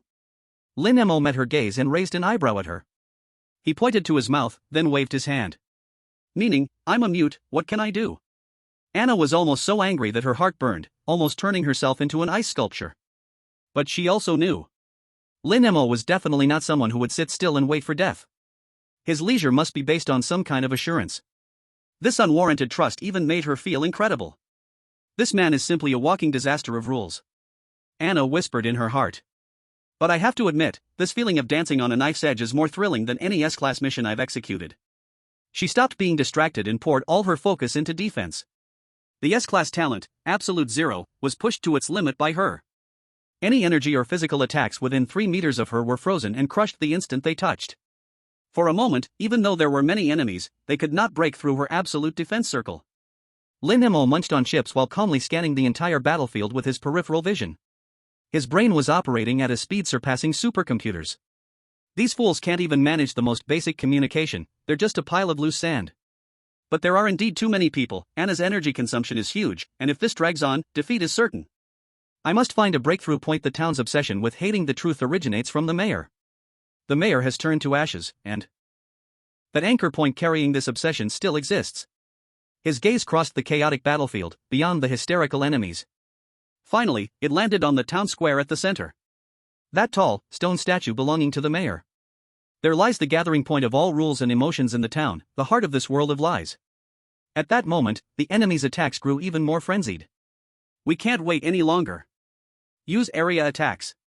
Don't worry about collateral damage, the knight roared with reluctance. Several chosen ones exchanged glances, seeing determination and ruthlessness in each other's eyes.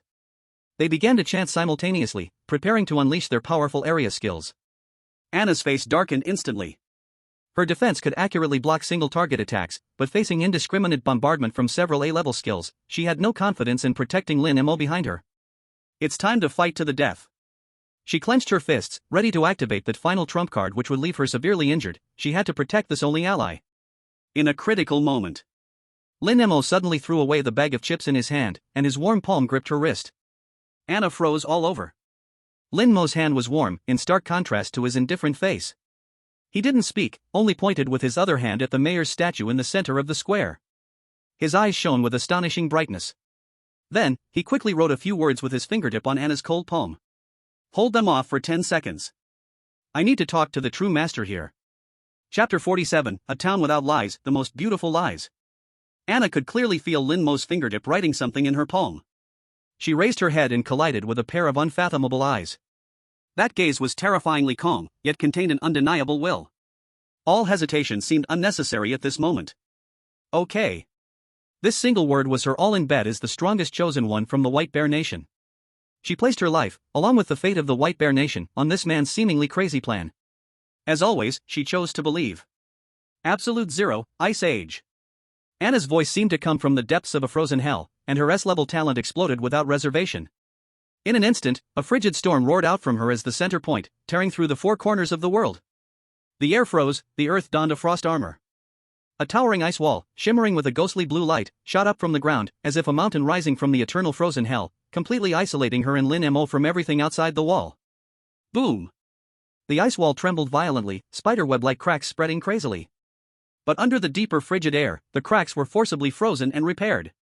Outside the ice wall, Michael, the chosen one from Lighthouse Nation, looked at this giant wall, his face pale with fury. Crazy. This woman from White Bear Nation is insane. She will be drained instantly. Forget about her. Break this wall. They must have discovered something. Yan Zhonghun, the chosen one from Universe Nation, shouted, the lightning in his hand growing fiercer. Inside the wall, Anna's face was devoid of all color. With each heavy blow the ice wall endured, her body jolted violently, even blood seeping from the corner of her mouth. But those slender legs seemed rooted to the ground, not moving an inch. And Lin Mo had already moved.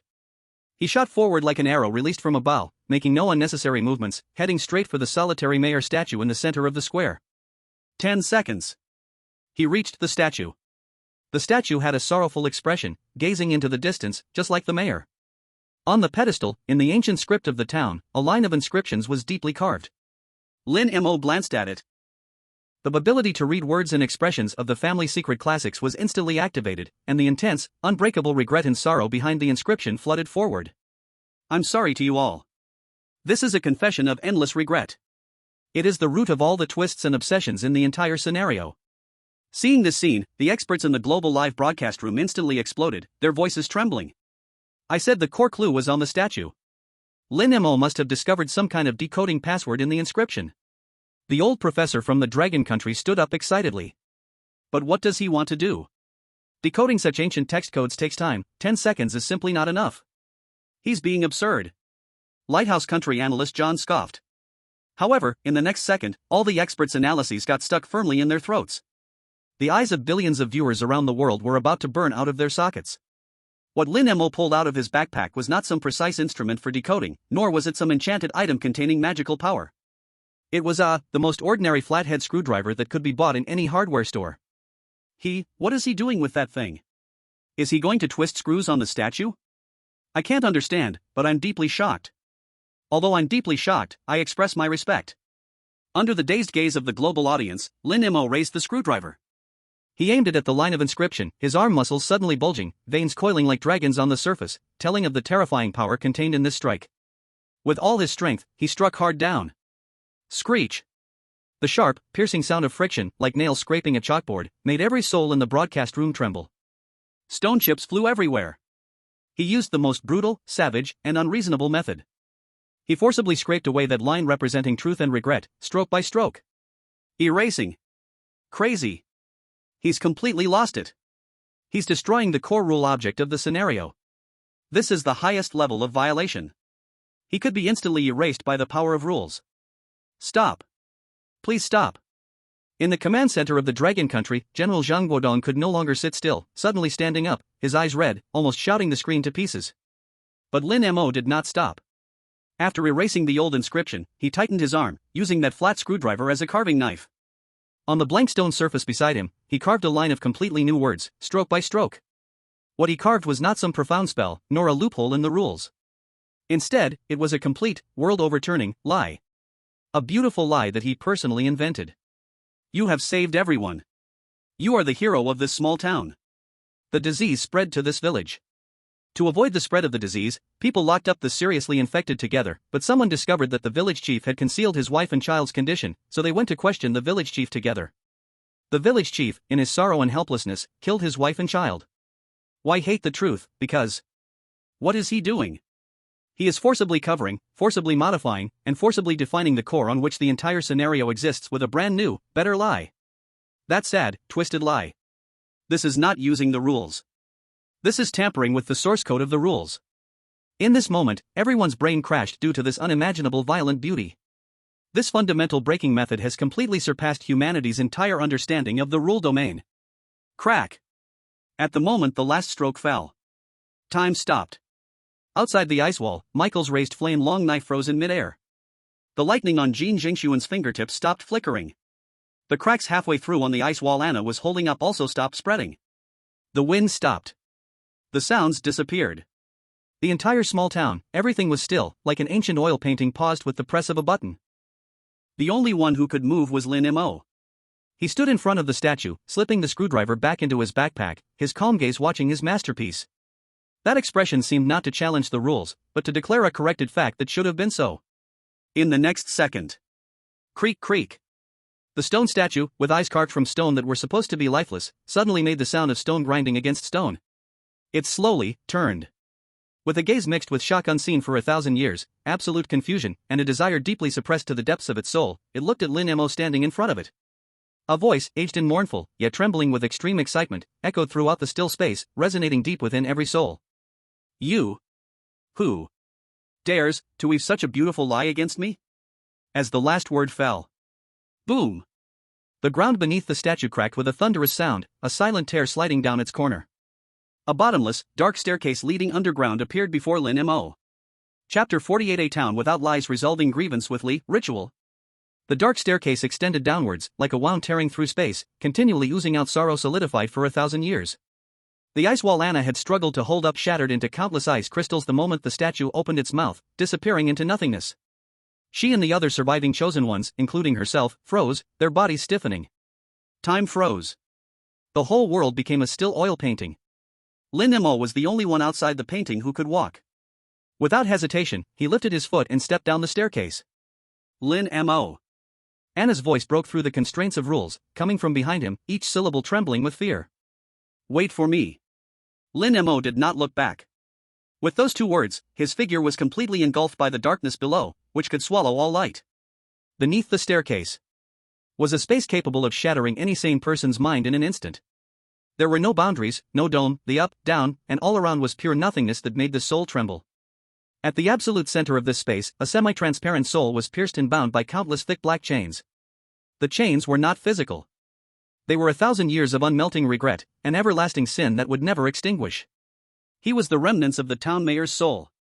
The heartbeat of this instance. He slowly raised his head, his hollow eye sockets firmly staring at the lonely Lin Mo coming forth, his gaze mixed with the despair of a drowning man and a sickly desire. That lie, did you say it? His voice shook in the void, imbued with an unreal tremble. Hero, am I really a hero? He was like a madman, desperately trying to grasp the straw called beautiful lie, even knowing it would drag him into a deeper hell. The global live broadcast room erupted at this moment.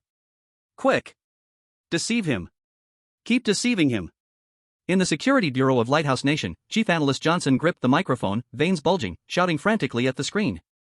Damn Dragon Country people! No! We must not let him succeed. In the live broadcast room of Sakura Nation, experts nodded repeatedly. Damn Dragon Country people, didn't you hear what the adoptive father said? Bakayaro. In the command center of White Bear Nation, Anna's father, the iron-blooded general, furrowed his brows and growled, Anna paved the way for him, if this kid messes up. Everyone believed Lin Mo would go with the flow. However, Lin Mo's next action shattered everyone's expectations. The nonchalant and cynical look on his face vanished completely. The notebook that never left his side was solemnly returned to his pocket.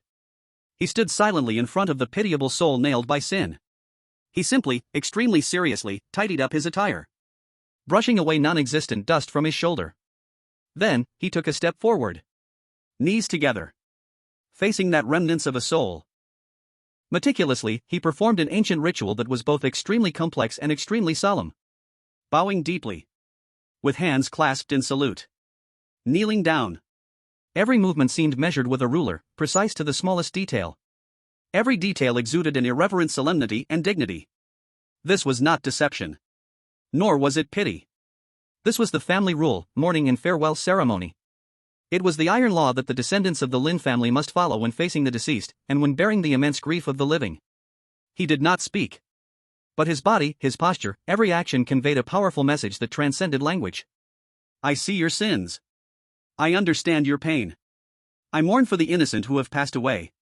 For you, the living sinner, I offer my condolences. The remnants of the town mayor's soul completely froze. He had imagined countless possibilities. This young man might use sweeter lies to deceive him. Or perhaps he would use stronger force to destroy him. But he never expected that what he received was neither false praise nor cold judgment. Rather, it was a kind of respect. A respect that said, you have deep sins, but your grief is still worthy of being acknowledged. This was something he had never dreamed of in his endless cage of regret for countless years. Lin Mo's heart was clear. Family rule, honor the deceased, console the living. Dad said, true liberation does not rely on forgetting, nor on lies. But rather, to face that unbearable truth full of blood and tears, and then reconcile with it. This gift, transcending language and rules, transformed into a light. A ray of light piercing through the eternal darkness. It accurately illuminated the town mayor's soul, which had long been filled with darkness and regret. Crack, crack. The black chains piercing his soul let out a mournful cry under the unbearable burden. Web-like cracks crazily spread across the chains. His painfully twisted face gradually relaxed and softened. He looked at Lin Mo. From the hollow eyes that had been vacant for 1,000 years, 2 lines of tears formed from light slowly flowed down. I am not a hero. For the first time, he admitted his sins in an incredibly calm tone. I am a sinner. Boom. At the moment his words fell, all the chains snapped in response. I am sorry for them. His soul began to become transparent, soon transforming into billions of particles of light, like a grand firefly display, floating upward. He had achieved redemption. Not through the numbness of lies, but through the relief of reconciling with oneself. In the moment before he completely vanished, he deeply bowed towards Lin Mo, deeply, deeply. Thank you, stranger who follows the rules. With his last words, the entire underground space began to collapse. This realm, built of obsession, was about to completely shatter. From the core where the town mayor's soul dissipated, a shard of a crown shining with brilliant silver light flew out of the air. It did not fly elsewhere. Straight on, slowly, it flew to Lin Mo, quietly hovering in front of him. This was the core of the realm, willingly offering the highest reward. This was the ultimate way to clear the level, not by defeating, not by deception, but by transcendence. Lin Mo reached out and grasped that shard. And at that moment, the space completely collapsed. An irresistible force of transmission instantly swept him, Anna, and all the remaining chosen ones away. As the light flashed, everyone found themselves back on solid ground. It was a desolate Gobi, where the wind and sand blew, carrying the roughness of the real world. Those halted chosen ones had their thoughts and bodies restored in the same instant. The realm disappeared. The rules were gone. The law of the jungle had descended again. The realm is over? Crown shard.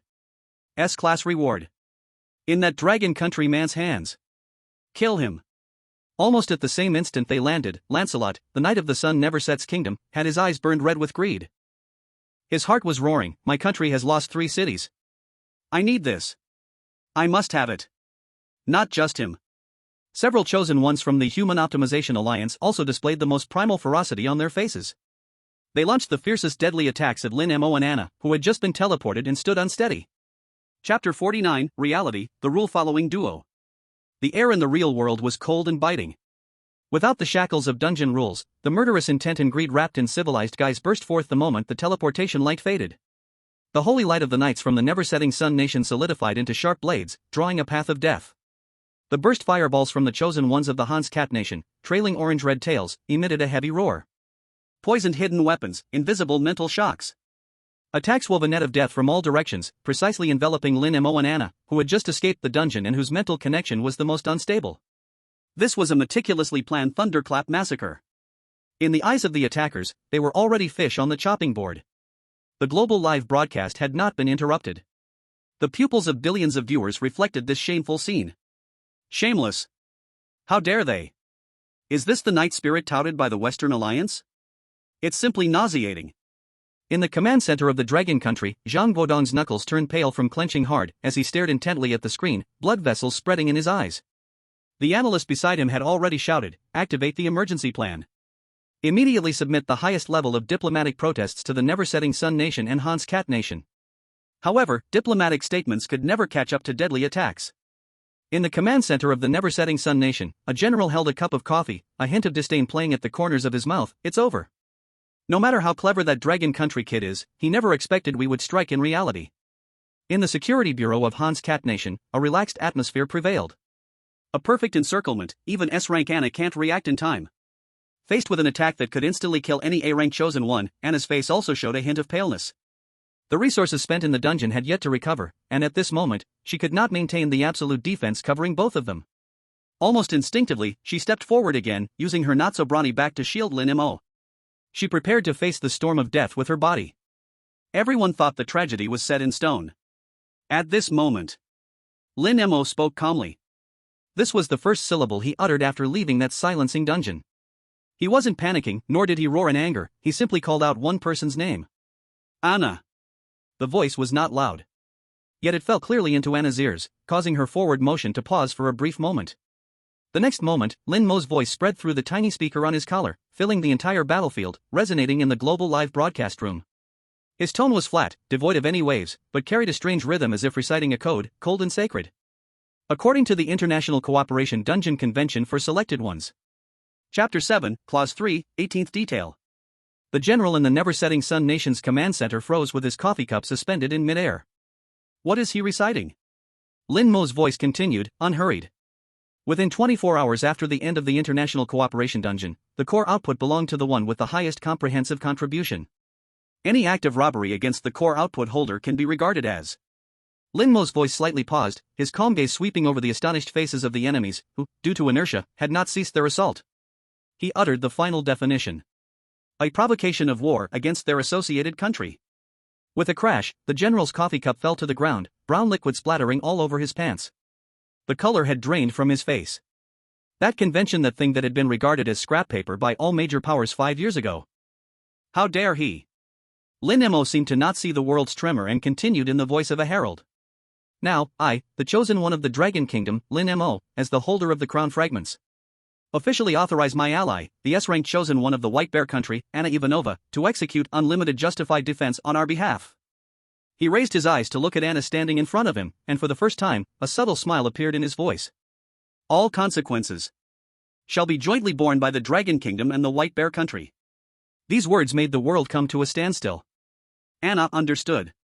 She slowly turned around, no longer looking at the attacks, but instead staring at Lin Mo.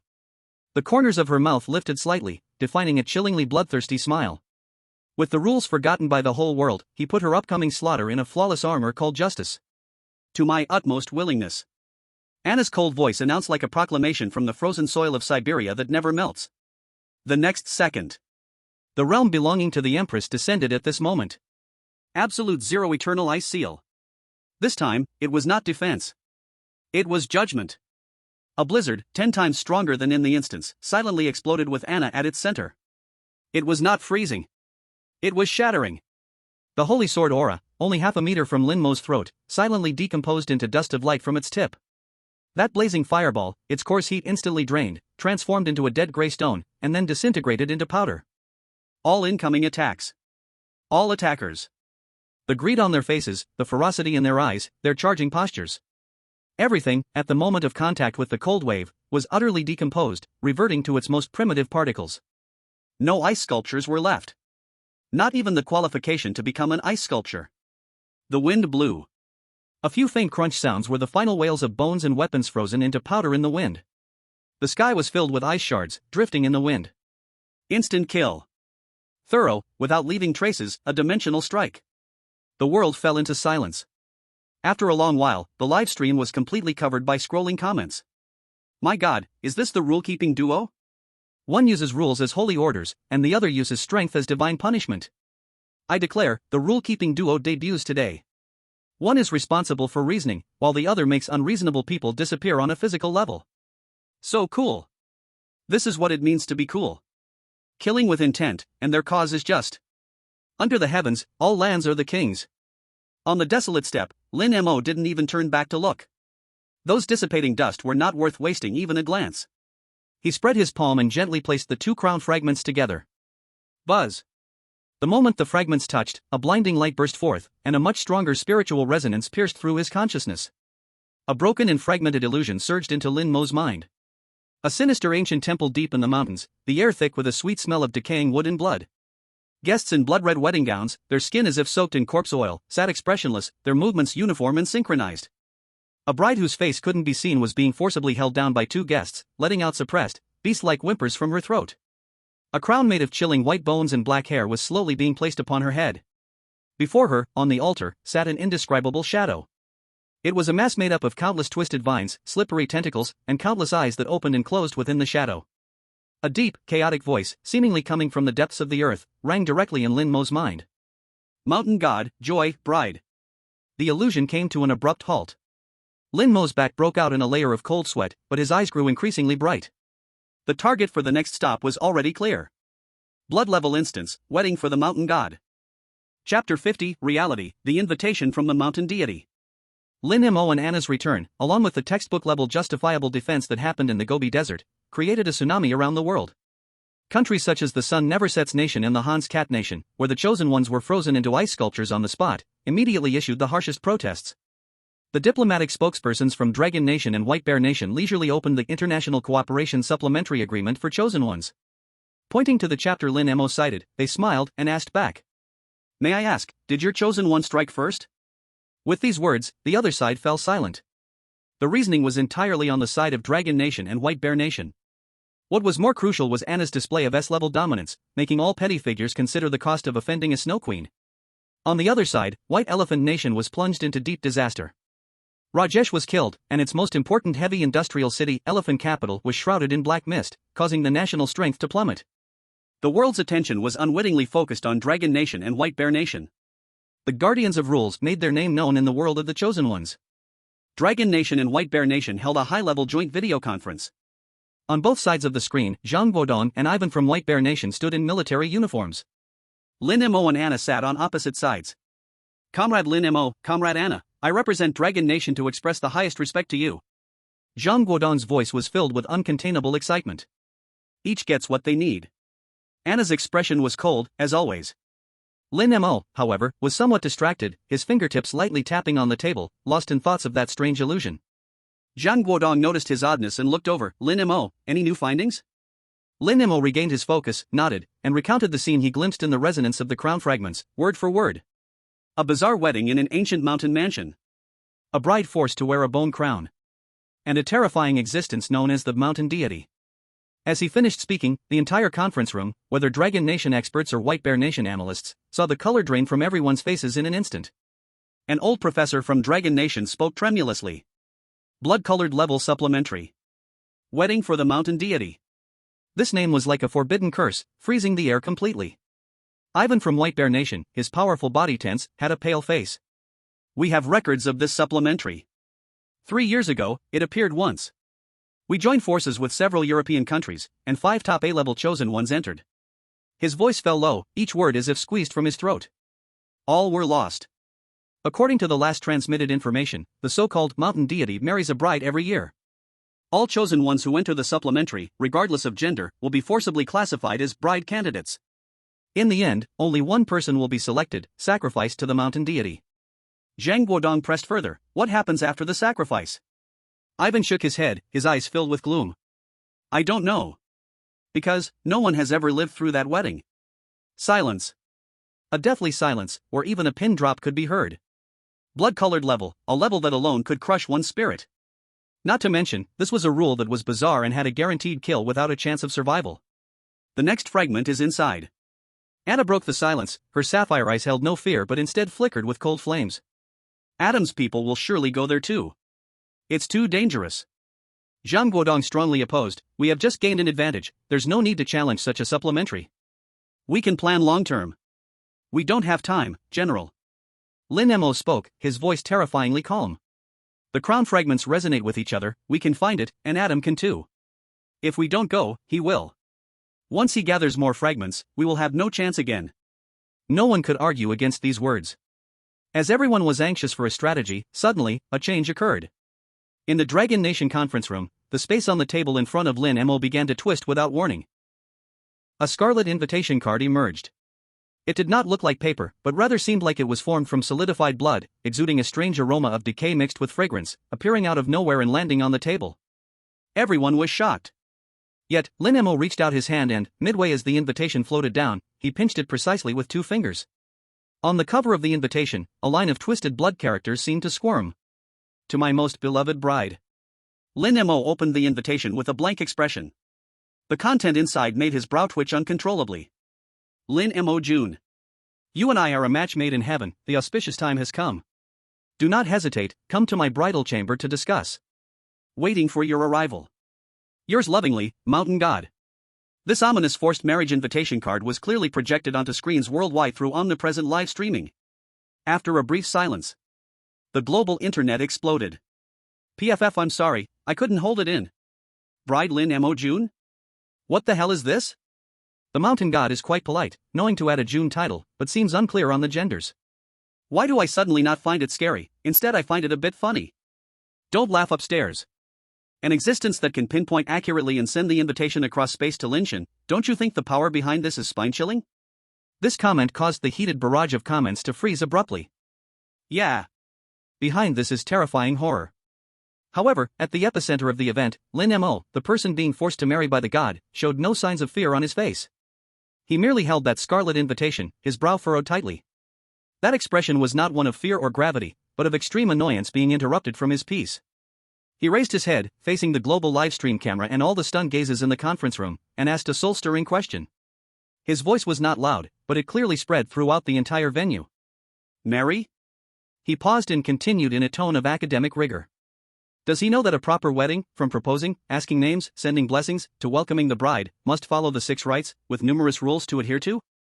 Betrothal gifts, engagement gifts, dowry. Lin Mo shook the invitation in his hand, his gaze like that of looking at an uncivilized country bumpkin. Is he prepared? Without any preparations, is he trying to take advantage for free? This mountain god. Lin Mo's gaze became cold, his lips curling up in a sneer. Is he ready to be bankrupt? Chapter 51 The Wedding to the Mountain God. Blood red wedding dress, bride selection. Lin Mo's gaze slowly shifted away from the scarlet invitation. What he faced was the conference room full of faces as if petrified by a curse. General Zhang Guodong, as steady as the national anchor, still held his mouth in a shape that could fit a fist. Ivan, the head of the White Bear country, with a body as massive as mountains, now stood as stiff as ancient granite dug from the frozen depths of Siberia.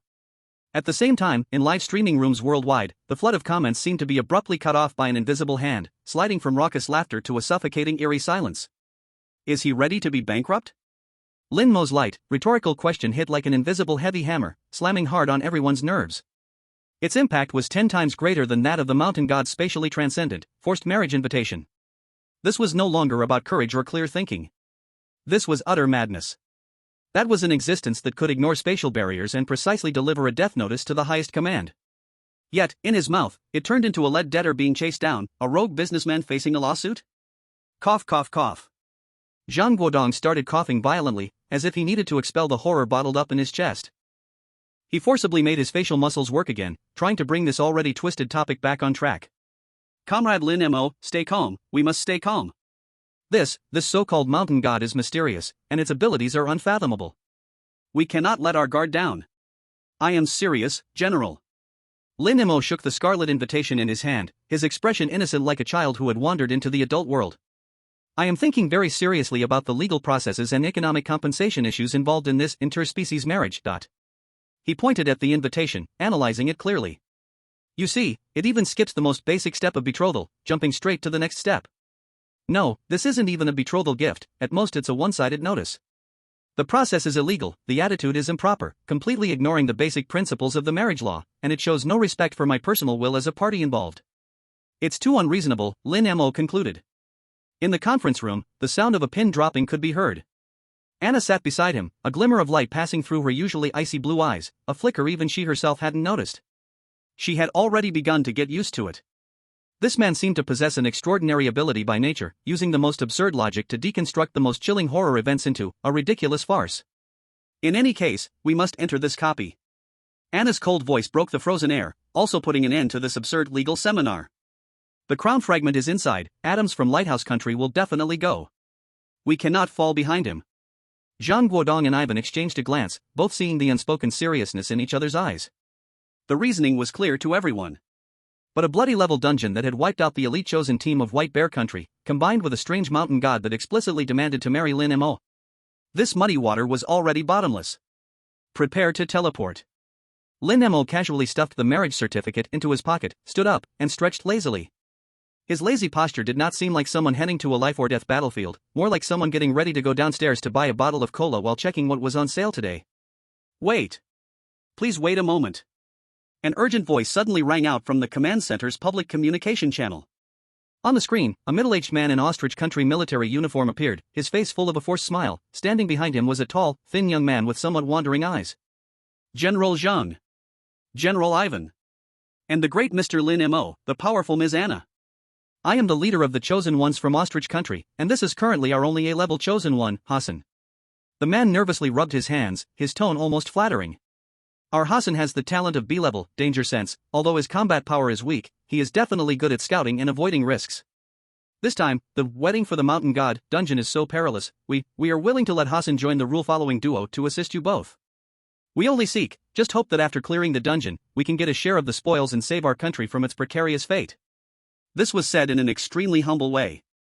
Ever since the last dungeon, when their country's strongest A-level chosen one was wiped out by the rules for an unintentional lie, the fortunes of ostrich country had plummeted, and the entire nation was on the brink of collapse. Clinging to the great powers of dragon country and white bear country was their only way out. Lin Mo's gaze swept over the young man named Hassan.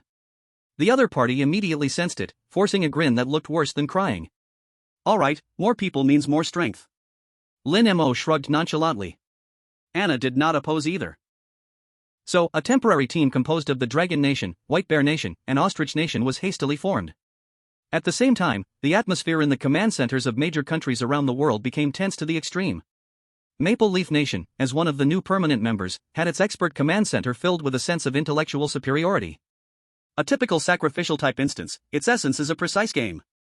The golden-haired expert, Professor James, pushed up his golden-rimmed glasses, facing the huge tactical screen, his tone certain, as if he had already seen through everything. The core rule is to find out the bride screening mechanism. Based on the costly failure report from White Bear Nation 3 years ago, we can conclude, the mountain god does not choose completely randomly, it tends to select 2 types of individuals, those with the most active mental power or those carrying a special token. His finger pointed at the rule text, all beings must offer gifts, everyone, this is the key to breaking the game. Offer gifts of sufficient value to please the mountain god, in order to reduce your chances of being chosen. This is a threefold competition of logic, resources, and national strength. His analysis was logically tight, referencing various sources, seemingly flawless, which immediately drew a chorus of agreement from those around him. Professor James' analysis is always so incisive. Yes, it's all about who has the thicker bottom line and who shows more sincerity. That dragon person, Lin Mo, although a bit clever, has the biggest shortcoming in this test of profound strength. His ridiculous E-level talent is a huge flaw. What can he use to offer gifts? The instance wedding for the mountain god officially began. With a flash of light, the figures of Lin Mo, Anna, and Hassan appeared in a dark, eerie mountain forest.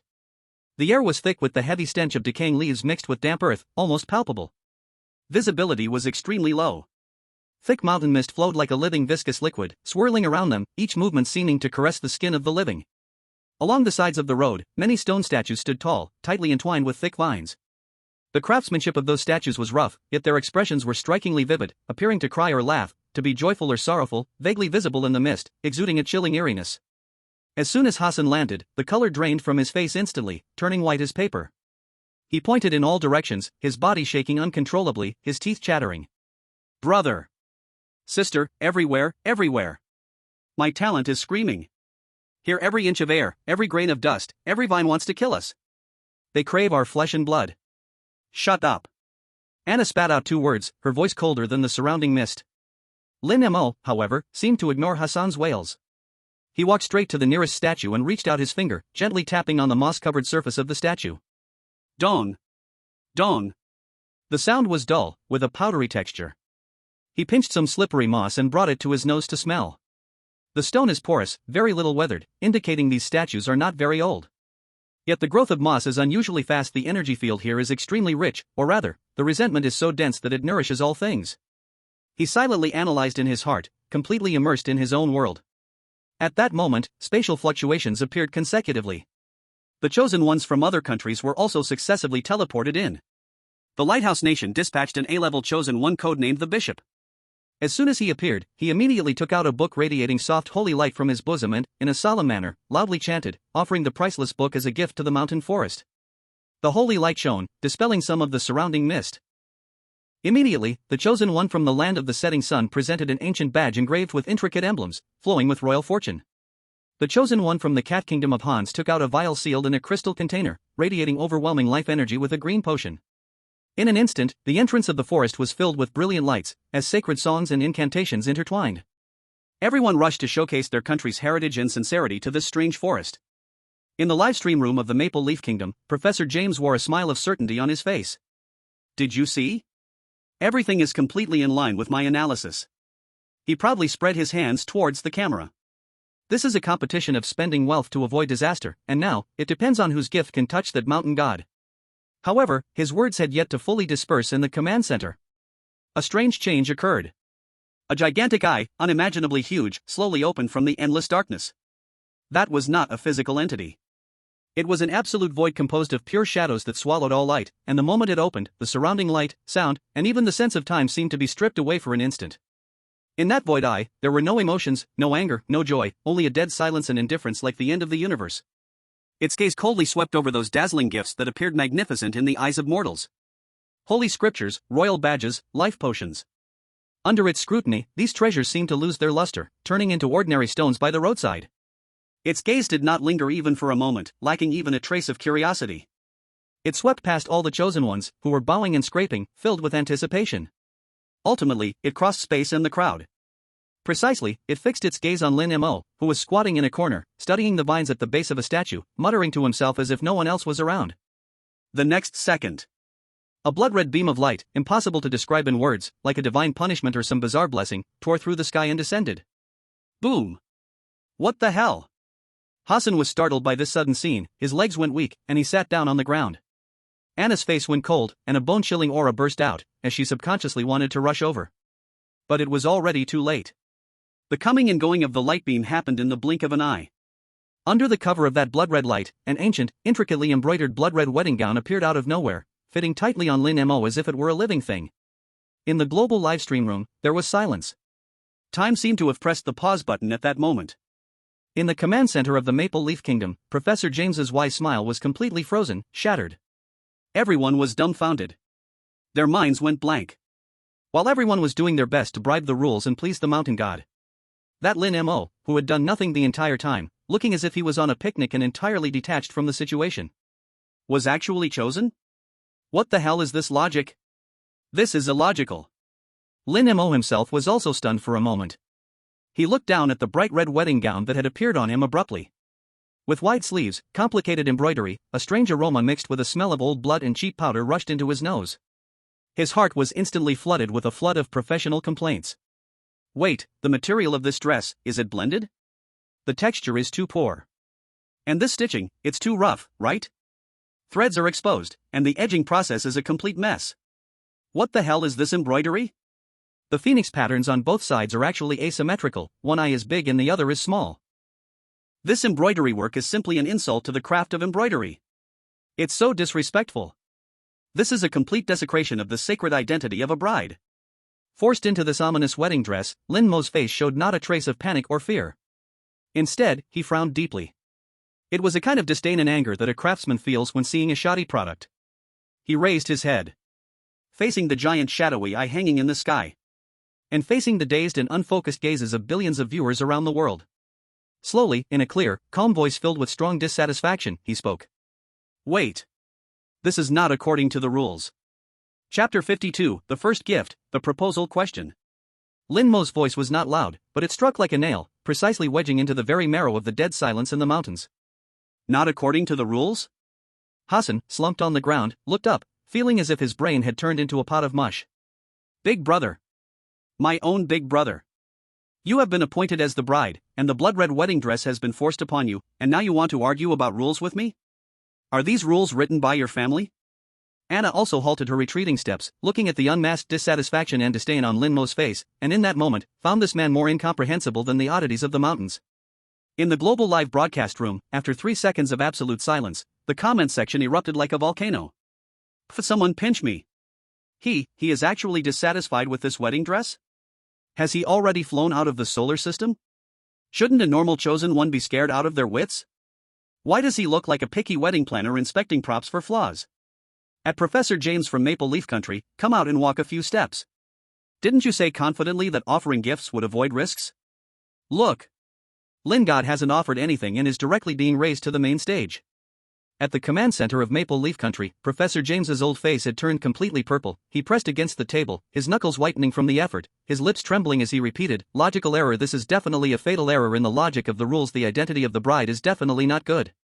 In the command center of Dragon Country, Zhang Guodong and a group of experts were both wanting to laugh and feeling nervous, their expressions completely out of control. I knew it. I knew this kid would never behave honestly as a sacrifice. The old professor took off his glasses, rubbing his swollen temples, his tone revealing a kind of excitement and anticipation he was not even aware of himself. Quick! Immediately contact the top experts of the Cultural Institute. I want all the customs of ancient marriage, especially the 6 rites. Dig out every detail, every story. I need the most detailed information. With this order, the massive national machine began to operate at high speed for the sake of one person. In the mountains. The giant shadowy eye suspended in the sky seemed to pause for a moment at Lin Mo's righteous, not according to the rules. In the next moment, a terrifying pressure swept in like a landslide and tsunami. The air was no longer air but turned into solid crystal, squeezing every inch of flesh and blood from all directions. It was a substantial force that would grind bones to dust and compress souls to thin sheets.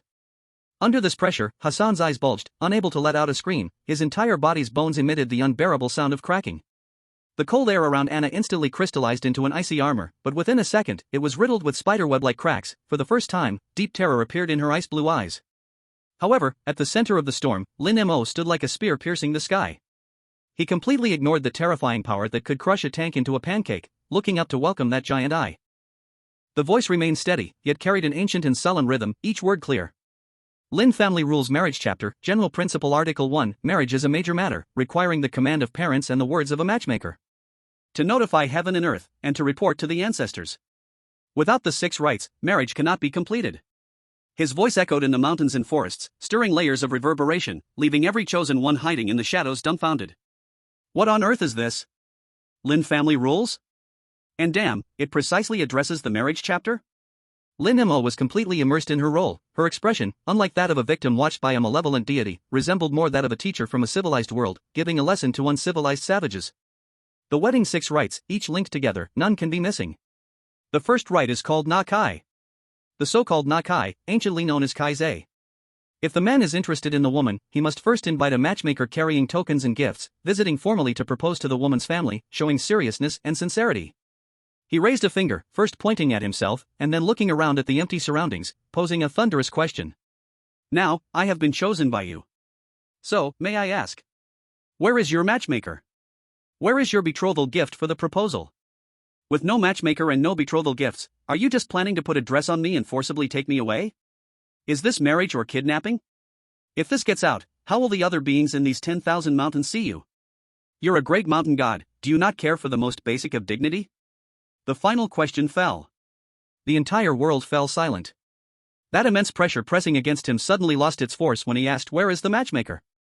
When the words, "Where is the betrothal gift?" hit the air, the pressure quickly dissipated like a receding tide.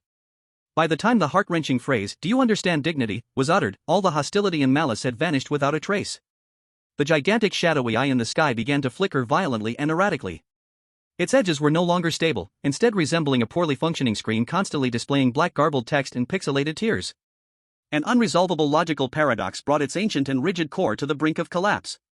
Core rule, complete a wedding. New precondition, complete the 6 rites. Current status, the first rite Na Kai is incomplete. Logical conflict, cannot execute the core rule of complete wedding without completing Na Kai. System, has stalled. In the global live broadcast room, billions of viewers were silent, all mouths agape, forgetting to breathe. At the command center of the lighthouse country, Chief Analyst Johnson clenched his fist tightly, nails digging into his palm. What is he doing? Is he patching a blood-level instance core? Using traditional culture as code? In the Cherry Blossom Country Expert Group, an elderly man with white hair painfully closed his eyes, shaking his head and sighing, "Madman. This is simply insane. He's playing with fire. The essence of the rules is cold and cruel, such provocation will only enrage it. Once it breaks free of logical restraints, this Dragon Country person will die worse than anyone else." No. At the command center of the White Bear Country, Professor Ivanov, Annas, stroked his grizzled beard, a startling light bursting forth from his murky old eyes. You do not understand at all. He is not provoking, he is defining. He wants to use the rules of civilization to frame the barbaric sacrifice. He wants to forcibly elevate this bloody sacrifice to the level of civilized marriage. And anything civilized must obey the civilized rules. As global experts debated wildly, the shadowy eye in the mountains finally stopped pulsating wildly. It accepted the definition patch forcibly injected by Lin Mo. A chill wind arose out of nowhere, swirling the fallen leaves on the ground. The wind died down. Boom! A muffled sound. A pitch-black object fell from the sky, crashing onto the ground in front of Lin Mo. It was a piece of wood. Completely black, it radiated an extreme chill that could freeze the soul, but upon closer inspection, one could sense a purity of energy that was remarkably refined amidst the bone-chilling cold. 1,000-year-old dark wood. Only in extremely sinister places does such an ancient wood, soaked in endless grievances and resting underground for a millennium, form into a top-tier material. Whether for crafting magical tools or aiding in cultivation, it was an invaluable treasure that could drive practitioners to fight to the death for it. This was clearly the betrothal gift given by the mountain god. Hassan's eyes nearly popped out. If he could take this thing away, he would not have to worry for the rest of his life, or even for 10 lifetimes. The hidden chosen ones around them suddenly breathed heavily, their greedy, jealous, and crazed gazes focused intently on this scene. However, Lin Mo only slowly bent down and picked up that piece of wood. He casually weighed it in his hand, then made a face of disdain. His inner complaints had swelled into a torrent of thoughts. Is this it? So black and smelly, with the mixed stench of decay and dirt, and you use this unremarkable product to propose? How pathetic. Not even a packaging box or a certificate of authenticity, what a low score. Is this any different from giving alms to a beggar? But on the surface, he feigned a knowledgeable and reluctant demeanor, ultimately deciding to appear magnanimous as an elder. He cleared his throat and nodded slightly to the gigantic eye in the sky that had stabilized again. Well, though it's a bit simple, the sincerity is not too bad. I won't hold it against you this time. Alright, I will temporarily accept this betrothal gift. As soon as he finished speaking, he casually stuffed that priceless 1,000-year-old darkwood into his backpack, moving as if it were just an ordinary piece of firewood for the night. Then, he dusted off his hands and swept his gaze over the lingering hostility surrounding him, finally resting it back on the massive eye in the sky, calmly continuing. Alright, the first step is complete. Next is the second gift. Inquiring for a name. Chapter 53, The Second Gift, The Price of Asking for a Name. Inquiring for a name? Hassan had just gotten up from the ground, still covered in dirt, and he couldn't wait to get closer to Lin Mo. He lowered his voice, almost whispering, afraid of disturbing the terrifying giant eye in the sky. Brother, what does this mean? His awe for Lin Mo had now surpassed even his fear of death. In a situation where death seemed inevitable, this elder had turned it into an ATM with just a few words. What he said was not some ridiculous house rule. It was clearly a decree from the divine. Lin Mo glanced at him with a hint of disdain in his eyes, as if to say a rotten wood cannot be carved. Yet he still patiently began to speak. His words were meant for Hassan, but also for the giant eye in the shadows, and through the live broadcast, they were meant for the entire world to hear. His voice was not loud, but it carried an undeniable rhythm, as if stating a heavenly truth. Inquiring for a name is the second of the 6 gifts after the betrothal. The man must send a matchmaker to ask the lady's name and birthdate, bring it back to the ancestral hall, and use it to divine the future before the ancestral tablets. As his words fell, he crossed his arms, slightly raised his chin, his posture noble as if he were a jade statue. My name carries the glory and legacy of the Lin family for thousands of years. My birthdate is connected to my destiny and fortune in this life. Such important things, do you think they can be asked for without cost? His words struck the ground like thunder, forceful and righteous, leaving all global viewers who were following this scene plunged into deep confusion once more. Just a name and birthdate, in the Chosen One's system, it was not a secret at all. What was so precious about it? The command center of Lighthouse Country. General Johnson pinched his brow, feeling his brain overloaded, almost burned out. What is he doing? Is he bargaining with a conceptual rule entity for an elusive luck? Does this make sense? In our worldview, no. But in the rules he has constructed, this is the greatest logic. Ivanov from the White Bear Kingdom slammed the table, his eyes bursting with terrifying light. Haven't you understood? He is not following the rules, he is legislating. He is using that ancient Eastern etiquette to gradually cover and reshape the underlying logic of this realm. He wants to turn this place into his personal home ground. In the forest, that giant shadowy eye suspended in the sky flickered violently, its pupils contracting. The light and shadow flickered unpredictably, showing the intense conflict of its internal logic. It could not understand. Why would a name be so expensive? But Lin Mo's logic fit perfectly, like the most precise mortise and tenon, into the grand framework of wedding that it had set. Asking for a name is a necessary process. The cost within the process is a negotiable variable. Seeing it slow to react, Lin Mo's eyes showed a hint of impatience. He stretched out 2 slender fingers, starting to make an offer, his tone casual as if bargaining at a market. Want to know my name and birthdate? Sure. But you must pay the gift of asking for a name. This is sincerity, and also the rule. First, your true name. Lin Mo's voice suddenly became sharp. The Lin family rules, communication chapter states, equal exchange is based on sharing names. You ask me, I naturally must ask you. This is called respect, very fair, right?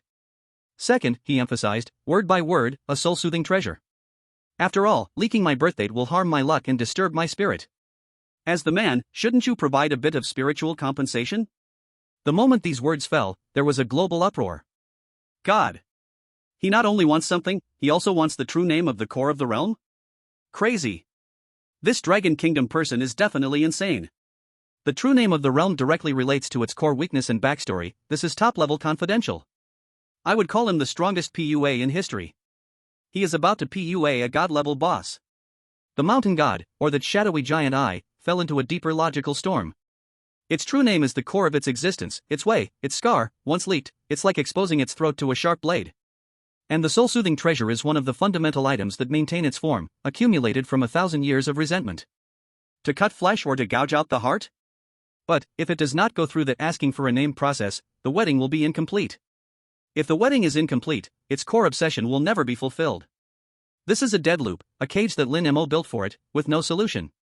At this moment, Hassan, who had been shrinking behind Lin Mo, felt the instinct to survive overcome his fear and bravely jumped out. He pointed at the giant eye in the sky, using all his strength to shout the loudest supporting line. That's right. Did you hear that?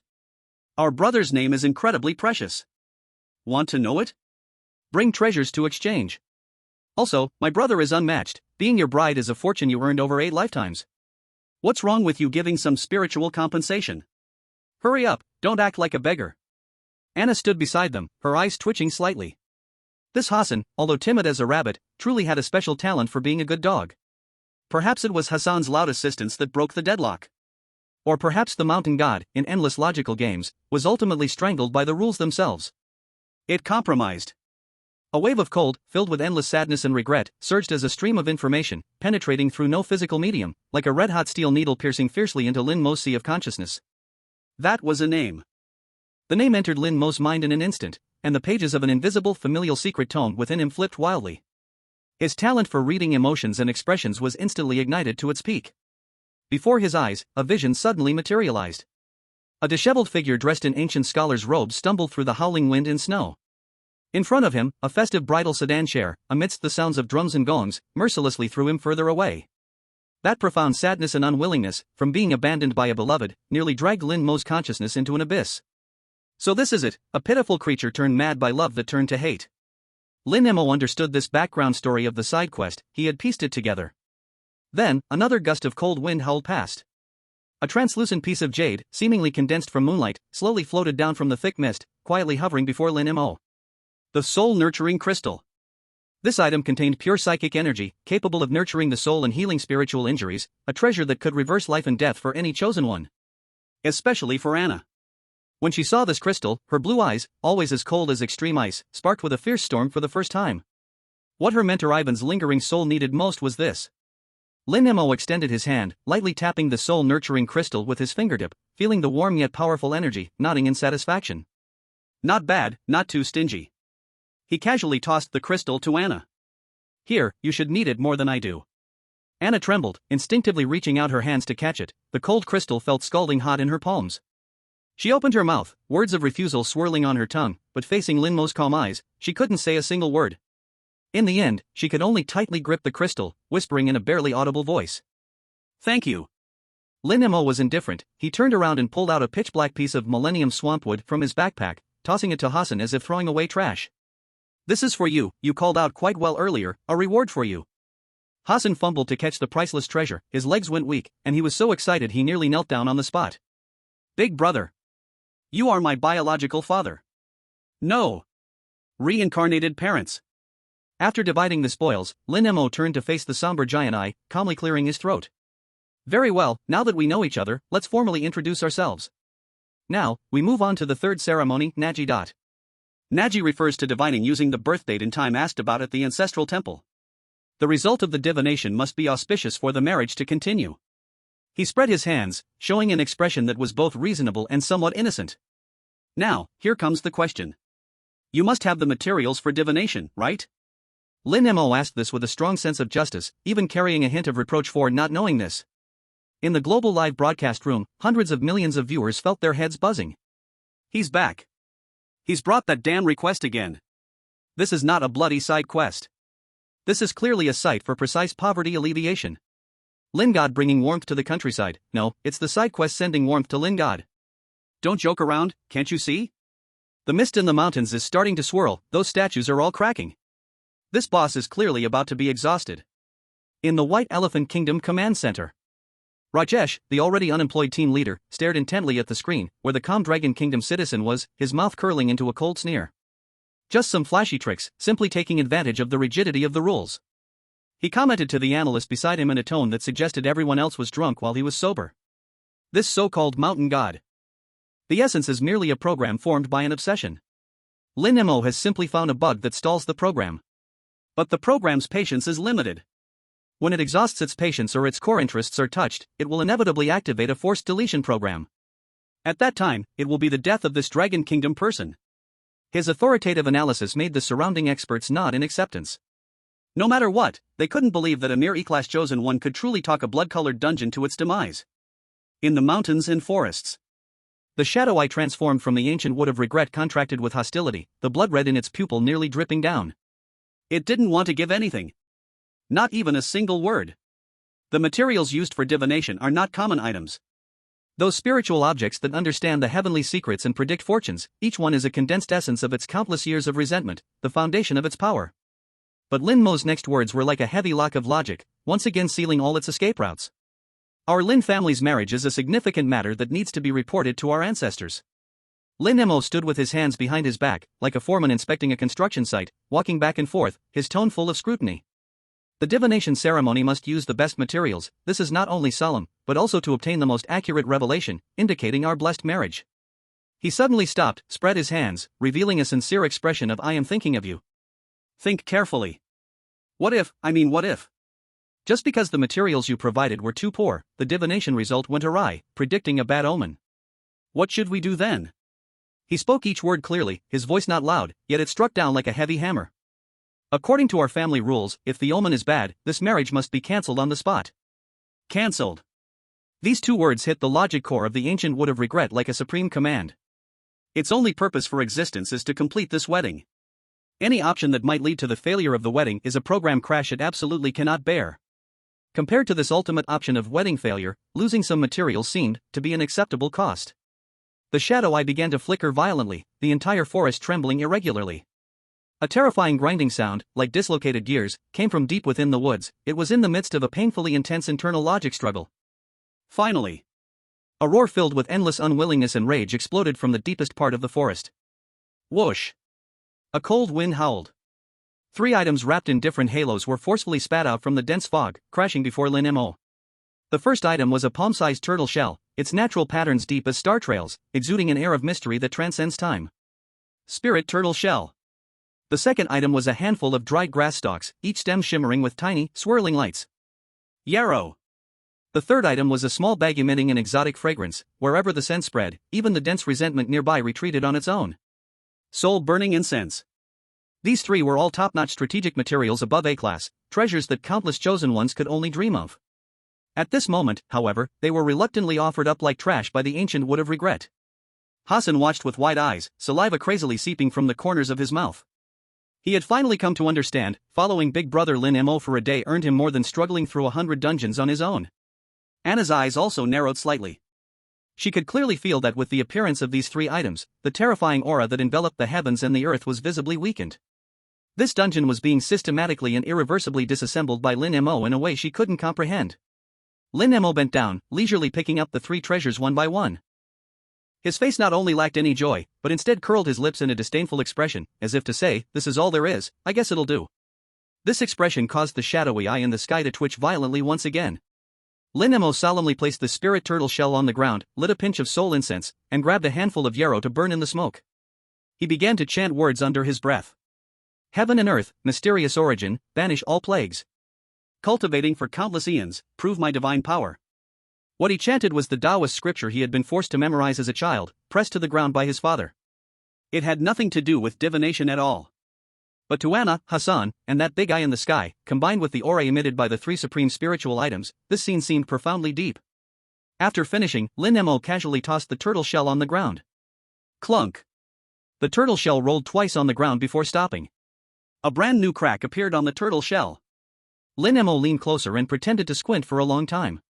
Then, he suddenly raised his head, a brilliant and satisfied smile blooming on his face. He faced the shadowy eye in the sky, using a loud voice as if declaring an imperial edict, he proclaimed. Good. This crack runs from top to bottom, penetrating heaven and earth. It is the ultimate image of heaven and man as one. The omens are great good fortune. This is a match made in heaven. Every statement resonated with authority, filled with the power to define truth. Anna couldn't help but ask in the team channel with a voice as tiny as a mosquito. Do you really know how to divine? Lin Mo quickly gathered the turtle shell, yarrow, and soul incense into his backpack, his movements so practiced it was almost painful to watch, and replied in the channel in an instant. Of course not. But the key to the rules is never what the facts are. He paused, his voice carrying a calmness that sent shivers down Anna's spine. But how I explain it? If I say it is good, then it must be good. Because this is the rule I have set for it. Anna fell silent. She looked at Lin Mo's back and for the first time realized, what truly terrified her about this man was not his endless tricks, but the rules he used to forcibly define reality, even twisting the world itself. Having resolved the good omen issue, Lin Mo clapped the dust off his hands, feeling extremely cheerful. He lifted his head to look at that disordered aura and somewhat unsteady radiance of the shadowy eye in the sky, revealing an incredibly kind smile. Since the omen is good, it means we are a couple made in heaven. This marriage is set in stone. So we can proceed to the next step. The fourth rite, receiving the engagement. Lin Mo cleared his throat, his tone becoming more serious than ever. Receiving the engagement, also known as receiving the tokens, is the formal step where the groom presents a bride price to the bride's side. This is the core of the entire marriage process, the step that can best reflect the groom's, our sincerity and strength in this union. At this point, Lin Mo paused. His expression instantly switched from solemn to one of excitement, as if saying, finally, onto the main topic. He drew out an enormous scroll from his backpack with a sense of ritual, one that seemed bewildering and almost endless. Whoosh! The scroll unfurled in the air, blocking out the sun. Don't worry. Lin Mo faced the shadowy eye in the sky, smiling like a farmer ready to harvest. To ensure you won't be caught off guard, I've kindly prepared an engagement gift list for you in advance. He lifted the long scroll, speaking in a gentle tone. You can take a look. Chapter 55, The Fourth Rite, the Sky-High Bride Price List. The enormous scroll abruptly unfolded amidst the eerie mountain forest. The golden edges of the scroll reflected the ghastly green ghost fire, exuding a hint of the sacred. It hung in midair like a divine decree that spanned the heavens and the earth, with tiny red characters written in cinnabar. Dense and endless, as far as the eye can see. Hassan stood nearby, stretching his neck like a curious goose, desperately trying to see the contents above. But that vermilion script seemed to hold some kind of magic. Just a glance made him feel dizzy, stars bursting before his eyes. Anna's gaze was filled with intense curiosity. She really couldn't fathom how big Lin Mo's appetite could be, daring to bargain with the ruler of this blood-level realm. In the global live broadcast room, billions of viewers and experts from various countries all held their breath, their pupils dilated in shock, staring intently at the ridiculously lengthy list on the screen. Crazy, he is absolutely crazy. Is he asking a blood-level Eerie for a bride price? This isn't asking for a bride price, it's clearly robbery. No, even robbery couldn't achieve this much. He wants to crush the mountain god to dust, use the ashes as fertilizer. At the command center of the land of the setting sun, Sir William's monocle fell with a clatter onto the control panel, his lips trembled as he mumbled absent-mindedly. Ridiculous, this is too ridiculous. How could the realm of rules allow such a nearly insulting act to happen? This is trampling on the dignity of the rules. Beside him, Hans, the old expert from cat country, watched with bright eyes, excitedly pounding the table. No. William. You're wrong. This is the deepest understanding of the rules. He doesn't see this as a bizarre wedding at all, he's completely deconstructing it into a business negotiation. Every gesture is a negotiation chip. Every rule is a shackle. This kid from Dragon Country is a true genius. In the mountains, Lin Mo completely ignored the violent aura that was boiling from the shadowy eye above.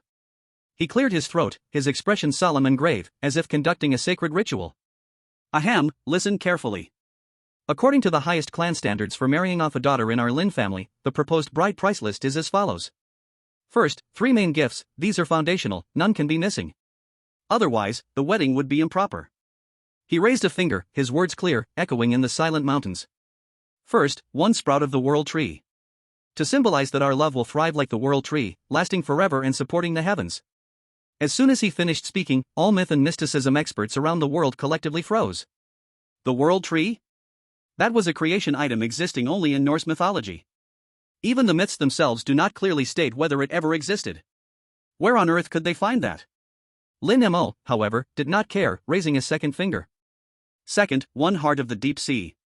To represent your deep, unwavering love for me, as deep as the ocean. A third finger stood up. Third, 1 feather of the phoenix. To foretell that our marriage can endure tribulations, rising from the ashes, until eternal flame.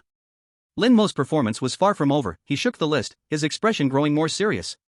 Having finished the main gifts, next up are 18 side gifts. Although these are just extras, they are also about face, absolutely cannot be less. 1 pair of Millennium Dragon Bloodstones, symbolizing a harmonious union. 100 pounds of Stardust Iron Essence, I want to use it to build a wedding house, must be the kind with a starlit ceiling, so we can watch the stars at night. 1 jar of spring water of life, weddings need something to drink, right? Guests can't just stare, drinking air. And, the blessing harp of the elves, the forging hammer of the dwarven king, the spine of the titan. He spoke until his mouth was dry, yet the list in his hands seemed endless. With every unbelievable name that sprang from his lips, the resentment from the shadowy eye above thickened. The entire unseen mountain instance trembled violently, the mountain cracking, giant stones rolling, and the ground splitting open into bottomless dark ravines. The mountain god was about to be driven mad with rage. On the list of these things, not to mention a mountain god who rules a place, even the supreme being who created the domain of rules in legends might not be able to gather them all at once. This isn't making a request at all? This is simply pointing a finger at its nose, using the most vicious words to insult it as a complete and utter poor wretch. Roar! A roar that shattered eardrums exploded from the deepest part of the forest, carrying endless anger and unwillingness. The terrifying sound wave was no longer an invisible thing, it turned into a visible white shockwave, sweeping across like a tsunami. The towering ancient trees along the way were as weak as rotten wood in the face of this force, being torn apart, destroyed, and ground into dust. Hassan couldn't even let out a scream, his body shook, blood gushed from his eyes, ears, mouth, and nose, and he fell backward, immediately losing consciousness. Anna let out a muffled groan, a dazzling red flowing from the corner of her mouth. She bit her silver teeth tightly, exerting all her strength to activate Absolute Zero, and a thick ice crystal shield, as heavy as a city wall, formed instantly before her. Crack crack. The ice wall lasted less than a second before it was covered in spiderweb-like cracks and shattered with a thunderous noise. Anna was thrown backward by the shockwave but managed to stabilize herself, her face already pale. However, Lin Mo, at the center of the storm, remained unscathed. The sound wave capable of destroying everything dissipated like a gentle breeze when it approached within 3 feet of his body. He merely fiddled with his slightly numbed ears, raised his head, and looked at the shadowy eye in the sky, which had almost liquefied into a sea of resentment. On his face, there was just the right hint of innocence, a trace of confusion, and a perfectly measured disappointment. What's wrong? Why are you so angry? Lin Mo slowly put away the long scroll, his tone filled with heartfelt sorrow. It's just a wedding, isn't it reasonable to prepare some betrothal gifts? You don't even want to offer a gift, making it hard for me, the bride. I, Lin Mo, after all, am a chosen one from the Dragon Kingdom, a candidate for an S-level powerhouse, a core member of the rule-following duo, and a top idol eagerly awaited by billions globally. Don't I have any pride? His voice suddenly rose, filled with grievance. If you can't even present a decent betrothal gift, what if this gets out? What will the strange colleagues think of you? How will I mix in my social circle? Who would dare to match with you in the future? Are you trying to back out of the marriage? The word back out floated lightly, yet it was like a sort of divine punishment soaked in deadly poison, piercing precisely through the logical core of ancient wood of regret once again. Lin Mo grasped its only weak spot and was putting all his strength into stepping on it firmly. The core logic of the mountain god was to complete a splendid wedding. Lin Mo's list redefined the highest standard of splendor in a way that it could not comprehend, let alone achieve. And it simply couldn't afford it. Not being able to afford it meant that it could not hold a splendid wedding. Not being able to hold a wedding equated to its obsession failing. But it could not back out. Because the act of backing out in rule judgment also equated to wedding failure, directly touching its foundation. It was firmly nailed to a cross of logical paradox, caught between unable to afford and unable to back out by Lin Mo with an absurdly extreme list. Stuck between a rock and a hard place, soul scorched, nearly on the brink of collapse. I. A broken, intermittent voice filled with boundless resentment and struggle finally squeezed out from that shadowy eye. The voice seemed to come from the depths of hell, with every syllable carrying a knife-like chill. It seemed to want to argue, to roar, to refuse. But the cold logical rules within it had already completely locked down, not allowing it to outright deny any of Lin Mo's properly phrased requests. Pushed to the dead end, the ancient tree of regret finally gave up entangling with this human rogue in terms of etiquette. Its strategy changed. Since words didn't work, then it would come to violence. As long as it could beat this chattering, endlessly demanding bride half to death. As long as it could make her lose consciousness and unable to speak again. Then these damned rules would cease to exist, right? Hiss, hiss. A sharp hiss replaced the roar, and a chilling wind suddenly rose, the wails of ghosts echoed through the valley. Thick black mist, as dark as ink, surged wildly from countless cracks in the ground, carrying the pungent smell of decay and blood. Pale, swollen arms suddenly broke free from the damp soil. Following that, soldiers' vengeful souls, dressed in tattered ancient armor and holding rusty weapons, staggered out from underground. Their armor still bore dried blood and dirt, and within their empty eye sockets burned 2 ghostly green fires, locking onto Lin Mo and Anna. From deep within their throats came out a dissonant roar. Protect, the mountain god. Slay, the evil guest. The terrifying atmosphere instantly returned, and it was 10 times more intense than before. Negotiation was completely shattered. The blood-colored instance finally tore off all disguises, revealing its most ferocious fangs. A fierce battle was inevitable. Chapter 56, The Evil Guest and the Request Period. Seeing the surge of vengeful spirits pouring out from the mountains and forests, Anna's pupils suddenly contracted. These were not scattered soldiers, but a real army.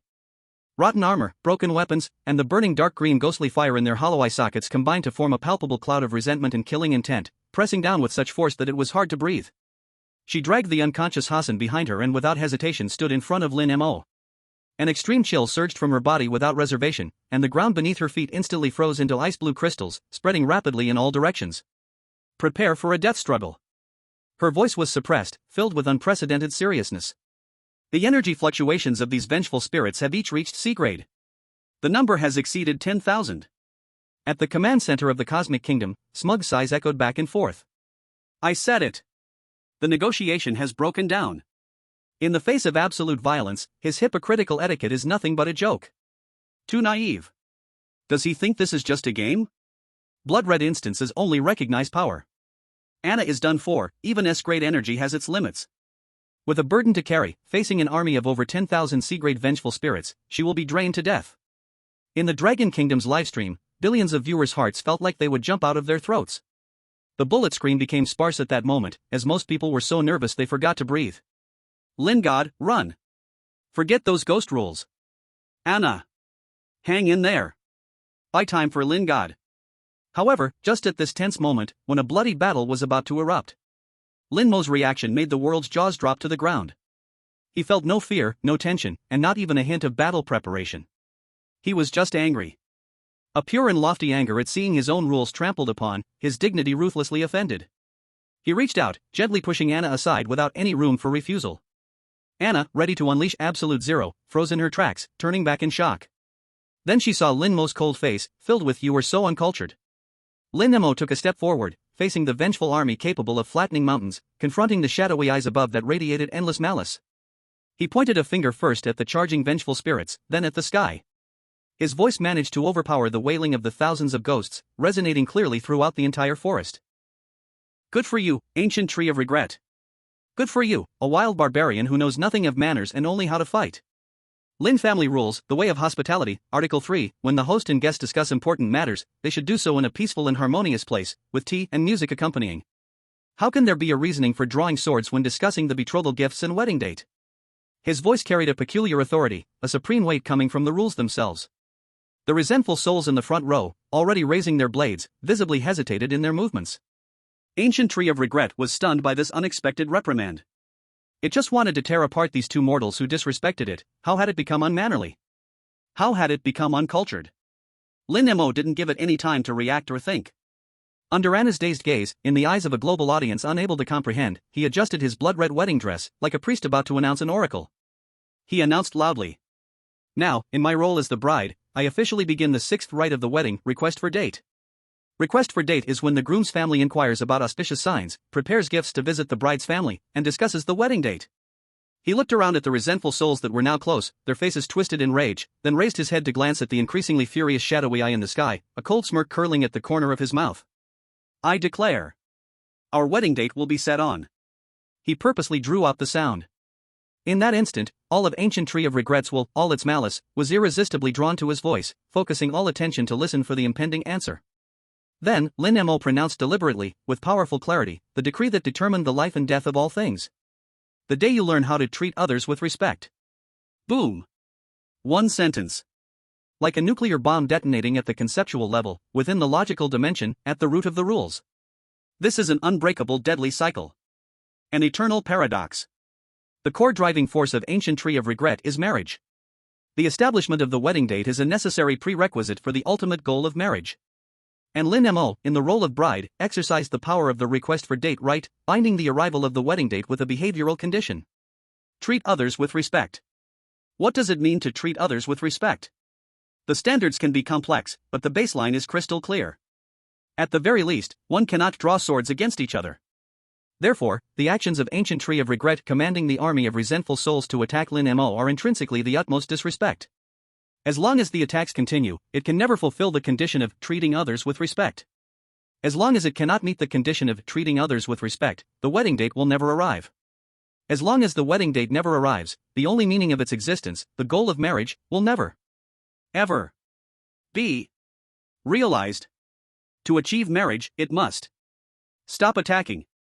Crack, crack, snap. Time froze. Those high above, brandishing broken weapons, with the echoes of their screams still lingering in their gaping mouths, maintaining poses of charging, slashing, and pouncing, the army of resentful souls halted one after another in midair. Like a horror movie playing to its climax, brutally pressed on pause. Their ghostly flames flickered wildly, illuminating and extinguishing like faulty light bulbs. Inside their decaying bodies, the sounds of strained bones and rotting wood cracking echoed painfully. Two utterly opposite supreme commands were conducting a fierce battle deep within their souls. One command came from their direct superior ancient tree of regret: kill. For me. Kill. The other command originated from the foundational rules of existence in this world, altered and activated by Lin Mo, to achieve marriage. Must stop attacking. The current command, in the face of the core rules, was as fragile as paper. In the end, the latter, with overwhelming advantage, emerged victorious. Wow. All the vengeful souls, completely frozen. From the front row to the last row, tens of thousands of vengeful souls, like lifelike sculptures, turned this forest into an art gallery of death and ferocity. That terrifying killing intent, capable of tearing apart mountains and rivers, receded like a tide, dispersing into smoke. The world returned to dead silence. Anna's hand, filled with coldness, gradually fell down without her realizing it. She looked at Lin Mo's not-so-tall back. The shock in her ice-blue eyes had long faded, replaced by a deep awe she had never shown to anyone. This man, with a single sentence, had shattered the night of 10,000 ghosts. This power had surpassed energy levels, beyond the realm of physics. This was a power that defines rules. A power close to God. Compared to this power, her proud S-grade talent Absolute Zero seemed as childish as a joke. In the global live broadcast room, there was a deathly silence. No one spoke, no comments scrolled by. All the experts, all the viewers, seemed to have their souls sucked away, mouths agape, eyes wide, their brains completely crashing due to the bizarre and magical scene before them. In the command center of the White Elephant Country, the person in charge, who had just confidently declared Lin Mo's fate, had lost all color in his face, his expression more twisted and ugly than swallowing a fly. In the forest. Lin Mo looked at his masterpiece with satisfaction, even taking the time to dust off the ash on his blood-red wedding dress. He raised his head, looking at the now illusory shadowed eye in the sky, its breath weak to the extreme, and spoke in a tone of an elder teaching a careless younger one, slowly saying, "You see, we could sit down and discuss things calmly, couldn't we? Why resort to violence, hurting feelings? All right, now that those bothersome guests are quiet." He turned around, casually lifting his chin toward the ancient temple that was faintly visible in the mist deep in the forest. "It's time for us to complete the final ceremony of our wedding. The sixth ceremony, groom's welcome." A cold smile lingered on his lips, his voice not loud, yet crystal clear across the entire silent forest. "Groom, it's time to come out and welcome your bride." Chapter 57, The Sixth Family Rule, The Groom's Bankruptcy. When Lin Mo spoke the words groom's welcome, the forest suddenly fell into silence. A suffocating, sticky silence enveloped everything. The giant shadowed eye in the sky trembled, slowly closing, ultimately unwillingly merging into the thin mist. Those soldiers' souls frozen in midair developed countless cracks on their surfaces. In the next second, they shattered like sand sculptures weathered for 1,000 years, crumbling to black dust that fell softly. The path to the ancient temple deep in the forest completely opened up. "Big brother, are we really going over there?" Hassan awoke slowly, witnessing this incomprehensible scene, his teeth chattering in fear. "Of course." Lin Mo shot him a glance, saying it as a matter of course. "The wedding is at its final step. If the groom doesn't come out, how can we bow to the altar? If we don't bow, where do I get the red packet?" Hassan. He felt like his CPU had completely burned out, unable to process any of his brother's commands. Anna said nothing, she just tightened her grip on the soul-nurturing crystal, silently following Lin Mo, her amber eyes vigilantly scanning every inch of shadow around. The three of them walked step by step along the winding mountain path towards the ancient temple shrouded in ominous shadows. The temple was small, built of huge blue stones. Dried vines, like dead snakes, entwined around the walls, emanating a musty smell of decayed time. At the temple's entrance stood a solitary figure. It was a shapeless human figure made of countless withered branches and black vines. Its silhouette faintly resembled a tall and thin scholar, wearing a tattered so-called wedding robe made from tree bark and withered leaves. It had no facial features, only a vague outline of a face. But Lin Mo could clearly feel a thick sadness, regret, and unwillingness pouring out wildly from within it. It was the essence of the mountain god, the hung ancient tree.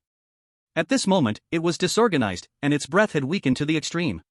Even maintaining a clear human form was incredibly difficult, as if a gust of wind could blow it away. It had been squeezed of almost all its power under Lin Mo's relentless family rules assault. You have come. A dry, hoarse voice squeezed out from within it, harsh like the friction of dry wood. Lin Mo walked up to it, paused, and scrutinized it with a critical gaze from head to toe. Then, he shook his head. Disappointment and disdain were plainly written on his face. This is welcoming? His voice was not loud, but every word cut like a knife, precisely stabbing at the most vulnerable spot of the hung ancient tree. The Lin family rules, marriage section, 6th ritual welcoming, is the climax of the wedding. The groom should ride a tall horse, leading a parade of musicians, bearers, and ceremonial escorts, creating a grand welcoming procession, beating gongs and drums, to the bride's home to carry the bride back in a lavish 8-bearer sedan chair. Lin Mo pointed at Ihang ancient tree's empty hands, then pointed at the eerie broken temple behind it. Look at you. Where's the horse? None. Where's the welcoming procession? None. Where's the lavish 8-bearer sedan chair? None. Where's the celebratory noise of gongs and drums? Even less. You are all alone, empty-handed, not even a pair of decent wedding shoes, standing at the door of this ruined temple, and you want to bring the bride in? Lin Mo's tone gradually shifted from questioning to a tinge of pity. This is not welcoming. This is called a dead end. A dead end. These 4 words fell like invisible thunder, roaring deep in Ihang ancient tree's soul. At that moment, Lin Mo's talent for reading emotions completely penetrated its deepest obsession. A winter where heavy snow fell. A ragged, poor scholar chased after a distant flower sedan, desperately running in snow up to his knees. In the end, he collapsed from exhaustion, watching helplessly as the one he loved married into a wealthy family for riches and glory. The scholar froze to death in endless regret and unwillingness. His obsession merged with an ancient tree in the mountain, transforming into the so-called mountain god. Its only meaning of existence was to hold the grandest wedding that it could never reach in life. To make up for that never-erased regret carved by poverty in its heart. Lin Mo understood. He comprehended the sorrow that had fermented for 1,000 years in time. The habitual playful smile and cynicism on his face completely retracted at that moment. In its place was a calmness that saw through everything. He gently sighed and spoke in a tone almost like a pronouncement, yet carrying a hint of relief, softly saying, "Your obsession has been wrong from the start. You think a grand wedding relies on those false displays, relies on expensive betrothal gifts. But it is not. True grandeur comes from the sincerity of 2 people. It's the happiness found even in holding a bowl of plain porridge, tasting a feast fit for a king. You have none of this. You do not understand." Lin Mo looked at that body made of dry branches and withered leaves, trembling slightly in the cold wind, and spoke the final words. That statement was its ultimate judgment. Therefore, you cannot hold a truly grand wedding. You are bankrupt. Bankrupt. These 2 words announced its death sentence after 1,000 years. The foundation that supported Ihang ancient tree's existence, that obsession with grandeur, was utterly crushed by these 2 words. What you pursue is meaningless. What you possess is worthless. Your 1,000-year obsession is just a huge joke. Ah. Inside the body of the ancient wood of regret, a long and sad sigh escaped. In that sigh, there was no resentment left, no unwillingness. Only a sense of relief, as if awakening from a great dream. Its body, made of withered wood, began to crumble from the feet, inch by inch, turning into countless golden light spots, drifting upwards. Before it completely disappeared, it faced Lin Mo. Slowly, deeply, it bowed.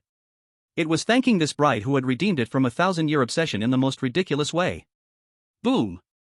With the complete disappearance of its body, the entire invisible mountain instance space let out a mournful cry under unbearable pressure. The sky was collapsing, the ground was sinking. The rules had collapsed. In the last second before the space fell apart completely. All the bridal gifts and divination materials previously offered unwillingly by ancient wood of regret. Millennium shadow wood. Soul nurturing crystal. Spirit turtle shell. And the only core it left behind after disappearing, a green heart radiating a magnificent life force heart of ancient wood of regret. All treasures burst forth in an instant. Countless brilliant light clusters exploded, turning into a splendid rain of light, pouring down like a waterfall. The brightness even hurt the eyes. They were no longer illusions but had solidified into substance, crashing down at Lin Mo's feet, making a dull sound of collision, instantly piling up into a breathtaking mountain of treasures. The splendor of this light, the sheer number of it. It was enough to be recorded in the history of all chosen ones. This was definitely the craziest, most extravagant individual dungeon reward in the history of the chosen ones. The white light surged, swallowing all the treasures along with Lin Mo. The teleportation began. Chapter 58 Reality, the richest in history, counting the bridal gifts. Beep, beep, beep warning. Detected that the chosen one Lin Mo from Dragon Country has cleared the blood red level dungeon the wedding offered to the mountain god. Overall evaluation, SSS+, beyond the limits. This cold system prompt sounded like a nuclear bomb dropped into a calm lake, stirring up huge waves in the safety agencies of the chosen ones across major countries worldwide.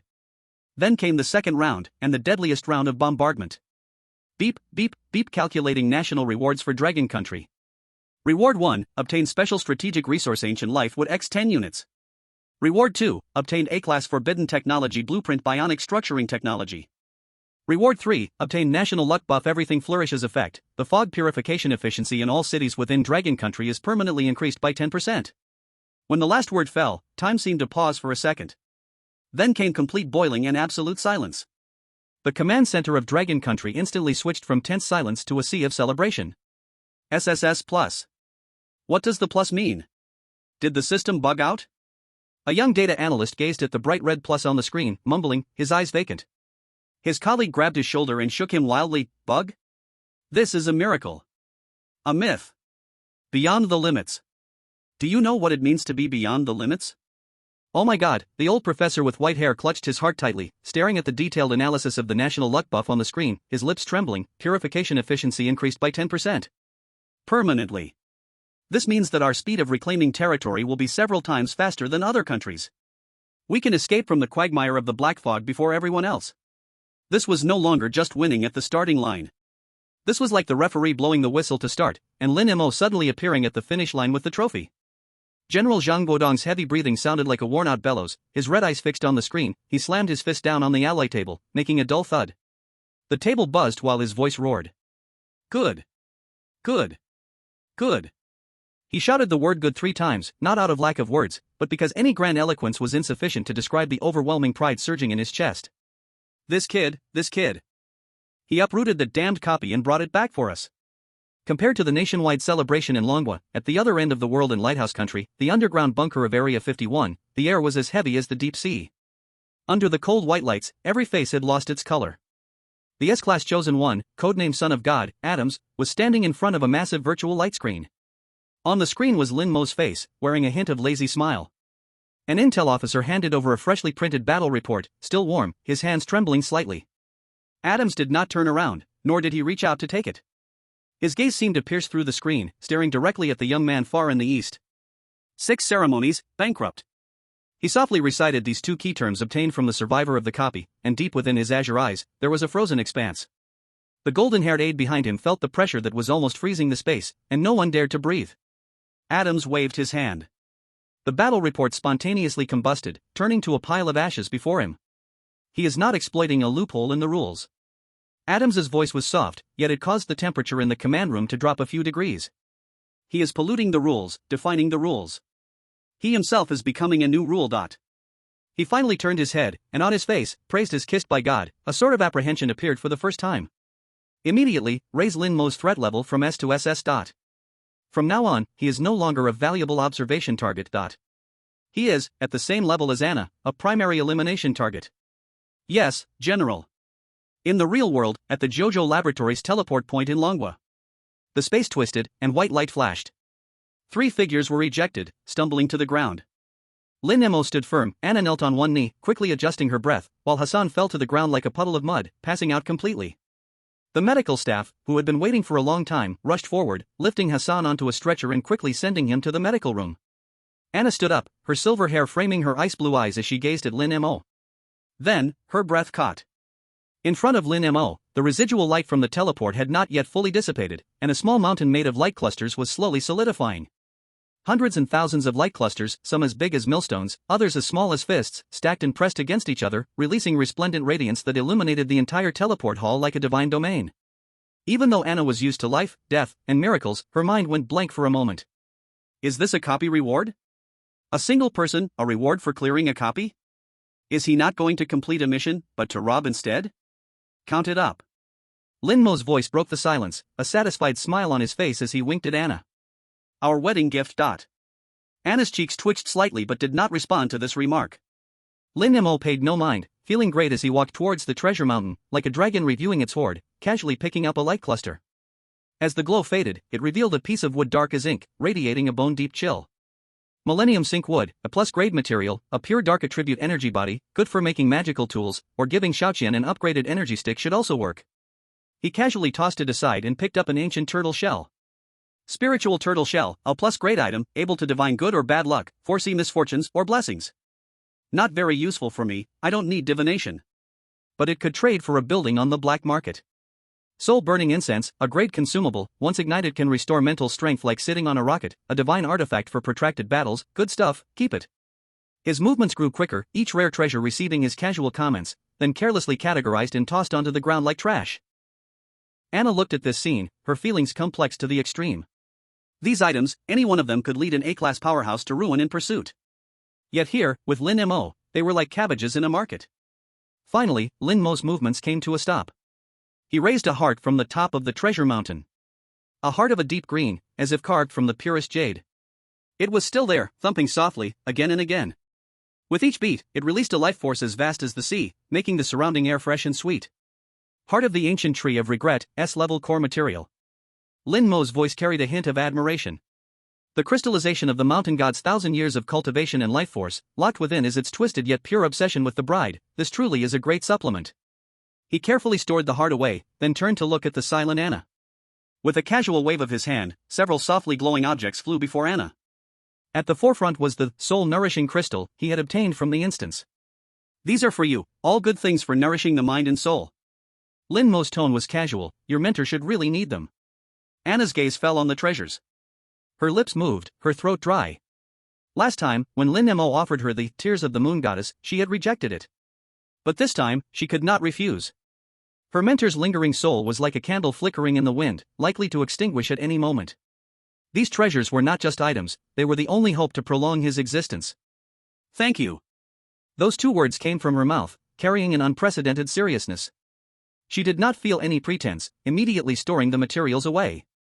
Then, she raised her head, her ice-blue eyes focusing for the first time, even carrying a hint of inquiry, staring directly at Lin Mo. She asked the question that had been swirling in her heart, nearly driving her mad. Lin Mo, what exactly is your rule? She no longer believed it was some strange family tradition. It was the essence of power.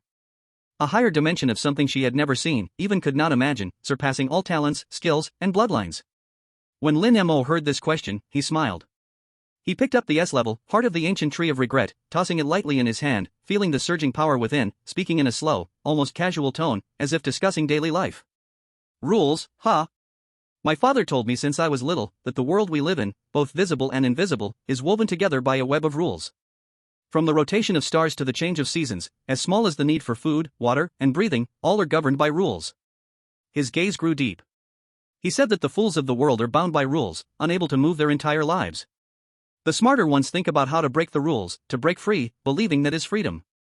Lin Mo paused, a hint of mockery at the corners of his mouth. But both of these are too low level. The real way to play is to learn the rules, understand the rules, use the rules, and ultimately, become the one who sets the rules. He abruptly looked up, his gaze sharp as a lightning bolt, piercing Anna's depths, a hint of cunning almost spilling over. As for me, I just understand better than others how to deal with this rule, friend. These words seemed to explain everything, yet also seemed to say nothing at all. They stirred a storm in Anna's heart, even stronger than witnessing the treasure mountain. Setting the rules.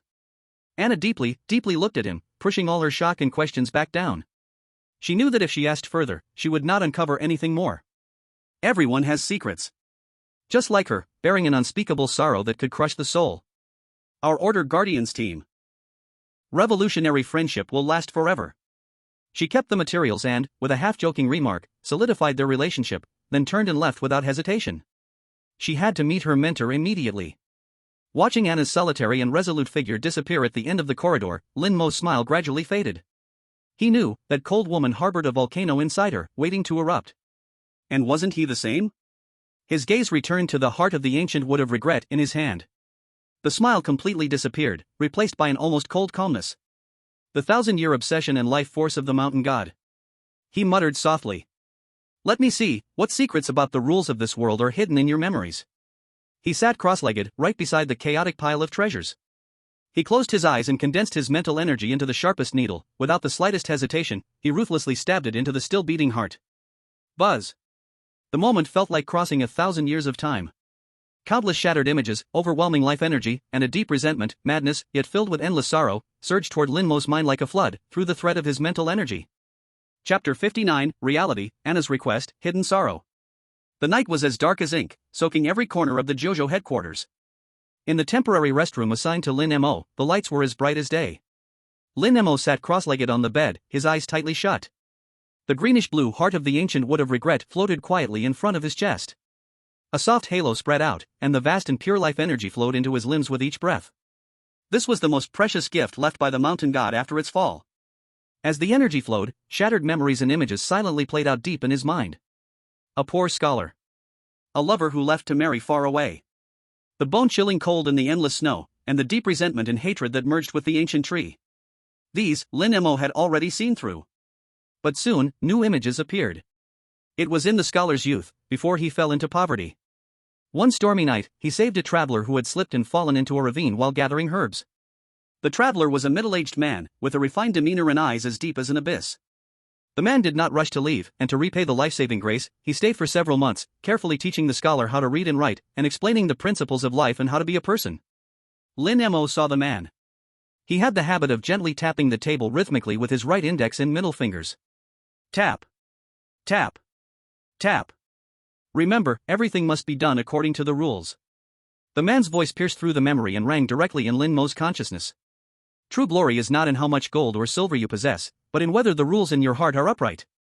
A person has a scale in their heart, and that scale is the rules. At that moment, it felt as if all the blood in Lin Mo's body had frozen. His breath stopped abruptly. This gesture. This expression. This habitual phrase. Wasn't this just his father, Lin Zhang, deep in his memories? The one who always wore a stern face and tormented him with a set of bizarre family rules? A shocking thought struck him hard in the head. His father's disappearance 5 years ago was not an accident. He too must have entered these rules in some way. This blood-colored level instance, wedding for the mountain god, this tragedy of the heart of the ancient wood of regret, was his father's own chess piece behind it? Lin Mo's heart began to race, and he tried to concentrate and probe further, but that fragment of memory had already played to its end, turning into nothingness. Dawn, dawn, dawn.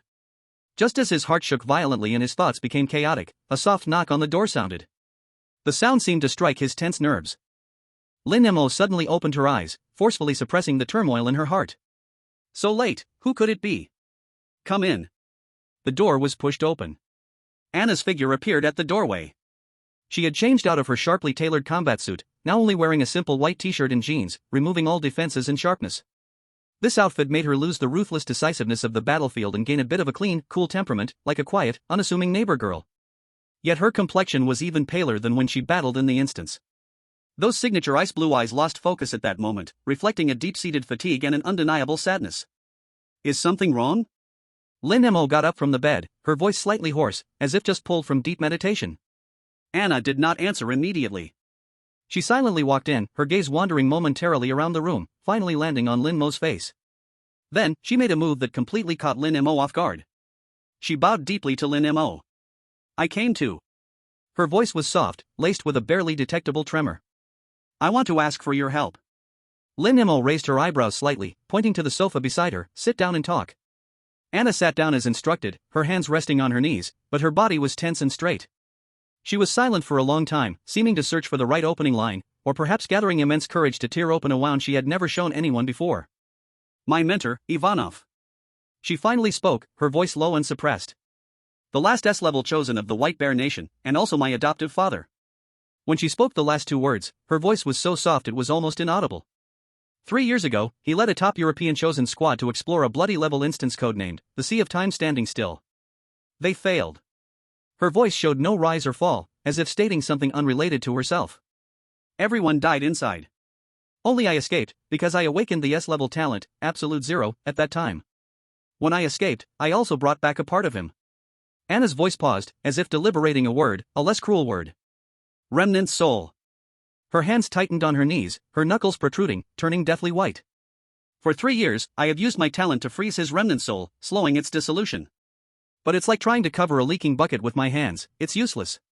His consciousness is fading more and more. I can feel that he could completely disappear at any moment. Tears finally misted her ice blue eyes, making the icy blue blur. Today, that soul-nurturing crystal you gave me temporarily stabilized him. He gave me a faint response. That's the first time he has reacted to me in 3 years. At this point, her voice could no longer remain steady, carrying a distinct tremor. This woman, renowned on the battlefield as the Ice Queen, known for her ruthlessness, in this moment, finally resembled an ice sculpture with cracks, revealing the soft and fragile core within. She began to speak intermittently. She spoke of how that man found her, shivering, in the ruins of an orphanage. How he took her back to the White Bear Nation, taught her to fight, taught her to read, and clumsily brushed her golden hair like a true father. She described that eerie sea of time. Describing how the man faced the rule of power that devours all bravely, his body being gradually decomposed and erased to allow her to escape. And she could only watch helplessly, hearing the roar of runaway in her ears, feeling powerless. That despair and pain, even through words alone, still burned. Lin Mo listened quietly, without saying a word. But in Anna, he truly saw himself. That obsession of chasing the shadow of a missing loved one. That loneliness of desperately searching for even a sliver of light in endless darkness and despair.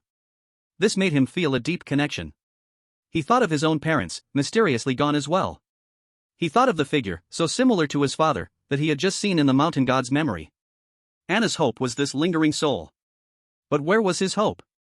Perhaps, in some unseen dimension, their goals were connected.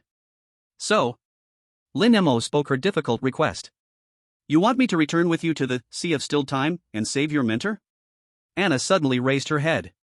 In her ice-blue eyes filled with tears, there burned an almost desperate plea and hope. Yes. Her voice was incredibly clear. I can't do it alone. I've tried, but I found no way. But you are different. She looked at Lin Mo, her tone growing more urgent. You always find those rules that all of us cannot see, the true laws hidden beneath the surface. I believe, if anyone in this world can unlock the secret of the Sea of Time, it must be you. Lin Mo looked at her. He looked at this Ice Queen who had put aside all pride and was bowing her head to someone for the first time. In his heart, the invisible, family secret manual, quietly turned a page. Family Rule Kindness Chapter. All the usual mockery and casualness on his face faded away, leaving only a tempered calmness and seriousness. Lin Mo stood up, walked in front of Anna, and reached out his hand to her. Lin Family Rule Kindness Chapter. First rule, when someone helps you even a little, repay them as though you have received a great favor. His voice was not loud, but it was exceptionally clear. In Liar's Town, you saved me. Now, it's my turn. We are teammates, your matters are my matters. Lin Mo paused for a moment, his gaze calm and determined, looking straight into her eyes. This, Sea of Still Time, we go together. Anna stared blankly at his outstretched hand, at his dark eyes. It felt as if a century had passed before she slowly raised her cold hand and gently placed it in his palm. Thank you, Lin Mo. You're welcome. Lin Mo gave her hand a gentle squeeze, his warm palm giving her a hint of strength, then let go. Let's work well together. At that moment, something invisible in the air quietly changed. A foundation called trust and a chain called bond were truly and firmly established between the two. Chapter 60, Reality, New Mission, the Tribunal's Order. Once the words "let's work well together" were spoken, the air in the room seemed different. It was a silence as if the solid ice had just begun to melt, and vapor was condensing in the air. Anna's tense back finally relaxed for a moment. In her ice-blue eyes, the swirling emotions slowly settled, leaving only a clear lake reflecting Lin Mo's figure. For 3 years, the giant mountain pressing down on her soul showed the first signs of being shaken. She looked at the man before her. His face held no excess sympathy or frivolous guarantees. Only a calmness that felt completely natural, as if he was not agreeing to storm a blood-red dungeon where even S-class powerhouses had fallen, but merely helping to bring a bottle of water from the convenience store downstairs. It was this kind of calmness that gave her an unprecedented strength. All the intel on the Sea of Still Time, including the incomplete map I drew years ago, and the European Combined Intelligence Agency's all-analysis reports over the past 3 years, I will send it all to you within an hour. Anna's voice returned to calm, but beneath that calmness was a new flame burning, named Hope. That's enough. Lin Mo nodded. He was about to say something. The military-grade encrypted communicator on the nightstand suddenly vibrated. Buzz buzz. The glaring red indicator light flashed crazily in the dim room, elongating and shortening the shadows of the two people on the wall. This was not a routine communication. This was the highest level of emergency summon from Jojo. Lin Mo's eyebrows slightly moved as he walked over to pick up the communicator. Anna's gaze also turned towards it, her body, which had just begun to relax, instinctively tensed up again. She knew what this signal meant. Lin Mo pressed the answer button. A holographic projection unfolded before him, clearly revealing the weathered and tired face of General Zhang Guodong. His background was no longer the familiar command center but a larger, more solemn conference room. In the holographic projection, many figures in various uniforms from different countries could be seen hurriedly moving about behind Zhang Guodong. The atmosphere was suffocatingly tense. To keep it brief, Lin Mo. Zhang Guodong's voice had a metallic hoarseness, clearly suggesting he hadn't rested for a long time. First, congratulations. SSS Plus rating, unprecedented. What you have secured for Dragon Country is a chip that can change the fate of the nation. He didn't say much in praise, merely stated a fact. Then, his tone suddenly turned serious, becoming incredibly grave. But now, there is an even more urgent and troublesome task. Just 30 minutes ago, the World Copy Arbitration Court issued a joint compulsory summons to all A-class and above chosen ones worldwide. World Copy Arbitration Court? Lin Mo repeated this unfamiliar term. A mysterious organization that transcends all countries, reportedly founded by the first batch of chosen ones, responsible for coordinating global strategies in copies and maintaining a fragile balance. Zhang Guodong explained rapidly. They rarely issue direct commands, but whenever they do, it means that an event sufficient to shake the foundations of the world has occurred. He took a deep breath, and the holographic image switched, showing a bizarrely shaped building. It was a skyscraper. But it was upside down, inserted into the clouds, its pointed top sinking into endless darkness, while the part that should have been the foundation faced a blood-red sky. Countless pieces of furniture, vehicles, and debris, defying all laws of physics, were falling upward from the shattered windows of the building, drifting towards the blood-colored sky. A completely new blood-red level copy, codename, Upside-Down Skyscraper. The arbitration court's detectors show that its internal rules are extremely chaotic, and the energy levels are uncontrollably rising, posing a significant risk of rule overlap with the real world. Therefore, this is a global joint exploration operation. The Lighthouse Nation, White Bear Nation, Cherry Blossom Nation, Sun Never Sets, all major powers must send their top chosen ones inside, to find the core and stabilize it before it completely spirals out of control, or destroy it. Zhang Guodong's gaze became as sharp as a knife. Adams will go. Anna is also on the summons list. I'm sorry, Lin Mo, as the current record holder for Dragon Country, you also need to go. The communication ended. In the room, there was a deathly silence. Anna lowered her eyelids, her long eyelashes covering the flicker of light that had just ignited in her ice-blue eyes. That flicker, in the face of the storm called reality, was about to be blown away. She didn't speak.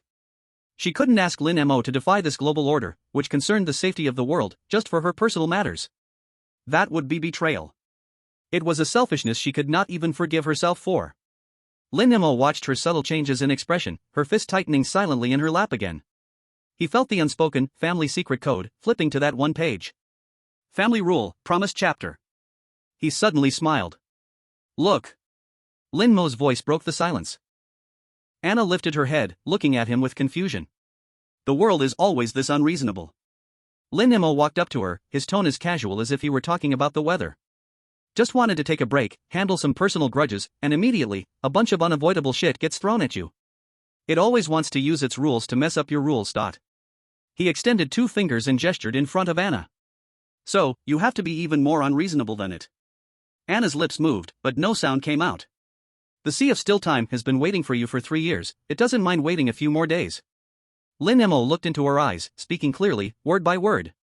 This damn building, I'll be in and out. When I come back, we'll pull your mentor out of that hellhole. This was not a negotiation. This was a new promise, added on top of the old one. Anna stared at him, frozen. She looked into his pitch-black eyes, seeing no sign of wavering or hesitation. It was as if in his life's dictionary, the words difficulty choosing and breaking promises simply didn't exist. A long time passed. Her tightly clenched fist slowly loosened, and with a voice that was almost a whisper, she uttered one word. Okay. At that moment, the chosen one terminals on their wrists lit up at the same time. A cold, emotionless system voice echoed in the room and in the ears of all the chosen ones across the globe. Beep. Global United Summons List confirmed. Blood level instance reverse skyscraper will open for teleportation in 10 minutes. All summoned ones immediately proceed to the designated teleportation area. Countdown begins. 10. 9. 8. The cold numbers felt like the ticking of death's drumbeat. However, the corner of Lin Mo's mouth curled into a playful arc. He turned around, walking towards the exit while flexing his wrist. The arbitration court, the reversed world, the global elites. He muttered to himself, his voice showing no sign of tension, but rather a kind of perverse anticipation, as if he had found a new toy. I hope you can understand the rules better than that old tree. Chapter 61, Reverse Skyscraper Upside Down World. The sense of inversion was the first signal. It did not come from the senses, but from a tremor deep within the soul. Before the teleportation light completely faded, an indescribable sense of detachment gripped everyone's throats. This was not a fall. Falling means sinking into the embrace of Mother Earth. But now, all of them, including their souls, were soaring toward the cold sky. The metallic floor beneath their feet shrank into a rapidly diminishing square in their vision. Above them was a ceiling, intricately carved in Baroque style, with a luxurious crystal chandelier that, at a deadly speed, transformed into a grotesque giant mouth, coming at them. No. My body.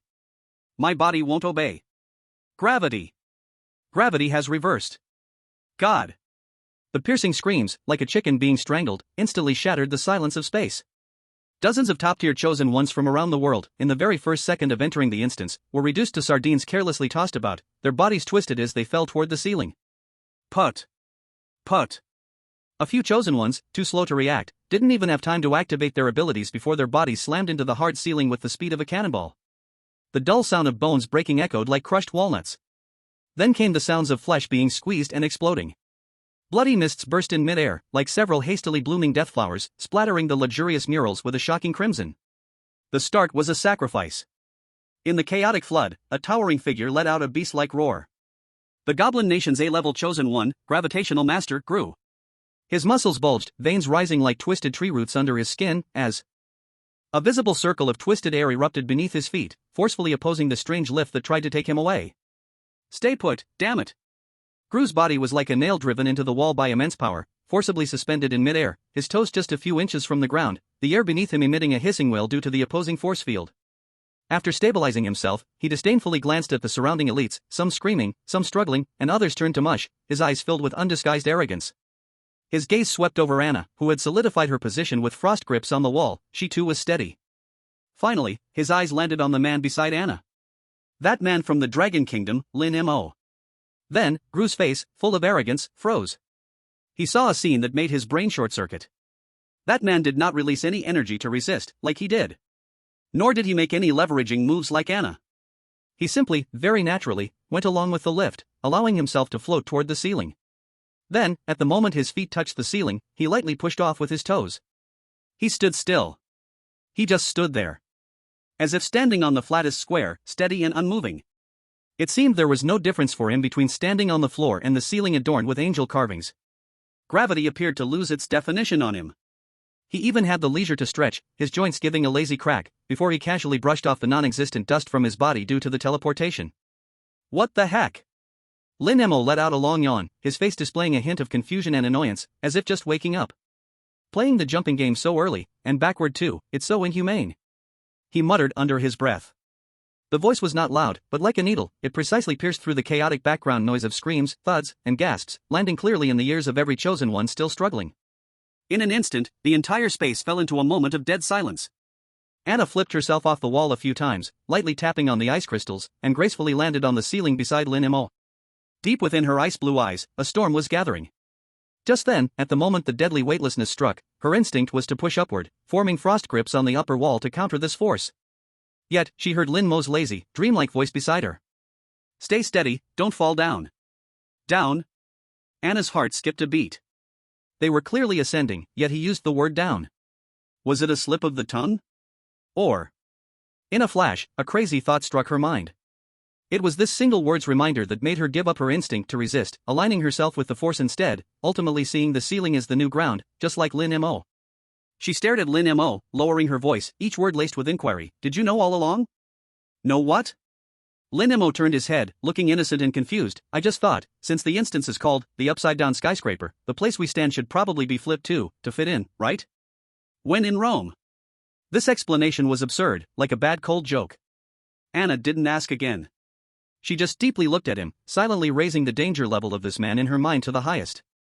At that moment, a cold, emotionless broadcast echoed throughout the strange building space. The voice was as if it came from countless metal shards scraping against each other, piercing into everyone's eardrums. Welcome, guests. Please proceed to the top-floor banquet hall within 30 minutes to attend the dinner. Latecomers will be seen as disrespectful to the host and will face severe punishment.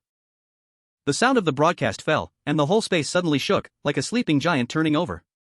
The ceiling and floor, walls and windows, began to spin at a nauseating, slow yet unstoppable speed. The direction of gravity, once again, underwent a strange deviation. It was no longer simply up or down, but in the rotation of space, constantly and irregularly switching points of action.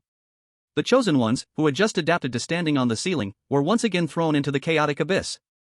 Some people were flung against the spinning walls, their heads bleeding from the impact. Others fell towards the downward window, and outside were endless, rolling blood-colored clouds, as if hell was breathing. The top floor. Where exactly is the top floor? Damn. The space is spinning. There's no fixed-up direction at all. Damn it. This is purely an environmental kill dungeon. It wants to play us to death. The surviving chosen ones, in the midst of chaos, desperately searched for the way to up. Regardless of how the space spun, climbing up was always the instinct to survive. Gru and his few teammates, all possessing strength-type abilities, chose the most straightforward and violent method. Gru fixed his gaze on a relatively stable direction, grinned fiercely, and lifted his muscular arm, as thick as a giant's thigh, high up, preparing to smash open a path through the wall with pure strength. A bunch of fools, follow me. I'll break through this damn building, he shouted loudly, filled with absolute confidence in his strength. However, Lin Mo paid no attention to the so-called top floor. In fact, he didn't even notice the swirling environment around him. His gaze was locked tightly on a crooked oil painting on the wall. It was a painting depicting a medieval noble banquet, with an ornate Baroque golden frame, extravagant to the extreme. But at this moment, it hung at an extremely awkward angle on the wall, like someone craning their neck to look at you, disrupting the symmetry and harmony of the whole wall. While everyone else looked up searching for a way out, while everyone else fought against the spinning space to survive, Lin Mo stared at that painting, frowning tightly. He murmured in a voice only he could hear, his tone infused with a deep-seated annoyance. The painting is hanging crooked. The angle of that silver dinner knife on the table is off by at least 15 degrees. The chair leg in the corner is surprisingly uneven. They really don't understand a thing about order. In his eyes, there was not fear of the life and death crisis, nor vigilance against the unknown dungeon, but a deep-seated disgust arising from an obsessive-compulsive disorder upon seeing items that were messy, disharmonious, and disordered, soon about to explode. And a hint of cold murderous intent wanting to correct it back to order. Chapter 62: The Inverted Skyscraper Climbing Down. Boom! A dull thunderous sound accompanied by the cracking of the wall echoed within the endlessly rotating building. Gru's fist, wrapped in a layer of visible, distorted air of gravity, forcibly smashed a huge hole in a heavy load-bearing wall. Debris and steel bars fell toward the upside of the hole, revealing a passage leading to a higher floor. Did you see that? This is power. Gru retracted his fist, shook off the dust from his hands, and wore a sneer of contempt on his face. He turned back, his gaze provocatively sweeping over Lin Mo and Anna not far away. Stick close to me, weaklings. I'll show you what true strategy looks like. He and his muscled teammates charged into the hole without hesitation, trying to break through in the most direct and violent way. In the global live broadcast room, the viewers from Goblin Nation were in an uproar. Master Gru is mighty. This is the style of an A-level powerhouse. What nonsense rules, in the face of absolute power, everything will be crushed. Is that S-level from the Dragon Kingdom still dazed? What a joke, without Anna protecting him, he would have died in the first second, right? However, Lin Mo did not even glance at Gru.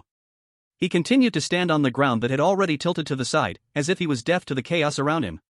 Anna frowned slightly. She looked at the direction where Gru's team had disappeared, and then at Lin Mo, who seemed to be lost in thought, and couldn't help but ask, aren't we following them? Although his method is rough, going up should be the right direction. Her battle instinct told her that in a situation with a clear goal, quick action is the best strategy. Lin Mo finally shifted his gaze from the crooked painting. He turned his head to look at Anna and countered, who said top level must be above. Anna was taken aback. The announcement said to go to the banquet hall on the top level. Lin Mo's tone was flat but carried an undeniable logical penetration, but it never said that the top level is physically up. This building is upside down, its physical rules are chaotic. In a place like this, what you see as up is really up. After Lin Mo finished speaking, he stopped explaining and turned around, walking in a direction completely opposite to Gru. That was a staircase going down. The staircase entrance was dark, like the mouth of a giant beast. In the dense darkness, there was a faint sound of some creature scraping against the ground, along with a suppressed, hair-raising low growl. Clearly, that place was far more dangerous than the pathway that Gru had smashed open. Hey! You coward from the Dragon Kingdom, one of Gru's teammates poked his head out from the hole in the wall, loudly mocking Lin Mo's back, afraid to go up. Are you planning to find a place to hide and be a turtle? You're really bringing shame to the chosen ones. Anna's face turned cold, a glint of icy light flashed in her blue eyes. But Lin Mo still ignored it. He merely walked to the edge of the downward staircase and stopped. Anna looked at his back, then glanced at the pitch-black staircase that was filled with the sounds of a monster's roar, Her heart fell into a brief struggle. All her battle experience and logical judgments told her that Wei was a dead end. But Lin Mo's earlier performance, his calm that was beyond reason, and that rhetorical question, what you see as up is really up, pierced through her established beliefs like a needle. In the end, she took a deep breath and made a decision. She stepped forward and walked to Lin Mo's side, showing her choice through action. I trust you, she said succinctly. A barely perceptible smile this time appeared at the corner of Lin Mo's mouth. At that moment, a piercing scream came from the wall hole where Gru's team had entered. Ah! Monster! There's a monster inside the wall. Damn it! The wall is healing. We're trapped. Help! Master Gru. The global live stream faithfully recorded this scene. Inside the wall that Gru's team violently broke open was not a passage to the next level at all, but a nest filled with sticky spider webs and countless pale, giant spiders. The moment they rushed in, the hole in the wall visibly writhed and healed, tightly trapping them inside that monster room. Gru's furious roar mixed with the sharp hisses of the spiders, sounding utterly chaotic. In the Goblin Kingdom's live broadcast room, the audience who had been cheering just moments ago fell completely silent, their faces filled with shock and disbelief. The contrast of strength and weakness felt extremely ironic at that moment. The audience in the Dragon Kingdom's live broadcast room, however, erupted in chaos.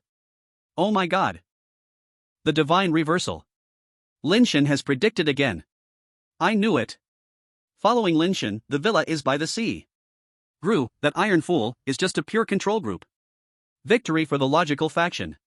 Violent cracking leads to a dead end. Hearing the screams from above and looking at Lin Mo, who was safe beside her, Anna felt her trust in him soar to a whole new height. She was glad she made the right choice. However, Lin Mo's next action once again left her confused. He stood at the stairway leading to unknown danger, not immediately walking down. From his seemingly ordinary backpack, he slowly pulled out a piece, snow-white, clean, and neatly folded handkerchief. Then, under Anna's and the global audience's dazed gaze, he bent down and began to meticulously wipe the wooden handrails that were covered in dust and cobwebs. His movements were meticulous, as if he were not conquering a nightmare-level dungeon, but participating in a weekend cleaning at home. Chapter 63, The Inverted Skyscraper, Order from Top to Bottom. Family rules, respect for elders, order from top to bottom. What are you doing? Looking at Lin Mo's serious side profile as he wiped the handrail, Anna couldn't help but ask the question that had been circling her mind and the minds of billions of global viewers. Her voice carried a sense of near illusion that she had not even noticed. Everything happening before her was constantly shaking all the perceptions she had built over the past 20 years. Battle, danger, survival, these familiar words seemed to lose their meaning in front of this man. Lin Mo did not answer immediately.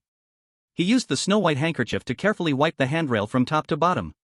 The once dusty and cobweb-covered handrail revealed a dark red, smooth wooden grain underneath. After finishing this, he straightened up and disdainfully tossed the now blackened handkerchief into the darkness beside him, then patted his hands. He turned his head to look at Anna, his pitch-black eyes carrying an air of, "Don't you understand this?" calmness. "I'm cleaning," he replied. Anna's mouth twitched slightly. "I know you are cleaning." A hint of helplessness tinged her tone. "What I mean is, why? What does this have to do with us going to the top floor?" "It has a lot to do with it." At this moment, Lin Mo's expression became unprecedentedly serious. His usually somewhat lazy gaze seemed capable of piercing through the surface and looking directly at the essence of rules. "Anna, let me ask you, what is up, and what is down?" "Up is the direction above the head, down is the direction the feet are on." Anna answered without thinking, as this was knowledge even a 3-year-old could understand. "Wrong." Lin Mo shook his head, denying effortlessly. "That is the physical up and down." But in rules, up and down has never been a physical concept. His voice was not loud, yet it seemed to carry a strange magic that made Anna and all the viewers holding their breath involuntarily. In our Dragon Nation, there is a set of teachings that has been passed down for thousands of years, called Li. In the system of Li, up represents nobility, elders, and those in power. Down represents humility, youth, and those of lower status. For example, at a banquet, those seated at the upper end must be the most esteemed individuals. For instance, when meeting elders, the youth should bow first. This is called respect for elders, order from top to bottom. Lin Mo pointed with his finger at the direction where the Gru team had disappeared and then pointed at the dimly lit stairs beneath him. This building is inverted, the physical rules are reversed. Therefore, anyone who tries to understand it through physical methods has been wrong from the very beginning. Gru is the best example. The core of this copy is not space puzzles, but logical puzzles. The broadcast tells us to go to the top-level banquet hall. Top does not refer to the highest floor, but rather the highest status. What we are going to is the place in this building where the most prestigious being resides. And the banquet hall is where the host receives guests. Do you think a truly respected host would set their banquet hall in a place where guests have to break through walls and climb to reach it? Each of Lin Mo's words struck Anna's heart like a heavy hammer, creating cracks in her ingrained way of thinking. Then, why is it downwards? Anna asked, urgency creeping into her voice. Because of ceremony. Lin Mo's answer was simple yet profound. As guests, visiting the host should enter through the front door, following the path prepared by the host, step by step. This is called progressing step by step, and it is a form of respect. Look at this staircase. He pointed at the handrail he had just cleaned. Though it goes downwards, it is a complete, ready-made path. The upward direction only has cold walls. One is a path, the other is a wall. Which one do you think the host would want us to take? As guests, what we should do is not to destroy the host's home, but to respect the host's arrangements, even to help the host maintain the rules and dignity of their home. For example, Lin Mo lifted his chin, gesturing to the shiny new handrail. If the handrail gets dirty, should a polite guest not clean it without a second thought? His words were like a thunderclap, resonating in Anna's mind, and booming in the conference room of all expert groups worldwide. At the Dragon Country Command Center. The old professor, with white hair, suddenly slapped his thigh and turned red with excitement. I understand. I completely understand. Family rules, respect for elders and hierarchy, order from above to below. This kid, he has turned the core concept of order in our Eastern philosophy into the key to solving this Western fantastical copy. A genius. Absolutely a genius. Meanwhile, in the Lighthouse Nation and the Sun Never Sets Nation command centers, experts were left baffled. Idealism. This is pure nonsense. Using Eastern philosophy to explain a rule domain constructed from Western concepts? This is absurd. He just got lucky, picking the right path by chance. This is heresy. Rules are rigorous, based on logic and data, and cannot possibly be so idealistic. Mockery and criticism rose and fell like waves. Yet, in the next second, all sneering voices abruptly ceased. At the moment Lin Mo finished speaking, the dim staircase, once shrouded in darkness, suddenly lit up. One by one, classical-style wall lamps along the staircase walls lit up, casting a warm and soft orange glow, illuminating the entire downward passage. The horrifying monstrous roars that had echoed from deep within the stairs faded away, replaced by a respectful low hum, akin to a beast showing submission. Even more astonishing was that the staircase, which had seemed to have only a dozen steps, began to automatically extend and combine downwards under the light, as if it were alive, forming an unseen pathway to the depths of the earth right in front of Lin Mo and Anna. Anna stared blankly at this miraculous scene, then turned her gaze to the man beside her, whose face said, "See, I was right." In this moment, the last shred of doubt in her heart evaporated completely. She was utterly captivated by Lin Mo's incredible yet precise way of thinking. From this moment onward, her trust in him was no longer based on a temporary tactical partnership, but had risen to a strategic level. An almost unconditional following.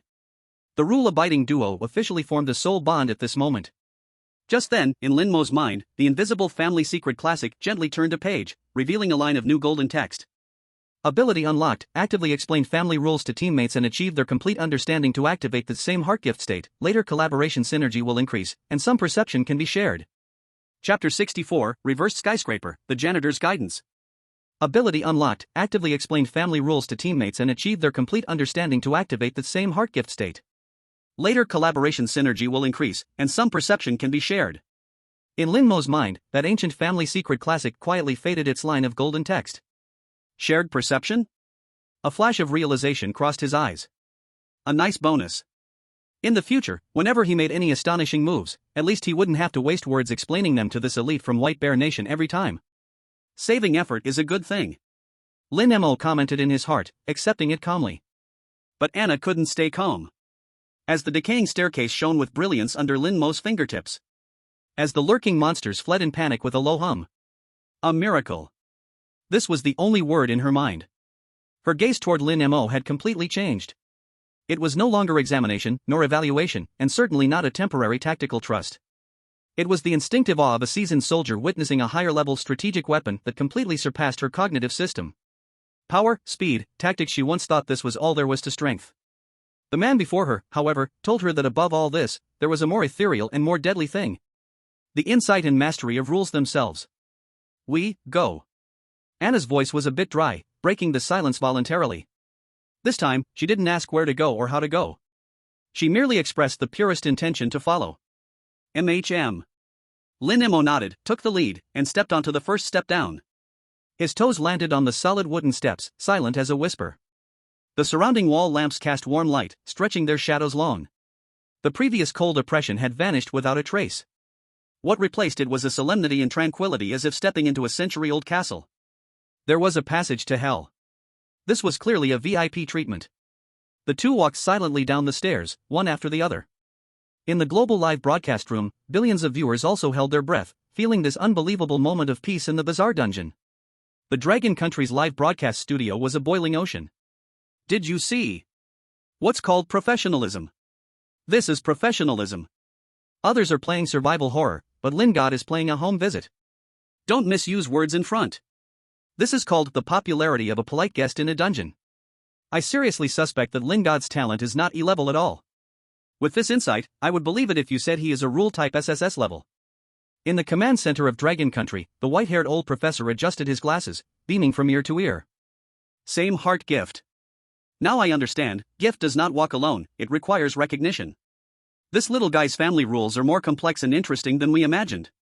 Meanwhile, in the Lighthouse Nation Command Center, the atmosphere was as oppressive as iron.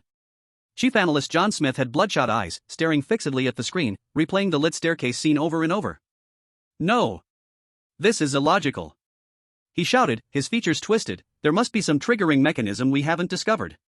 Weight sensing? Sound control? Or was it his action of wiping the handrail that cleared dust on a sensor with static electricity? Sir, the technicians analyzed Lin Mo's voice frequency and the microscopic trajectory of his wiping action, finding no suspicious energy fluctuations or mechanical principles. An assistant reported tremulously. Then continue analyzing. John pounded his fist on the table. Hysterically roaring, I absolutely do not believe that so-called politeness can be a force to pry open the rules. This is idealistic garbage. It is the ultimate insult to science. Their thinking remains trapped in the cage of physics and data. Unable to understand Lin Mo's almost Tao-like Eastern philosophy. Sakura Country Command Center. Baka. This must be some kind of illusion. The people of Dragon Country are masters at these kinds of tricks. The analysis group leader shouted, but a wave of helpless panic surged inside him. He looked at the relaxed Lin Mo on the screen, and then thought about their chosen one who was still trembling in some room. Jealousy's flames were almost consuming him. In the land of the setting sun, experts holding red tea stared at each other. An elderly gentleman-like expert pondered, the Eastern Leonard gentleman's principles perhaps have some common ground. But can it affect the rules? This is simply a myth. At this moment, Lin Mo and Anna, who had been walking up the stairs for nearly 5 minutes, stopped. In front of them, a huge, writhing mass blocked their path. That thing was a collection of mud, grease, and rotting garbage, with a surface that gleamed with oil, emitting a stench mixed with sewer and expired disinfectant. It had no fixed shape, just a big lump sprawled across the center of the stairs, solidly blocking the way. When it sensed the arrival of the too murky, sewage pit-like eye sockets slowly appeared on its mud-like body. A cold, chaotic, and full of malice mental impact surged over. Anna's face changed abruptly, her battle instincts ignited in an instant. She stepped in front of Lin Mo, cold air bursting around her, sharp ice spears condensing out of thin air, pointing at the muddy monster. It's a mental pollution-type monster. Don't look at its eyes. I'll handle it. Anna shouted sharply. As an upgraded S-rank chosen one, she had high resistance to such mental attacks. However, a hand gently pressed on her shoulder. Don't be nervous. Lin Mo's voice was calm, without a ripple. Leave it to me. His tone suggested that this monster, which could instantly cause normal people to suffer brain death, was just a spill of dirt on the floor. Anna was stunned. The ice spear she had gathered did not shoot, but it also did not dissipate, still holding its potential energy. She saw Lin Mo step out from behind her, facing the mass of unending malice. The hearts of viewers around the world stopped for an instant. Is Lin Shin going to take action? That monster looks too disgusting. Mental attacks are the hardest to deal with. Goddess Anna, quickly protect him. He's just an E-rank, how can he withstand this? At the Cosmic Country Command Center, the S-rank chosen one Jin Jingxuan, watching the live broadcast, curled his lips into a cold smile. Morons. Facing this level of mental pollution, any extra movement is a death wish. He's doomed. The luck of Dragon Country has run out. Under the gaze of the entire world, Lin Mo made a move that no one could understand. He faced the muddy monster, meticulously straightened his collar. Then, he slightly leaned forward. A perfectly standard, impeccable bow. That posture did not seem like one facing a deadly taboo existence, but rather like greeting a respected elder. Excuse me. Lin Mo spoke, his voice clear, his tone sincere. May I ask, which direction is the kitchen? The moment the words left his mouth, silence engulfed everything. The ice spear in Anna's hand wavered sporadically, its tips glow flickering because of her master's violent shock, almost collapsing on the spot. She stared blankly at Lin Mo's back, feeling her understanding being crushed bit by bit. In the global live broadcast room, after 3 seconds of absolute silence, the screen was then completely flooded with a barrage mixed with shock, absurdity, and frenzy. What the hell did I just hear? Asking a mud monster for directions? Brother, have you been stunned by the recent shock? I admit my admiration for Lord Lin was a bit hasty just now. I sincerely apologize, please accept my knee. It's over, the kid has gone crazy. Dragon Country Command Center, hurry up and prepare for the aftermath. At the Lighthouse Country Command Center, Chief Analyst John jumped up from his chair, pointing at the screen, his face twisted in a sickly, nearly overflowing joy. He's gone mad. He really has. Under immense mental pressure, his logic system collapsed. The so-called rule master is nothing more. Ha ha ha. But in the next second, the scene on the screen froze John's crazy laughter, along with the thoughts of everyone in the world. That mass of dirt emanating endless malice trembled violently upon hearing Lin Mo's question. That cold, chaotic malice vanished into thin air, instantly disappearing without a trace. Then, its mud-like body began to shrink and deform. No attack. No roar. It melted. The huge body quickly flattened and stretched, flowing along the ground toward a corner down the stairs.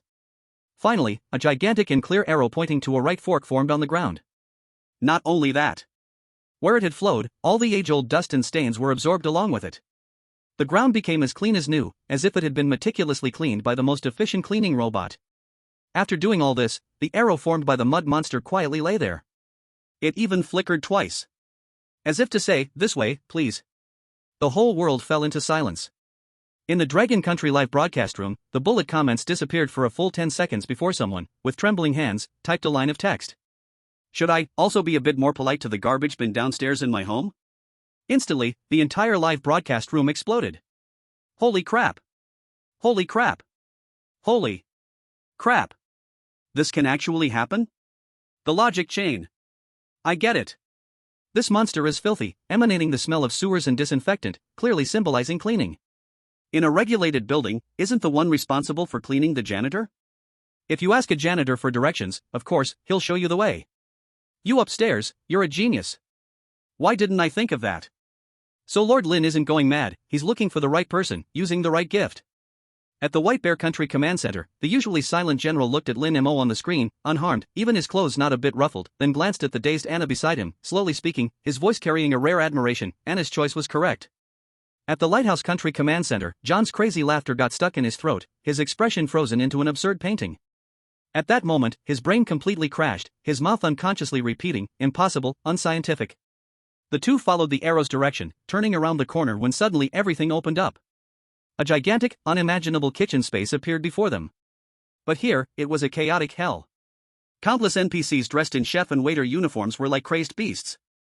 Some were using expensive silver platters as flying discs, others were beating each other with whole tuna as if they were sticks, and some were smashing bottles of precious red wine against the walls, scarlet liquid and glass shards splattering everywhere. Noise, stench, chaos, everything here was the exact opposite of order. Anna's brows instantly furrowed. Lin Mo, however, just calmly scanned everything, and after a moment, he slowly shook his head. It's a mess, completely chaotic. He whispered. No priorities. Chapter 65, The Inverted Skyscraper Redefines Up. The huge kitchen space boiled over completely. It was like a pot of boiling oil that had boulders thrown into it. The sharp noise of metal utensils striking the marble countertop was so intense that it could pierce through people's eardrums. The frantic screams of the NPCs formed an invisible wave of sound, attacking every inch of space and tearing at the nerves of people. Ingredients were no longer just ingredients. They were weapons, they were toys. A plump Boston lobster was swung like a baseball bat by a chef, smashing hard against the white-tiled wall, the red shell and white meat bursting, juices splattering everywhere. In the air, the rich aroma of top-notch ingredients was engaged in a nauseating war against the stench of burnt food, the sour smell of spoiled items, and a thick, unbreakable aura of resentment. Anna's brows were furrowed into a tight knot. A layer of visible thin ice spread out from her, attempting to isolate this filth and chaos. But it was of no use. The chaos here was not just physical dirt. It was a collapse of rules that coursed deep into the bones. There's no way out. Anna's voice carried a chill as she quickly assessed the situation. All the doors are sealed, and the walls are made of a special material. We might have to. Her words trailed off, yet the implication was crystal clear. Violent breaking through. Learn from Gru, who was still outside, frantically smashing the walls. There is a way out. Lin Mo's voice was not loud, but it easily penetrated all the noise, accurately reaching Anna's ears. He shook his head, his gaze never resting on those so-called walls for even a second. His sight was like an invisible scalpel, slicing through layers of chaos, patrolling the wildly moving NPCs like puppets on strings. It's just that the rules here are broken. So the way out has also vanished. Eventually, his gaze came to a stop. His sight locked onto an inconspicuous corner of the kitchen. There, an absurd drama was unfolding that was enough to be recorded in history.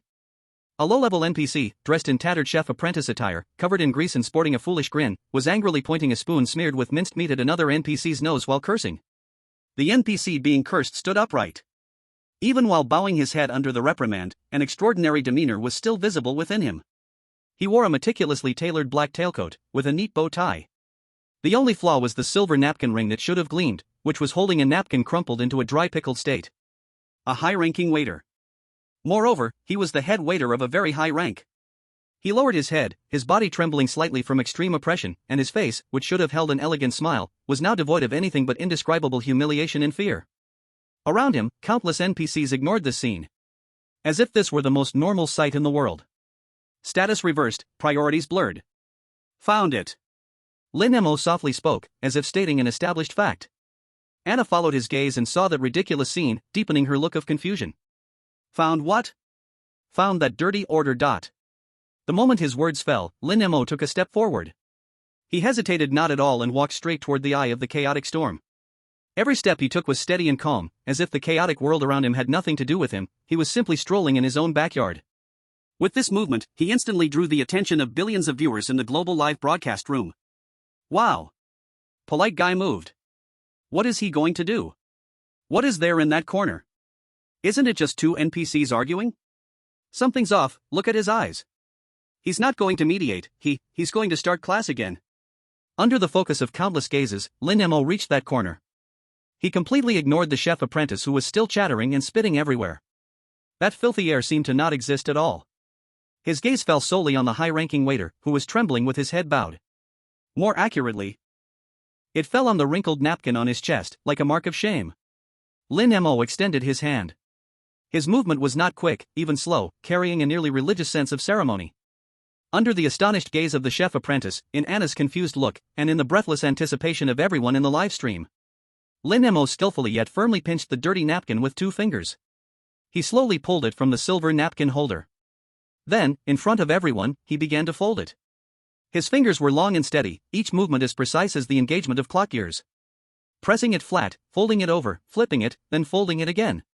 The most standard and elegant iris napkin fold silently bloomed in his hands. Lin Family Rule Seating Etiquette Chapter 17, being improperly dressed is seen as a double disrespect to guests and hosts, especially for those serving at the table. The higher the seat, the more important the etiquette. After finishing all this, Lin Mo respectfully placed the napkin, now resembling a work of art, back into the silver napkin holder. Only then did he lift his eyelids and give a faint glance at the already silenced, stupefied chef apprentice beside him. Lin Mo said nothing. He merely shook his head lightly towards the chef apprentice. There was no anger, no disdain in his eyes. Only a complex sentiment of disappointment mixed with guidance, like an elder looking at a wayward nephew. You are being rude. You are standing in the wrong place. You have broken the rules. In the moment Lin Mo shook his head. Buzz. The noise of the entire world seemed to be squeezed by an invisible hand and then instantly withdrawn.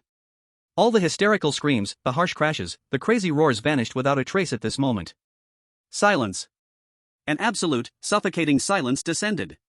The servant spinning around froze in a funny pose, like a standing chicken. The chef, using a ladle to knock on an iron pot, halted with his arm raised high, frozen in midair. The apprentice, throwing precious ingredients, twisted into a bizarre throwing position. The entire kitchen, hundreds of NPCs, turned into vividly lifelike statues at the same moment. Their originally hollow, frantic eyes emitted the sound of creaking, rusty gears turning. Struggling, they all slowly turned toward that corner in unison. Their focus was not on Lin Mo, but on the high-ranking NPC servant, whom Lin Mo had neatly adjusted in appearance. In the next second. Crash. Like a mountain collapsing, like a tsunami. All the NPCs present, regardless of height or weight, whether cook or servant, all bowed down to that high-ranking servant. A standard, 90-degree, deep bow. That posture was respectful to the bone. The scene was devout, as if believers were worshipping the one true God. As if welcoming a king who was slowly awakening from 1,000 years of slumber. The superiority reversed, the order disrupted, the rules tainted. Under Lin Mo's seemingly trivial gesture, everything was forcefully restored to order. This high-ranking servant was the only above, the only king, the only core of order in this chaotic place. Under the gaze of countless eyes, the high-ranking NPC servant slowly lifted his head. All the fear, humiliation, and confusion on his face melted away like ice and snow, replaced by an inherent, innate elegance and composure. He slightly nodded to Lin Mo, performing an impeccable noble courtesy, his eyes communicating clear gratitude. However, boom! At this sacred moment of order being reshaped, and everything returning to its place, a thick wall at the other end of the kitchen suddenly exploded. Rubble and dust violently shattered this silence. Gru and his battered, injured team burst in with their broken bodies. Ha! Found the way. Gru looked around this vast space. A laugh of survival after disaster echoed, completely unaware of the eerily silent atmosphere in the room. His teammates had flames of revenge and pain burning in their eyes. They saw the room full of motionless NPCs and, without distinction, immediately raised their weapons. Kill these damned ghost things. Steal all their ingredients. A teammate with a severed arm, with only a bloody wound left on his shoulder, poured all his resentment, pain, and despair into his throat, letting out a roar that was not human. He raised the giant axe held in his remaining left hand and used all his strength to chop down fiercely at the neck of the nearest chef NPC. Stop! You fool! Anna's sharp reprimand came too late. The sharp axe cut through flesh. The recently restored rules shattered once more, like a mirror struck by a hammer. The attacked chef NPC, with its neck nearly severed, did not fall down. It let out a piercing screech that tore through the eardrums, its body suddenly inflating. Beneath the skin, muscles crazily grew and tore apart, white bones piercing through flesh and sprouting from its surface. In an instant, it transformed into a true, indescribable monster. A chain reaction exploded instantly. All the NPCs who had just bowed and showed humble attitudes raised their heads at the same time. Screams so piercing they sent shivers through the soul echo throughout the space. Their bodies twisted, deformed, melted, and reformed before everyone's eyes. Horrific monsters, exuding endless malice, were born. They lunged at Gru's team, as well as at Lin Mo and Anna, who were closest. Booming. The entire kitchen space shook violently, chunks of the ceiling falling away, and the ground cracked open with bottomless gaps, the boundaries of the world collapsing. Crisis. Gru's team has completely detonated the NPCs. They've triggered the team destruction mechanism. The space is collapsing. It's over. They're going to be buried alive in there. The viewers in the global live broadcast room let out desperate cries. In this critical moment of life and death, the high-ranking servant NPC, who had just regained his royal form, moved. He did not participate in the riot, nor did he even glance at the monsters.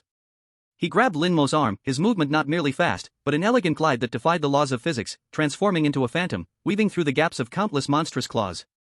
He precisely brought Lin Mo and the closely following Anna to a huge classic fireplace in the center of the kitchen. He extended his gloved hand and gently pressed on an inconspicuous stone on the side of the fireplace. Booming. The blazing flames in the fireplace instantly extinguished, and the heavy furnace silently slid to the side. A bottomless elevator shaft appeared, extending downward and emitting a faint cold light. A classical elevator, lined with red velvet and adorned with brass reliefs, quietly stood there, waiting for its guests. "Two esteemed guests, please." The high-ranking servant NPC bowed once more to Lin Mo and Anna, making a flawless gesture of invitation. And his body began to turn transparent and dissipate in this collapsing, destructive space. This is the employee-only elevator. Chapter 66, The Inverted Skyscraper, the Banquet Hall Underground. The doors of the classical elevator closed heavily after Lin Mo and Anna entered. Accompanied by an almost inaudible mechanical clinking sound, the last bit of light between the door seams was completely swallowed. The chaotic world outside, which was collapsing due to the riot and filled with monstrous roars and Gru's shouts, was completely isolated. One world ended here. Another world began from here. The inner walls of the elevator were carved from polished mahogany, inlaid with intricate and obscure golden patterns, resembling the runes of some ancient ritual.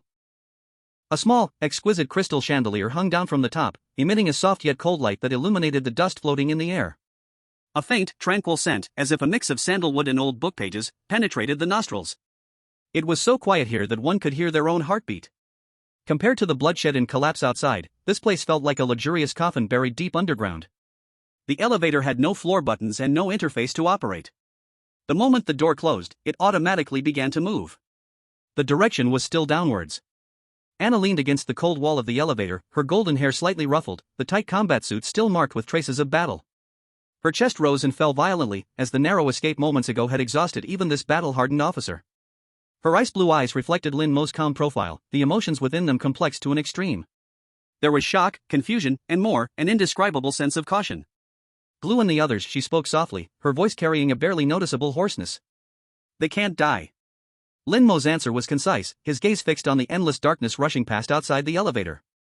Fools always have their foolish ways to live. However, the road ahead for them will be 100 times harder than ours. He paused, his tone unfaltering, as if stating a predetermined fact. Moreover, they have already lost their qualification to attend the feast. Anna fell silent. She knew Lin Mo was right. Gru's recklessness, violence, and blatant desire for destruction had completely marked him as an unwelcome guest by the master of this realm. In this world filled with rules and metaphors, those who do not understand politeness have no qualification to take a seat at the table. The elevator descended quickly but exceptionally smoothly, with no signs of bumpiness. Anna even had a fleeting illusion that it wasn't the elevator going down, but rather the entire world rapidly rising beneath their feet. She didn't know how long it had been, but when that persistent feeling of weightlessness reached its peak, the elevator suddenly shook and came to a halt. Ding! A crisp, pleasant notification sound, like a butler gently shaking a silver bell outside the door. The carved redwood door slowly slid open silently to both sides. The sight beyond the door made Anna, who had witnessed all kinds of grand scenes and even seen miracles occur, involuntarily gasp. No, it was a deep intake of the cold air. It was a vast underground space that could not be accurately described in human language for its grandeur. The dome was so high that its end could not be seen, as if it concealed a stolen piece of the night sky. Countless crystals radiating a cool light adorned it, quietly twinkling like billions of stars, forming strange constellations. The ground was paved with an enormous, unimaginable slab of polished obsidian that was so smooth it could be used as a mirror. It perfectly reflected the starlight above, leaving one unable to distinguish whether they were standing firmly on solid ground or floating in the cold universe. In the absolute center of the space stood an extraordinarily large pure white round table. The table was made of an unknown material, warm like jade yet exuding an everlasting, ancient aura. It was so large that it could accommodate hundreds of people at once with still ample room. Surrounding the round table were hundreds of chairs of various styles and materials, arranged neatly. Some chairs were entirely made of gold, with giant dragons coiled on the armrests, their eye sockets embedded with burning rubies. Some were crafted from eerie white bones, the backrest being a complete giant skeleton, radiating a thick sense of death and decay. Others resembled a mass of solidified. The never-extinguishing flame quietly burns, distorting the surrounding light. Some chairs are covered in ivy, blooming with strange flowers, others are floating bronze, engraved with the sun, moon, and stars. Each chair is like a king's throne. Each chair radiates a unique, inviolable dignity. This is the top-level banquet hall repeatedly mentioned on the broadcast. It is not at the top of the skyscraper, but in its most profound depths. Up is down, respect is disrespect. All mysteries, at this moment, are suddenly clear. Lin Mo's absurd theory of up and down and respect and disrespect is perfectly confirmed by the scene before them. In the Dragon Country livestream room, the experts from various countries who had been debating fiercely and mocking Lin Mo as heretical and mysterious are now collectively silenced. On the screen, only the old professor from Dragon Country slowly raises his teacup, blowing on the steam, revealing a profound and knowing smile. Is this the end? Anna looks around this vast, solemn banquet hall, which feels eerily silent, and her voice becomes a bit airy. It is empty, with only a huge round table and hundreds of empty chairs waiting for their owners.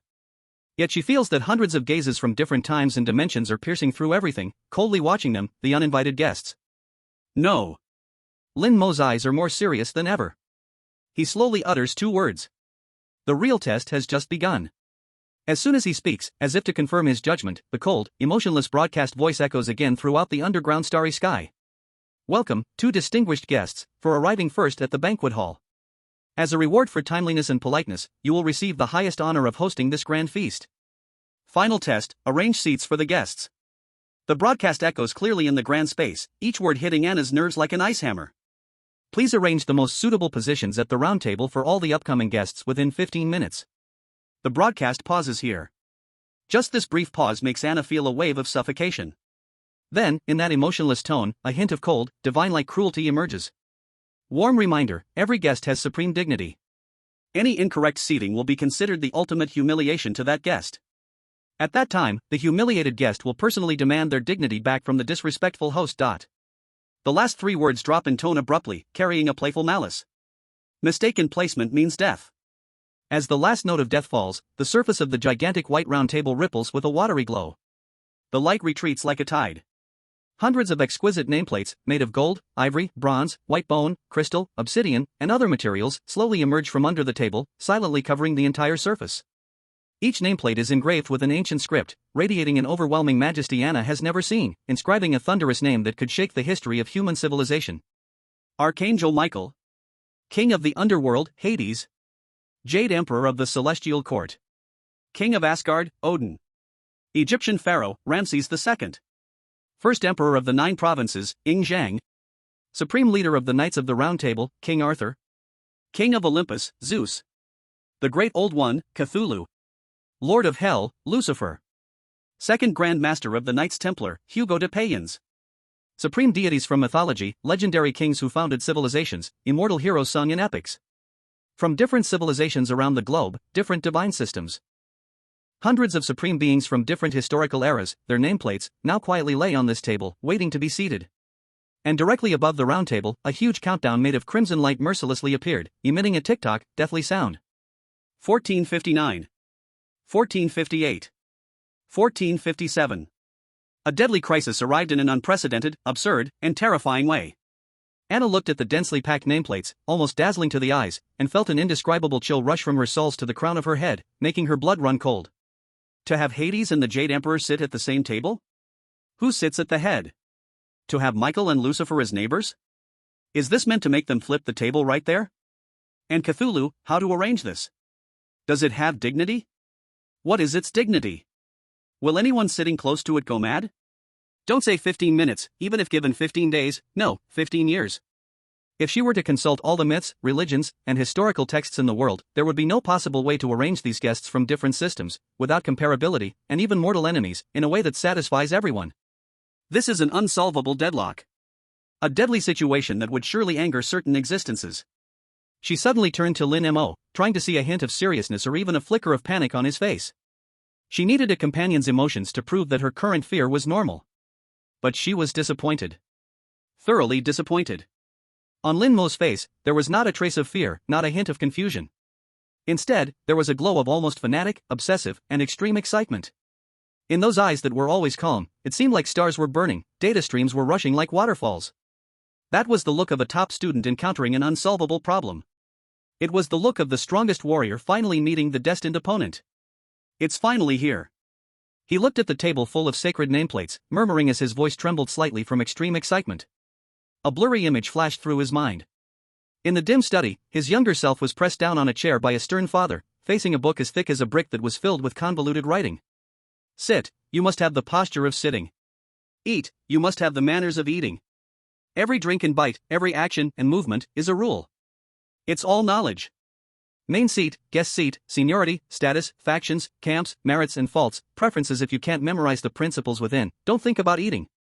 Those dry words that had once made him immensely bored and felt like feudal dross, now shone like the brightest stars in his mind, eventually gathering into a vast star map. The Lin family rules on banquet seating arrangement that I was forced to memorize dozens of times and copy hundreds of times growing up. Lin Mo reached out his hand, gently brushing over a black iron nameplate engraved with First Emperor. His fingertip felt a cold and domineering touch. The corner of his mouth curled into a crazy and confident arc. Finally, there's a place for it. Chapter 67, The Inverted Skyscraper Family Rules on Banquet Seating Etiquette. 847. The countdown hung like a sword of Damocles above their heads, each tick making Anna's heart skip a beat. She stood beside the enormous round table, gazing at the hundreds of nameplates radiating various auras, representing different mythologies and historical existences, her mind blank. Each of these names weighed like a mountain. How to order them? By strength? The strengths and weaknesses in myths are often vague. Who dares to say Odin is definitely weaker than the Jade Emperor? By era? The origins of myths are hard to establish. The era of historical figures spans thousands of years. Civilization? Then how should we distinguish the superiority between different civilizations? This is an unsolvable puzzle. Every way of sorting will inevitably offend another group of guests. And the price is death. Anna's gaze involuntarily fell upon Lin Mo. Since entering this final test room, Lin Mo had remained silent. He just walked around the huge round table, circling it again and again, his eyes rapidly scanning every nameplate as if performing some complex calculation. His expression, from initial excitement, gradually turned focused, and finally, became a calm like a still pond. In the global live broadcast room, the atmosphere had become extremely intense. It's over. This question can't be solved at all. It's a guaranteed death trap. 15 minutes, even the world's top historians and mythologists couldn't complete it. How could Lin Mo do it alone? Why isn't he starting yet? Half the time has already passed. Is he waiting for death? Just when everyone thought Lin Mo was at a loss and ready to give up, he stopped. He stood at a specific position at the round table, a position directly facing the entrance of the banquet hall. In ancient etiquette, this was the main seat, the position of the banquet host. He took a deep breath and then slowly exhaled. The next second, his hands moved. This was not the ordinary movement of a person's arms. His hands left a series of afterimages in the air, so fast they seemed like two hummingbirds gathering nectar in a flower garden. His fingers accurately and continuously picked up nameplates from the table, placing them in different positions on the round table with dazzling speed. The entire process was as smooth as flowing water, without a hint of hesitation. At the same time, he began to recite aloud. His voice was not loud, but through the tiny microphone on his collar, it clearly spread across the world. Rules of the Lin family seating etiquette. First general principle: east is honored, the entrance faces up. Determining the main seat is the first step in arranging the others. He placed a blank nameplate in front of him on the main seat. Second general principle: systems must be distinct, not mixed.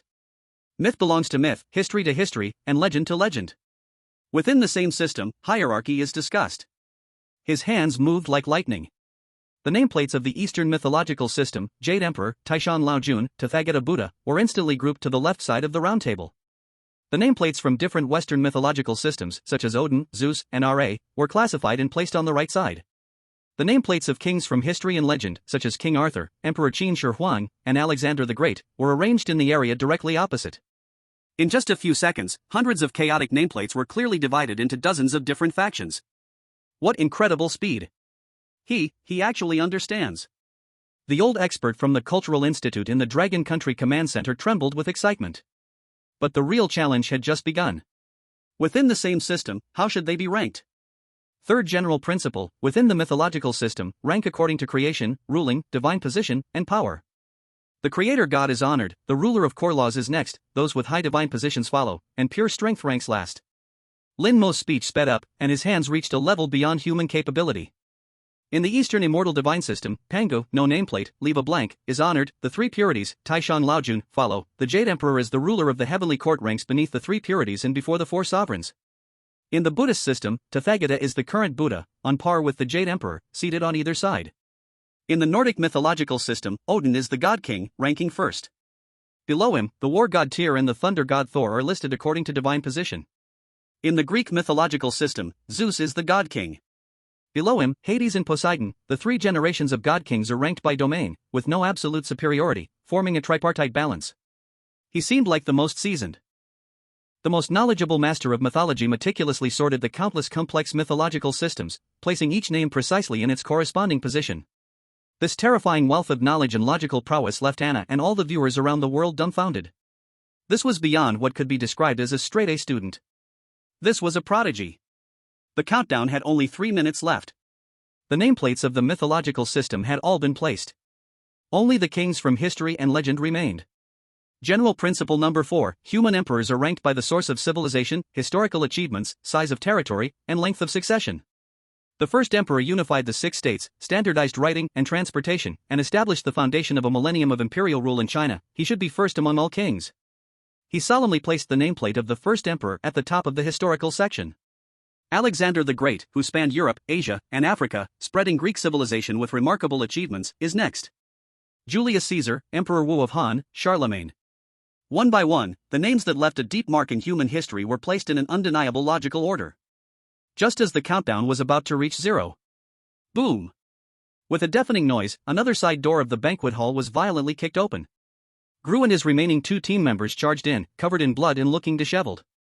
They had obviously forced their way through another path by some violent means and had finally arrived here.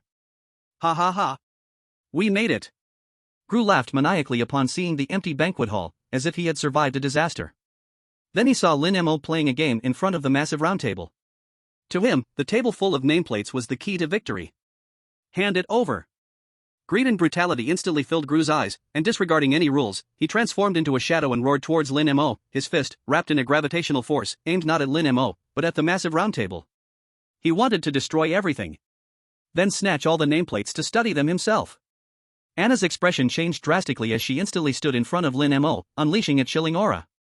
But it was already too late. In the moment the countdown reached its last second, Lin Mo extended a finger and gently placed the final nameplate blank, in the empty spot next to the first emperor. That position represented a wordless tablet, signifying the merits and demerits left for future generations to discuss. The countdown ended. At the same time, Gru's fist, powerful enough to shatter mountains, was about to crash onto the surface of the round table. Chapter 68, Reversed Skyscraper, Feast and Punishment. Time seemed to stretch infinitely at this moment. Gru's fierce grin, Anna's resolute back, and Lin Mo's face, calm to the point of indifference right after placing the nameplate. Everything froze at the moment the countdown reached 0. No explosion, no impact. Gru's raging fist abruptly stopped just 1 centimeter from the table surface. An invisible yet supreme force, like solidified amber, firmly imprisoned his fist, his body, and every expression on his face in midair. Immediately after. Buzz.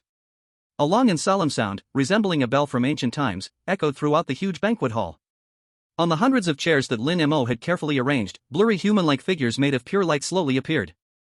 There were emperors wearing 12 feathered crowns and cloaked in dark dragon robes. There was a bearded god-king, holding a scepter and draped in stars. There was a Buddha with a halo of wisdom behind his head, smiling with a flower in his hand. There was an archangel clad in armor and holding a holy sword. Each figure radiated its own unique aura of regal majesty or sacred vastness. Hundreds of distinctly different supreme auras intertwined, forming a terrifying pressure capable of making the stars in the universe tremble. Anna let out a muffled grunt under the pressure and had to take a step back, her face instantly turning pale. In the center of this pressure, Gru, who was trapped in midair, let out a painful howl, his bones creaking all over, as if he would be ground into dust in the next moment. However, Lin Mo remained safe and sound. He stood behind the main seat like a true host, as that terrifying pressure softened like a spring breeze when it approached him. Then, hundreds of towering shadows appeared and slowly stood up from their seats. Each of them held a variety of wine cups that seemed to appear out of thin air. Golden cups, silver goblets, bronze jugs, jade bowls. Then, in an absolute, sacred silence, all the shadows turned at the same time to face the empty chair at the main seat that Lin Mo had arranged with his own hands. They slowly raised their wine cups in their hands. That gesture was to pay the highest respect to a supreme existence. The feast begins. The seating is correct. In the next second, 2 incredibly thick, pure golden beams of light descended from the dazzling starry sky above, completely enveloping Lin Mo and his companion Anna.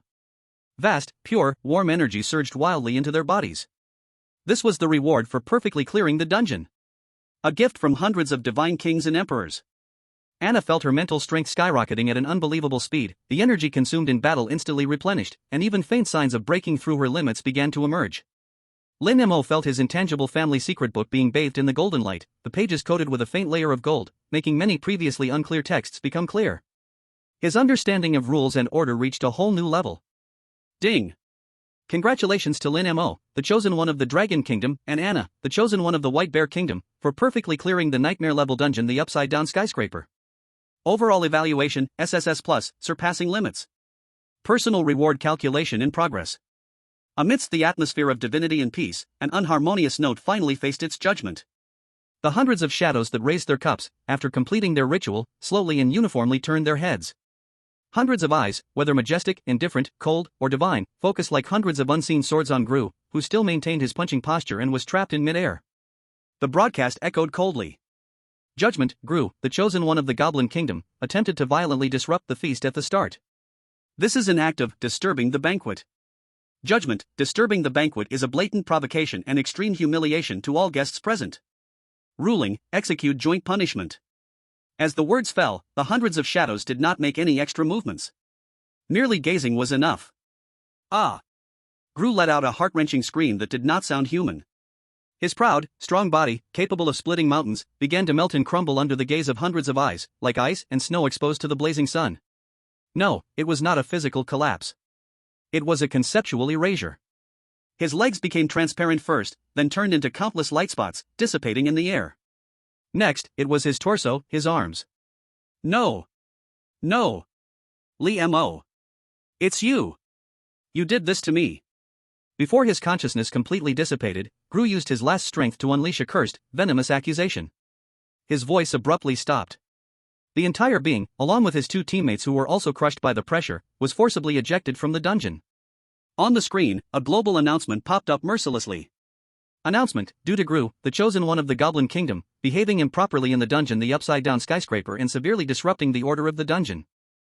The resources represented by the country will face a punitive reduction of 15%. The Goblin country will experience a 5% increase in the concentration of black mist. Ultimate thrill.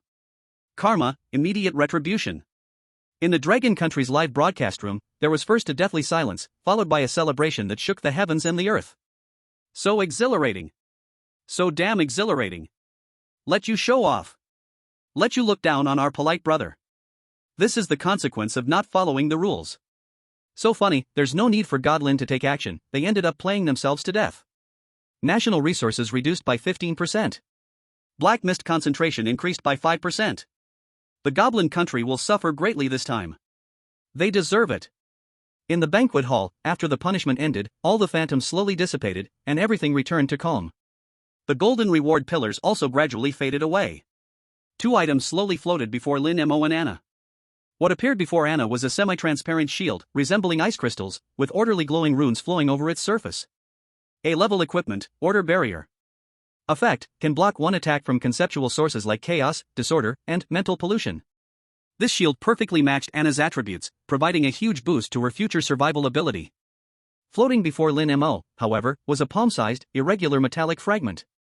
The fragment's surface was covered with complex unknown coordinates resembling a star map, emitting a faint spatial fluctuation as if connecting countless unknown worlds. S-level instance core reward, Spatial Coordinate Device, Fragment. Lin Mo reached out, gripping the fragment in his hand. It felt icy cold to the touch. The moment his fingertips brushed against the fragment, his gaze froze.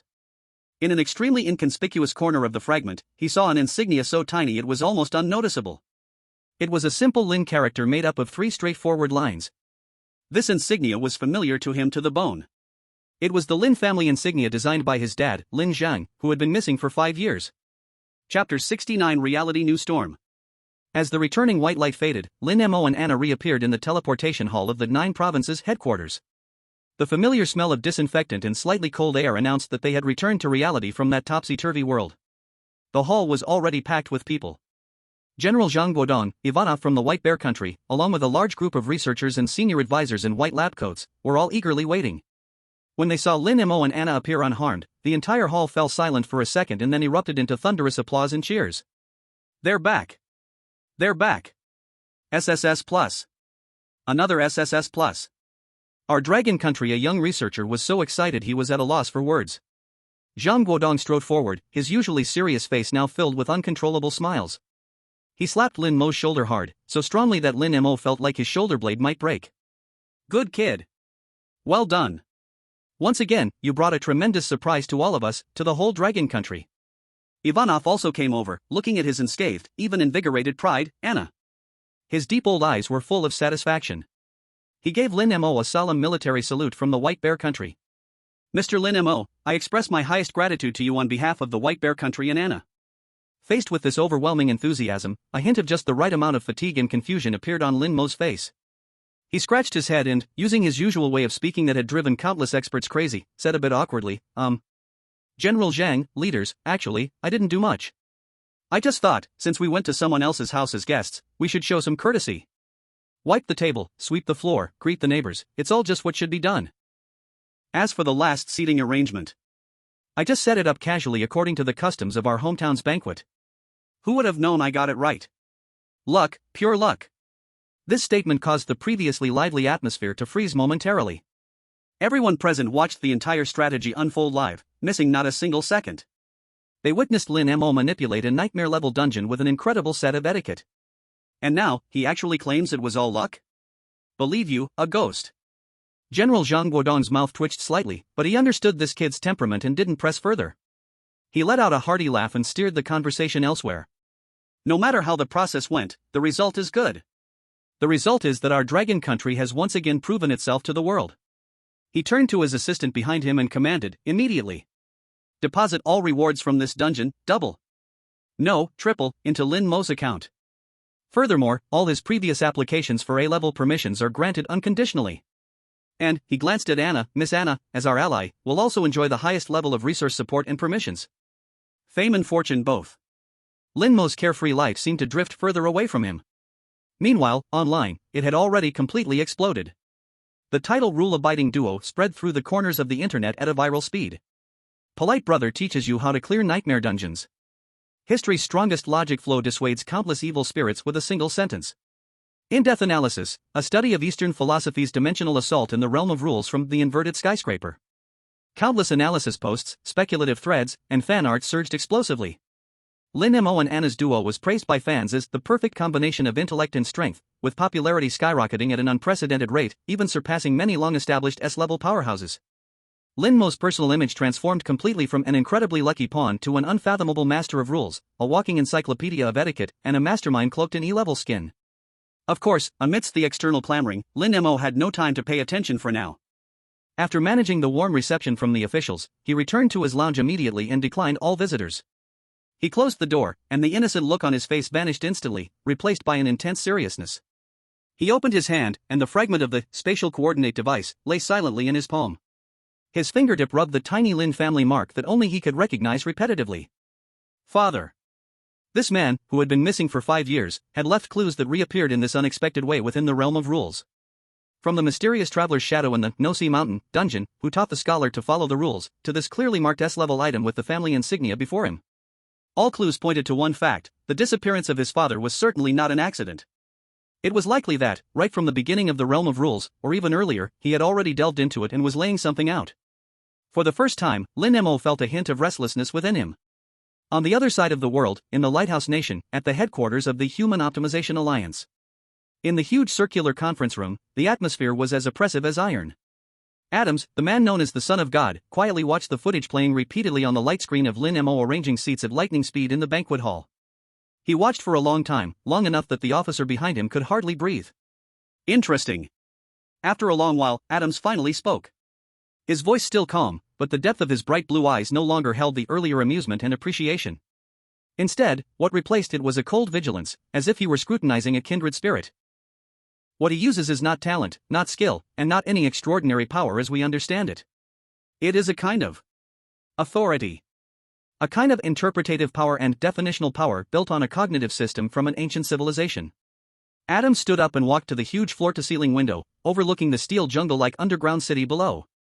We always thought that the company rules were cold and absolute, just like the laws of physics. What we wanted to do was to master it, use it, become it. But this Lin Mo has shown us another possibility. He is not obeying the rules, he is educating the rules. He is using his thing called propriety to put civilized shackles on the savage, chaotic rules. Adams turned around, his gaze sweeping over all the high-ranking members present. Earlier, I thought he was just an interesting variable. Now it seems I was wrong. He raised his hand and pulled up Lin Mo's file on his tactical tablet. He raised Lin Mo's threat level from S-level interesting directly up several grades to SSS level caution. Pass my orders. Adams's voice echoed in the empty conference room. Closely monitor all his movements. I need to know where the boundaries of his rules lie. Also, notify that the exploration plan for Silent Conference Mountain is to be initiated early. Adams looked at Lin Mo's information, a cold curve appearing at the corner of his mouth. Since you understand rules so well, I want to see if your Eastern propriety still works in a set of rules completely composed of power and lies. Chapter 70, Reality, Next Stop, Conference Mountain. On the screen of the personal terminal, a long row of zeros resembled neatly organized military troops, causing Lin Mo's eyes to twitch. The basic reward for the SSS Plus rating, multiplied by 3 times the promise of Dragon Country. The final number credited to his personal account was enough to make any country's S-Class chosen one's heart stop. So much money. Lin Mo sat cross-legged on the base's single bed, stroking his chin, trapped in an extremely luxurious dilemma. Should I buy a luxury sky villa with a helipad in the first ring of Longjing, or just book a whole island to raise a group of penguins dressed as maids? While he happily calculated how to spend this money as quickly as possible, he couldn't help but sigh at his bright future. Sigh, being a hero is really exhausting. When the spotlight shines, even wanting to eat a bowl of fried noodles at a roadside stall means wearing 3 layers of masks. It's better to be an unnoticed cannon fodder, able to slack off and go home to rely on my parents. If the chosen ones in the base, who had to risk their lives for a few points, heard his thoughts, it would probably make them anger to the point of rule distortion. Knock. Knock. Knock. The knock sounded, steady, restrained, with a unique rhythm of a soldier. "Come in." The door opened, revealing General Zhang Guodong's figure. He wasn't in military uniform today, dressed in casual clothes, without any guards behind him. When this giant of the Dragon Country military appears alone in front of you, it usually means one thing: the confidentiality level of the upcoming conversation is enough to shake the entire world. "Still struggling over how to squander your bonus?" Zhang Guodong looked at Lin Mo's conflicted expression and couldn't help but laugh, shutting the door behind him. "Reporting to the general, I am pondering how to spend the money without appearing too much like a nouveau riche." Lin Mo replied with a serious face. Zhang Guodong didn't want to chat further, his smile quickly fading, and his expression became grave like a mountain on the brink of collapse. He gently placed a black encrypted file bag, sealed at the edge by a branding iron, on the table in front of Lin Mo. That motion was less like placing a document and more like setting down a bomb that could explode at any moment. "Speak about business." His voice was pressed low, every word squeezed out like it was forced through his teeth.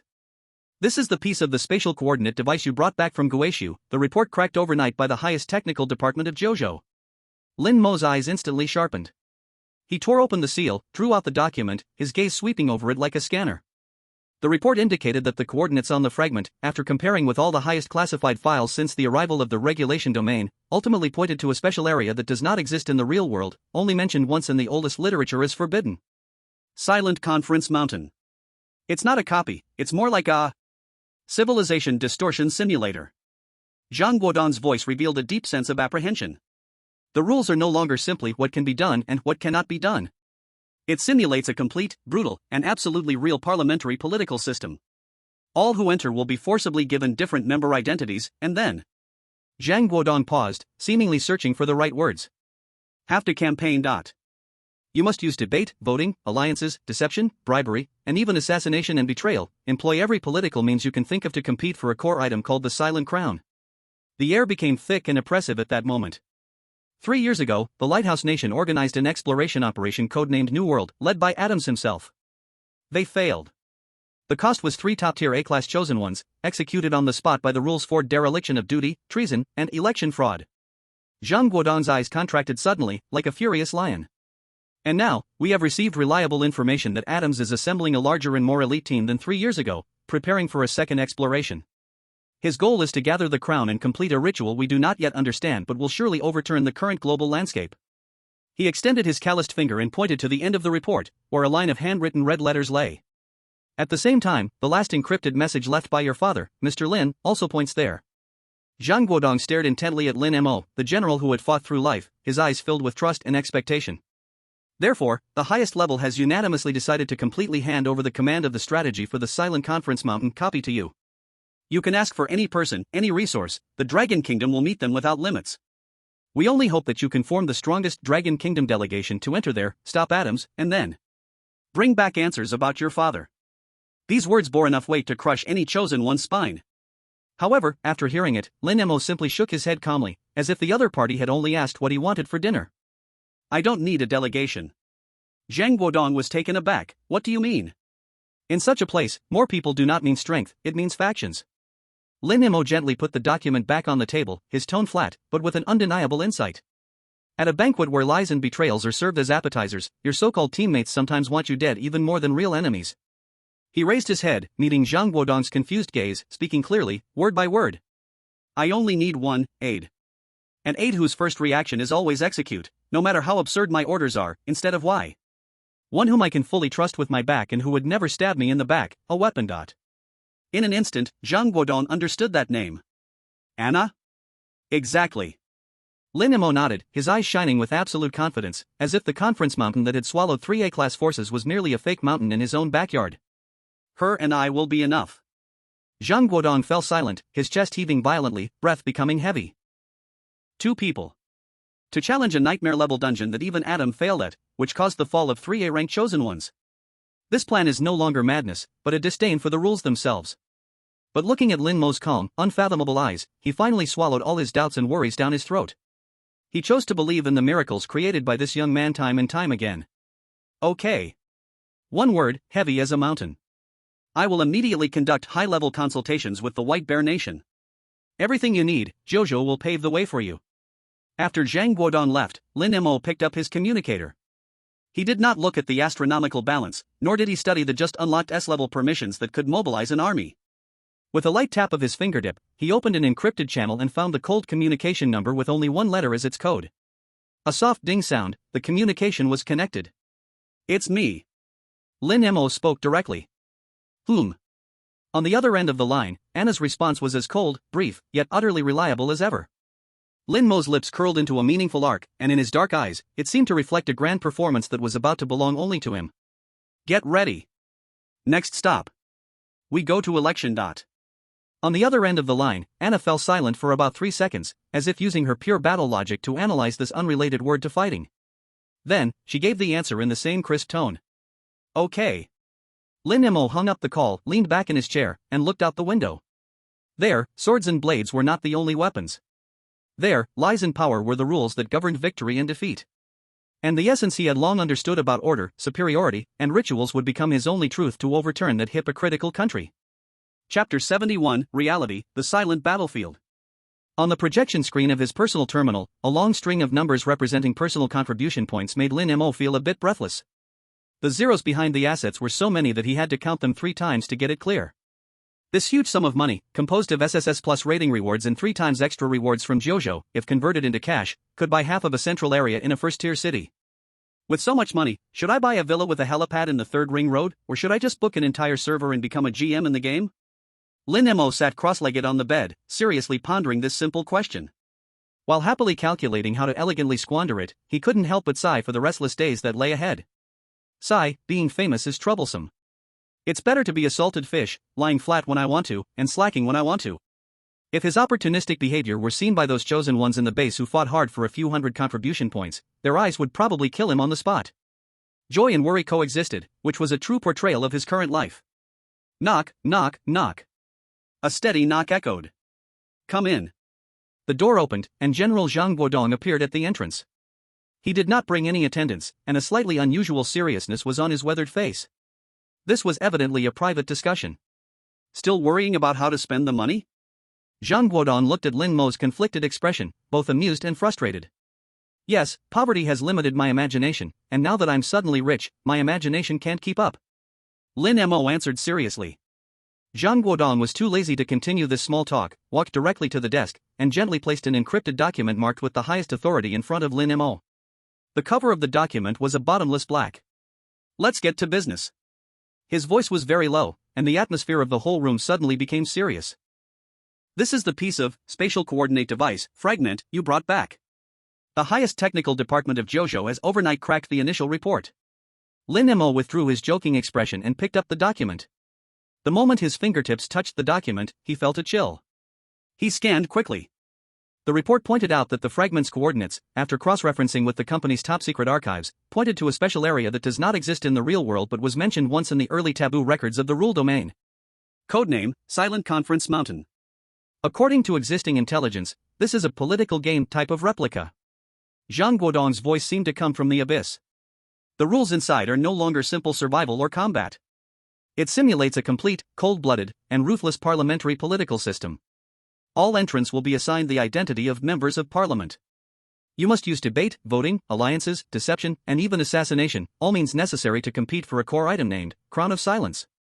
Zhang Guodong paused for a moment, as if recalling some painful intelligence. 3 years ago, the Lighthouse Nation organized an exploration led by Adams himself. They failed. Although they successfully brought out a piece of the crown, the cost was the fall of 3 top-class chosen ones. Zhang Guodong's gaze suddenly turned as sharp as tempered steel, piercing straight at Lin Mo. "And now, our latest intelligence shows that Adams is gathering a team larger than 3 years ago, preparing for a second exploration. His goal is to collect the crown and complete a ritual that we do not yet understand but is extremely dangerous." He extended his finger and heavily pointed at the black document. "At the same time, the last clue left by your father also points there." Zhang Guodong's gaze locked onto Lin Mo, and word by word, he asked with utmost seriousness. "So, after a night of discussion, the highest level of Jojo has decided to completely hand over the highest command of the Silent Conference Mountain replica action to you. You need any resources, the country will unconditionally meet your demands. We have only one requirement. Form the top team, enter there, and at all costs, stop Adams, then, bring back clues about your father." This was a trust and authorization worthy of being recorded in history. However, after hearing this, Lin Mo quietly placed the document back on the table and shook his head. I don't need a team. Zhang Guodong's pupils suddenly constricted. What do you mean? In such a place, more people will only become burdens and disasters. Lin Mo's tone was calm without a ripple, as if stating a physical law. The human heart is 10,000 times more complex than any known monster. In a replica where lies and betrayal are the only passports, your so-called teammates are often more deadly than your most hated enemies. He raised his head, facing Zhang Guodong's look of shock and confusion, and slowly stated his condition. I only need one partner. One who will execute any order I give, no matter how absurd or unreasonable, without hesitation, and will never stab me in the back. Zhang Guodong instantly understood. That name was almost on the tip of his tongue. Anna? That's right. Lin Mo nodded, confirming his guess. Just the two of us is enough. Zhang Guodong fell completely silent. His brain was racing, assessing the likelihood of success for this plan. The answer was infinitely close to zero. Two people, to challenge a nightmare-level political replica that even Adams and the Lighthouse Nation had fallen into. This was no longer madness, this was actively seeking destruction. However, when his gaze once again met Lin Mo's eyes, all his doubts and objections got stuck in his throat. What kind of eyes were those? No fervor, no gambling-style passion. Only absolute, tranquil confidence like the deep sea. It seemed in his eyes that the so-called nightmare copies, the so-called atoms, were merely pieces on his chessboard, each already calculated by fate. Zhang Guodong suddenly realized that he did not believe in this crazy plan. What he believed in was this young man before him, who had created countless miracles. Good. In the end, he squeezed out this word between his teeth, then nodded heavily, as if he had exhausted all his strength. I will immediately communicate with the White Bear Country. Everything you need for logistics, Jojo will prepare to the best. Zhang Guodong turned and left, his steps heavy but resolute. The room was once again left with Lin Mo alone. He did not look at the astronomical wealth, nor did he study the newly acquired national powers.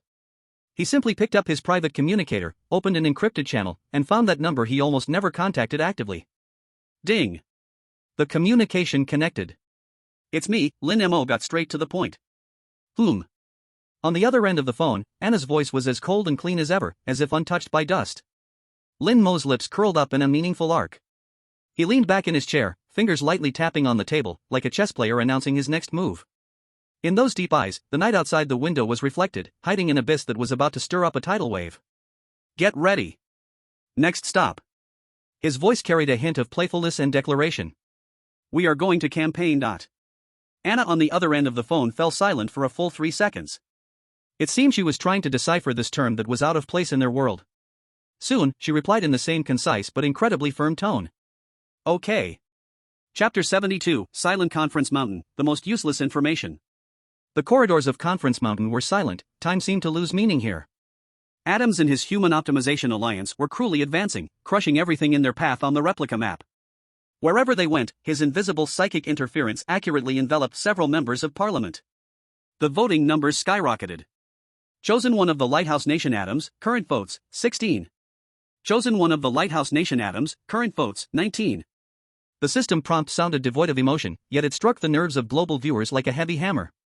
In the Cherry Blossom Nation's command center, several experts sat around, and a giant screen clearly displayed Lin Mo leisurely flipping through a book.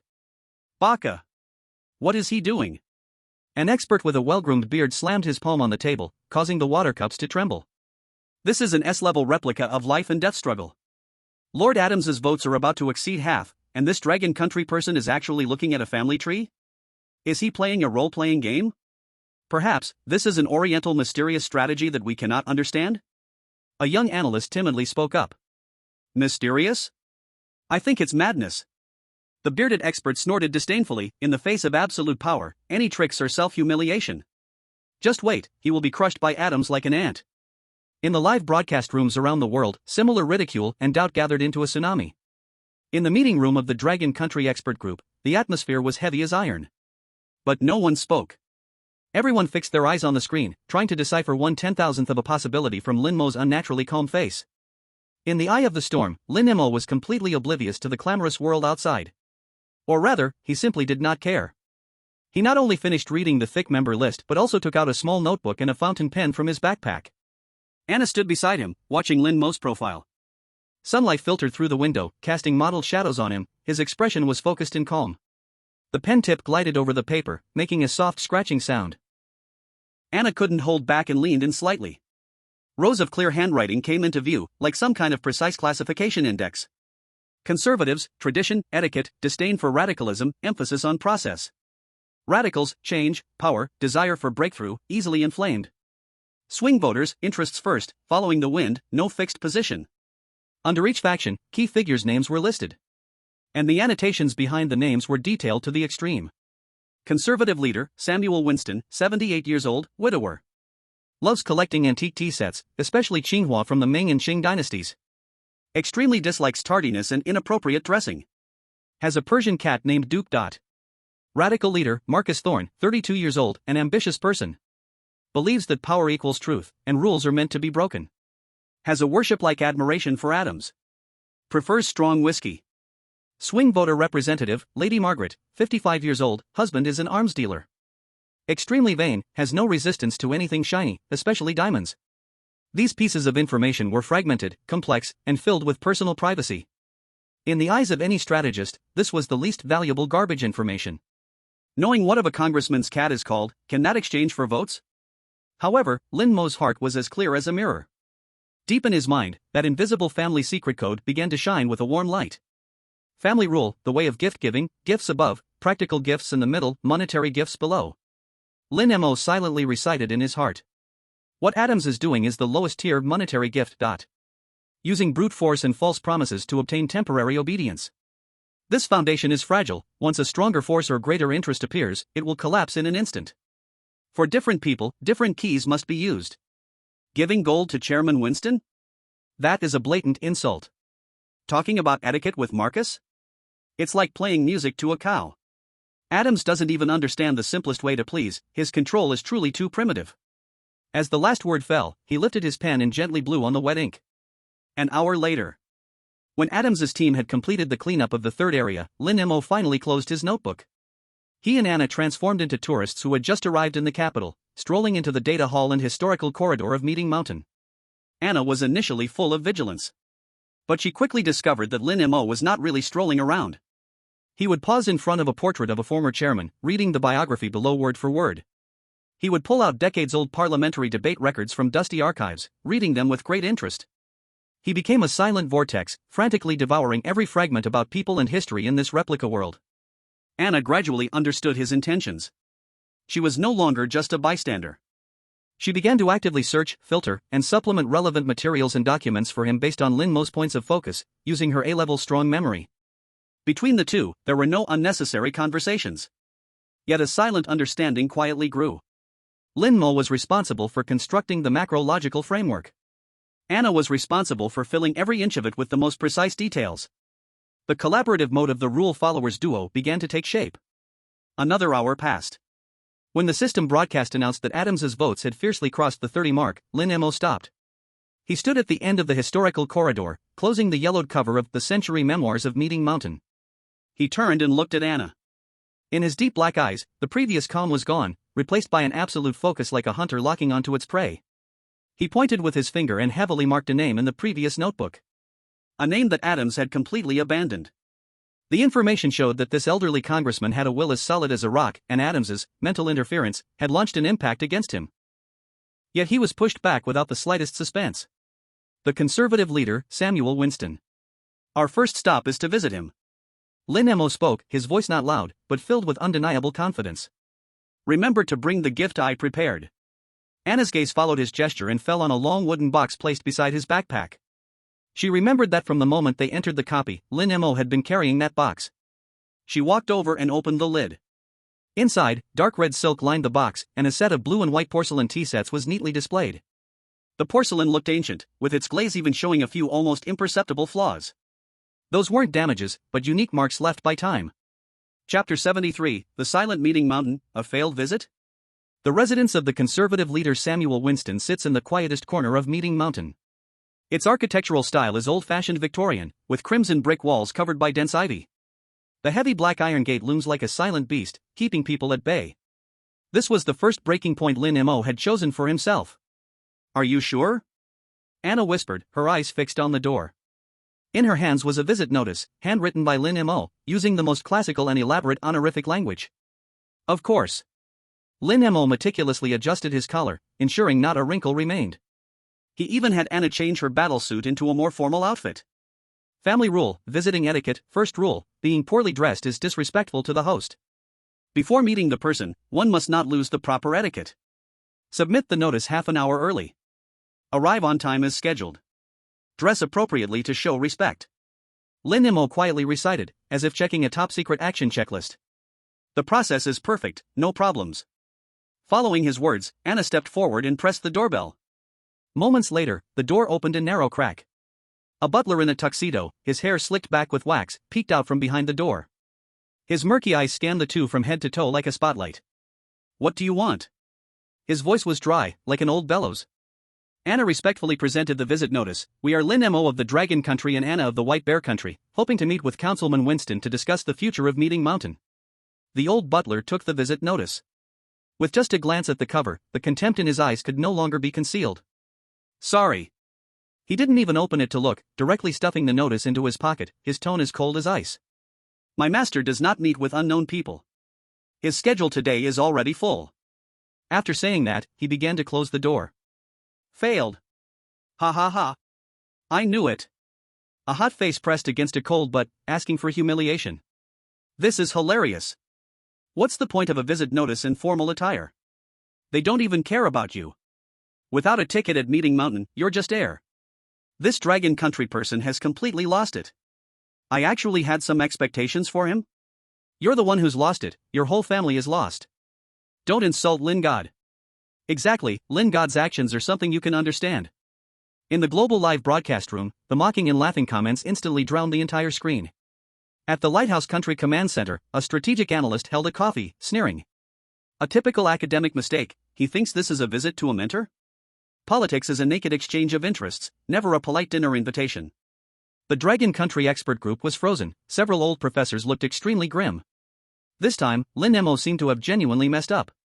However, facing this humiliating rejection, there was not a trace of anger or embarrassment on Lin Mo's face. He even smiled. That smile was faint but carried a sense of everything is under control. Just as the door was about to close completely, he stepped forward, gently placing the ancient wooden box in his hand on the steps at the door. "Since the old gentleman is busy, I dare not disturb." His voice was not loud, yet each word clearly seeped through the crack of the door. "Just this humble gift, I hope the butler will kindly pass it on." The old butler paused, a flicker of vigilance and deeper disdain appearing in his eyes. He coldly replied through the door crack, "My master never accepts gifts of unknown origin." "This is not a gift." Lin Mo shook his head. He took a pen out of his pocket and wrote a line on a prepared note. Then he pressed the note on top of the wooden box. He did not say another word but slightly bowed towards the door that was about to close. "Let's go," he said to Anna, who was already at a loss beside him. Anna turned back and glanced at the note. On it was just a line of ancient Dragon Country text, written in a powerful script. "Family rule tools have spirits, treat those who understand, I dare not disturb, I will wait for good news." The two turned to leave. Their backs appeared elongated on the live stream, appearing somewhat desolate and awkward. The ridicule in the live broadcast reached its peak at that moment. "Ha ha ha. Rejecting a gift and leaving behind an inexplicable ancient phrase, this is completely breaking down.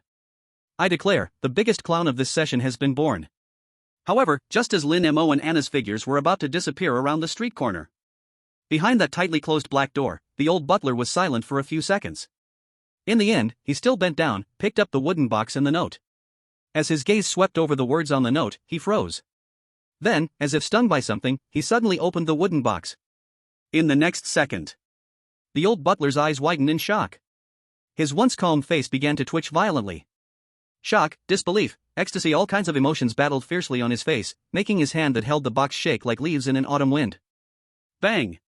He suddenly closed the box, as if cradling a fragile treasure, no, like cradling the lifeblood of an entire family. He turned around, stumbling, almost crawling deep into the mansion. That night, in a temporary safe house, Lin Mo and Anna were analyzing new information collected in the afternoon. Knock, knock, knock. The knocking sound echoed. Anna's body instantly tensed, her right hand already gripping a weapon. Lin Mo waved his hand, signaling her to relax. He lazily called out, "Please come in." The door opened. Standing at the door was none other than the old butler who had looked down on them during the day. But at this moment, the disdain and indifference on his face were long gone, replaced by an extreme, even somewhat fearful respect. He bowed deeply, deeply at a 90-degree angle towards Lin Mo. His voice trembled violently with excitement and tension. "Mr. Lin Mo, my master, Lord Winston, wishes to invite you to his residence tomorrow. No, I implore you. Please do come." Anna was completely frozen in place. In the global live broadcast room, the overwhelming ridicule barrage seemed to be suddenly choked by an invisible hand. The screen fell into a dead silence. Everyone was dumbfounded. What kind of miraculous turn is this? At the Dragon Country Command Center, the old professor, with gray hair, spat out a mouthful of tea. He stared at the screen, pointing at Lin Mo's figure, shaking with excitement, his lips trembling as he could only utter two words. "Understanding is understanding. That tea set. It's that tea set. Lin Mo is not sending a gift, he is returning something precious. Brilliant. This move is truly brilliant. Relationship web, Lin Mo - conservative leader, neutral friendly favorability plus 30. Adam, at almost the same time, received the news. He stood at the window of his temporary base, listening to his subordinate's report. In his dual blue eyes, for the first time, a look of bewilderment appeared. He couldn't understand.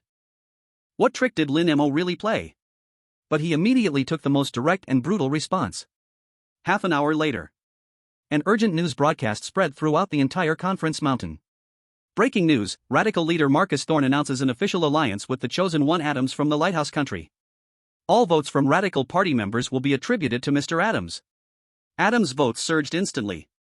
With absolute power, he once again brutally pushed Lin Mo, who had just turned the tide, deep into the abyss. Chapter 74, Silent Conference Mountain, The Radicals' Loyalty Oath.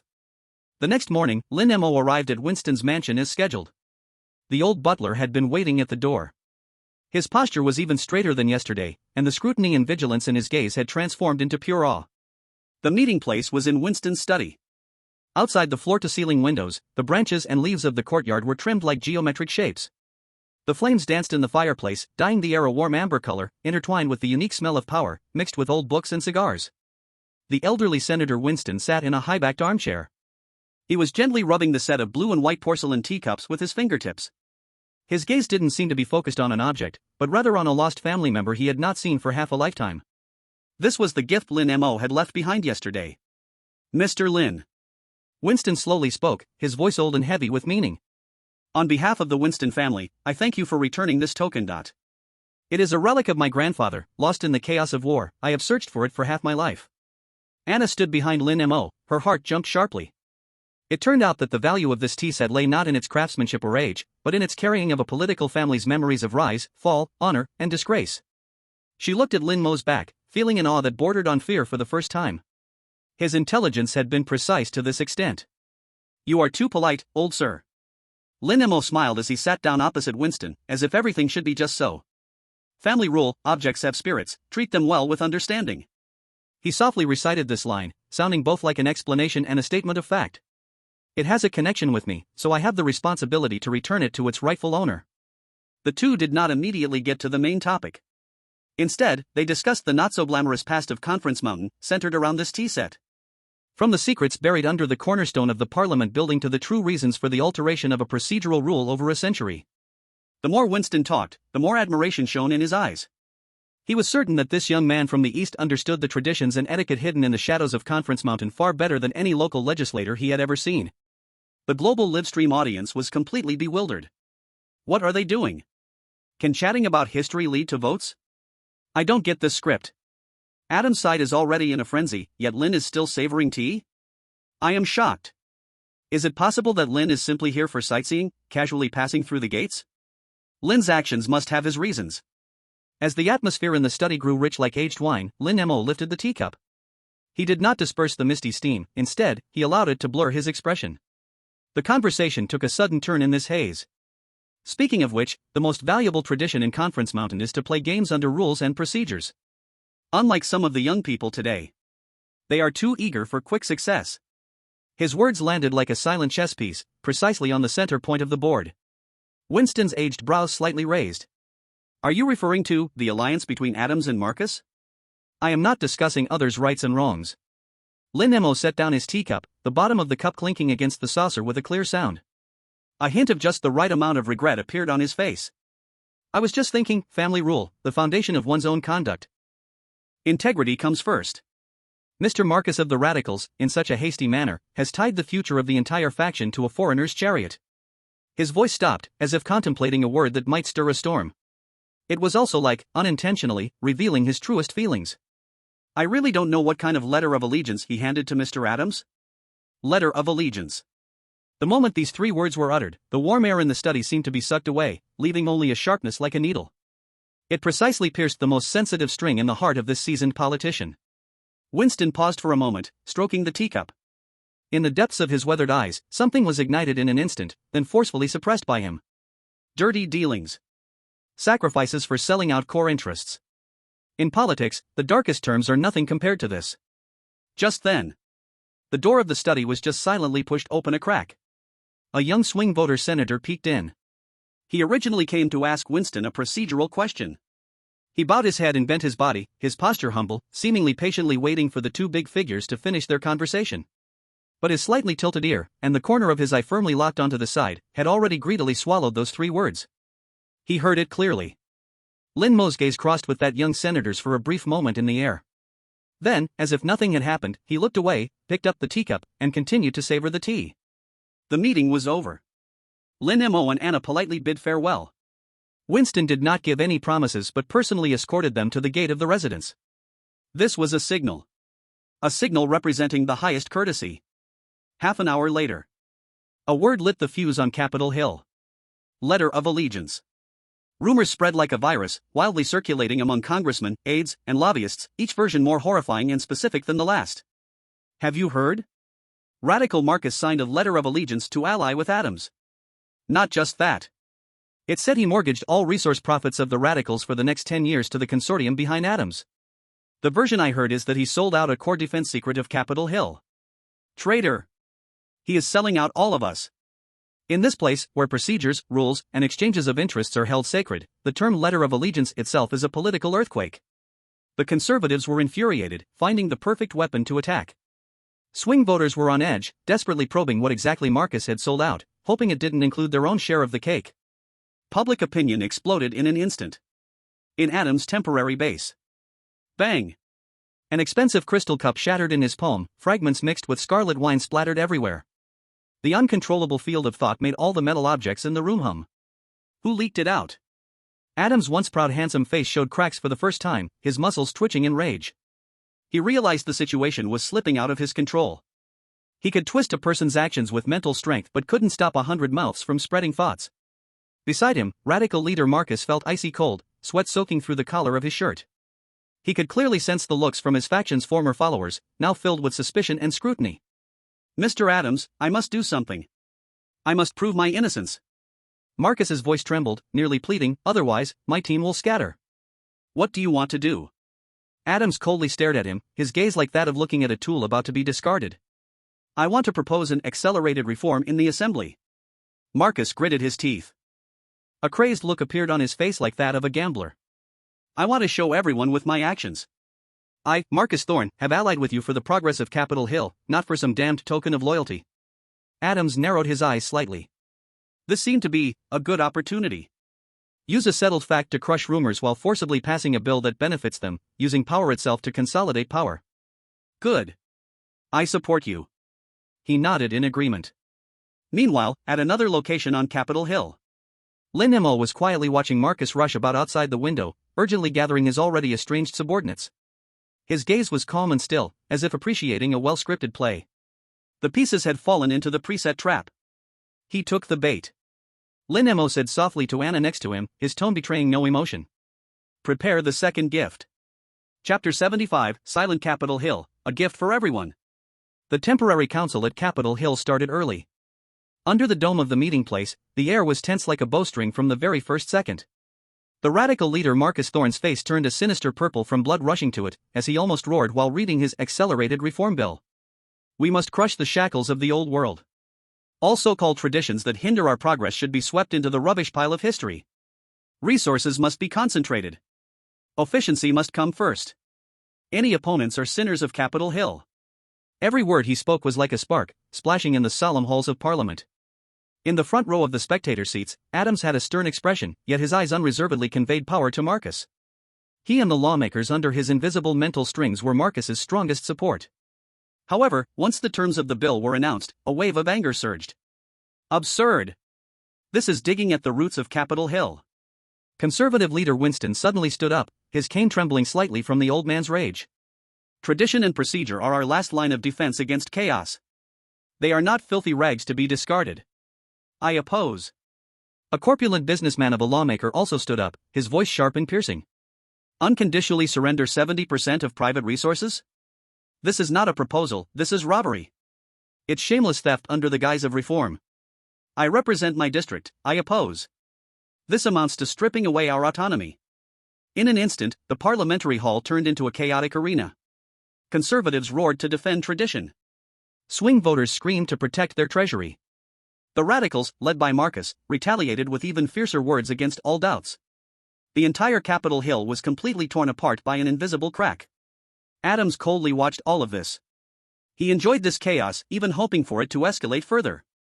Because only when everyone's minds were disrupted by anger and quarrels could his all-pervasive mental interference most effectively dismantle the opponents while turning his proposal into the only truth.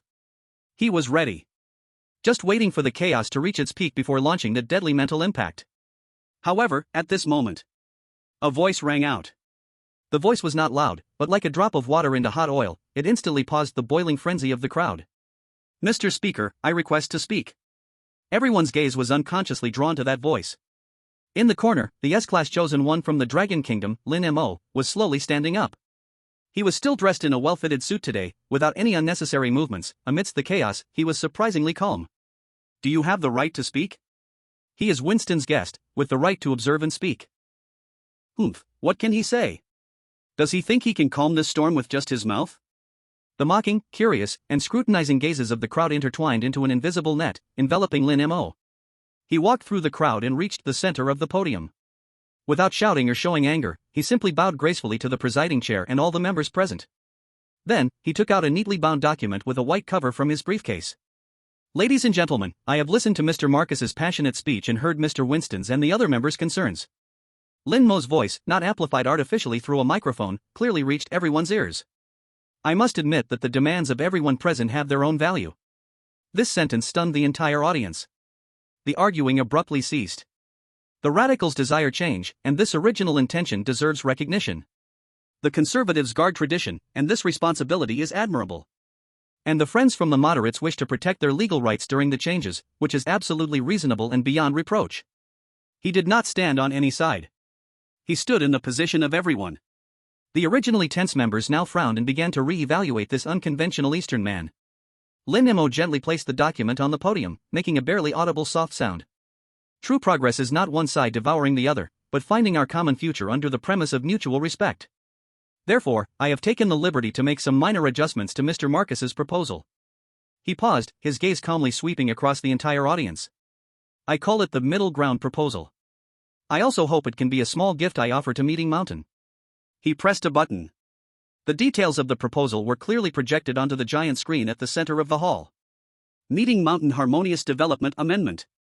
1. Retain the framework of accelerating reform, establish the Reform Supervisory Committee, with equal representation from radicals, conservatives, and moderates, to collectively supervise the reform process. 2. Abolish mandatory resource contributions, changing it to resource equity. Members can voluntarily invest resources into the newly established Meeting Mountain Development Fund, and based on their equity percentage, enjoy permanent dividends from all future ventures. 3. Retain 95% of the traditional rules of procedure, simplifying only a few redundant processes, which must pass with more than 2/3 of the committee's vote. Once the proposal was presented, the whole world seemed to be pressed on mute. The hall fell into silence. Only the dim blue light from the central screen illuminated every stunned face. Marcus, the leader of the radicals, was losing the purple hue from his face, his mouth slightly open, his eyes fixated on the words Reform Supervisory Committee and representative seats. He gained the name of reform, and also received legitimate power. Winston, the leader of the conservatives, unconsciously loosened his tightly gripped staff, with veins bulging. Retaining 95% of the tradition and completely rejecting the most radical clauses was beyond his expectations. And those moderate members, their breaths were no longer hurried but trembled with suppressed joy. Resources, equity? Enjoy dividends? The plump business member could no longer control himself, his voice warped as he shouted. Not only do we not get robbed, but we can also use the resources in our hands to invest and make money? His shout was like a spark igniting a fuse. This proposal wasn't muddied. It precisely deconstructed everyone's demands, satisfying the radicals' name, preserving the conservatives' roots, and giving the moderates their desired benefit. It stitched the divided meeting mountain back together with a golden thread called common interest. At the moment when everyone was shocked by the miraculous nature of this proposal, Lin Mo dropped a real bomb. He looked at everyone and spoke in a calm tone, as if stating a fact. Personally, I give up all rights to my name in this proposal, as well as any related benefits that may arise in the future. What I seek is only the harmony and stability of Meeting Mountain. Because I believe, a united Meeting Mountain is far more in our long-term interests than a divided one. Pattern. These two words hit each person in the room like a heavy blow. Just a second ago, he was a lobbyist proposing the plan. In this moment, he completely detached himself from all interest entanglements, transforming into a giver and mediator fighting for the collective. He stood in a position higher than anyone else. Relationship network, Lin Mo swing vote group, neutral friendly plus 40. Adam's pupils suddenly contracted at this moment. For the first time, he clearly felt that the lawmakers whose wills he had forcibly distorted with mind interference, deep within their spirits, the loyalty that had been implanted was being fiercely washed away and eroded by an emotion named recognition and gratitude. The mental network he wove began to crack. His electorate was losing. In a way he could not understand and could not stop. He was about to lose. Lose to this S-class being whom he had never bothered to look at since the beginning. A cold killing intent surged from his spine up to the back of his head. Deep in his blue eyes, the facade of calm shattered, revealing the vicious and violent abyss below. He made a decision. Since he could not win within the rules, then. He raised his head, his gaze cutting through the layers of people, locking firmly onto the highest point of the assembly, the silent chairman who stood like a statue, the core rule entity of this replica. Then, directly corrupt the rules themselves. Chapter 76, The Silent Meeting Mountain, Respect for the Rules. The final voting was about to begin. The middle solution proposed by Lin Mo received overwhelming support. The scales of victory had completely tilted in his favor. Below, the swing voters were all smiles, while the conservatives nodded in satisfaction. Even some radicals, looking at Lin Mo, felt the stubborn hostility in their eyes fade, replaced by a hint of real submission.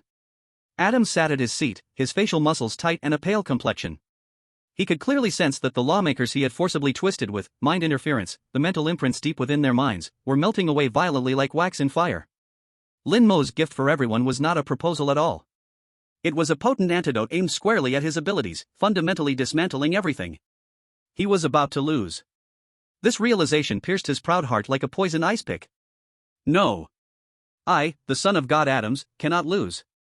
I cannot lose to an ant I have never even glanced at. A trace of mad blood silently ignited deep within his blue eyes. Since conventional methods can no longer define victory. He slowly stood up, cold words escaping his throat. Then let's use unconventional methods to reshape victory. Behind him, 4 members of the Human Optimization Alliance stood up simultaneously, their movements perfectly in sync, as if they were extensions of his will. The 5 gazes were like 5 powerful crossbow arrows, aiming at the highest point of the assembly hall in the same instant. There sat the chairman, who had remained silent from the beginning. Buzz. The space emitted a buzzing sound under the unbearable burden. 5 powerful streams of mental force, strong enough to distort light, rose fiercely from them. The blue light in Adam's eyes reached an extreme intensity, like 2 collapsing blue stars. His S-class talent, mind interference, was brutally activated with an unprecedented intensity. It was no longer an invisible mental shock, but transformed into 5 visible, deep blue torrents of energy. They roared, tearing apart the solemn atmosphere of the assembly hall, carrying a will to overturn everything, crashing towards the speaker on the high platform. What is he going to do? He's gone mad. He's going to attack the core arbiter. He is challenging the foundation of this world. Stop. Please stop. All the delegates' faces drained of color, terrified screams echoed throughout the hall. Anna's pupils suddenly contracted, instinctively wanting to rush forward, but was pinned to her seat by the 5 intertwined forces of mental energy, unable to move even a finger. In the global live broadcast, the breaths of billions of viewers halted at this moment. The expert group from the Lighthouse country had an old man with white hair suddenly spring from his chair, screaming at the screen, "No! Adams! Don't do it! That's not an NPC! Too late! Everything was too late!" The 5 torrents of mental energy, enough to instantly flatten a mountain, crossed the space in 1/100th of a second, accurately crashing into the speaker. The expected earth-shattering explosion did not occur. The blinding light of energy collision did not appear either. In fact, not a single sound could be heard. The 5 violent torrents of energy, upon touching the speaker's plain black robe, were completely devoured. Like a scorching hot iron plunged into the absolute zero depths of the sea. Everything returned to nothingness. The whole world seemed to be muted. Adam's crazy expression froze. He could not comprehend what was happening before him. A drop of cold sweat slid down his forehead, hitting the ground with a clear sound. At that moment, the speaker, like an ancient statue, moved. His always lowered head slowly raised. His always closed eyes slowly opened. What kind of eyes were those? There were no pupils, no whites, no emotions that any living being should have. Only countless cold, rule-like runes composed of light, spinning in reverse. He looked down at the mortal below who dared to offend his majesty with a detached gaze. A cold, mechanical voice, devoid of any emotion, escaped the speaker's lips, resonating throughout the whole assembly mountain. Detected malicious attack on the core arbiter.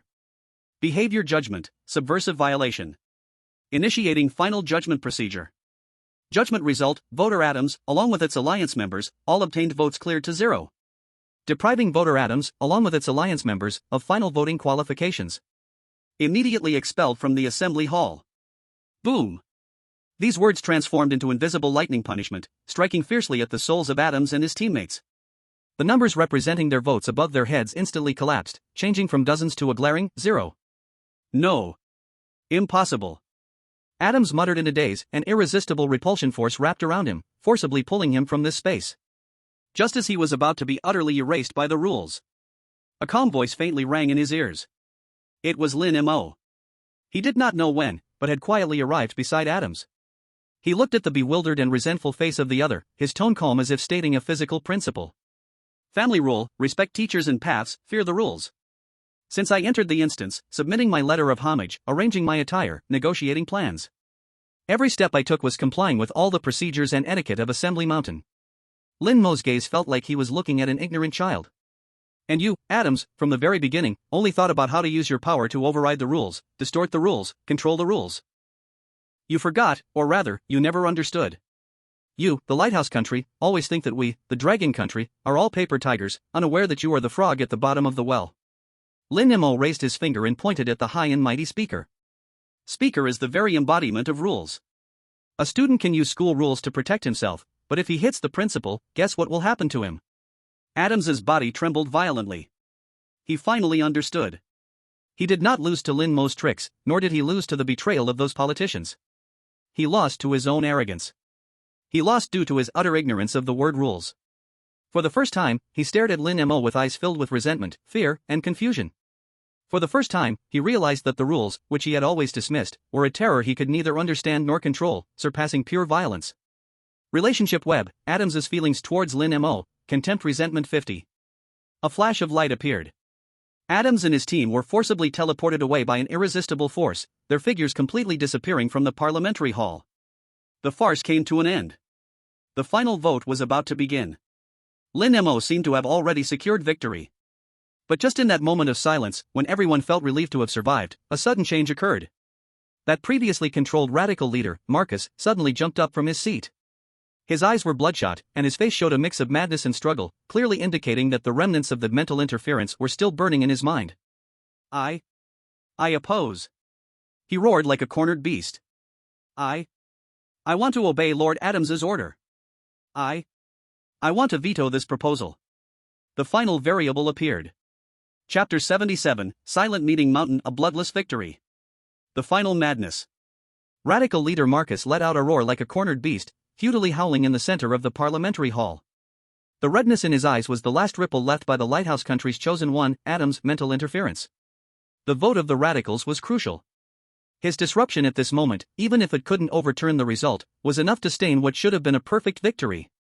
Anna from the White Bear Country's eyes turned cold, a chilling presence surrounded her, and tiny ice crystals formed in the air. With just one glance from Lin Mo, this roaring madman could be instantly frozen into an eternal ice sculpture, along with his final scream. All the politicians subconsciously stopped breathing. The tense silence nearly compressed the air into substance. However, Lin Mo simply watched him quietly. In his gaze, there was no arrogance of a victor, no anger provoked, not even the slightest hostility. It was a pure observation, free of any emotions. He just looked at Marcus, watching his struggle controlled by external forces, as if examining a tarnished artwork, pondering how to wipe off the stains. Until Marcus's roar exhausted all his strength, leaving only gasping breaths, Lin Mo finally spoke. His voice was soft, yet precisely pierced Marcus's final psychological defense. Do you still want to obey, eh? Lin Mo's voice paused slightly, calm as if reading a death notice. A person who disrespects the rules and has already been expelled? A pinpointed accusation. In the entire parliamentary hall, one could hear a pin drop. Everyone's gaze turned into scorching spotlight, firmly pinning down Marcus's pig liver-colored face. Lin Mo did not stop. He took a step forward and, in a tone of stating facts, asked the second and final question. Your radicalism is for reform. Or is it, to be a puppet? Puppet. Those 4 words were not thunder, but a devastating truth. An invisible steel needle precisely pierced the balloon of self deep within Marcus's soul. His eyes, glowing red, had pupils that shrank violently. Yes. Marcus Thorne, what have I been pursuing my whole life? It is to shatter the decaying shackles of the old world. It is for the rebirth of Meeting Mountain. It is for that damn change. And not to become a tool for some strongman, a pathetic puppet with even free will stripped away. That strongman who was expelled, when did he ever respect my ideas? He only saw me as a piece to be manipulated, used up, and discarded. But this person from the Dragon Kingdom. He is clearly my enemy.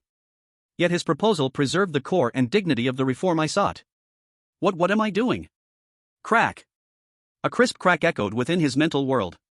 The inhuman red light in Marcus's eyes receded like a tide. What replaced it was clarity, as if he had just survived a catastrophe, along with endless humiliation from being controlled. He looked at Lin Mo, his eyes swirling with emotions, complex to the extreme. In the end, he said nothing. It was just that all his strength seemed to be drained, as he sat back down in his seat, defeated and powerless. He gave up. Not defeated by force, nor persuaded by words. But awakened from the nightmare of being a puppet by a simple question. Killing is important, but targeting the heart is key. The mechanical voice of the chairman echoed, emotionless and precise. Final vote, begin. Above the assembly, the light screen showed Lin Mo's name, and the numbers began to soar wildly. Lin Mo, current votes, 1, Winston. Lin Mo, current votes, 5, core conservative member. Lin Mo, current votes, 15, first batch of turning swing votes. Lin Mo, current votes, 32, second batch of turning swing votes. Lin Mo, current votes, 58, almost all neutral members. In the end. Marcus, who had just broken free from mental collapse, slowly raised his hand. He said nothing. But his choice spoke volumes. The votes belonging to the radicals began to slowly but decisively flow into that unstoppable tide. Finally, the numbers froze. Lin Mo, total votes, 73. Victor, the chosen one of the Dragon Kingdom, Lin Mo. A decisive victory without a drop of blood spilled. From start to finish, Lin Mo used no violence, nor forced anyone. He merely told a few stories, gave a gift, proposed a plan, and asked a question. And then, he won everything in Meeting Mountain. The global live stream erupted after half a minute of absolute silence, exploding like a tidal wave of comments. The command center of the Lighthouse Nation was as quiet as if the power had gone out for everyone. The chief analyst, who earlier stated that Lin Mo's academic theories are useless, was frozen in place. He stared at the screen intently as warm coffee slipped from his fingers, splattering on the floor and soaking his dress pants. But he felt nothing, repeatedly mumbling, "Impossible, this doesn't fit game theory, impossible." In the command room of Cherry Blossom Nation, the esteemed old expert's mouth gaped wide enough to fit a rice ball, making incoherent sounds, as if his language ability had degraded. In White Bear Nation's channel, analysts exchanged glances, and finally, their general simply lifted the vodka from the table, silently drank deeply facing the screen, his eyes filled with pure awe. Meanwhile, in the Hans Cat Nation's live channel, the sociologist known for his rigor and sharp tongue pushed up his monocle, trembling as he spoke in a tone that seemed to recite a prophecy, delivering the final verdict. God. I take back all my previous evaluations. This is not a raid of a copy. This is a politically artistic textbook-level event that will be recorded in history. He paused, his voice mixed with a hint of fear and admiration. He didn't win any votes. He won the heart of the entire Conference Mountain. In the Dragon Country livestream, all worries, tension, and anger transformed into pride and ecstasy breaking through the sky at that moment. We won. We won. We won so damn beautifully. To defeat the enemy without fighting. This is the hidden strategy of our Dragon Country. Polite brother, forever a god. Lin God, I want to give you a monkey. In short, a rush of crazy comments flooded the screen. In the center of the conference hall, golden power of rules gathered into a miniature sun. As the light dissipated, A crown fragment, shimmering with a soft glow, made of unknown metal, quietly floated before Lin Mo. The second piece of the silent crown fragment. Lin Mo reached out his hand and held it in his palm. A warm and smooth touch came to him.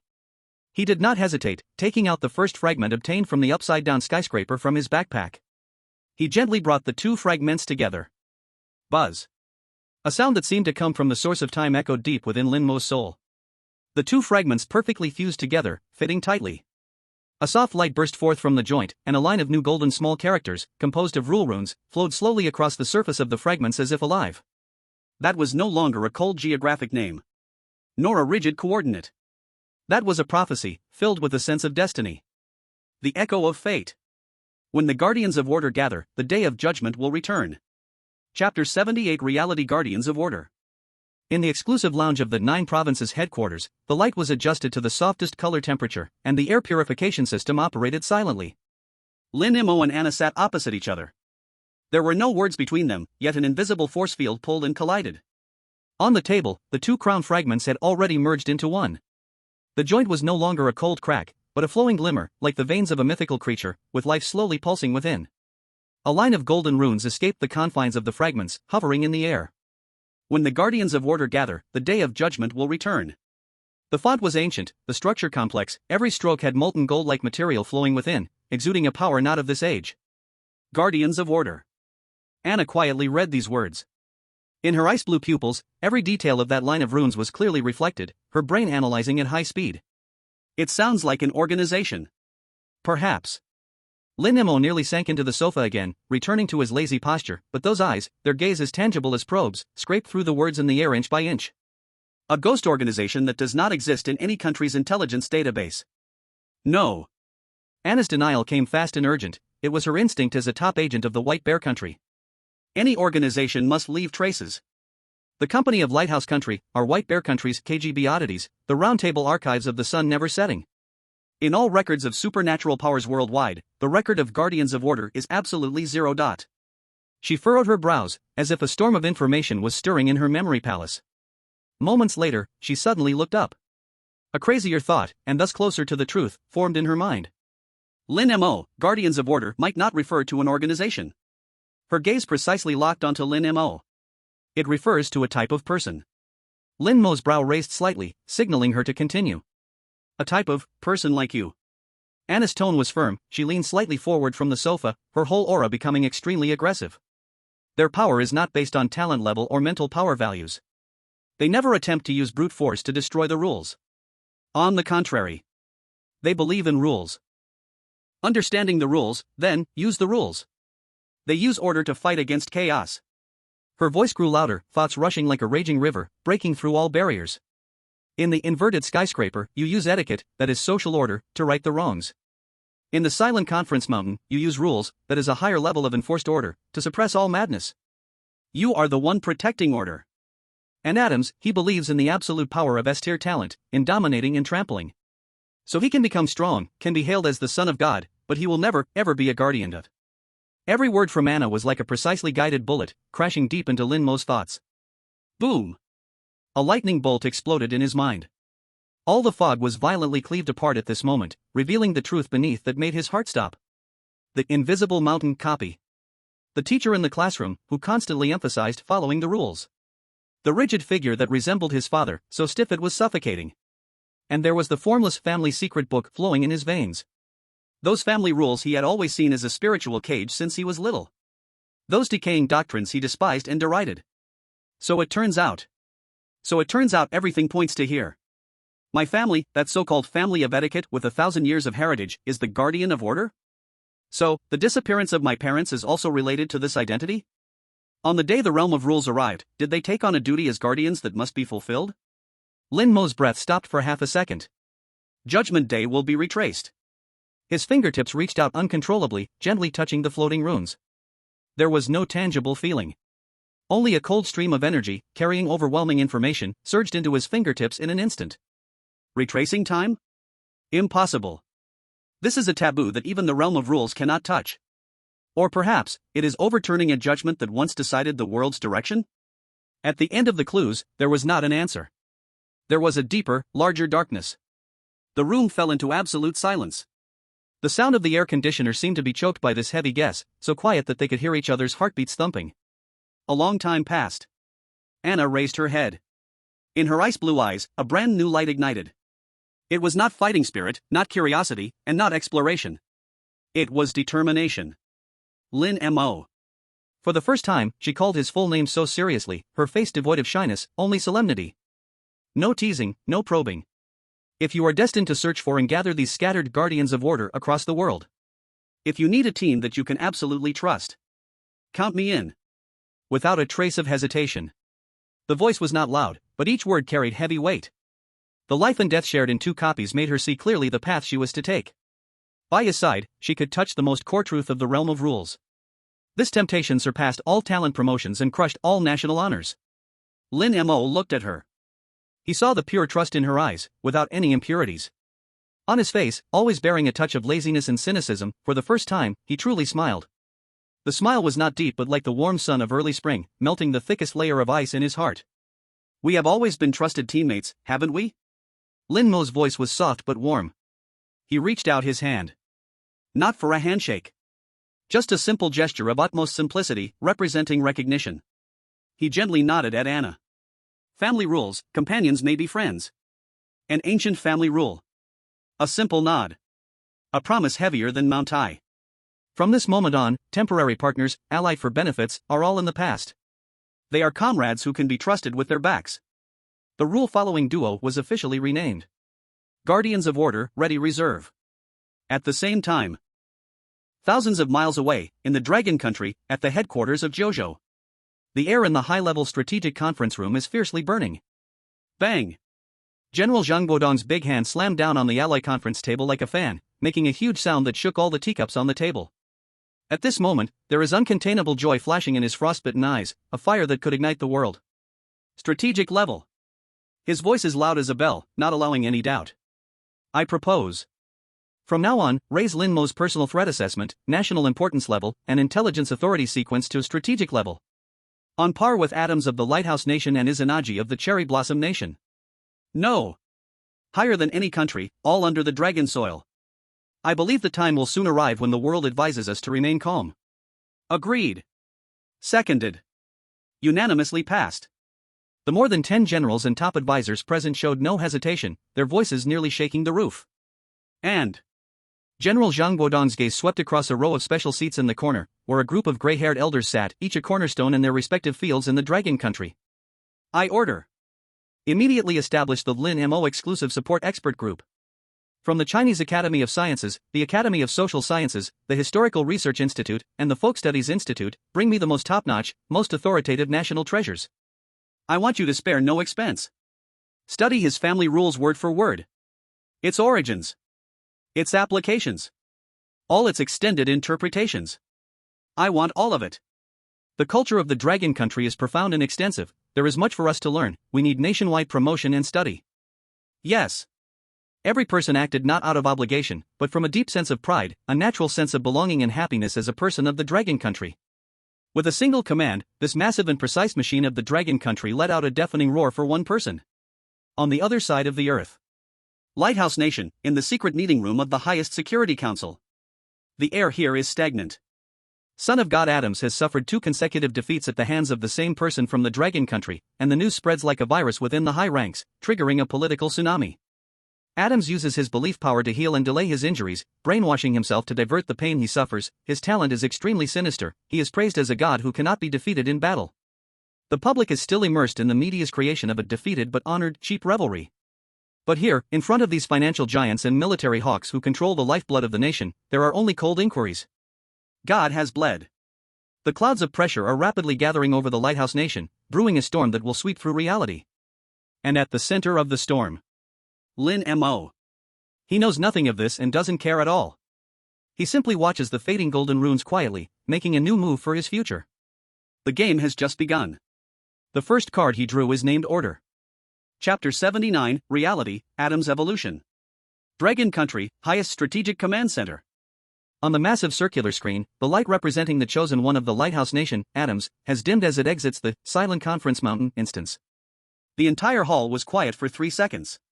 The next moment, a wave of cheers and applause surged like a tsunami, nearly lifting the alloy ceiling. We won! We won again! Lin Mo. Lin Mo again won without a fight. My god, how did he do it? Young analysts embraced each other excitedly, their eyes reddening. 5 years of suppression, 5 years of anxiety, in this moment found the most thorough release. Only the elderly man sitting in the commander's seat, Zhang Dingwa, did not smile.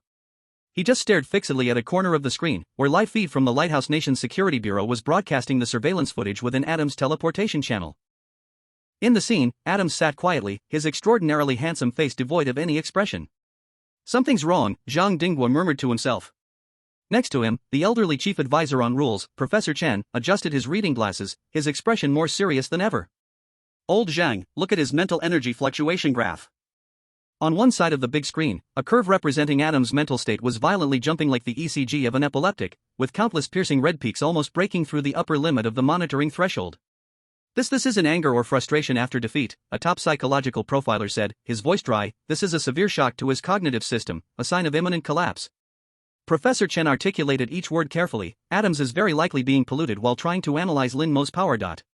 Pollution? Yes. Professor Chen pointed to the motionless atoms on the screen. Adams believes in power breaking all barriers, in absolute freedom and evolution. Meanwhile, Lin Mo demonstrates an absolute order built upon rules and etiquette. These two ideologies are fundamentally conflicting. When Adams tries to understand Lin Mo's rules with his mental interference, it's like the wildest man being forcibly made to sit in a chair and watch a documentary, stretching over thousands of years, about restraint and obedience, frame by frame. His spirit, his beliefs, are being repeatedly questioned, whipped, and even torn apart by that ancient rule from the East. Zhang Dingwa inhaled sharply. He finally understood that what Lin Mo had won was far more than just a copy. He had, imperceptibly, launched a brutally extreme mental execution against the god of the Lighthouse Nation walking among men. Lighthouse Nation, Underground Headquarters, Human Optimization Alliance. Damn! His mental barriers are collapsing. Son of God is being invaded by unknown concepts. Basic logical judgments are in chaos. The weights of core terms like evolution, freedom, power are decreasing. Alert! Alert! The S-level talent, divine pressure, branch, mental interference, of His Majesty Adams is experiencing backlash. He is being attacked by his own power. In the cold steel hall, the piercing sound of alarms echoed everywhere. Over 100 researchers in white coats stared in terror at the avalanche-like data on the central screen. At the highest point sat a man with a shoulder adorned with a star, with a jaw as hard as granite, General Patton, the executive officer of the Human Optimization Alliance. He did not look at the data but instead stared intently at the monitoring screen, at the man he had personally promoted, hailed as the future of the Lighthouse Nation, Adams. At that moment, Adams remained sitting quietly. Yet in his mind, it was already hell. Countless images were swirling. In the inverted skyscraper, Lin Mo merely adjusted his collar, and all the monsters crawled to the ground. That action was like a brand, burning his thoughts. In the Silent Council Mountain, Lin Mo simply poured tea in a fixed order, and the entire council revered him as the singular will. That process wrapped around his soul like chains. No. Power is the only truth. Shatter, tear apart, destroy. All who obstruct me are mere dust.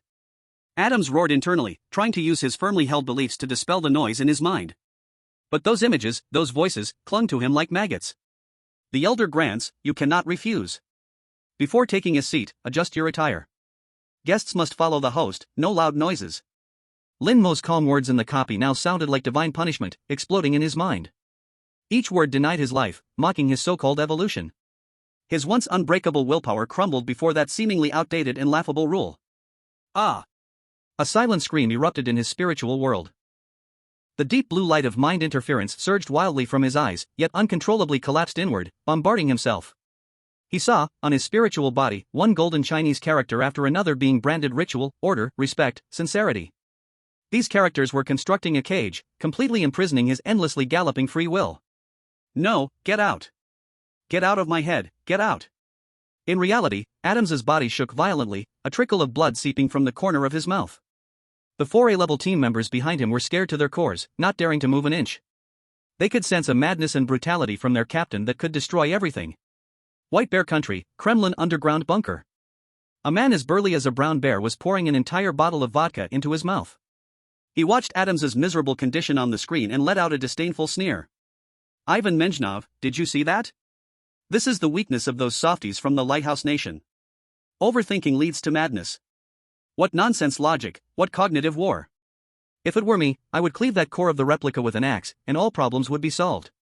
That Dragon Country kid would also die. The man called Ivan Menjnov, with his big beard, nodded vigorously. Yura. Sakura Country, Cabinet Intelligence Investigation Room. A deadly silence. All analysts looked ashen. Can't comprehend, can't counter. Lord Adams possesses S-level talent, yet he. This kind of rule-defining attack method, our system has no contingency plan. We must immediately express goodwill to Dragon Country. No, we must express submission. Otherwise, the next to be cleansed by the rules will be us. At the end of the teleportation passage, light suddenly appeared. Adams stepped out, returning to the Human Optimization Alliance headquarters deep underground, like the skeleton of a steel beast. Wherever he went, all the senior officials and researchers bowed in salute, not daring to breathe. But he was blind to it all. His eyes were bloodshot, the deep blue light flickered uncertainly, like two flickering ghostly flames about to expire. He walked straight to the control panel in the center of the hall. Your Majesty, you. General Patton was about to step forward. Get away. Adams's voice squeezed out from the frozen abyss, devoid of any human emotion. He raised his hand, covering the tactical panel on the central control console. His fingers trembled, not from fear, but from extreme anger and unbearable pain. The rules brand in his mind was still burning him. He had to eliminate them. In the most extreme, most thorough way. His fingers struck heavily on the screen. Two blood-red words, at the highest alert level, burned into everyone's retinas. Purge protocol. The air in the entire hall instantly froze. General Patton's face turned pale in an instant. Adams. You've gone mad. No one can initiate the purge protocol without board authorization. It will cause widespread disruption of the rules. I am the authorization. Adams interrupted him, his voice not loud, but it made the entire steel hall hum. He turned his head, his crazy eyes for the first time instilling a deep fear in General Patton's bones. I have discovered a source of rule pollution. His gaze fixed on the screen showing Lin Mo's slightly lazy smile. His existence is fundamentally altering the legacy the company left us. His thoughts are deadlier than any monster.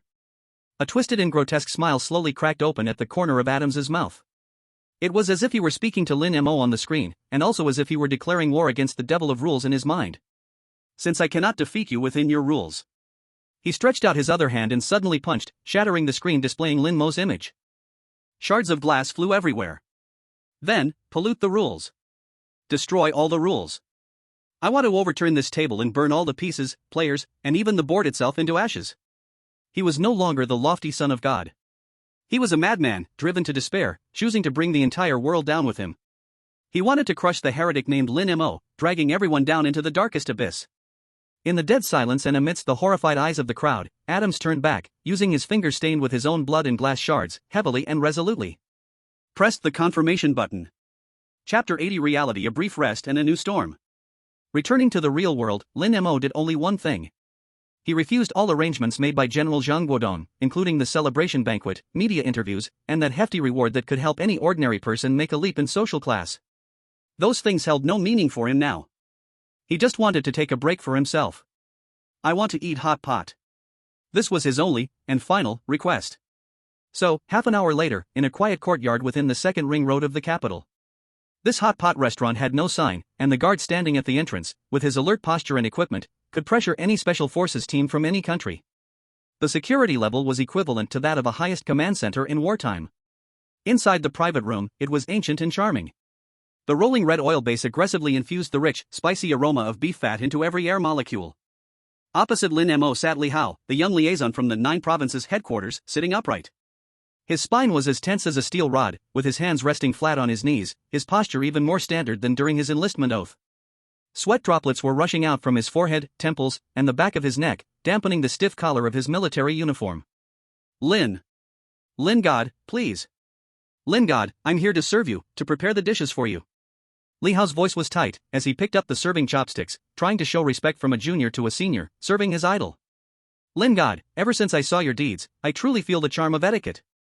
The tripe in this restaurant is a top-quality product airlifted from Sichuan. And this fresh duck intestines, known to have only 1 day of life, is incredibly fresh. And this, you must try. His words, rather than an introduction, were more like a report. My admiration for you flows like the endless Yangtze River, ever continuous, like the Yellow River flooding, unstoppable. Li Hao wore an excited smile on his face, tirelessly serving. You're too polite, I can manage it myself.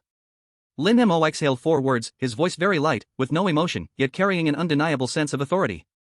Li Hao's hand holding the serving chopsticks froze in mid-air, then retracted as if electrified. Don't be nervous, I don't mean to dislike you, I'm just used to doing it myself. Lin Mo said gently, then picked up a piece of meat. Then, under his almost frozen gaze, a eating ritual that did not belong to this world began. Lin Mo's movements were slow and steady. He picked up a palm-sized piece of tripe and immersed it into the rolling crimson hell. His eyes lowered, not checking the time, nor counting silently. Time seemed to be divided into the most precise measurements within his heartbeat. 7 seconds, 8 seconds. Just as the granular surface of the tripe curled into a near-perfect arc, at the very moment before it was about to overcook. The chopsticks accurately dove in, plucking it from the boiling oil waves. Throughout the entire process, not a drop of red oil splashed out into his mouth. He didn't even chew. Or rather, his chewing action was perfectly controlled by his muscles, so fast it surpassed the limits of visual capture, and made not a single sound. Family rule: do not speak while eating, do not whisper while sleeping. This is to show respect to food and fellow diners. A figure wearing a Zhongshan suit flashed through Lin Mo's mind. The man with a stern face, and the cold chopsticks that struck the back of his hand, bringing a fiery pain. This damn rule, but why does it feel strangely satisfying? A barely noticeable ripple passed through his heart, yet his face remained cold and indifferent, his movements were elegant, yet carried the precision and cruelty of dissecting a corpse. He picked up another piece of duck intestine. The chopsticks danced lightly in the boiling soup, like the top surgeon separating nerves. The long duck intestine quickly shrank in the heat, finally turning into a glistening, perfectly structured coil. Not a moment too much, not a moment too little. Then, it was quickly scooped up and sent into his mouth. The entire private room fell into dead silence. At this moment, the hot pot, usually filled with the hustle and bustle of life, created a vacuum of silence. Only the pot's bottom gurgled humorlessly, as if providing a futile and ridiculous accompaniment to this suffocating silence. Li Hao completely abandoned any thoughts of finding a topic or lightening the mood. He felt like he wasn't dining with an idol. He felt like the most humble poison tester in an ancient dynasty. And sitting opposite him was the capricious emperor, who held the power of life and death. He was not dining on tripe and duck intestine, but on his own heartbeat and sanity. Every second felt like a slow execution. Too damn suffocating. During this hot pot meal, Li Hao felt highly tense, like sitting on pins, with physical fatigue surpassing even that of personally tackling a sea-level dungeon. Just as this eerie silence was about to snap Li Hao's nerves, the LCD television on the wall flickered suddenly, forcefully cutting into a segment of footage. A top-priority emergency international news report tore through the tranquility in the most brutal manner. Breaking news! The S-rank chosen one of the Ostrich Kingdom, son of San Hasan, encountered an unknown rule-type trap while independently tackling the A-level dungeon, Judgment Day of Retracing. The reporter's voice was sharp with extreme urgency. Target has fallen into the time prison. Life signs are rapidly declining at an irreversible rate. The Ostrich Kingdom has issued the highest-level distress signal to the world, requesting S-rank and above powerful beings from all countries to enter the dungeon for emergency rescue. The news footage abruptly switched. It was an endless sea of yellow sand, under a strangely dark purple sky. Above the sea of sand stood a magnificent tribunal built from countless eerie white bones. The skeletal structure was twisted and enormous, exuding an ancient and ominous aura from across time and space. Judgment Day of Retracing. Lin Mo held a piece of tripe with chopsticks, frozen in midair. When did I go help Anna? Lin Mo thought, once the words were out, they couldn't be taken back. His head slowly lifted, and in his eyes, which had always been calm as a still pond, a storm surged instantly. His gaze pierced through the air, through the screen, firmly nailing to those blood-red, seemingly still dripping words. Judgment Day of Retracing. 2 dusty memory fragments, deep in his mind, were abruptly pulled out by an invisible force. They crossed the abyss of forgetfulness, crashing together with a thunderous momentum. Tightly and perfectly interlocking. When the Guardians of Order gather, Judgment Day will retrace. On the fragment of his crown, the only and most core revelation received bloody confirmation in this moment within the real world. This is not a coincidence. This is the call of destiny. I have heard the echo of fate. The ringtone of joy and the communication notification rang out simultaneously. A sharp ringing that almost pierced the eardrum, combined with humorous silly music, formed a strange scene. Li Hao's encrypted military communicator vibrated violently on the table, as if it were a dying living entity. The phone in his pocket rang, and he hurriedly turned off the ringtone. A message popped up on the screen. You brat, if you don't come back soon, I'll break your legs. It was a message from his father. Li Hao's family worked in the Jojo department. He relied on his good relationship with General Zhang to sneak away from his father to find Lin Mo. He felt as if he'd been struck by a high-voltage electric current. Suddenly waking up from his stiffness, he clumsily grabbed the communicator to connect. Inside, General Zhang Guodong's roar rang out like thunder. "Quickly tell Lin Mo the news, and get back here. Your dad said he wants to discipline you according to the family rules." "Yes. Yes. Reporting to General. Lin Shen is right next to me. I understand. I will complete the mission." "All right." Li Hao's response was strong and powerful, carrying a soldier's nature of absolute obedience, but hearing about the discipline still made him show some reluctance. The communication was cut off. He put down the communicator and raised his head. The complex expression on his face, mixed with tension, admiration, and fear, had faded away, replaced by the unique solemnity and resolution of a soldier facing the highest command. He looked at Lin Mo, stood up, leaned slightly forward, and spoke with utmost seriousness. "Lin Shen, General Zhang's urgent message. The Supreme Command, Zhuzhou Headquarters, and Tianjai have conducted an urgent joint analysis, and the conclusion has just been issued.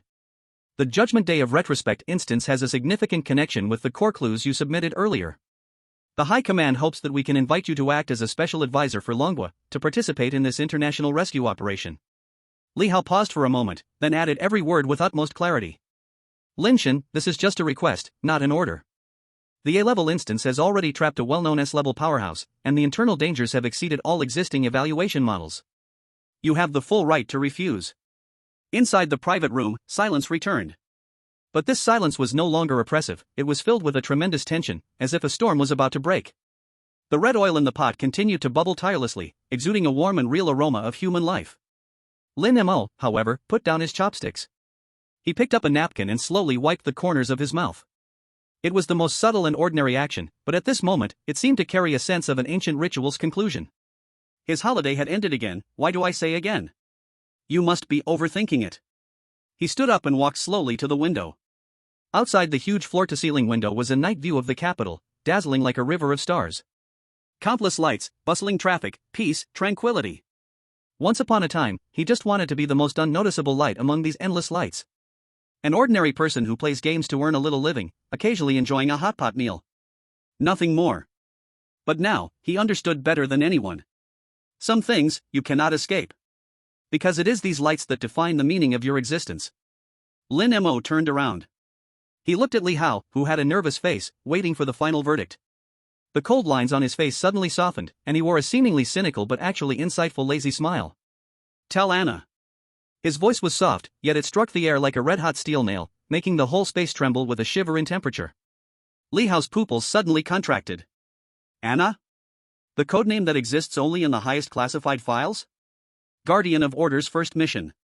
The corners of Lin Mo's mouth raised in an undiscernible arc. "It's coming. By the way, I will help you mention your matter. You did well in learning the family rules." Lin Mo said with a smile, looking at Li Hao. "Lin Shen. You are truly an idol of mine, to the point." Li Hao's face also regained a smile. "To not return a kindness is ungrateful. Since you have offered me a peach, I shall return you a plum." Lin Mo responded calmly and then looked into the distant sandy sea. Li Hao was so excited that he almost bowed to Lin Mo on the spot. "Lin God. You. Enough."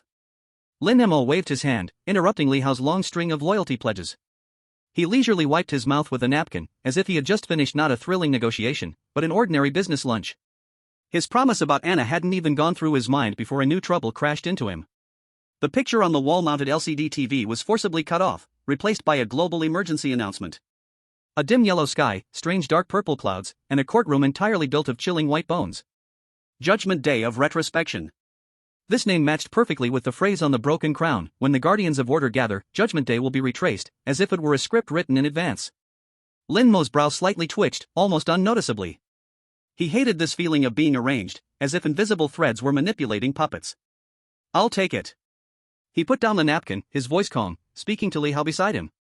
This tone sounded less like accepting a life-and-death international rescue mission, and more like deciding whether to have rice or noodles for dinner. "Yes." Li Hao nodded heavily, immediately turning around to start frantically contacting through the encrypted channel. An ear-piercing roar even leaked from Li Hao's high-fidelity military headset. "Nonsense. The A-level dungeon is trapping the S-level. You want an E-level to be an advisor? This is gambling with the country's fate. Launch a strong attack. We must send the Zhu Long reserve team for a strong assault. We don't have time for any Eastern metaphysics. Li Hao's face instantly turned pale, cold sweat sliding down his temples. He subconsciously glanced at Lin Mo, only to find him watching the rolling news updates on the TV with great interest, seemingly uninterested in the argument in his headset. Turn it up, amplify the sound. Lin Mo pointed to the tactical tablet in Li Hao's hand. Li Hao was stunned for a moment, then quickly complied. On the tablet, the live broadcasts from major global media were divided into small windows, resembling a comedic online farce. On the Lighthouse Nation's CNC TV, an eagle-nosed expert was spitting everywhere in front of the camera. Dragon Nation's decision is a blatant insult to all E-level chosen ones in the world. Does an E-level gifted person know what a time cage is? What right does he have to guide an E-level rescue? This is an international joke. Lin Mo's heart was calm, even feeling a bit amused. Family Rule 372, ignorance should not be casually discussed. Those who casually discuss will be slapped for their words and actions being improper. This expert's mouth deserves to be swollen according to the rules. On Sakura Nation's NHK channel, expert Yuichi Watanabe bowed deeply, looking sorrowful. We deeply sympathize with His Highness Hassan's plight. But time waits for no one, every second of hesitation is a desecration of life. Dragon Nation's move, I must say, is too risky. I personally express deep concern. Family Rule 18, pretending to be benevolent and speaking insincerely, this is a great disrespect. Lin Mo silently labeled this person as hypocritical. In the never-setting Sun Nation, White Elephant Nation, Universe Nation, voices of doubt, ridicule, and those who loved to watch the excitement rose and fell like a tide. It was as if Dragon Nation had sent him out, not to save people, but to seek humiliation. Mr. Lin. Li Hao's voice trembled. Please don't take it to heart, General Zhang. He held on, didn't he? Lin Mo asked lightly. Li Hao suddenly looked up, only to see Lin Mo's gaze calm as water. In his headset, General Zhang Bodong's thunderous roar finally drowned out all the noise. Everyone shut up. Is the failure of Zhu Long not painful enough? Pure power is nothing before true regular interfaces. Lin Mo is our only hope. Execute the highest plan immediately. Contact Bear Nation. Light instantly ignited in Li Hao's eyes. In less than 10 minutes, Bear Nation gave the quickest response. Half an hour later. In the secret military base in the suburbs, a sharply designed airplane from the White Bear country roared down. The cabin door opened, and Anna, dressed in pure white combat gear, stepped down. Her golden hair danced wildly in the wind, and she radiated an icy aura, colder than when they last met. She walked straight to Lin Mo, her bright blue eyes locking onto him. My ice can clear the way for order. No small talk, no pleasantries, just one simple promise that weighed like 1,000 pounds. Lin Mo nodded. This was why he chose Anna. She understood the rules, spoke little, and got things done reliably. At that moment, a car bearing the diplomatic license plate of the ostrich country sped toward them, screeching to a stop nearby. The sweat-drenched ambassador of the ostrich country tumbled out of the car, and before countless media cameras, deeply bowed at a 90-degree angle towards Lin Mo and Anna. His aged voice trembled violently with excitement and sorrow. Hassan is our country's sand shield. The only S-level. I beg you, save him. I represent 30 million people of the ostrich country, thank you. Lin Mo looked at him, saying nothing.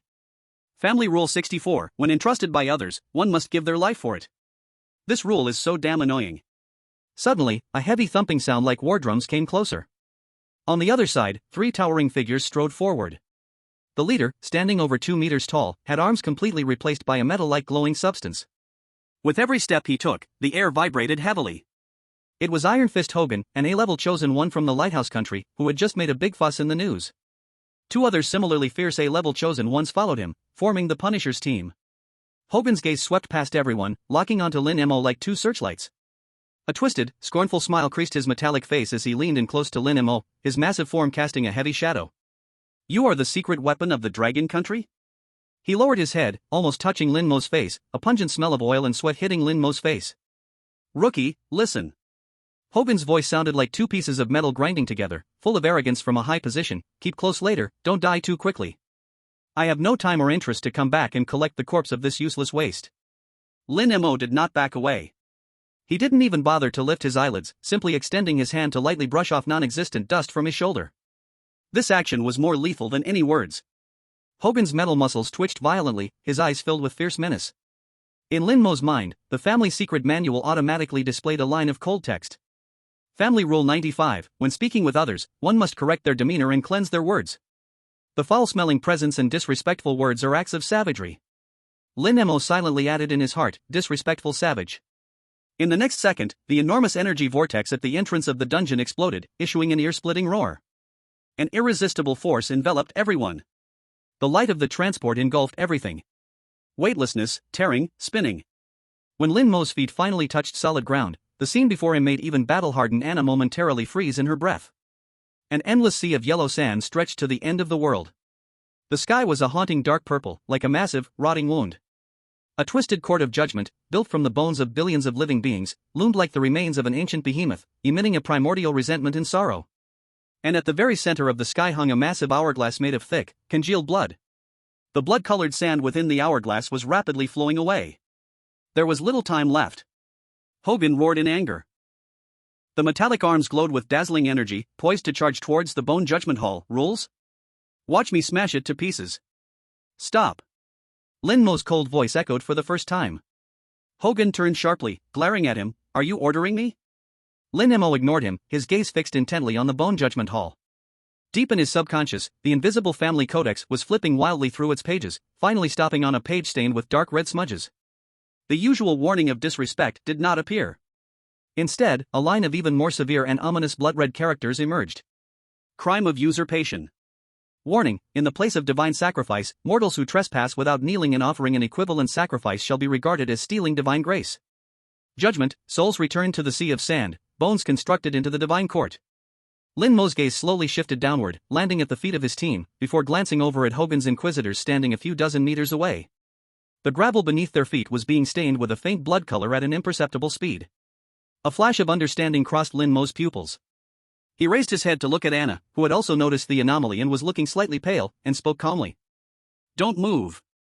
Chapter 82 Retroactive Judgment Day repeated dawn and first reset. The Judgment Hall, built from billions of bones, lay like an ancient dead beast sprawled between heaven and earth. The smell of decay thick like ink invaded the nostrils, carrying a sense of despair from the end of time. Hogan the Iron Fist sneered at this. He snorted coldly, his arm formed from the yes-grade talent everything his weapon gleaming with a cold light, striding forward boldly. Playing tricks. One punch and it'll be over. The other two from the Lighthouse Nation followed closely. One was covered with a faint green glow, a rare A-grade lifelink talent. The other's irises were rushing with a torrent of blue data, a master of intelligence. A standard triangular assault formation, exuding killing intent. Lin Mo and Anna from the White Bear Nation stood at the back, maintaining a subtle distance. Are you sure Hassan is inside? Anna asked in a lowered voice, her icy blue eyes scanning the dead, grave-like sea of sand warily. Most likely. But Lin Mo's eyes did not linger on the Judgment Hall, instead, they were locked onto the enormous blood-red hourglass in the sky. The issue isn't where he is, it's that thing. Look at how fast the sand is flowing. I bet when it runs out, we'll be in big trouble. Before he finished speaking, Hogan reached the grand door made from the interlocking ribs of gigantic beasts. Creak, the bone door opened automatically, making a sound like countless bones wailing, scraping against everyone's eardrums, sending chills down their spines. Inside was darkness that could swallow all light. A faceless wraith in tattered black robes, with a hunched figure, floated out from the darkness like a puppet. Its appearance was silent, but it made both of Hogan's teammates' hearts skip a beat. That chill bypassed skin and muscle, directly seeping into the marrow. At that moment, the family codex deep in Lin Mo's subconscious silently opened a page.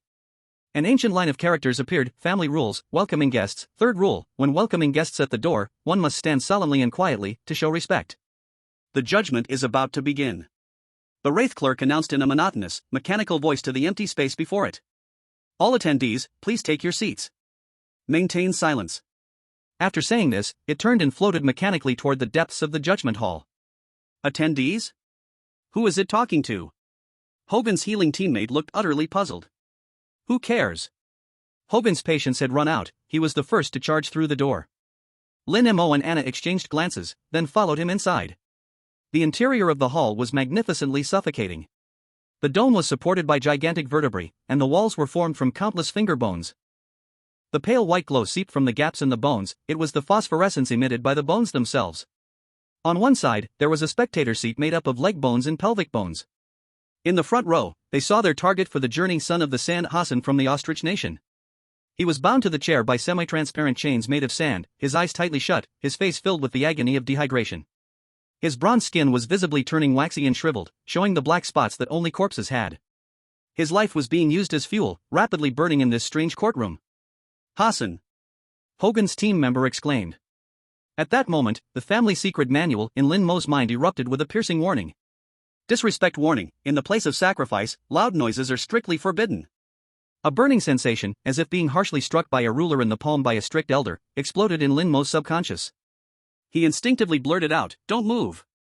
It's a trap of rules." "Shut up, coward from the Dragon Nation." Hogan roared, his muscles bulging, his metal arm tightening with grotesque veins. "In front of my iron fists, there are no damn traps." Lin Mo's spirit of sarcasm burned fiercely inside. "Oh man, this is called roaring in front of elders in the family rules, a crime of disrespect, starting with 3 days of kneeling in the ancestral hall. Your outcome here would probably be much more brutal than kneeling." The ground under Hogan's feet exploded into a shallow pit, and he transformed into a human cannonball, activating his gift Iron Fist Impact with ferocity. Disrespect warning: ceremony in progress, no running or loss of propriety. Lin Mo's temples throbbed violently. He could almost see a judgment letter filled with the word death written in blood, slamming down on Hogan's forehead. That iron fist, tearing through the air, accompanied by a sonic boom, smashed towards the sand chains binding Hassan. He wanted to shatter this damn order with pure violence. "Stop!" Anna's shout was completely drowned out by the howling wind. The punishment had already descended the moment Hogan swung his fist. There was no explosion. No light. His fist, strong enough to collapse a mountain, stopped abruptly just an inch away from the chains. It was as if hitting against a conceptual wall that was absolutely smooth and absolutely solid, and didn't exist in three-dimensional space. In the next second, a wave of gray-black dead aura spread from that non-existent point of contact. Hogan's metallic iron fist, along with his whole arm, began to weather away. It wasn't breaking, nor dissolving. That was a higher-level phenomenon where existence was erased. The hard metal and resilient flesh lost the concept of shape under the corrosion of that gray-black aura, silently turning into gray-black grains of sand, drifting down. Ah! The deep pain in his soul caused Hogan, the tough guy, to emit a beast-like howl. He watched in horror as his right arm turned to nothingness in just 1 second. All that was left at his shoulder was a neatly erased wound, as if blood had forgotten how to flow. The cold words of the family secret manual appeared in Lin Mo's mind. Family Rule, Chapter on Ritual Tools, Article 9, anyone who damages ritual tools is considered disrespectful to heaven and earth, and shall be deprived of their fortune and form. So that was it. Lin Mo suddenly understood. This was not a physical defense, nor was it an energy confrontation. This was a counterattack of order itself. In this courtroom, any act of destroying the ritual was a provocation against the highest rules. You attack it, and it conceptually erases your body. In that global live room, a strange silence fell in that second. In the Lighthouse Nation command room, Chief Expert Professor Davis suddenly stood up, knocking the coffee on the table to the ground, his eyes red, not from shock, but from rage. What's going on? Why has Hogan's A-grade talent been neutralized? Where's the data analysis? What the hell is this? In the Cherry Blossom Nation expert team, Chief Analyst Michiko turned pale, murmuring, "It's a conceptual erasure. Violence leads to nowhere here." The reckless actions of the Lighthouse Nation. Triggering the fatal rule. The command center of the White Bear Nation, General Ivanov slammed the table hard. "Anna is right. Stay close to that Dragon Country person. He must have seen something." The expert group from the Cosmic Nation was in an uproar. That Dragon Country person warned us in advance. How did he know? Could his E-level talent be fake? The news released by the Dragon Country, is it true that he really has S-level talent? Damn, what a serious threat. At the command center of the Dragon Country, the white-haired elder beside General Zhang Guodong shook his head and said softly, "This child Lin Mo, he was right. Unfortunately, the people from Lighthouse Nation never believe in our Dragon Country's principles, do not act without courtesy." In the tribunal, Hogan's teammates were completely bewildered. The healing team member activated his talent, and as soon as the green light touched Hogan's wound, it hissed and turned into green smoke, instantly evaporating, having no effect at all. The data stream in the eyes of the intelligence team member had turned into a mess of garbled code, and as he was trying to analyze the phenomenon from before, a wave of incomprehensible higher-level information overwhelmed his mind, causing him to clutch his head and let out a beast-like groan. The creed they believed in, power above all, was shattered into pieces by this handful of weathered sand. Anna's body had completely moved behind Lin Mo, an action filled with subconscious trust. Even more terrifying things lay ahead. Due to Hogan's violation, the bound Hassan began to groan in pain, as his body's aging process suddenly accelerated. The corpse-like spots on his face visibly expanded. Thousands of miles away, at the command center of the Ostrich Nation, the curve representing Hassan's life signs plummeted sharply, the piercing alarm completely drowned out by a chorus of desperate wails. At this moment, the ghostly scribe seemed to ignore the farce, extending a bony finger, pointing to the center of the tribunal. There, a ghostly form of a criminal was kneeling on the ground. Criminal, XXX, is accused of altering historical records, disturbing life and death order. With conclusive evidence, sentencing is to be announced immediately. The entire trial process was as fast as a damaged video. The accusations were absurd, and the defense was silent. 3 minutes later. Sentenced the criminal to eternal wind erosion punishment. The moment the words fell, the blood-red hourglass suspended in the air ran out of the last grain of sand. Buzz. The world was swallowed by blinding white light. Lin Mo felt his body was decomposed into countless pixel points, then forcibly reassembled. A deep sense of misalignment made his stomach churn violently. In the next second, perception returned. They actually returned to the sandy ground outside the tribunal, everything exactly the same as when they first arrived. The first reset, completed. My hand. Hogan instinctively looked at his shoulder, and the missing arm was as good as new. He could even feel the metallic power flowing within it. Nightmare, over? No. His face turned pale in an instant. A feeling of emptiness surged from deep within his mind, as if someone had precisely excised a piece of his mental core with a scalpel. He could clearly feel that a sliver of his mental power had been permanently and irreversibly shaved away. This scared him more than losing an arm. His two teammates also swayed unsteadily, their faces pale, clearly suffering different degrees of mental damage. Only Lin Mo and Anna, aside from the discomfort during reassembly, were almost unaffected. Lin Mo's family secret code provided the answer: bystander, innocent. So it was. Lin Mo sneered coldly in his heart. The logic of this chapter was almost identical to that of the perverse family rules of his own home. Those who abide by the rules are safe, those who make mistakes are punished. Simple and brutal, yet irrefutable. He turned around, looking at Hogan, who was pale and filled with fear and confusion, calmly brushing off non-existent dust from his clothes. This habitual action, stemming from his family's when meeting outsiders, dress properly, appeared calm and unhurried at this moment, filled with unspoken judgment.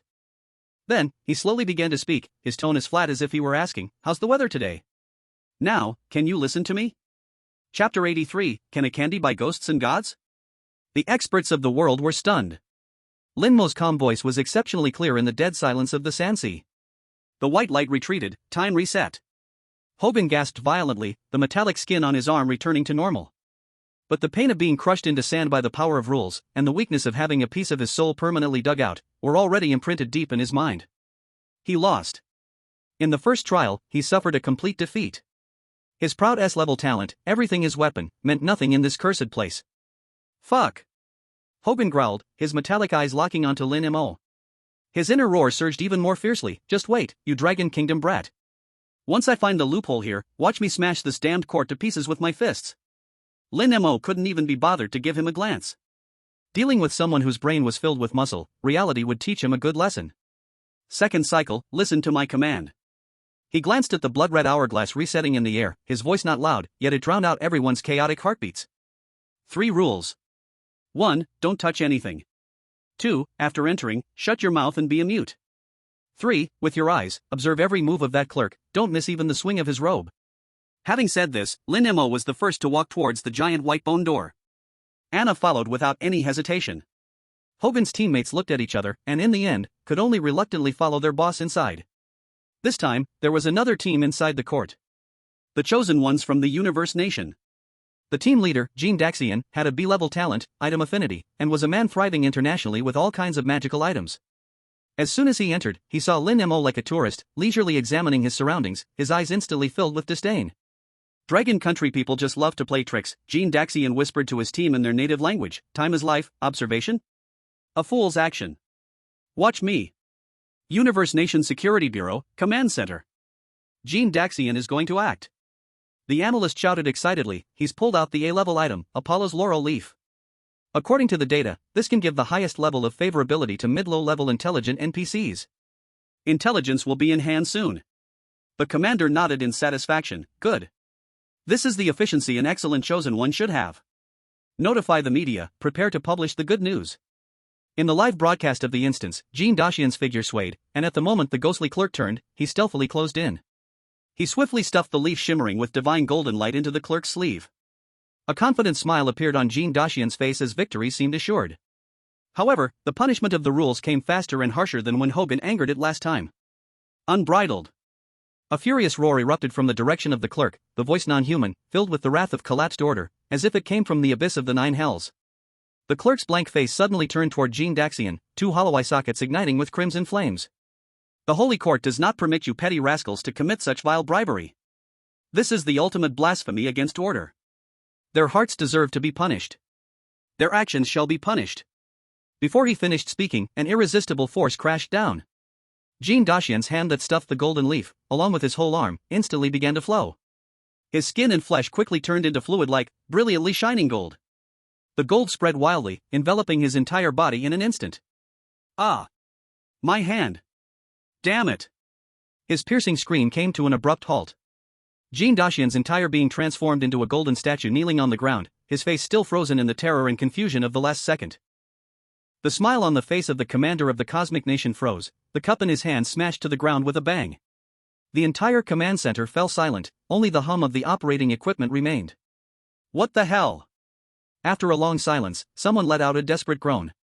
In the live broadcast room, it had already been drowned by a tsunami of curses and wails. At this moment, in command centers of other countries around the globe, the atmosphere became exceedingly strange. The command center of the Lighthouse Nation. WTF? The chief analyst suddenly took off his glasses. The data model has collapsed. The favorability item triggered level 1 hostility? This goes against the underlying logic. There is a paradox in the rules of this instance. The strategic center of the polar bear nation. A burly general stared at the golden statue on the screen, the ash from his cigar falling onto his uniform unnoticed. He squeezed out 2 words from his throat, fool. Then he added, dumber than Hogan. The countermeasure office of the Cherry Blossom Nation. Record it, quick record it. An analyst spoke rapidly like uttering a spell. Bribery behavior is defined as disrespecting order, triggering instant death-level punishment. Immediately re-evaluate the no-action strategy of the chosen one from the Dragon Nation, Lin Mo.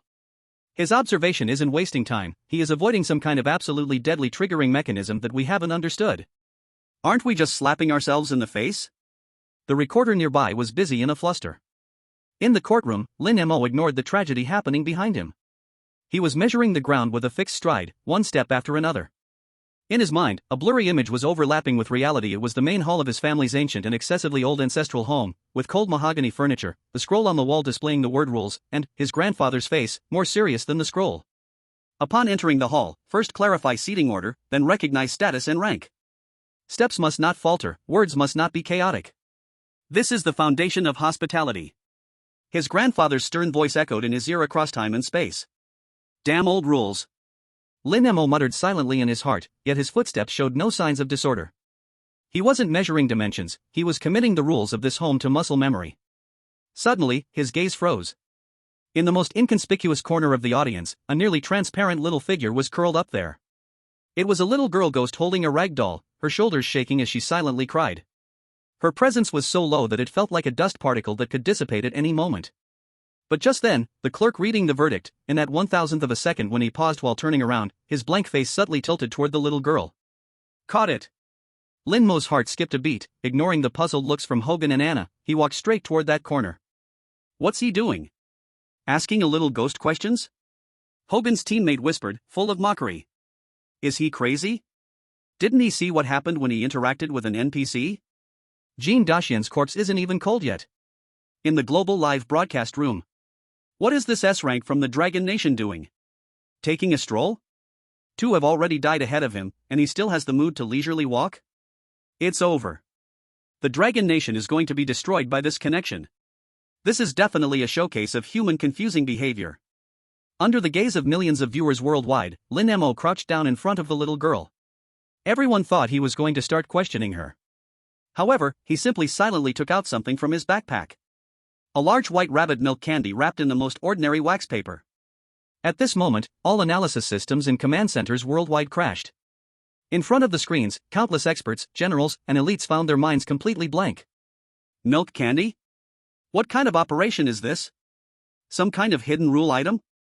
Or, has he really gone mad? Lin Mo unwrapped the candy, his movements gentle, even carrying a touch of reverence. That familiar, sweet milky fragrance spread throughout the eerie courtroom. It seemed out of place and utterly absurd. He handed the round milk candy to the little girl in front of him. Don't be afraid. Lin Mo's voice shed all lazy disguises, becoming unusually gentle. But inside, he was angrily complaining, a lonely ghost without a master, grants food to calm its soul. Old man, your feudal superstitions better be strong, or I won't let you go even as a ghost. Yet what he said was completely different. Uncle is here. Eat a candy, and your heart won't hurt. In an instant, the whole world went silent. The little girl's crying stopped. Her hollow eyes seemed to find focus, landing on that milk candy. She did not reach out to take it. But the real miracle erupted elsewhere. A torrent of overwhelming emotion suddenly exploded from the distant NPC secretary, precisely slamming into Lin Mo's mind. It was a chilling torrent that pierced to the bone. Within it mixed immense grievances, endless regrets, and deep-rooted longing. This force almost tore Lin Mo's spirit into shreds. But in the depths of that icy cold, because of that candy, because of that sentence, "Your heart won't hurt," a thread of warmth, faint to the extreme, struggled to rise. In that warmth, held two words: comfort. Found it. Lin Mo's heart trembled violently. White light flashed. The cycle ended again. Everyone reset back to the starting point. Those who followed Lin Mo's rules like Hogan felt almost no mental drain. Meanwhile, Jean Daxian, restored to human form, collapsed on the ground, eyes vacant, clearly suffering from severe mental trauma, already a useless person. Hogan stared fiercely at Lin Mo, the metallic skin on his face changing colors due to intense emotional fluctuations. For the first time, he felt his brain wasn't enough. This man from Dragon Country, he was not following the rules, nor was he exploiting the rules. He was calming the rules. Hogan took a step forward, the sound of metal scraping on stone becoming a violence in the stillness. He stared at Lin Mo and asked slowly, word by word. What, exactly did you do? Chapter 84, The Sad Song of Father and Daughter, The Blood of Lighthouse Nation. The third cycle began in the dead silence of dim yellow. Outside the judgment hall, the sea of sand carried a unique stench of ashes in the wind. The chosen ones from Lighthouse Nation, Hogan, and his two already lost teammates, fell completely silent this time. They no longer conducted any so-called physical reconnaissance. The three merely followed behind Lin Mo from a distance, their three gazes mixed with defeat, suspicion, and a hint of awe they were reluctant to admit, firmly glued to the straps of that dragon person. Their proud talents, their unshakable philosophy of power, were proven worthless in this strange sea of sand. For the first time, the absolute belief in power showed cracks. What did you just do? The chosen one from White Bear Nation, Anna, moved closer, her dazzling silver hair flowing with cold flame light in the dim light. She stared closely at Lin Mo's profile, trying to find even a hint of a clue. The emotional fluctuation of that secretary was definitely more than just because of a candy. That's not candy. Lin Mo's tone was as flat as if he were stating the weather. That is kindness. In this place, selfless kindness is worth more than any A-class item. Anna fell silent. This concept, for someone who believed in power and pragmatism like White Bear Nation, was like a shaman's whisper, surpassing all her understanding of battle and rules. Let's go, the goal remains unchanged. Lin Mo did not offer any further explanation, leading the way towards the giant door made of countless bones. This time, all top command centers around the world fixed their sights firmly on the Dragon Country broadcast room. The world seemed to have this one focal point left. He's going towards the doll again. In the Lighthouse Nation Command Center, Chief Analyst Peter's veins bulged on his forehead. He supported himself on the table with both hands, as if he wanted to press a dent into the alloy surface. Hogan, I command you, immediately analyze the material of the judge's chair. The people of Long Country must be using this kind of pretentious trick to attract our attention, while he himself is searching for the true physical core of the rules. In the live broadcast, Hogan's Adam's apple rolled violently. He glanced at the Long Country youth crouching on the ground, then at the cold chair. In the end, he still didn't move. He was scared. Fear, arising from the depths of his soul, choked his proud ability to act. Inside the courtroom, Lin Mo squatted again before the crying little girl's ghost. He didn't take out anything this time, just softly repeated in a nearly hypnotic tone. Brother is here, don't be afraid. The moment his voice fell, Lin Mo activated the ability of Family Secret Book S Insight to its extreme. Buzz. His spiritual force transformed from an invisible net into billions of fine light probes, instantly covering the entire courtroom, accurately piercing into the emotional core of the clerk and the little girl. The previously fleeting comfort was now infinitely magnified. Lin Mo saw something deeper. Beneath the thick, unbreakable resentment, were two more desperate and painful emotions: regret and helplessness. These two emotions twisted and squirmed like living chains, one end binding the high and mighty clerk, while the other was tight. Lin Mo slowly stood up, his movements a bit stiff. The ghost being judged is innocent. The clerk is also not a true criminal. His voice was low, yet it clearly echoed through the entire courtroom, reaching the ears of billions of viewers worldwide. They are all victims of this twisted trial. What the clerk altered is not a historical record at all. Lin Mo paused, each word like a nail driven into everyone's heart. What he tampered with is the damned list of executioners. He wanted to die in his daughter's place. Anna's body shook violently, her ice blue eyes for the first time showing the emotion known as moving. The game of fooling ghosts must end. Not far away, Hogan could no longer suppress the agitation in his heart and let out a furious roar. We have shattered every bone here for inspection, and found nothing. Dragon Country, is this your wisdom? Wasting everyone's time? Though his words were fierce, inside he was already filled with a sense of helpless frustration. Watching Lin Mo seemingly walk the right path while he felt like a fool digging in the dirt was more painful than being killed. Lin Mo didn't even glance at him. He simply raised his head and looked towards the sky. That huge blood-red hourglass had nearly 1/3 of its sand float away. A flash of white light. The fourth reset. Everything in the courtroom returned to its original state. But this time, it was completely different. At the moment of completion, a vast, warm golden energy surged into Lin Mo's body from the void of the instance. All the mental energy he had consumed during the previous 3 cycles was not only instantly replenished but felt as though it had been cleansed by the purest energy, becoming even more refined and powerful. This was a reward from the rules of the instance. Walking on the only correct path not only brought no consumption but rather a reward. Report. The command center of Dragon Country, the data monitor suddenly jumped from his seat, his voice shaking with excitement. Lin Mo's mental energy value is skyrocketing. It has exceeded the safety threshold. Current growth rate: 15%. No. 20%. It's still rising. The entire command center fell silent for a second, then erupted into deafening cheers. However, on the other side of the world, it was hell. At the same moment the white light flashed, Hogan emitted a shrill scream that sounded inhuman. He suddenly covered his head, curling up on the ground, his body violently twitching as if countless steel needles were piercing his brain. Hogan! What's wrong with you? His teammate was horrified, rushing forward but afraid to touch him. 2 streams of bright red blood oozed between Hogan's fingers, trickling from his nostrils and falling onto the pale sand, a horrifying sight. In the command center of Lighthouse Country, a piercing alarm rang through the skies. On the screen, the green curve representing Hogan's mental state plummeted off a cliff, turning into a deep red representing collapse. Fuck. His mental energy is collapsing. Why? Why is the reset punishment only targeting him? It's his physical detection.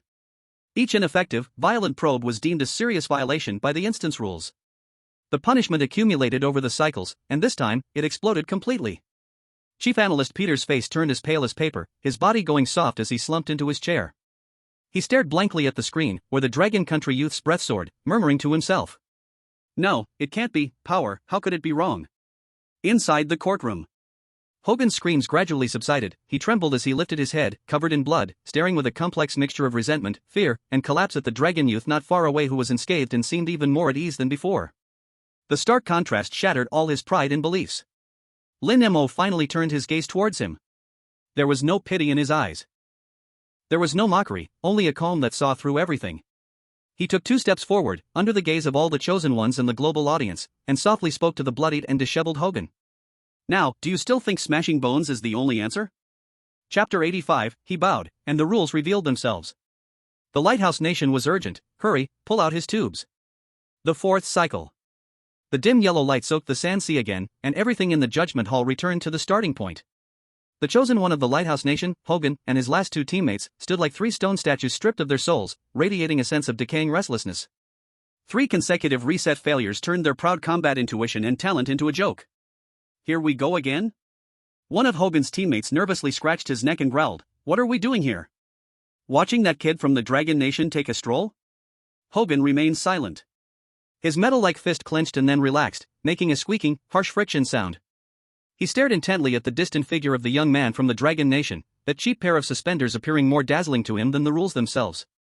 However, Lin Mo's next action caused everyone's brains to crash again. He didn't study the bone sculptures on the wall, nor did he walk towards the ghost doll in the corner. He walked straight to the spectators' area, brushed off a stone seat closest to the judgment platform, and sat down straight. His hands rested flat on his knees, his back straight as a pine, looking ahead without glancing sideways. That posture was not like an adventurer who had entered a bizarre instance, but rather like a well-behaved younger generation attending an ancestral shrine for worship. This guy sat down to watch the show? Hogan's teammates' eyes were about to pop out. Hogan's breathing became heavy, he felt his intelligence was being pressed to the ground and rubbed repeatedly. Sakura Country Strategy Room. Sat down? He's imitating a bystander. Is this role-playing? There's no branch for this in the data model. Quick, establish a new deduction path. Yossi, imitating the Great One from the Dragon Nation is good. Anna stood still, her ice blue eyes staring unblinkingly at Lin Mo. She didn't understand, but her beast-like instinct told her that every seemingly absurd action taken by this man from the Dragon Nation stood on some invisible node. Lin Mo was definitely not watching the show. The moment he sat down, the ancient book, the Family Secret Code, turned its pages silently in his mind. Family Rules, Sacrifice Chapter, Rule 5, Farewell Rites are crucial. This is not a ceremony for the living, but an order for the deceased. If a close one passes away, one must sincerely bid farewell, otherwise, the soul will be restless, the spirit will be unsettled, grievances will linger, and misfortune will befall descendants. Farewell. Lin Mo silently recited in his heart, his gaze sweeping over the kneeling ghost criminal in the hall. It turns out, instead of a trial, this is a failed funeral? TSK, the ancestors' rules are really complicated. On the surface, he remained calm, but inside he was frantically complaining. This so-called trial was nothing more than a severely distorted farewell ceremony. That ghost criminal was not a criminal, but a sacrifice. The trial process started again. The ghostly clerk's hollow, mechanical voice read out the nonsensical charges. Finally, when he read out the sentence of eternal wind erosion punishment, Lin Mo moved. He slowly stood up. Under the gaze of billions of viewers and various national expert groups, he did not draw any props or activate any energy. He simply bowed deeply, standardly, to the ghost criminal who was about to be executed. Family Rules, Farewell Etiquette, Rule 1, for the deceased, one should hold a heart of reverence. Bowing doesn't cost a penny, what if this ghost also values manners? Lin Mo muttered in his heart. At the very moment he bowed at a 90-degree angle. Buzz. A faint yet discernible whirlwind of sand suddenly stirred up in the entire judgment hall. The whirlwind did not dissipate but spiraled around the ghost criminal. As if in silent confirmation. All chosen ones, including Hogan and Anna in the distance, felt a chill run up their spines to the top of their heads. Dragon Kingdom Command Center. A fluctuation. The needle of the rule energy monitor jumped. The excited old expert with white hair trembled as he spoke, slamming his hand on the table. Although it's only 0.03 units, this is active feedback. His actions were recognized by the rules. However, to the Lighthouse Nation, this was a different scene altogether. Lighthouse Nation Command Center. 0.03? Are you kidding me? Chief Analyst Professor Davis glared at the almost negligible fluctuation data on the screen, veins bulging on his forehead. Our A-grade items triggered instant death penalties. He bows and there's a reaction? What is this? Eastern sorcery? The technician next to him answered tremulously, Professor, the data model cannot analyze this behavior, does not conform to any known rule interference logic. Nonsense logic. Davis pounded his fist on the control panel, yelling at the communication officer, immediately connect me to the global emergency channel. I demand the initiation of a stop-loss motion for the Day of Judgment of Reflection instance. Professor. The assistant was horrified, this means we will abandon Hassan. The ostrich nation over there. An S-grade chosen one already deemed an ineffective rescue target has no right to squander our precious resources. Davis's eyes were bloodshot, looking like a madman. The Dragon Kingdom people only waste time with their mystical tricks. Someone must put an end to this farce. These words spread rapidly around the globe through semi-public channels. The Ostrich Nation Command Center fell into dead silence, then erupted into desperate cries. On the international network, schadenfreude and terrified, angry statements instantly drowned everything. Pressure bore down on the Dragon Kingdom like mountains and seas. In the court, Lin Mo slowly straightened up. He was completely unaware of the storm outside, all his attention was focused on that corner. The cry of the little girl's ghost changed. The frequency of her sobs clearly quickened, the deep sorrow within fading away, replaced by a nearly urgent anxiety. What was she urging? Lin Mo's heart stirred. The little girl's crying was not out of sadness, she was trying to stop something. The regret of the clerk was due to being forced to carry out this wrong farewell ceremony every day. And that unfortunate Hassan from the Ostrich Nation, he was trapped here, his life force continuously draining, because he was about to become the next, wrong sacrifice to be put on stage. This instance was not a test of strength or intelligence at all. It was testing something older ritual. White light shone for the 5th time. Reset, arrival. In the last second before being consumed by the light, a new prompt was engraved in Lin Mo's mind on the pages of the Family Secret Classic. Farewell rituals cherish sincerity and order. If the order is wrong, the soul will be restless. Order. Lin Mo's eyes were clearer than ever before. As the white light faded, everything returned to normal. Without a moment's pause, Lin Mo abruptly turned around. In the instant when Hogan, Anna, and the global audience had yet to react, he spoke a chilling sentence to the bloodied, disheveled S-grade chosen one of the Lighthouse Nation. Next time, shut your mouth. Then, join me in burying him.